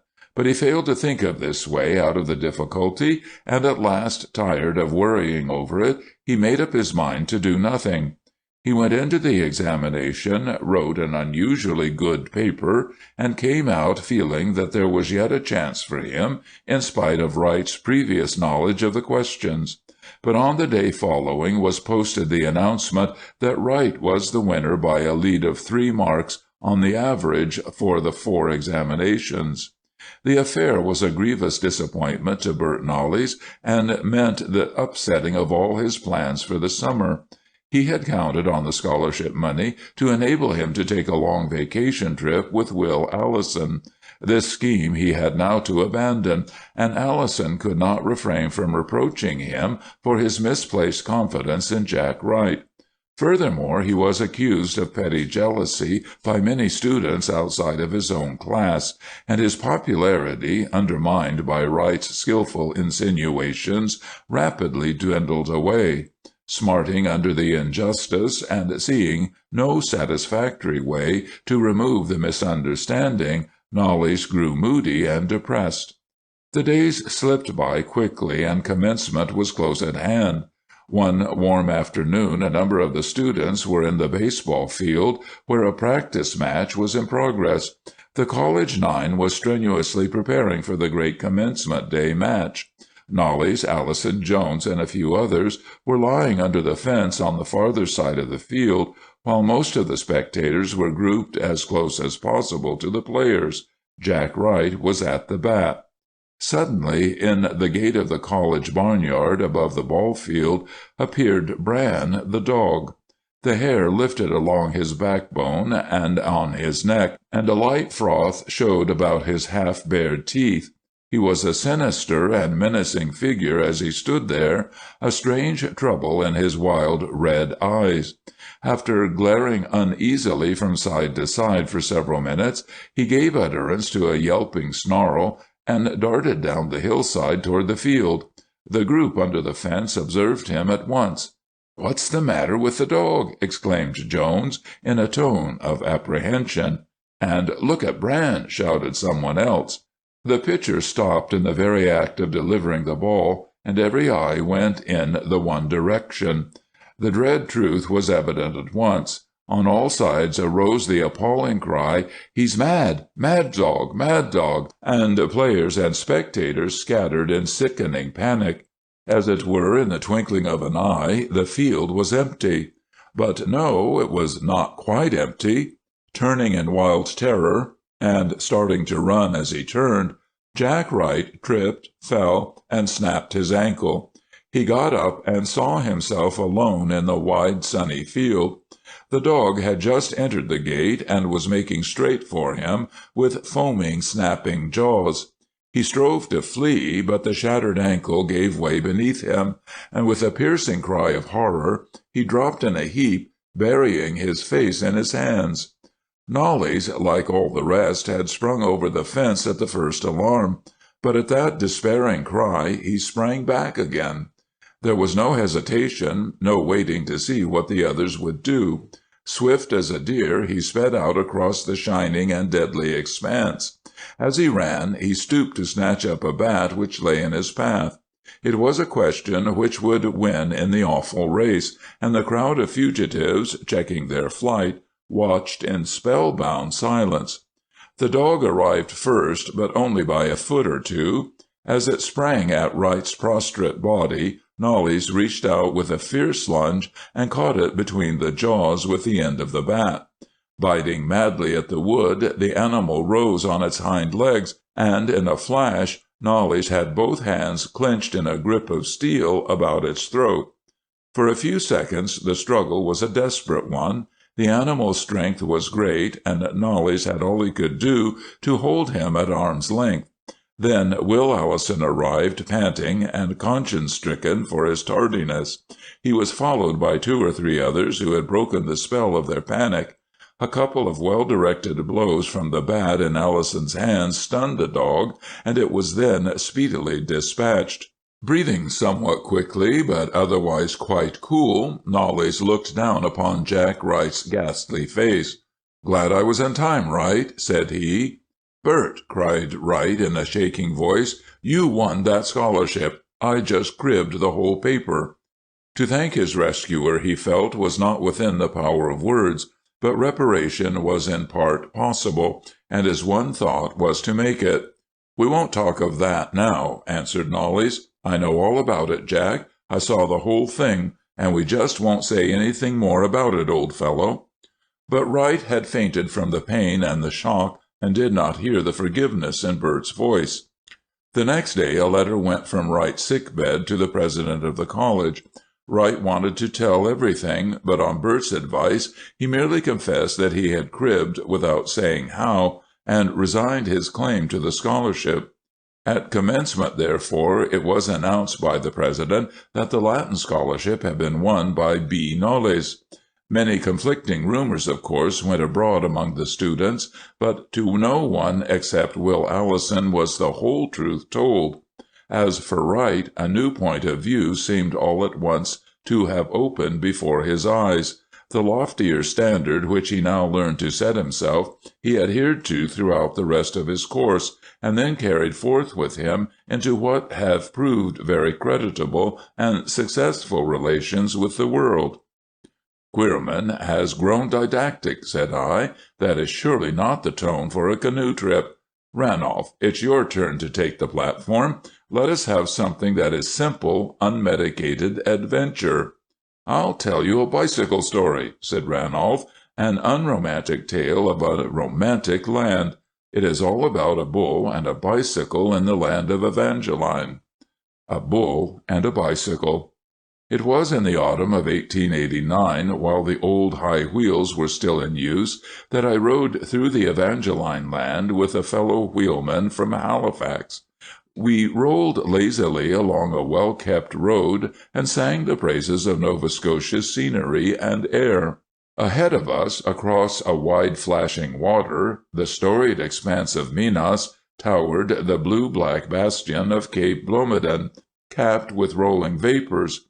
To our left and behind us rose fair, rounded hills, some thickly wooded, others with orchards and meadows on their slopes, while to our right lay far unrolled those rich diked lands which the vanished Acadian farmers of old won back from the sea. Though another race now held these lovely regions, we felt that the landscape, through whatever vicissitudes, must lie changelessly under the spell of one enchantment, the touch of the well-loved poet. We felt that something more than mere beauty of scene, however wonderful, was needed to explain the exalted mood which had taken possession of two hungry wheelmen like ourselves, and we acknowledged that additional something in the romance of history and song. Presently we came to a stretch of road which had been treated to a generous top-dressing of loose sand. Such ignorance of the principles of good road-making soon brought us down, both from our lofty mood and from our laboring wheels. We trudged toilsomely for nearly half a mile, saying unkind things now of the Nova Scotian road-makers, and quite forgetting the melodious sorrows of the Acadian exiles. Then we came to the village of Avonport, and were much solaced by the sight of the village inn. In the porch of the unpretentious hostelry we found a fellow cycler in a sorely battered condition. Several strips of court plaster, black and pink, distributed artistically about his forehead, nose, and chin, gave a mightily grotesque appearance to his otherwise melancholy countenance. One of his stockings was rolled down about his ankle, and he was busy applying arnica to a badly bruised shin. Against the bench on which he was sitting leaned a bicycle, which looked as if it had been in collision with an earthquake. The poor fellow's woebegone countenance brightened up as we entered, and we made ourselves acquainted. He was a solitary tourist from Eastport, Maine, and a principal in the important case of Bull versus Bicycle, which had just decided very much in favor of Bull. We dined together, and as our appetites diminished, our curiosity increased. Presently Caldwell, as the woebegone cyclist called himself, detailed to us his misadventure as follows. "It wasn't more than an hour before you fellows came that I got here myself. I was in a nice mess, I can tell you, but plenty of cold water and Mrs. Briggs' arnica and court plaster have pulled me together a lot. I only hope we can do as much after dinner for that poor old wheel of mine. This morning I had a fine trip pretty nearly all the way from Windsor. Splendid weather, wasn't it? And a good hard road most of the way, eh? You remember that long, smooth hill about 2 miles back from here, and the road that crosses it at the foot, nearly at right angles? Well, as I came coasting down that hill, happy as a clam, my feet over the handles, I almost ran into a party of men, with ropes and a gun, moving along that crossroad. I stopped for a little talk with them and asked what they were up to. It appeared that a very dangerous bull had got loose from a farm up the river and had taken to the road. They were afraid it would gore somebody before they could recapture it. I asked them if they knew which way it had gone, and they told me the critter was sure to make right for the dike lands, where it used to pasture in its earlier and more amiable days. That crossroad was the way to the dikes, and they pursued it confidently. I took it into my head that it would be a lark to go along with them and see the capture of the obstreperous animal. But the men, who were intelligent fellows and knew what they were talking about, told me I should find the road too heavy and rough for my wheel. Rather reluctantly, I bade them good morning and continued my journey by the highway. Now, as a fact, that bull had no notion of going to the dikes. He had turned off the crossroad and sauntered along the highway, just where he could get most fun and see the most of life. But I'll venture to say he hadn't counted on meeting a bicycle. I hadn't gone more than half a mile, or perhaps less, when a little distance ahead of me I noticed some cattle feeding by the roadside. I thought nothing of that, of course, but presently one of the cattle, a tremendous animal, almost pure white, stepped into the middle of the road and began to paw the mud. Certain anxious questionings arose within me. Then the animal put his great head to the earth and uttered a mighty bellow. With much perturbation of spirit, I concluded that the angry bull had not betaken himself to the dikes after all. I felt very bitter toward those men for this mistake, and for not having suffered me to go along with them in their futile errand. They wanted the bull and wouldn't find him. I, on the other hand, had found him, and I didn't want him at all. I checked my course, pedaling very slowly, uncertain what to do. The bull stood watching me. If I turned and made tracks, he would catch me on the hill or on the soft crossroad. If I took to the woods, there was little to gain, for there were no fences behind which to take refuge, and if I should climb a tree, I knew the beast would demolish my wheel. Straight ahead, however, as far as I could see, the road was level and good, and in the distance I saw farms and fences. I decided to keep right on. The road along there is wide and hard, as you know, and bordered with a deep ditch. I put on good speed, and the bull, as he saw me approaching, looked a little puzzled. He took the wheel and me, I presume, for some unheard-of monster. I guessed his meditations, and concluded he was getting frightened. But there I was mistaken. He was only getting in a rage. He suddenly concluded that it was his mission to rid the world of monsters, and with a roar he charged down to meet me. Now, thought I, for a trick, and then a race in which I'll show a pretty speedy pair of heels.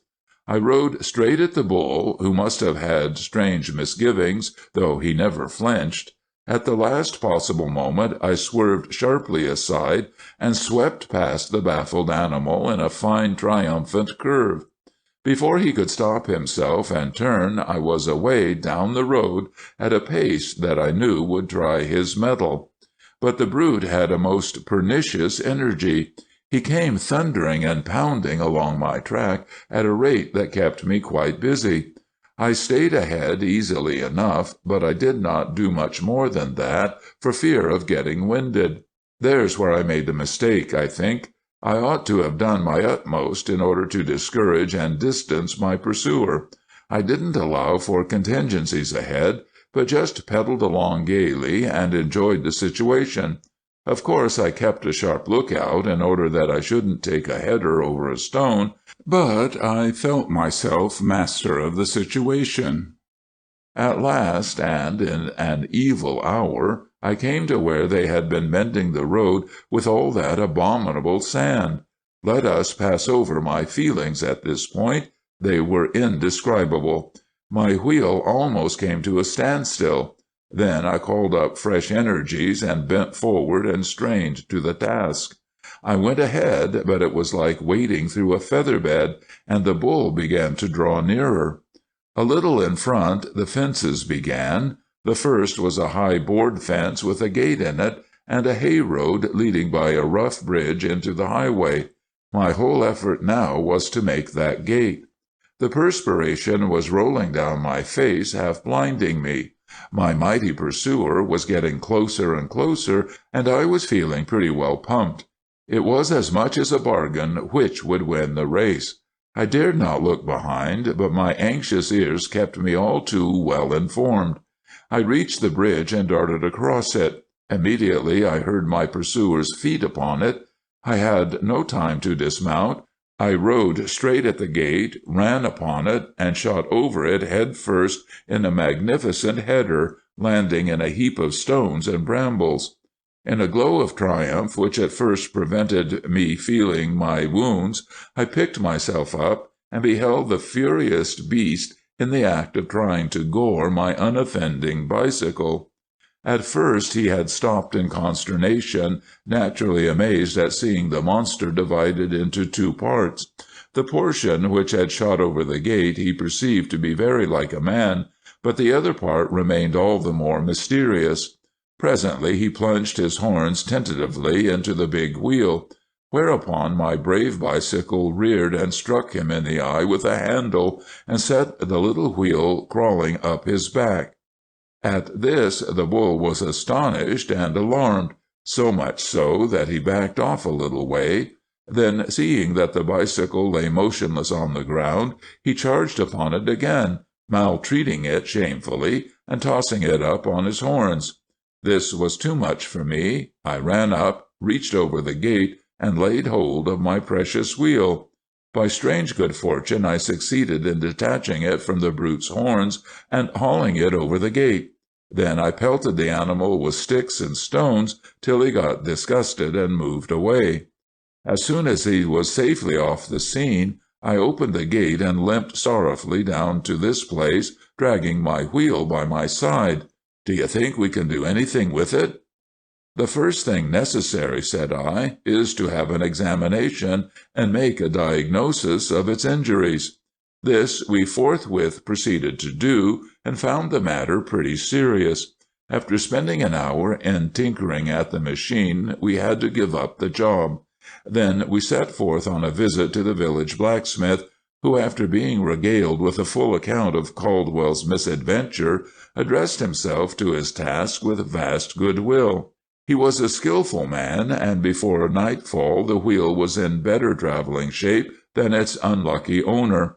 But Caldwell was good stuff and of a merry heart, so that when, on the following day, he became our traveling companion, we found that his scars and his lugubrious countenance only heightened the effect of his good fellowship. I think, said I, that after a cheerful narrative like Ranald's, you can stand a somewhat bloody one from me. All right, O.M., answered Queerman. Pile on as much gore as you like. Don't expect too much, said I. It's only another wolf story. The name thereof is The Den of the Gray Wolf. Not long ago I was doing the Tobique with Joe Maxim, an old hunter whom I think none of you have met. We were dropping smoothly down with the current approaching the Narrows. Maxim was a curious and interesting character, of good old colonial stock, and equipped in youth with an excellent education, he had found himself in early manhood at odds with society and the requirements of civilized life.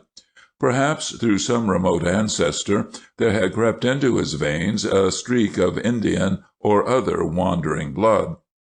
At any rate, the wilderness had drawn him with a spell that overcame all counter-attractions. He drifted to the remotest backwoods and there devoted himself to hunting and trapping. Never entering the settlements except to purchase supplies or sell his furs, he had spent the best years of his life in an almost unbroken solitude.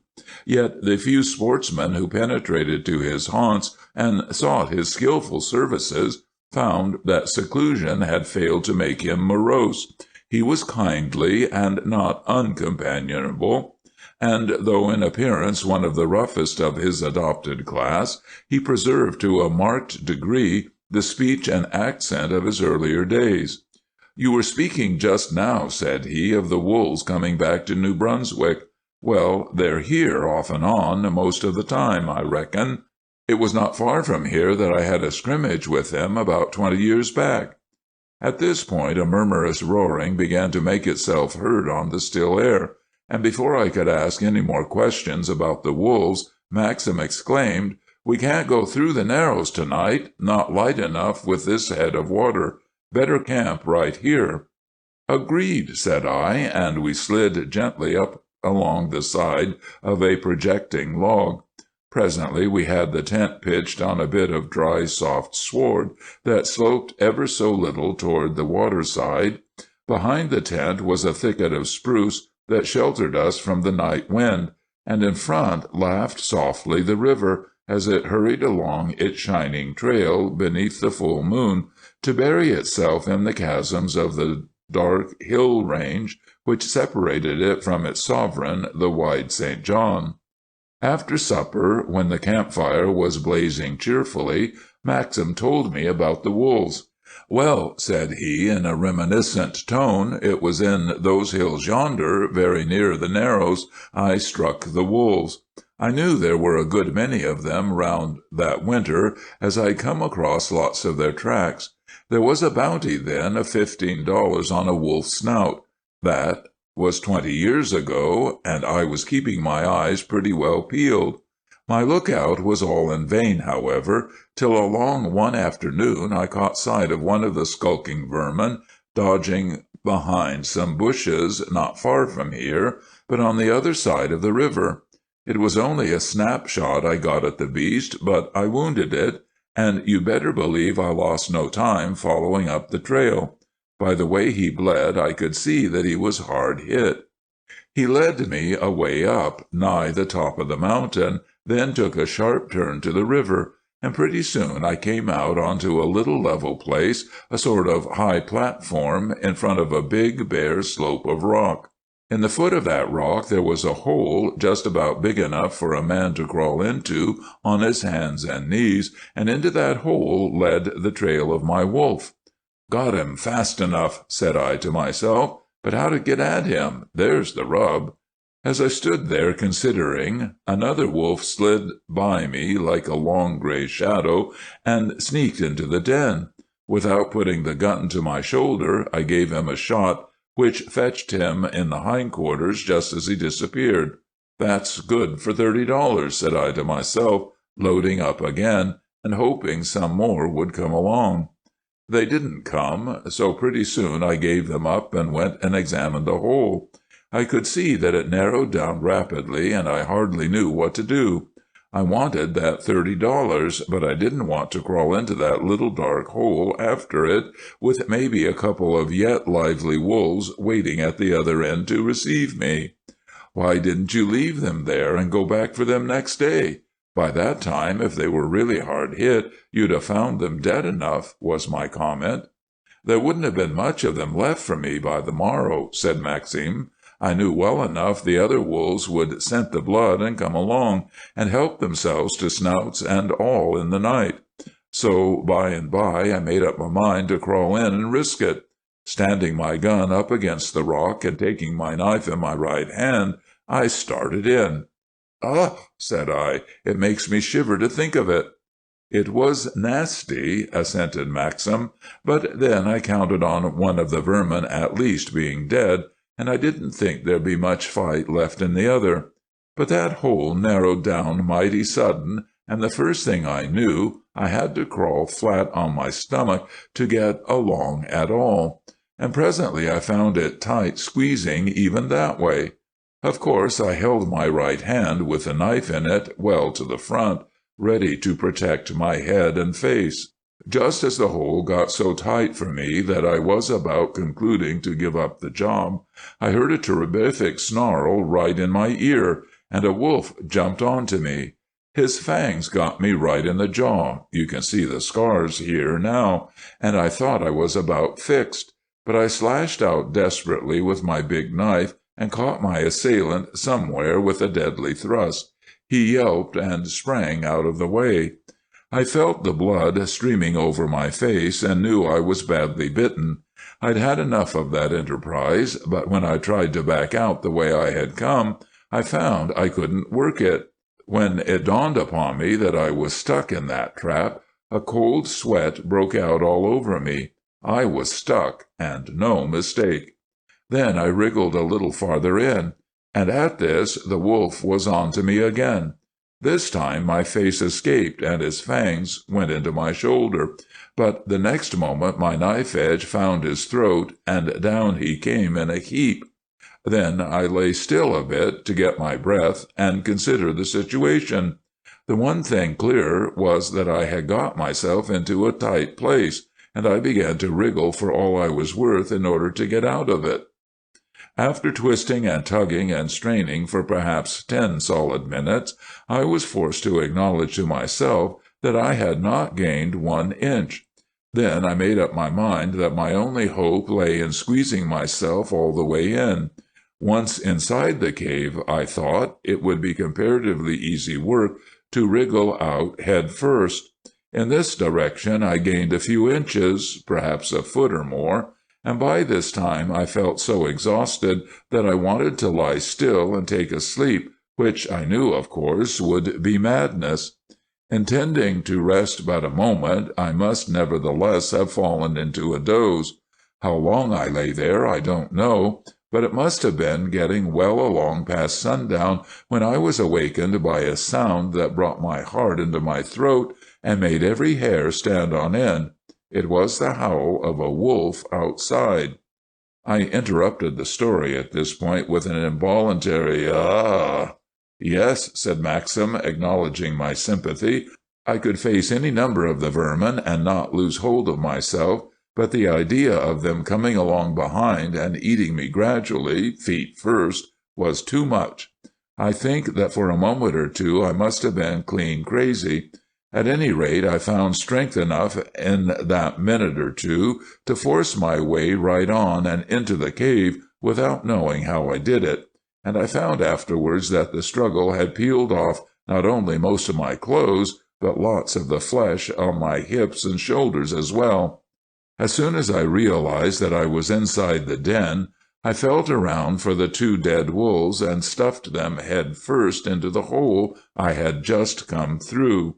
They filled it pretty snugly, and then I seated myself on their hind legs to hold them solid, and hunted for a match. In the rags of my clothes I had a pocket left, and fortunately there were some matches in it. Lighting one, I perceived in the sudden flare that I was in a little cave, about 4 feet high, and maybe 7 or 8 feet square. The floor of it was dry sand, and there were bones lying about. Presently, in the tunnel behind me, sounded a snarl that seemed to come right against my backbone, and I jumped about a foot. Then I grabbed hold of the dead wolves and hung on to them for all I was worth, for I could feel something dragging at one of them. You see, my experience in the hole had shaken my nerves pretty badly. If I'd been just myself, I should have cleared the way and let my assailants in, killing them one by one with my knife as they crawled through.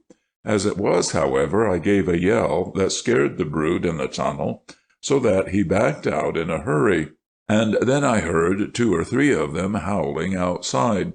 but it encouraged me a good deal to see what an effect my voice produced. Pretty soon one of the wolves crept back, sniffing, into the hole, and as soon as he discovered that it was only dead wolves that were stopping the way, he began to gnaw. It was a sickening sound he made, gnawing that way. After standing it as long as I could, I put my face down between the bodies and gave another yell. How it echoed in that little place, and how quick that wolf backed out again! For all the misery and anxiety I was in, I couldn't help laughing to myself there in the dark, wondering what the brute would think it was. I tried this game on half a dozen times very successfully, but after that the wolves ceased to mind it. One would come and gnaw for a while, then another would give him a nip in the rear, squeeze past, and take his place. I soon began to fear my unique barricade would be all eaten away before morning, and I cast about in my mind for some other means of diverting the hungry animals' attention. At length a brilliant idea struck me. I lit a match and thrust it into the hole right under the cannibals' noses. That gave them a big surprise, I can tell you. They backed out in a great hurry, and sniffed about and howled a good deal before they ventured in again. As long as those matches held out, I had no trouble, and the wolves just kept howling outside the hole, not daring to come in after their victuals while there were still such mysterious goings-on within the cave. By and by, however, like all good things, the matches came to an end. Then presently in came the wolves, and soon they were gnawing away harder than ever. I was thinking that before long I would have to fight it out with the crowd after all, and then it occurred to me that I might as well begin right off. Lying flat down, I thrust my right hand with the knife in it, blade up, as far as I could reach out into the hole, but underneath the dead wolves. Then I gave 2 or 3 tremendous sweeping slashes. One of the brutes must have caught it pretty stiff. He yelped and snarled hideously, and got outside for all he was worth. Then for a minute or two the whole lot howled and yelped in chorus. They must have been discussing the various mysteries of the cave, and concluded that these were too dangerous to be explored any further.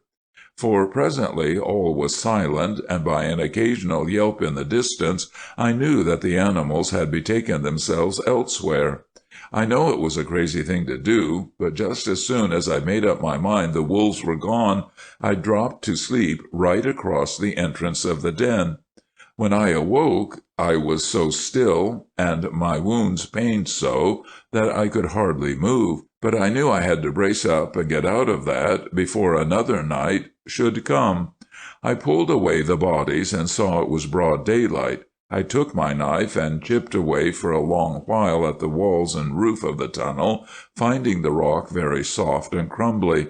Then I crawled out with pain and difficulty and pointed straight for the settlements, where I arrived more dead than alive. But I managed to lug along with me what there was left of those wolf snouts, together with the tails, and I got the $30 after all. As Maxim finished his story, the roar of the Narrows, long unheeded, fell again upon my ear with a distinctness almost startling, and a loon cried mockingly from a hidden lakelet. Maxim rose and replenished the sinking fire. Then we rolled ourselves into our blankets, as I propose that we all do now. "Agreed," cried several voices at once, and very soon the camp on the Toledi was sunk in slumber. End of Chapter 7, Part 2. Chapter 8. The Toledi and the Temiscouata. None of us awoke next morning till the sun was high and the dew all gone in the open places about the camp. The air was sweet with wild perfumes and alive with birds and butterflies. It was near noon by the time we found ourselves afloat on the Toledi River.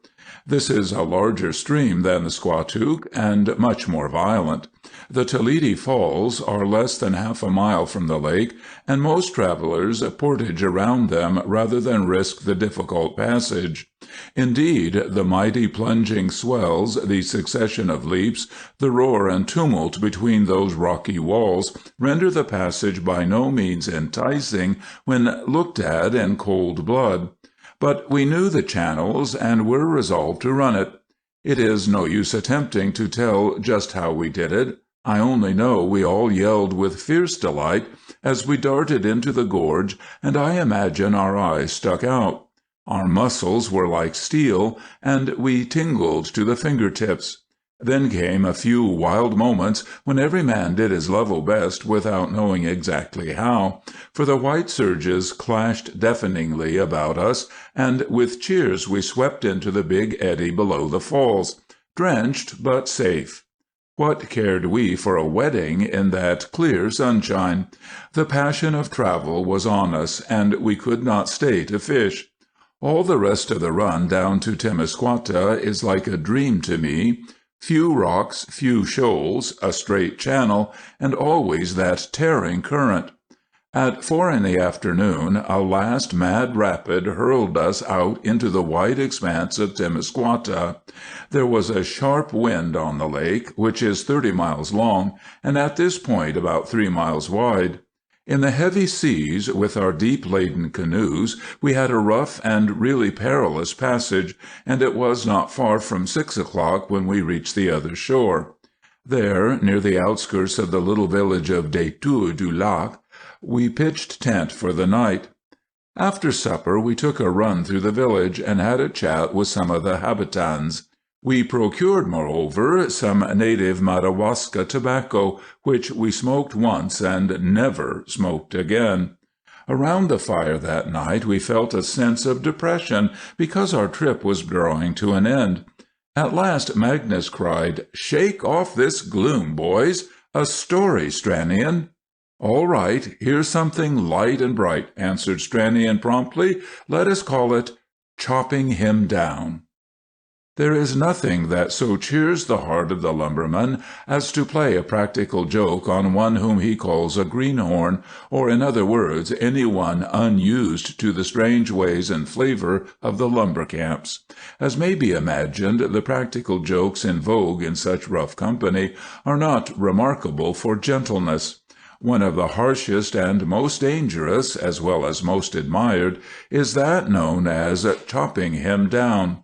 This means, in a word, that the unsophisticated stranger in the camp is invited to climb a tall tree to take observations or enjoy a remarkable view.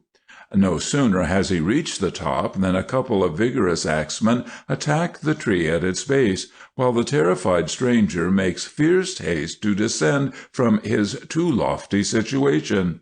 Long before he can reach the ground, the tree begins to topple.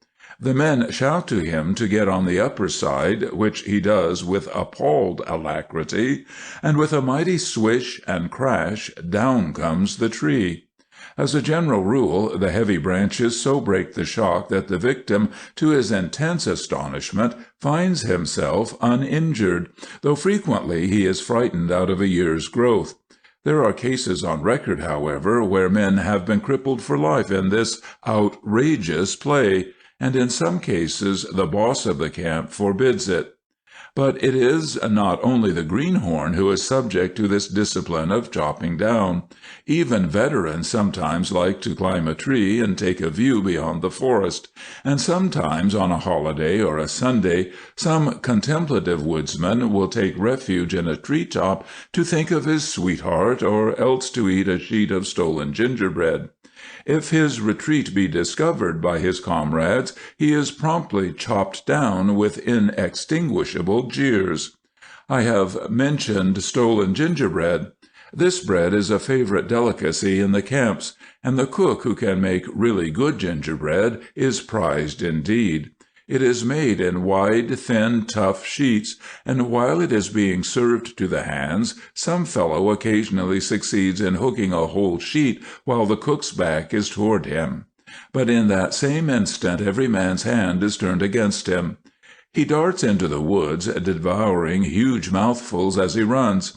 If he is very swift of foot, he may escape, eat his spoils in retirement, and stroll back an hour later with a conscious air of triumph.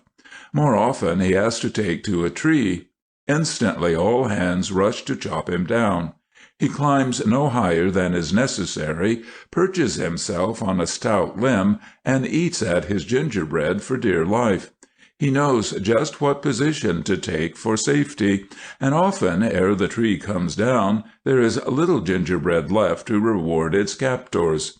The meager remnant is usually handed over with an admirable submissiveness, if it is not dropped in the fall and annihilated in the snow and debris. At one time I knew a lumberman who succeeded in hiding his stolen gingerbread in his long boot legs, and slept with the boots under his head for security. The camp was on the banks of a lake. The time of the capture of the gingerbread was a Saturday night in spring. Next morning the spoiler took possession of the one bateau belonging to the camp, rowed out into the lake beyond the reach of stones and snowballs, and then calmly fished the gingerbread out of his boots. Sitting at ease in the bateau, he devoured his dainty with the utmost deliberation, while his chagrined comrades could only guy him from the shore. For myself, I was chopped down once, and once only. It happened in this way. In the midwinter of 1879, I had occasion to visit the chief camp on the Little Madawaska. Coming from the city, and to a camp where I was a stranger to all the men, I was not unnaturally regarded as a pronounced specimen of the greenhorn. I took no pains to tell anyone what the boss already well knew, that is, that I had been a frequenter of the camps from my boyhood. Many and many a neat trap was laid for my apparently tender feet, but I avoided them all as if by accident. As for climbing a tree, I always laughed at the idea when it was proposed to me. I always suggested that it might spoil my clothes. Before long, the men, by putting little things together, came to the conclusion that I was an old stager, and rather sheepishly they gave over their attempts to entrap me. Then I graciously waved my hand, as it were, and was frankly received as a veteran, cleared from any suspicion of being green. At last the day came when I did wish to climb a tree. The camp was on a high plateau, and not far off towered a magnificent pine tree, growing out of the summit of a knoll in such a way as to command all the surrounding country. Its branches were phenomenally thick, its girth of trunk was magnificent, and this tree I resolved one day to climb in order to get a clear idea of the lay of the land. Of course I strolled off surreptitiously, and, as I thought, unwatched. But there I was much mistaken. No sooner was I 2/3 of the way up the tree than, with shouts of laughter, the lumbermen rushed out of the surrounding cover and proceeded to chop me down. The chance was too good for them to lose. I concealed my annoyance and made no attempt to descend. On the contrary, I thanked them for the little attention and climbed a few feet farther up, to secure a position which I saw would be a safe one for me when the tree should fall. As I did so, I perceived, with a gasp and a tremor, that I was not alone in the tree. There, not 10 feet above me, stretched at full length along a large branch, was a huge panther, glaring with rage and terror. From the men below, his form was quite concealed. Glancing restlessly from me to my pursuers, the brute seemed uncertain just what to do. As I carefully refrained from climbing any farther up, and tried to assume an air of not having observed him, he apparently concluded that I was not his worst enemy. In fact, I dare say he understood what was going on, and realized that he and I were fellow sufferers. I laughed softly to myself as I thought how my tormentors would be taken aback when that panther should come down among them. I decided that, considering their numbers, there would be at least no more danger for them than that to which they were exposing me in their reckless fooling. And already influenced by that touch of nature which makes us so wondrous kind, I began to hope that the panther would succeed in escaping. The trunk of the pine was so thick that I might almost have reached the ground before the choppers could cut it through. At last it gave a mighty shudder and sagged to one side. I balanced myself nimbly on the upper side, steadying myself by a convenient branch. The great mass of foliage, presenting a wide surface to the air, made the fall a comparatively slow one, but the tremendous sweep of the draft upward, as the treetop described its gigantic arc, gave me a sickening sensation. Then came the final dull and thunderous crash, and in an instant I found myself standing in my place, jarred but unhurt, with the snow threshed up all about me. The next instant there was another roar, or rather a sort of screaming yell, overwhelming the riotous laughter of the woodsmen, and out of the confusion of pine boughs shot the tawny form of the panther in a whirlwind of fury. One of the choppers was in his path and was bowled over like a clumsy ninepin. The next bound brought the beast on to the backs of a yoke of oxen, and his cruel claws severely scratched their necks. As the poor animals bellowed and fell on their knees, the panther paused, with some idea, apparently, of fighting the whole assembled party. But as the men, recovered from their first amazement, rushed with their axes to the rescue of the oxen, the panther saw that the odds were all against him.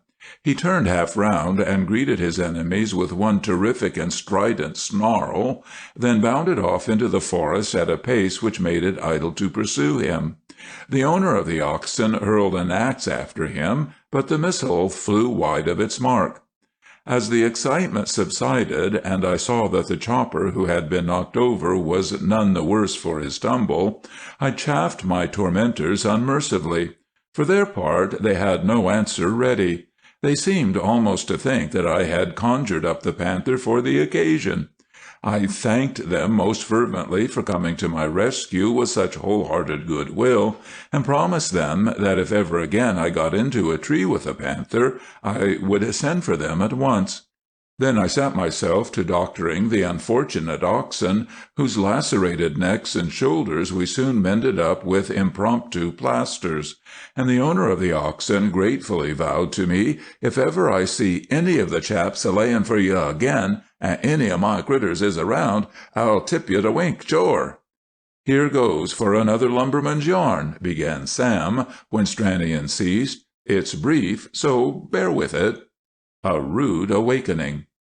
In the fir woods of the upper Bartibogue the snow was softening rapidly.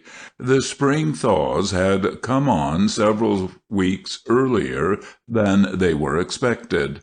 Consequently, a great quantity of logs lay in the woods waiting to be hauled to the landing.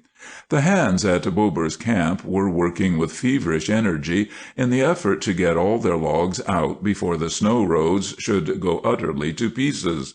Old Paul Bober, the boss of the camp, had sent out to all the surrounding settlements for extra teams. The first result of his efforts was a team of wild young steers, which seemed hardly more than half broken to the yoke. They were as long and gaunt as their driver, Long Jim Baisley, but they looked equal to any amount of hard work. "Them critters of yourn ain't much to look at, Jim," remarked the boss, as Baisley came geeing and hawing them into camp toward sundown. The steers swung their hinder quarters far apart and sagged restively on the yoke as they came to a halt. The teamster rolled a loving eye upon them and replied, "Jest wait till I get a yankin' onto the logs, and then see what you think of 'em." Jim Baisley was a smart teamster, and on the following morning, with his heart set on showing off his team to the best advantage, he was the first to get to work hauling. The snow was getting softer and softer, a warm wind having blown all night, so that there had been no chance for it to stiffen up. This heightened the general anxiety, and there was no time lost in following Baisley to the ridge, a patch of sloping forest where a lot of fine timber lay waiting to be hauled out. From the ridge to the landing it was necessary to take a new road, which had been already roughly chopped out.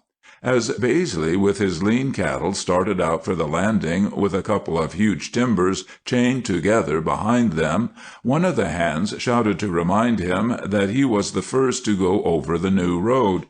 "Look out for slumps, Jim," cried the chopper. "This here snow ain't got no kind of a bottom to it now." Baisley rolled his eyes over the stretch of track before him, which his load was soon to plow into picturesque disorder. With a thoughtful gesture and very deliberately, he spit a huge quantity of tobacco juice over the dull, white, soggy surface just in front of the oxen, and then said, "I'll look out. Give me a peavy." Grasping the long white pole, shod with a steel spike at the larger end, he started his team toward the landing. Instead of walking beside his cattle in the teamster's customary place, he traveled a few feet in front of their noses, and from time to time he thrust the pike pole sharply into the snow. It must be borne in mind that the snow in these North Shore woods lies anywhere from 2 to 5 feet deep. Under such a covering may lie concealed not only the firm forest floor, but dangerous bog holes or steep little dry gullies. Hence the wise precaution which Baisley took of feeling the way for his oxen. The lack of such precaution has cost many a careless lumberman his team. In the present case, however, so perverse a witch is chance, Baisley's very prudence was the wellspring of disaster. His experience was such as might almost have led him to forswear precautions for the rest of his natural life as a teamster. Close behind Baisley's team came another, driven by Tamin Landry, a little Frenchman from down the river. Tamang, as the Frenchman was called by his comrades, had great confidence in Baisley's skill as a guide. He felt it safe to take his team wherever Baisley should take his. Presently Baisley's pike pole sank deeply into the snow with sudden and suspicious ease. "Whoa!" he yelled, rolling his eyes back upon the steers. The team surged forward till they were almost upon him, and he rapped them sharply across the muzzles. Then they stopped, with their heads far down. "What's the matter?" inquired Tamang, skipping forward. "Big hole here," responded Baisley. He was prodding the snow near the trunk of a mighty tree. "Solid ground further this way, likely," he continued, and he gave a vicious prod some 2 feet farther out from the tree. The result was something to startle even a backwoodsman. The snowy surface rose up suddenly with a spluttering, grunting noise, as if an infant volcano were about breaking into eruption. Almost thrown off his feet, Baisley sprang to one side, while the excitable Tamang jumped into the air with a yell of astonishment. The yoke of steers swerved wildly to one side, and would have run away but for their heavy load. Then there emerged from the snow the hugest and hollowest of black bears, his long fur thickly blotched with lumps of his white covering. Thus painfully and unceremoniously aroused from his winter sleep, the bear was in a thoroughly justifiable rage. Perhaps also the pangs of unrealized hunger added to his fury. He glanced with small red eyes from side to side, then flung himself clumsily but swiftly upon the nearest ox.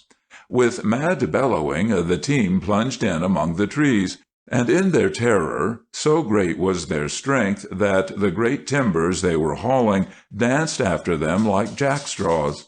But this was not for long. Ere they had gone 10 yards from the road, the ox which the bear had struck, blind with panic, caught his long horns in a sapling and fell forward on his knees. For a moment his yokefellow held him up, then he collapsed in a limp red and white heap with his neck broken, and the bear began tearing at him savagely. Paralyzed and helpless, the other steers sank in the snow. By this time, however, Baisley and the Frenchman had recovered their scattered wits and seized their axes. Baisley's eyes rolled wildly with pity for his team and wrath against the bear. With the full sweep of his long, wiry arms, he swung his heavy axe and brought it down upon the animal's head. At least that was Bazley's amiable intention, but anyone who has tried to hit a bear over the head with an axe knows how difficult a feat it is to accomplish unless the bear is asleep. This bear was very wide awake indeed. Bazley's pike pole had seen to that. Though apparently engrossed with the dead steer, he had been watching his assailants out of the corner of his eye. Just as the great axe began its deadly descent, the beast half rose and like a flash threw up his mighty forearm. On this the axe handle struck and glanced, and the weapon flew violently off among the trees. With a desperate exclamation, Bazley attempted to jump away, and at the same moment the bear brought down his other paw with a stroke that all Bazley's tried skill as a boxer could not have availed to parry. But fortunately for the tall lumberman, his footing gave way. He fell headlong in the snow, and the stroke of that armed paw passed harmlessly over him. The bear dropped forward upon him, but was at once distracted by a fierce blow on the shoulder from Landry's axe. With a snort he turned about and gave chase to the nimble little Frenchman. Now this was in all respects a most fortunate diversion. Tamang was so light of foot that the snow easily upbore him. He found himself able without difficulty to elude his floundering pursuer. He took a short circuit among the trees and headed back toward the team. Bazley was now on his feet and himself again. He was running to pick up his axe when Tamang yelled, No, spear him with the peavy, Jim, spear him with the peavy." It was a good idea, and Bazley realized the force of it. The steel-shod pike-pole was indeed a formidable weapon. Grasping it short in both hands, Bazley sprang upon the logs of his ill-fated load, and a second later Tamang came leaping past with the bear at his heels. In an instant the plucky Frenchman turned and faced his pursuer. The bear rose on his hind legs to seize him, and Bazley's opportunity had arrived. With all his force he drove the point of the pike-pole into the brute's body, right under the foreshoulder. Down came the huge arm, snapping the tough pole like a splinter, but the steel point had gone home. The bear fell dead, close beside the dead ox. Whilst Tamang, with voluble excitement, examined the two victims of Bazley's wise precautions, the latter, with taciturn deliberation, proceeded to unyoke the trembling steer from its ill-starred mate. But from the way his eyes rolled in their lean sockets, it was easy to see that the gaunt lumberman was doing some swift and energetic thinking. "Now then, Magnus," cried Queerman, "we look to you. Will it be more about the lumber camps?" "No," replied Magnus, "I shall introduce a beast of whom none of you have yet said a word. Yet he is an important beast, and played no small part in preparing the land of Canaan for the advent of the children of Israel. My story is Saved by a Hornet's Nest. I got the story just a few weeks ago when I was out fishing on the Rushagornish with Dick Henderson. Near the shore we came upon a huge hornet's nest suspended beneath a bush. Swayed by the common impulse of destructiveness, I suggested that we should set fire to the nest. "No, indeed," said Dick. "If we attack the nest, we deserve to get stung. Mr. Yellow Jacket is a self-respecting citizen and will not trouble you unless you wantonly interfere with him. If he resents aggression fiercely, we cannot blame him for that, can we? Besides, a hornet's nest is held sacred among us Hendersons." "You don't mean to confess," I exclaimed, "that it symbolizes the spirit and temper of your family?" "Well, not exactly," replied Dick, "but it certainly preserved the connection between flesh and spirit for our family at a very critical moment. My grandfather Henderson owed his life to a nest of hornets at a time when he, a young man of 22, was the sole representative of his line." The trout were not rising, and the rapidly heating air persuaded to indolence. I stood my rod up in a bush, threw myself down in a shady spot, and remarked to Dick that he might as well tell me about his grandfather. This invitation elicited the following curious story. It was during the War of 1812. The battles of Chrysler's Farm and Chateauguay had not yet been fought, and the Canadians were in doubt as to the movements of the two American armies which were preparing to attack Montreal. They knew that General Wilkinson was at Sackett's Harbor, making ready to descend the St. Lawrence, but in regard to General Hampton, who was advancing by way of Lake Champlain, information was much in demand. My grandfather, James Henderson, who knew the country between the St. Lawrence and Lake Champlain, volunteered to get the information. He had many friends on the American side of the line, most of whom, as he knew, heartily disapproved of this unnecessary struggle between the United States and England. On these he depended for help if he should get caught, and he really gave far too little heed to the nature of the risk he was running. Yet he took wise precautions and played his part with discretion. With a ragged-looking horse and a shabby peddler's wagon, and himself skillfully made up for the role of a country hawker, he was comparatively secure from recognition. Indeed, I have heard him boast that he made sales to some of his most intimate acquaintances, who never for an instant dreamed that it was Jim Henderson whom they were haggling with. All went prosperously until the very end of the adventure drew near. My grandfather was returning with the important information that Hampton's objective point was the mouth of the Chateauguay River, whence he would cross the St. Lawrence and descend upon Montreal from Lachine.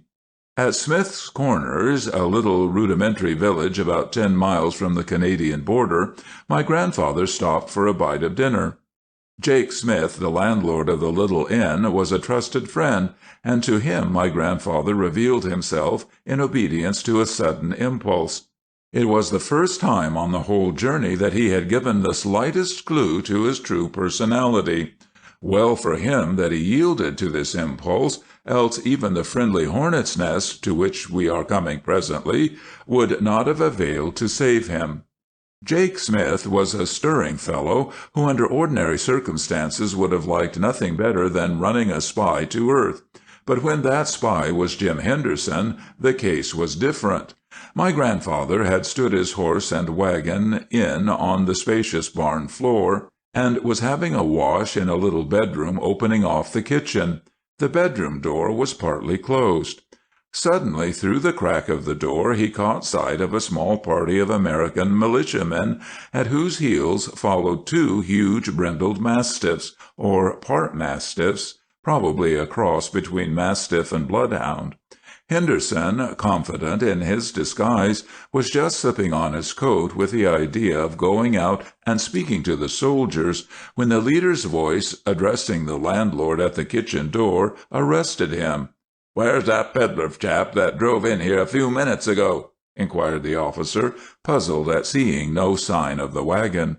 "What do you want of him?" inquired the landlord with an air of interest.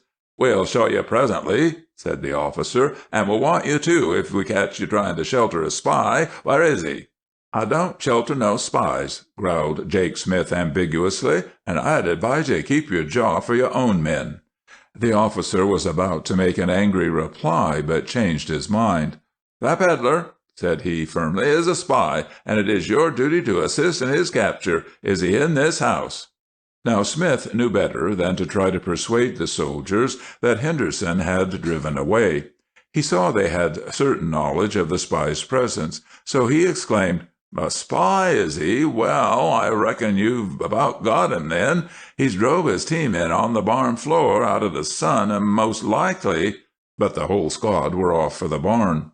"To the woods! The cave!" hissed Smith toward the little bedroom, and at the same instant my grandfather darted from the window, down behind the tall rows of pole beans and a leafy bed of artichokes, and gained the cover of the woods which touched on the rear edge of the garden. He ran with desperate speed, following at first a well-beaten cattle path that led straight into the woods. But he had small hope of escape. It was the glimpse he had got of those two great dogs that filled his soul with dismay. For the troops alone he would have cared little. He knew he could outrun most men, and the forest afforded innumerable hiding places. But those dogs! With no weapon but his sheath knife, he could hardly hope to overcome them without being himself disabled, and if he were to take refuge in a tree, they would just hold him there till their masters arrived to lead him off to an ignominious death. My grandfather concluded, however, that his only chance for escape lay in fighting the dogs. If he could kill them before the soldiers came up, he might possibly get away. But to make the most of this poor chance, he must get deep into the woods and lead the dogs a long distance ahead of the troops. He understood the sound tactics of dividing the enemy's forces. He tightened his belt and ran on, snatching up, by the way, a stout stick which someone had intended for a cane. The cave of which Smith had spoken lay about 3 miles from the village. After following the cattle path for perhaps half a mile, my grandfather turned a little to the right and plunged into the trackless forest. His long, nimble legs carried him swiftly over the innumerable obstructions of the forest floor. His ears were strained anxiously to catch the first deep baying that would tell him the dogs were on his scent. Every minute that the dreadful voices delayed was an addition to his little stock of hopes. If only he could reach the cave, his chances of victory over the dogs would be much increased, for the entrance to it was so small that only one of his assailants would be able to get in at a time. At last, when he had run about 2 miles, his breath failed him. He threw himself flat on his face on a bit of mossy ground beside a brook. As he lay there gasping, his mouth open, his eyes shut, suddenly along the resonant ground were borne to his ears the voices of the dogs. When he sprang to his feet he could no longer hear them, but he knew he must gain more time. Jumping into the brook, he ran several hundred yards upstream. Then, seizing a long overhanging branch, he swung himself well ashore, some 10 feet clear of the bank. As he once more headed for the cave, he flattered himself, not without reason, that the dogs would lose some time before they picked up his scent again. The baying of the pursuers soon came near enough to be distinctly heard, and then grew in volume rapidly. At last it stopped, and he knew the dogs had reached the brook and were hunting for the scent. Before that sinister music rose again on the stillness of the wilderness air, Henderson came in sight of the hillside wherein the cave lay hidden. Just as he was congratulating himself that he had now a good chance of escape, a thought occurred to him that dashed his hopes. "Why," said he to himself, "the dogs would most likely refuse to enter the cave. Seeing the smallness of the entrance, they would no doubt stay baying outside, keeping him like a rat in a hole until the soldiers should come and smoke him out." However, he decided to risk it. He could at least block the entrance with stones and make some sort of fight at the last, or even there might be some other exit, some fissure in the hill which he had never explored.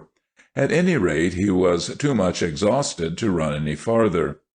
As he approached the low opening in the hillside, a lot of hornets darted past his ears.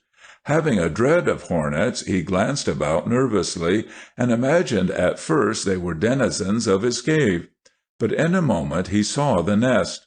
It was an immense gray, globular structure hanging from the branch of a small fir tree at a height of about 2 feet from the ground. It was not more than 5 or 6 feet from the cave, and almost directly in front of it. Henderson was a man of resources, and he appreciated the fighting prowess of a well-stirred colony of hornets. He decided to enlist the colony in his defense.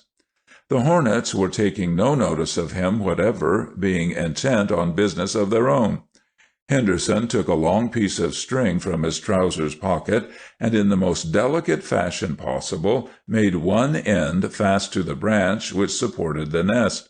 Then, lying down flat on his face, he squirmed softly past without getting into collision with the insects, and crawled into the cave, carrying with him the other end of the string. Once safely inside, his first care was to grope around for a big stone or two.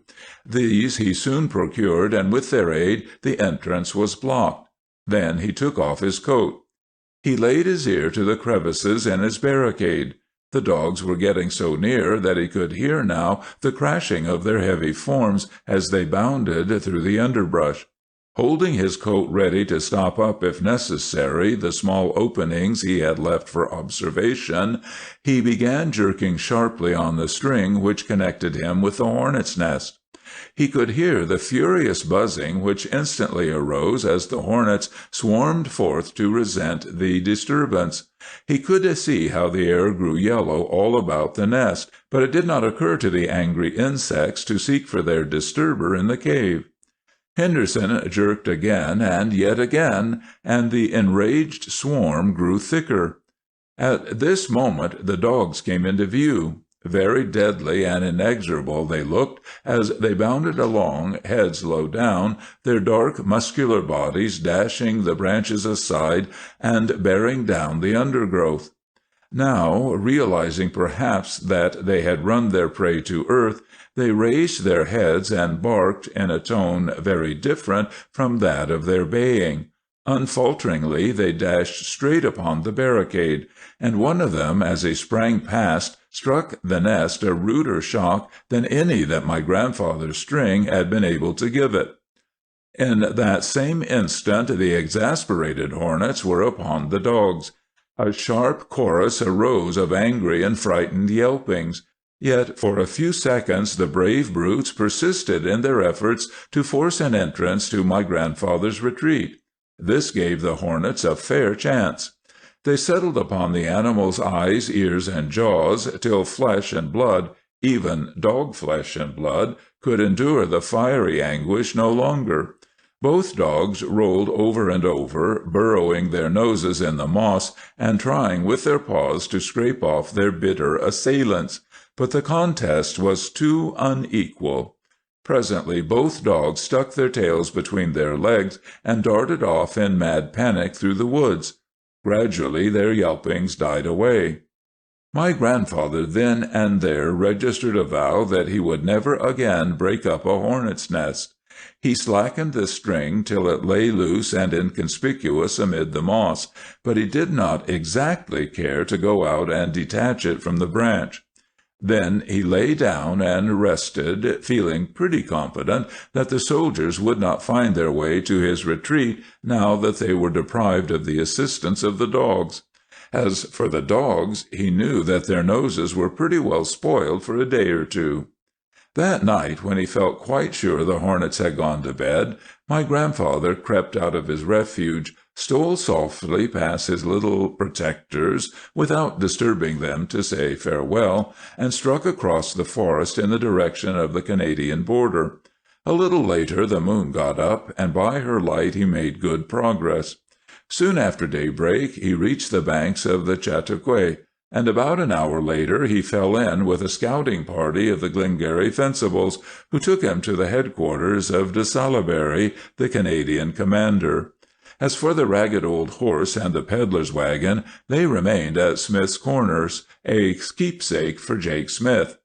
"I think," said Ranolf, "that's a good enough yarn to go to bed on. I'm as sleepy as a June bug." Upon this we all discovered that we were in the same condition as Ranolf. The exhilaration of the run down the Toledi and the hard strain of the passage across Temiscouata had tired us through and through. How delicious were our blankets that night at Détour du Lac. End of Chapter 8. Chapter 9. The Last Campfire, Part 1. We got away from Détour du Lac in the early morning and reached the outlet, the head of the Madawaska River, after a brisk paddle of some 8 miles. The run down the Madawaska was swift and easy, a rapid current and a clear channel. What more could canoemen wish? Late in the afternoon we pitched tent on a woody hill half a mile above Edmundston. To signalize our return to civilization, we visited the hotel and post office, and then returned to camp for tea. The fire blazed right merrily that night, and to ward off melancholy thoughts, we told stories as usual. "Boys," said Stranion, "I've saved for this last night in camp the one that I count choicest of all my yarns. The scene of it lies on those very waters which we have lately passed through." "Name?" demanded I, sharpening my pencil with a business air. "Just Indian devils," replied Stranion. It was a scorching noon in mid-July of 1885. Dear old H. and I were in camp on the upper waters of the Squatook, not far below the mouth of Beardsley Brook. How H. loved to get away from his professorial dignity and freely unbend in the woods! He used to swear he would never again put on a starched collar, but his big American university keeps him prim enough now. We had called a halt for dinner and siesta in a small sandy cove, where the river eddied listlessly. It was a hollow between high banks, down which drew a soft breeze as through a funnel, and the deep grass fringing the tiny beach was densely shadowed by a tangle of vines and branches. Our birch canoe was behind us, her resined sides well shaded from the heat. At the water's edge flickered the remnants of our fire, paled and browbeaten by the steady downpour of sunshine. The stream itself, for a wonder grown drowsy, idled over its pebbly bed with a sleep-inducing murmur. While we were thus idling and dreaming, I was startled wide awake by the grating of a paddle on a line of gravelly shoals above the point. A moment more and a birch canoe swept into view and drew up at our landing place. The crew, two youngish-looking Indians, having lifted their craft out of the water, stalked silently up the beach and paused before us, leaning on their paddles. With a noncommittal grunt they accepted some proffered tobacco, glanced over our baggage, eyed greedily the bright nickel plating on our trout rods, and murmured something in Melachite which I failed to comprehend. The professor, somewhat annoyed at this intrusion, blinked sleepily at them for a while, and then proceeded to sort and stow away his latest acquired specimens, amongst which were some splendid bits of pyrites glittering richly in the sun. One of our visitors was not unknown to me. He was a certain Joe Tobin, of ill repute, hailing from Francis Village. The other was an older-looking man with high cheekbones and little pig-like, half-shut eyes. The appearance of neither had any attraction for me, but the Indian with the pig-like eyes I found particularly distasteful. These eyes grew intent at once as they caught the yellow gleam of the pyrites, but their owner preserved his air of stoical indifference. Approaching the professor's side, he sought a closer examination, but the professor was not propitiatory. He dumped the ore into his specimen box before the Indian could touch it, and shifting the box deeper into the shade, he took his seat upon it. The box was plainly heavy, and a gleam of interest crept into the cunning eyes of Joe. "Gold, maybe," he suggested persuasively, to which the professor, facetiously grumpy, answered, "Yeah, all gold, fool's gold." At this a most greedy glance passed furtively between the Indians, and it flashed upon me that by the barbaric ear fool's gold might be misinterpreted to full of gold. I gave the rash professor a warning look, which Joe intercepted. I then proceeded to explain what was meant by fool's gold, and declared that the things in the professor's box were valueless bits of rock, which we had picked up chiefly out of curiosity. This statement, however, as I could see by our visitors' faces, was at once regarded as a cunning and cautious lie to conceal the vast value of our treasure. "Whereabouts you got 'em?" queried Joe again. "Oh," answered the professor, "there's lots of it floating around Mud Lake and Beardsley Brook." He took a lively cluster of crystals out of his pocket, and laughed to see how the Indian's eyes stuck out with deluded avarice. I felt angry at his nonsense, for one of our visitors was an out-and-out ruffian. In a few moments, after a series of low grunts which baffled my ear completely, though I was acquainted with the Melachite tongue, the Indians turned to go, saying in explanation of their sudden departure, "Sugarloaf 'fore sundown, maybe." I took the precaution to display at this juncture a double-barreled breech-loader, into which I slipped a couple of buckshot cartridges, and as I nodded them a bland farewell, I said in Melachite, "It'll be late when we get to Sugarloaf." The start they gave on hearing me speak their own language confirmed my suspicions, and they paddled off in haste without more words. No sooner were they well out of sight than I made ready with all speed for our own departure. Nor did I neglect to upbraid the professor for his rashness. At first he pooh-poohed my apprehension, declaring that it was fun to fool the greedy Hottentots, but when I explained my grounds for alarm, he condescended to treat them with some respect. He warmed up, indeed, and made haste, so that we were once more darting along with the racing current before the Indians had been gone above 10 minutes. But I could see that he had adopted my suspicions mainly for the sake of an added excitement. The professor's classroom afforded too little scope for such an adventurous spirit, and he was beginning to crave the relish of a spice of peril. With his dainty rifle just to his hand, he was soon plying a fervent and effective paddle, while his sharp eyes kept a lookout which I knew very little would evade. Our design was to press so closely upon the rascals' heels that any plot they might agree upon should not find time to mature.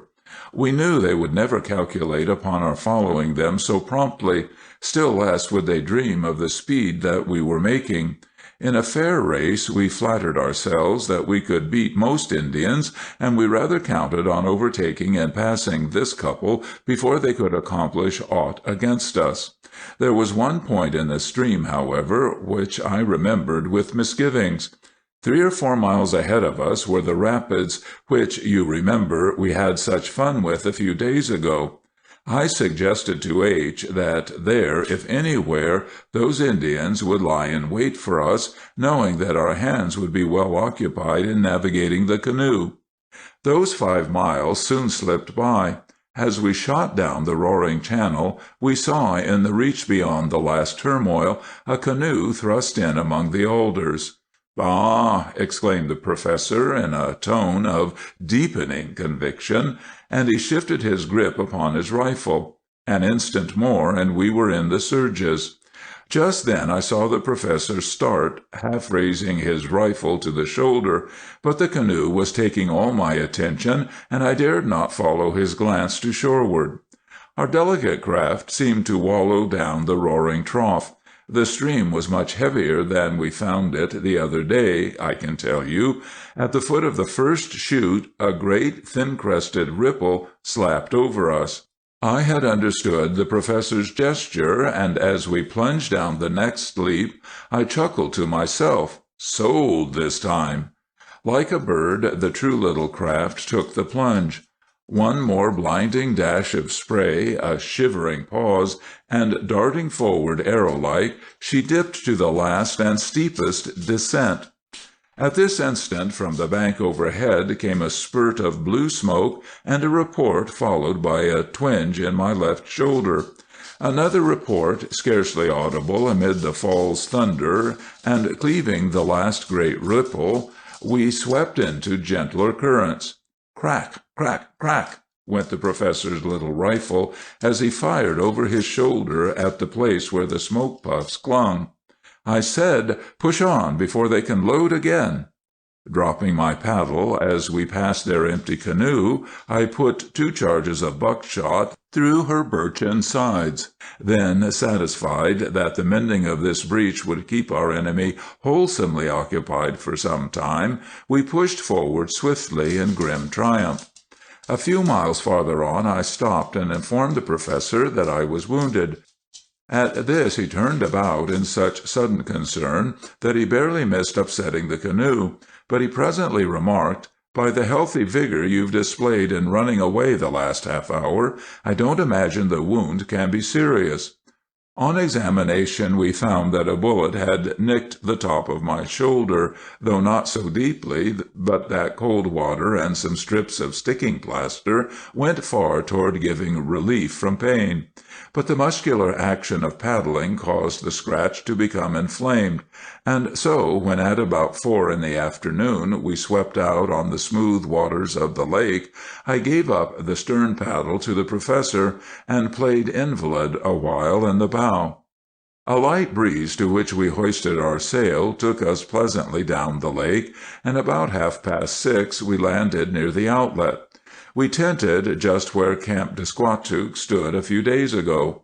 Under the lulling influence of a supper of fresh fried trout, the savor of which mixed deliciously with the wholesome scent of the pines, we concluded that perhaps by this time our enemies would have given up the pursuit, disgusted by their past failure and the damage done to their canoe. Nevertheless, we resolved to take thorough precautions lest our adversaries should cross the head of the lake and come upon us by night. We built a huge fire so that it shone upon the landing place and lighted up every way of approach by water. The tent stood out in the full glare. To the rear and a little to one side, beyond the limits of the grove, in the densest part of the thicket, we fixed ourselves a snug and secret couch, whence we could command a view of the whole surroundings. Close by we arranged a pile of bark with kindling and dry balsamic pine chips, such as we could urge into a sudden blaze in case of any emergency. Immediately behind us was the water, and from that side we felt that we were safe so long as that glare of firelight should be maintained. We fixed up the camp to look natural and secure, hung our wet clothes to dry on the cheap laquagan, closed the tent door for the night to keep out the mosquitoes, and retired, not dissatisfied, to our covert. It was a dark and almost starless night, with a soft, rainy wind soughing in the pine tops and making the Big Squatook wash restlessly all down her pebbled beaches. As we drew our weapons close to us and stretched ourselves luxuriously in our blankets, we could not forbear a low laugh at a certain relish the situation held for us. The professor, however, suddenly became serious, and he declared, "But this lark's in the soberest kind of earnest anyway, and we mustn't be letting ourselves tumble to sleep." My shoulder gave an admonitory twinge, and I cordially acquiesced. Just then a far-off howl of hideous laughter, ending in a sob of distress, came down the night wind, making our flesh creep uncomfortably. "Is that what the Indians call Glooskap's hunting dogs?" whispered the professor. "Not by any means," I answered under my breath. "Well, it ought to be," returned the professor. I replied that the voice, in my opinion, came from the dangerous northern panther or Indian devil. These animals, I went on to explain for H.'s comfort, were growing yearly more numerous in the Squatook regions, owing to the fact that the caribou, their favorite prey, were being driven hither from the south counties and from Nova Scotia.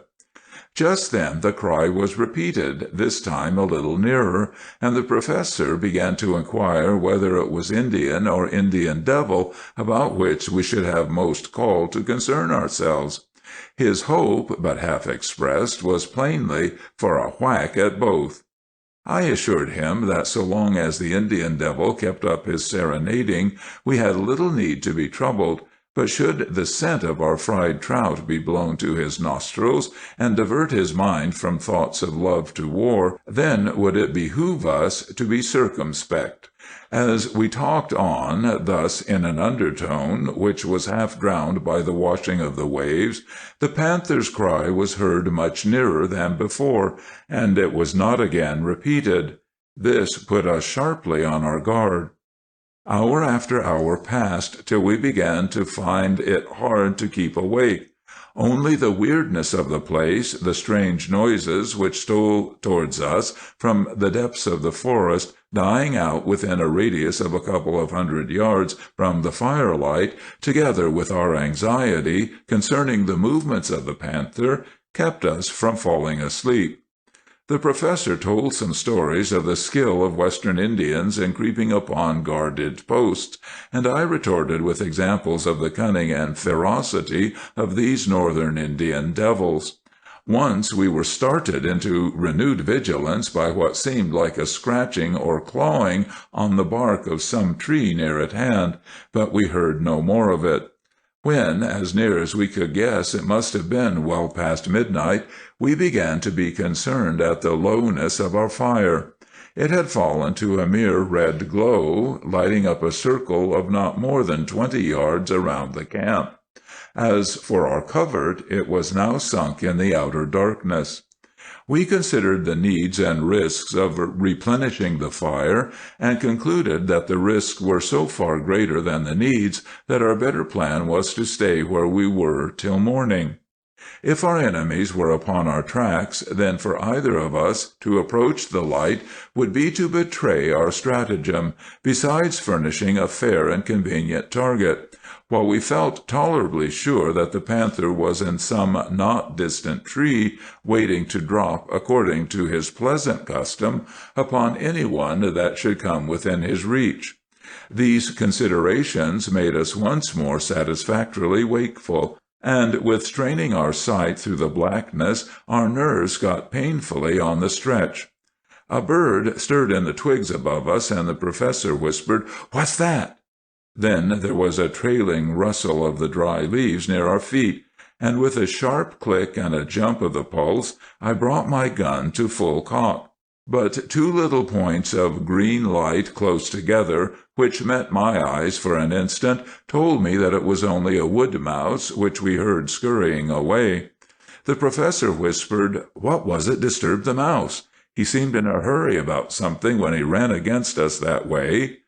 This was a point, and we waited. We were just about to hazard some guess, allowing for an owl or polecat or other night prowler, when the professor gripped my arm sharply and whispered, "Look!" Just on the outermost verge of the dim circle, I could detect a human figure, creeping like a snake toward the rear corner of the tent. "Shall we shoot? Wound him?" whispered the professor breathlessly. "No, wait," I answered. "Look out for the other fellow. We'll capture them both and take away their guns." The words were scarce out of my mouth when there was a sort of mad rush and a struggle, apparently close beside us, followed by an agonized shriek. We sprang to our feet in horror, and at once set our little beacon ablaze. There, not 20 yards off, beneath a tree, lay a twitching human form. Upon his breast crouched the Indian devil, with his jaws buried in his throat. With a cry we sprang to the rescue, and the beast, half cowed by the sudden blaze, seemed at first disposed to slink off, but changing its purpose, it set its claws deeper into its prey, and faced us with an angry snarl. The grove all around was now as bright as day. The professor rushed straight upon the beast, but for himself, turning at the moment to draw my sheath knife, I caught sight of the other Indian, whom we had forgotten, in the act of deliberately drawing a bead upon me. He stood erect, close by the tent, his pig-eyed countenance lighted up by the red glare. I had just time to drop flat upon the ground ere a report rang out, and a bullet went splat into a tree trunk close above me. I returned the shot at once from where I lay, and my assailant fell. Without pausing to notice more, I turned to my companion's assistance. He had just fired one charge into the animal, and then drawn his knife, afraid to fire a second time, lest his shot should strike the Indian. As I reached his side, the Indian devil sprang, but the ball had struck a vital spot, and snarling madly, it fell together in a heap, while again and yet again went the professor's knife between its shoulders right up to the hilt. As the dead brute stiffened out its sinewy length, we dragged it one side and made haste to examine its victim. The poor wretch proved to be Tobin, and we found him stark dead, his throat most hideously mangled, and his neck broken. Sickened at the sight, we turned away. The other Indian we found still lying where he had fallen, with his right arm badly shattered by my heavy charge of buckshot. After brightening up the fire, we proceeded to dress his wounds. At this work we had small skill, and dawn broke before we got it accomplished. Then, digging with our paddles a grave in a sandy spot on the shore, we buried the Indian devil's victim and set out with our sullen prisoner for the settlements. Paddling almost night and day, we reached Détour du Lac, and there we delivered up our captive to the combined cares of the doctor and the village constable. As we afterwards learned, the doctor's care proved effectual, but that of the constable was so much less so that the villain escaped before he could be brought to justice. "Truly you keep your good wine for the last, Stranion," said Ranulph. "Can Sam do as well, I wonder?" inquired Queerman.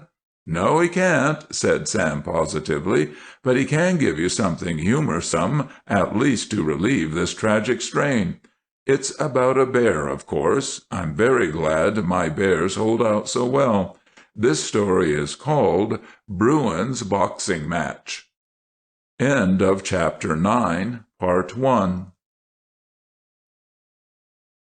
Chapter 9, The Last Campfire, Part 2. Bruin's Boxing Match. It was a dreamy, sun-drenched September afternoon. The wide, shallow river was rippling with a mellow noise over its golden pebbles. Back from the river, upon both banks, the yellow grain fields and blue-green patches of turnips slanted gently to the foot of the wooded hills. A little distance downstream stood two horses, fetlock deep in the water, drinking. Near the top of the bank, where the gravel had thinned off into yellow sand, and the sand was beginning to bristle with the scrubby bushes of the sand plum, lay the trunk of an ancient oak tree. In the effort to split this gnarled and seasoned timber, Jake Simmons and I were expending the utmost of our energies. Our axes had proved unequal to the enterprise, so we had been at last compelled to call in the aid of a heavy maul and hardwood wedges. With the axes we had accomplished a slight split in one end of the prostrate giant.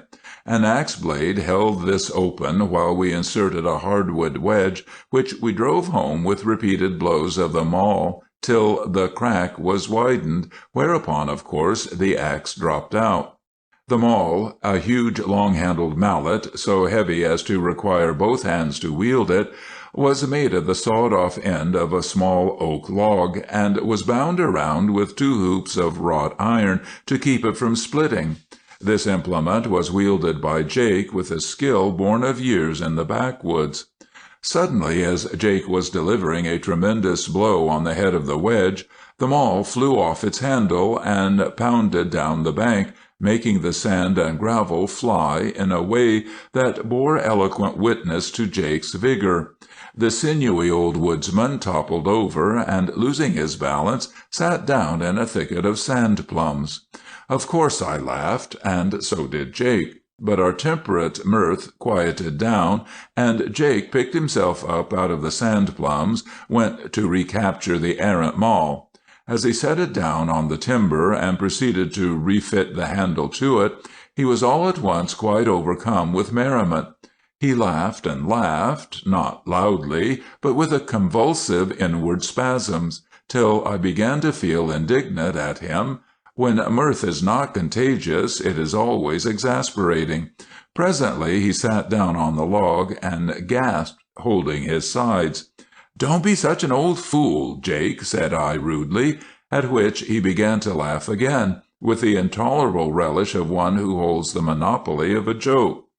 "I don't see anything so excruciatingly funny," I grumbled, "in the head flying off an old maul, and a long-legged old idiot sitting down hard in a sand plum patch.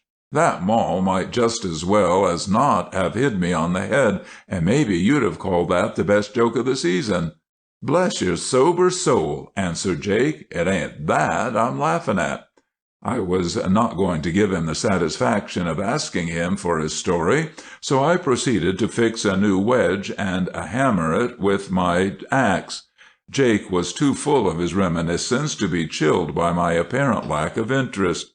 Presently he drew out a short pipe, filled it with tobacco, and remarked, "When I picked up that there Milehead, I was reminded of something I saw once up in the Madawaska woods that struck me as just about the funniest I ever heard tell of. I most died laughing over it at the time, and whenever I think of it even now it breaks me all up." Here he paused and eyed me.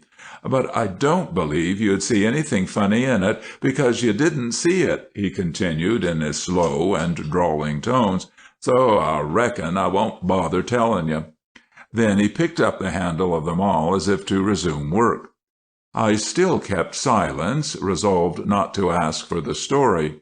Jake was full of anecdotes picked up in the lumbering camps, and though he was a good workman, he would gladly stop any time to smoke his pipe or to tell a story. But he kept chuckling over his own thoughts until I couldn't do a stroke of work. I saw I had to give in, and I surrendered. "Oh, go along and let's have it," said I, dropping the axe and seating myself on the log in an attitude of most inviting attention. This encouragement was what Jake was waiting for. "Did you ever see a bear box?" he inquired. I had seen some performance of that sort, but as Jake took it for granted I hadn't, and didn't wait for a reply, I refrained from saying so. "Well, a bear can box some, now I tell you, but I've seen one clean knocked out by an old maul without a handle, just like this one here, and there wasn't any man at the end of it either." Here Jake paused to indulge in a prolonged chuckle as the scene unrolled itself anew before his mind's eye. "It happened this way. A couple of us were splitting slabs in the Madawaska woods along in the fall, when all of a sudden the head of the maul flew off, as this 'ere one did. Bill, however, Bill Gooden was the name of the fellow with me, wasn't so lucky as you were in getting out of the way. The maul struck a tree, glanced, and took Bill on the side of the knee. It keeled him over, so he couldn't do any more work that day, and I had to help him back to the camp. Before we left, I took a bit of codline out of my pocket, ran it through the eye, and strung the maul up to a branch so it would be easier to find when I wanted it.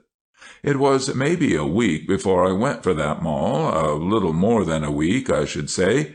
And then, it being of a Sunday afternoon, when there was no work to do, and Bill's leg being so much better that he could hobble alone, he and I thought we'd stroll over to where we'd been splitting and bring the maul into camp.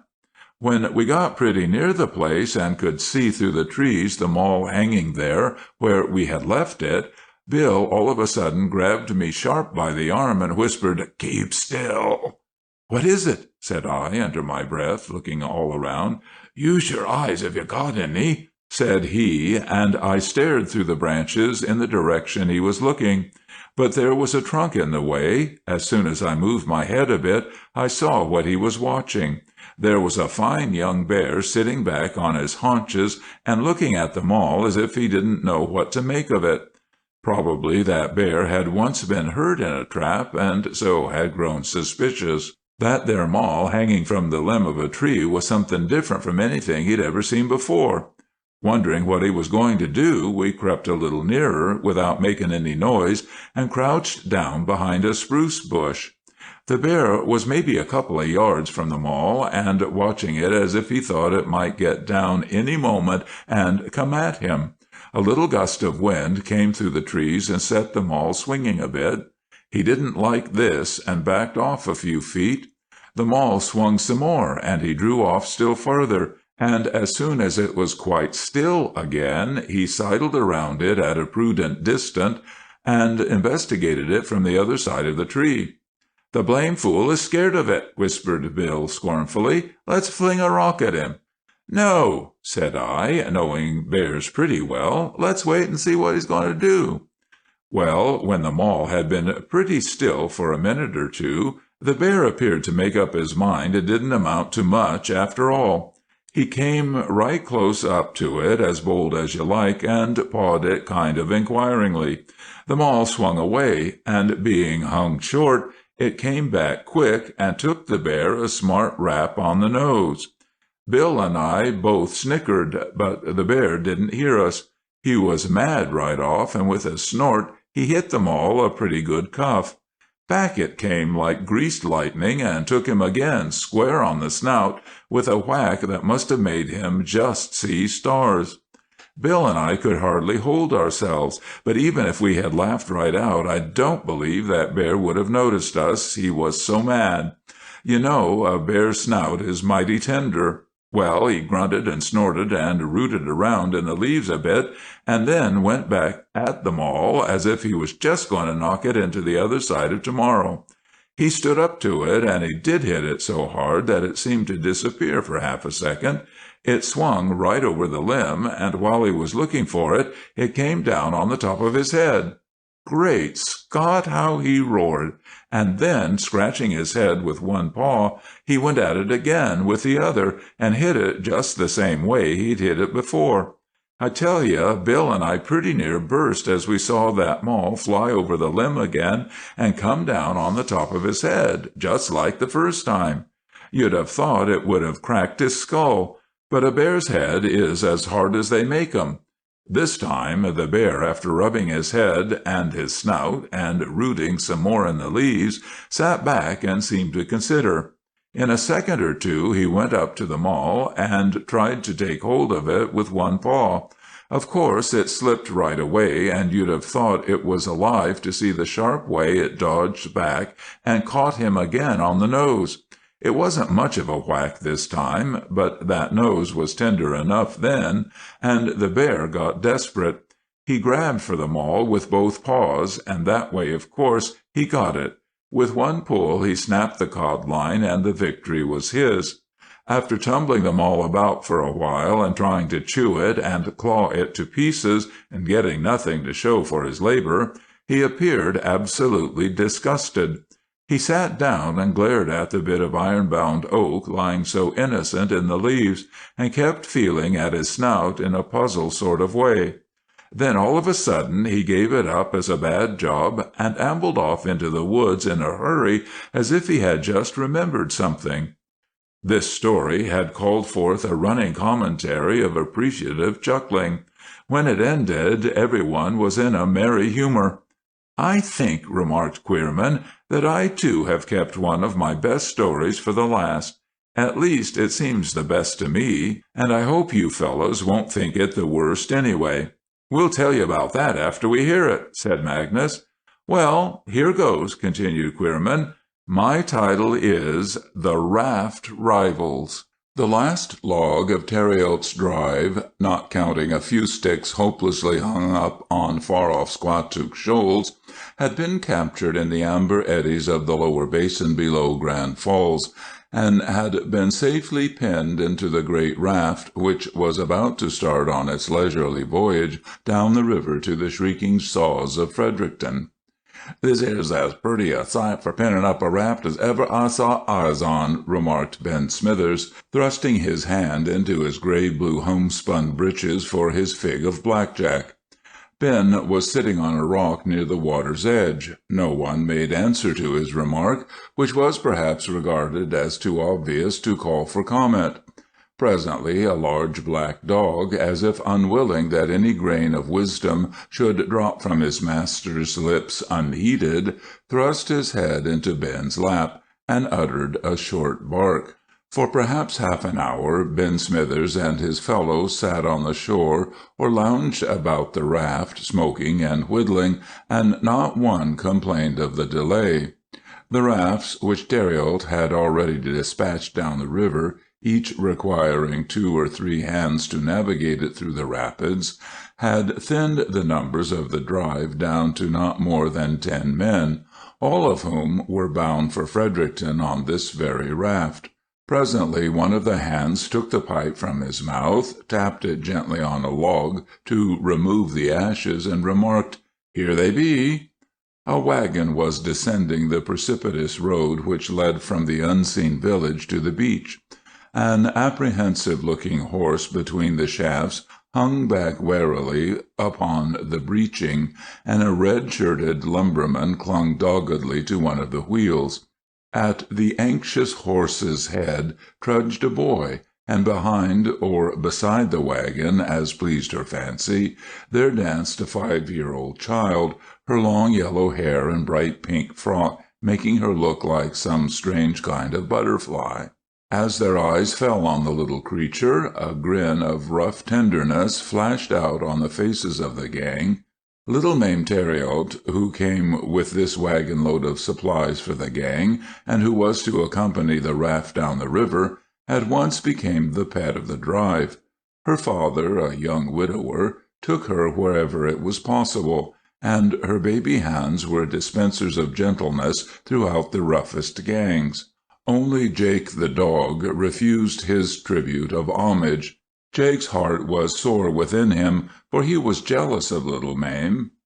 Jake was a dog among 10,000. He possessed countless accomplishments, and was ever athirst to learn more. His intelligence was such that "cute as Jake" had become a current phrase of compliment with Ben Smithers and his comrades. Wholly devoted to his master, he was at the same time hail fellow well met with all hands. Until Mame's appearance on the scene, Jake had reigned without a rival. Now it was quite different. The hands, though as respectful as ever, seemed strangely forgetful of his presence at times, and with Ben, when Mame was by, his place had become secondary, and all his eager affection seemed to go as a matter of course. Ordinarily, Jake would have liked well to make a playmate of Mame, but as it was, never. The whole party had got aboard, and the raft was shoved off into the current.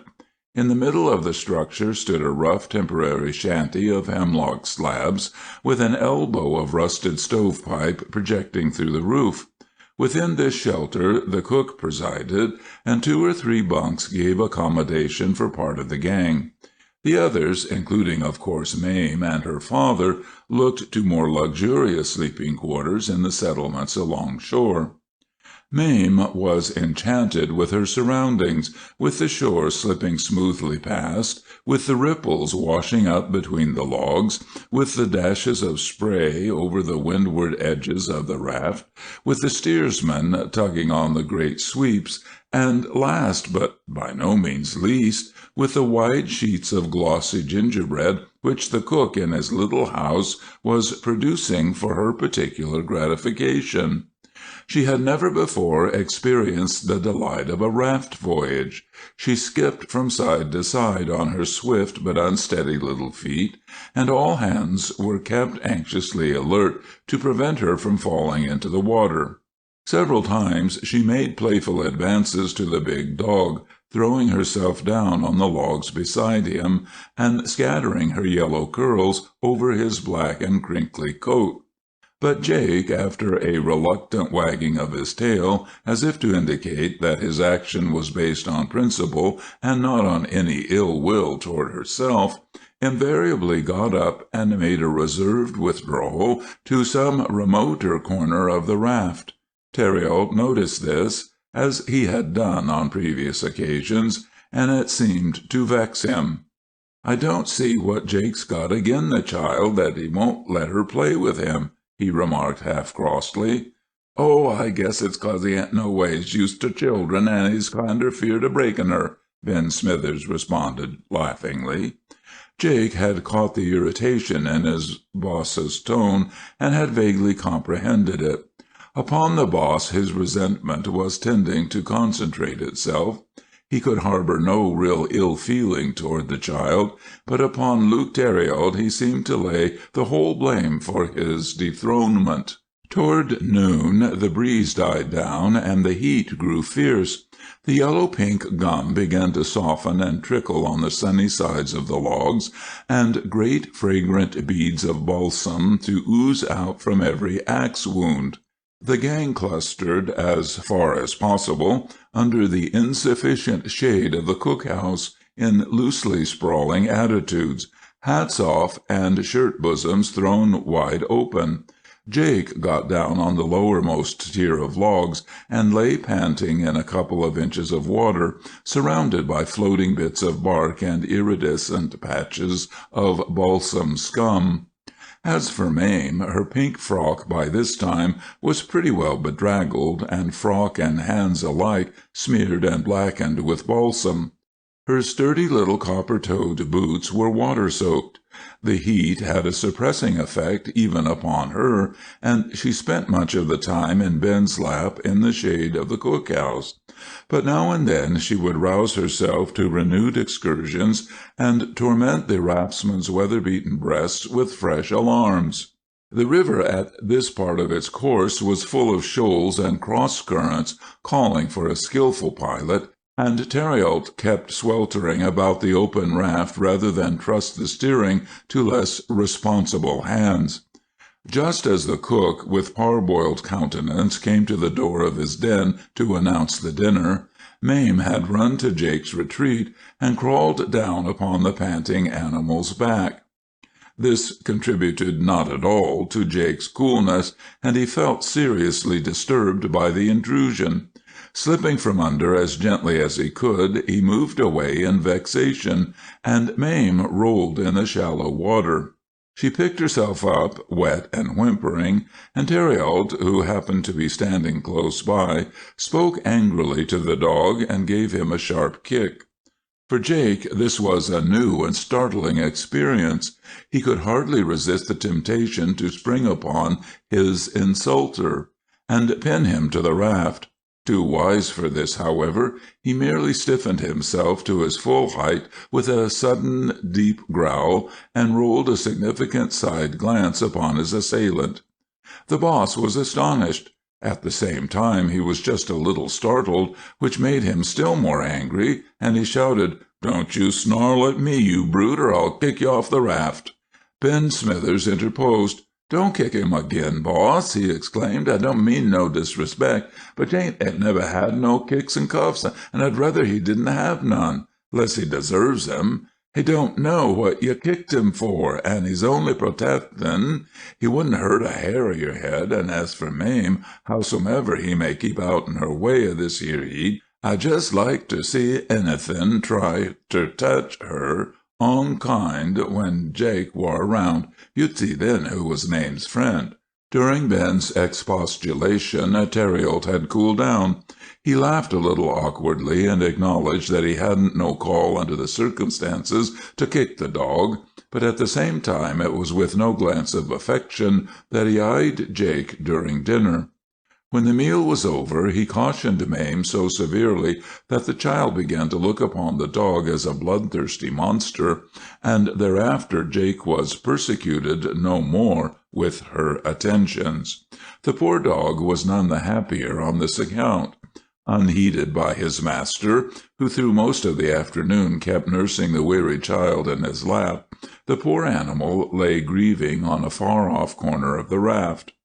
Late in the afternoon the raft entered the succession of rapids lying below the mouth of Monquoc. There are few shoals here, but the steering is difficult by reason of turbulent water and cross currents. About this time, than which none could be more inopportune, little Mame woke to new life, and resumed her perilous flittings about the raft. The men who were not needed at the sweeps were kept busy in pursuit of her. The swift motion, the tremblings of the raft, the tumult of the current, these all enchanted and exhilarated the child. Like a golden-crowned fairy, she balanced tiptoe upon the upper logs, clapping her stained little hands, her hair blown all about her face. Suddenly, forsaking Ben's company, she started toward her father, where he stood at the stern of the raft, directing the steersman. The father reached out his hands to her, laughing.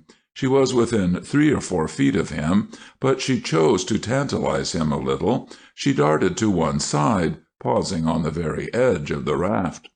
At this moment the timbers lurched under a heavy swell.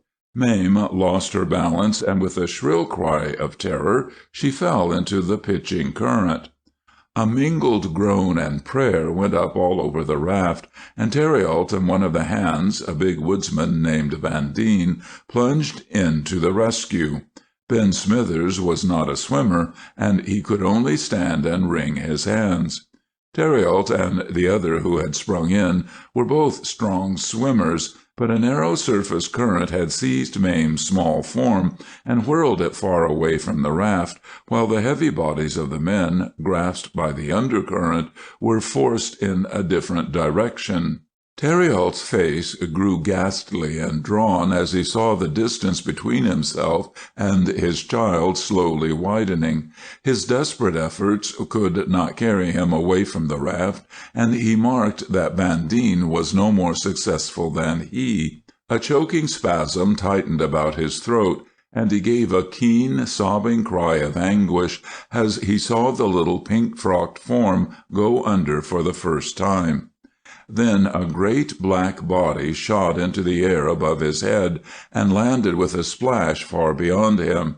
"Jake!" he thought instantly, and a thankful sigh went up from his heart. Now he began to care once more about keeping his own head above water. Jake was late in noticing the catastrophe.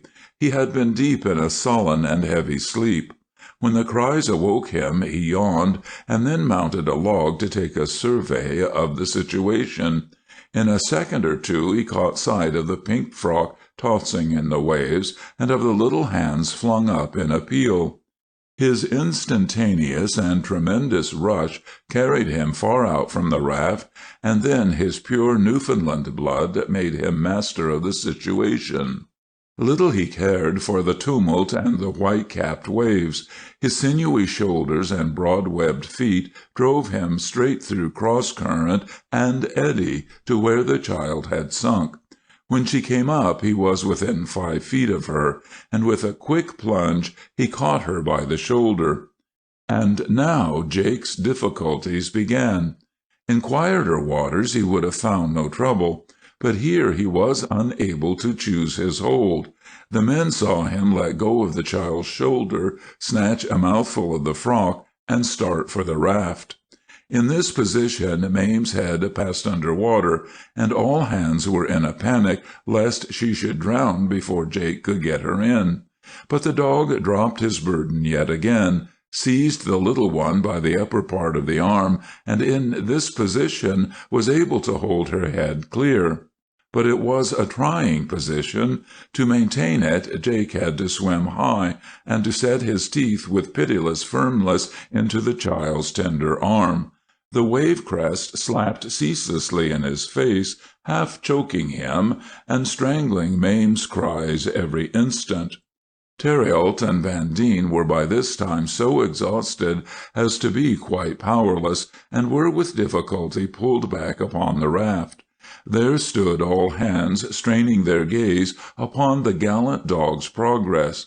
Ben Smithers waited with a pike-pole on the very edge of the timbers, ready to hook the steel into Mame's frock and lift her aboard the moment Jake got within reach. Slowly battling with the waves, Jake and his precious burden drew near the raft. Already Ben Smithers was reaching out his pike-pole. Suddenly there was a crash, and the raft stopped short, quivering, while the waves poured over its upper edge. The timbers of the farther inshore corner had run aground and wedged fast. There was a moment of bewildering suspense, while Jake and his charge were swept swiftly past the hands stretched out to save them. Then the raft broke into 2 parts, and the larger outside portion swung out across the main current and drove straight down upon the swimmer. With a cry, the raftsmen threw themselves flat on the logs, grasped at the dog, and succeeded in snatching the now silent child to a place of safety. Jake had just got his forepaws over the logs when the mass drove down upon his body. His head went back under the water, and Ben, who had a firm grip on the long hair of his pet's foreshoulder, was himself well-nigh dragged overboard. 2 of his comrades, throwing themselves on the logs beside him, plunged down their arms into the boiling foam and got hold of the helpless dog, and almost lifeless, Jake was laid upon the raft. Feebly wagging his tail, the noble fellow lay with his head in Ben Smithers' lap, while the strength returned to his sinews, and the breath found its way again to the depths of his laboring lungs. As the gang gathered about, and a babble rose of praise and sympathy, Jake seemed to appreciate the tribute. When the boss had seen his child put safely and warmly to bed in the cook's bunk, he rushed forward and threw himself down beside Ben Smithers. He embraced Jake's dripping body, burying his face in the wet black ringlets and speaking words of gratitude as fast as he could utter them. All this, though passionately sincere and to Ben highly satisfactory and appropriate, was to Jake a plain annoyance. He knew nothing of the delights of reconcilement or of the beauty of an effective situation, and he failed to respond. He simply didn't like Theriot. He endured the endearments for a little, gazing straight into Ben's face with a piteous appeal. Then he staggered to his feet, dragged himself around to the other side of his master, and thrust his big wet head under the shield of Ben's ample arm. Theriot laughed good-naturedly and rose to his feet. "Poor Jake," he murmured. "I ain't a-goin' to persecute him with no more thanks, seein' he don't greatly enjoy it, but I can tell you, Ben Smithers, what a mistake I make this morning, and how it sticks in my crop now to think on it." Here the boss thrust out his hand, and Ben Smithers grasped it cordially. It was a general understanding that the boss thus apologized to Jake for his behavior in the morning, and that thus Jake duly accepted the apology. Jake was expected to understand the proceeding as the gang did, and to abide by it. No atom of surprise was felt, therefore, when, after the lapse of a day, it became plain that Jake and the boss were on the best of terms, with Mame on her proper place of idolized and caressed subordination. "That Jake was not all unworthy to sit with Jeff and Dan," said I, as Queerman ended. "No," said Ranolph, "he was a prince among dogs." After this we told no more stories. I, who had all the records in charge, made my report, giving statistics as to fish caught, miles traveled, localities of camps, and so forth, as well as the names and tellers of all the stories. The report proving satisfactory, we sang Home Sweet Home and Auld Lang Syne, standing around the campfire. Then, somewhat soberly, we turned in. Right after breakfast on the following morning, we put our canoes on the train, and were soon whirling homeward, proud in the consciousness of sunburned skins, alarming appetites, and renovated digestions. End of Chapter 7, Part 2. End of Around the Campfire by Charles Roberts. We hope you enjoyed tonight's sleep audiobook. If you liked this audiobook and want to listen to more, please check out our channel at Sleep Audiobooks. And if you prefer to listen to each story individually, they will also be uploaded to our secondary channel at Sleep Chapters. You can access our entire catalog of bedtime story audiobooks through our web app, which can be found at sleepaudiobooks.com. There, you will also find our suite of sleep tools, including a complimentary Better Sleep Quick Guide if you sign up to our mailing list. Links are in the description below. All likes, comments, and especially subscribing help this channel grow so that we can reach more night owls in our quest to help as many people sleep easier so they can live their lives more fully during the day. We appreciate your support and wish you a very excellent night's sleep. This is Sleep Audiobooks.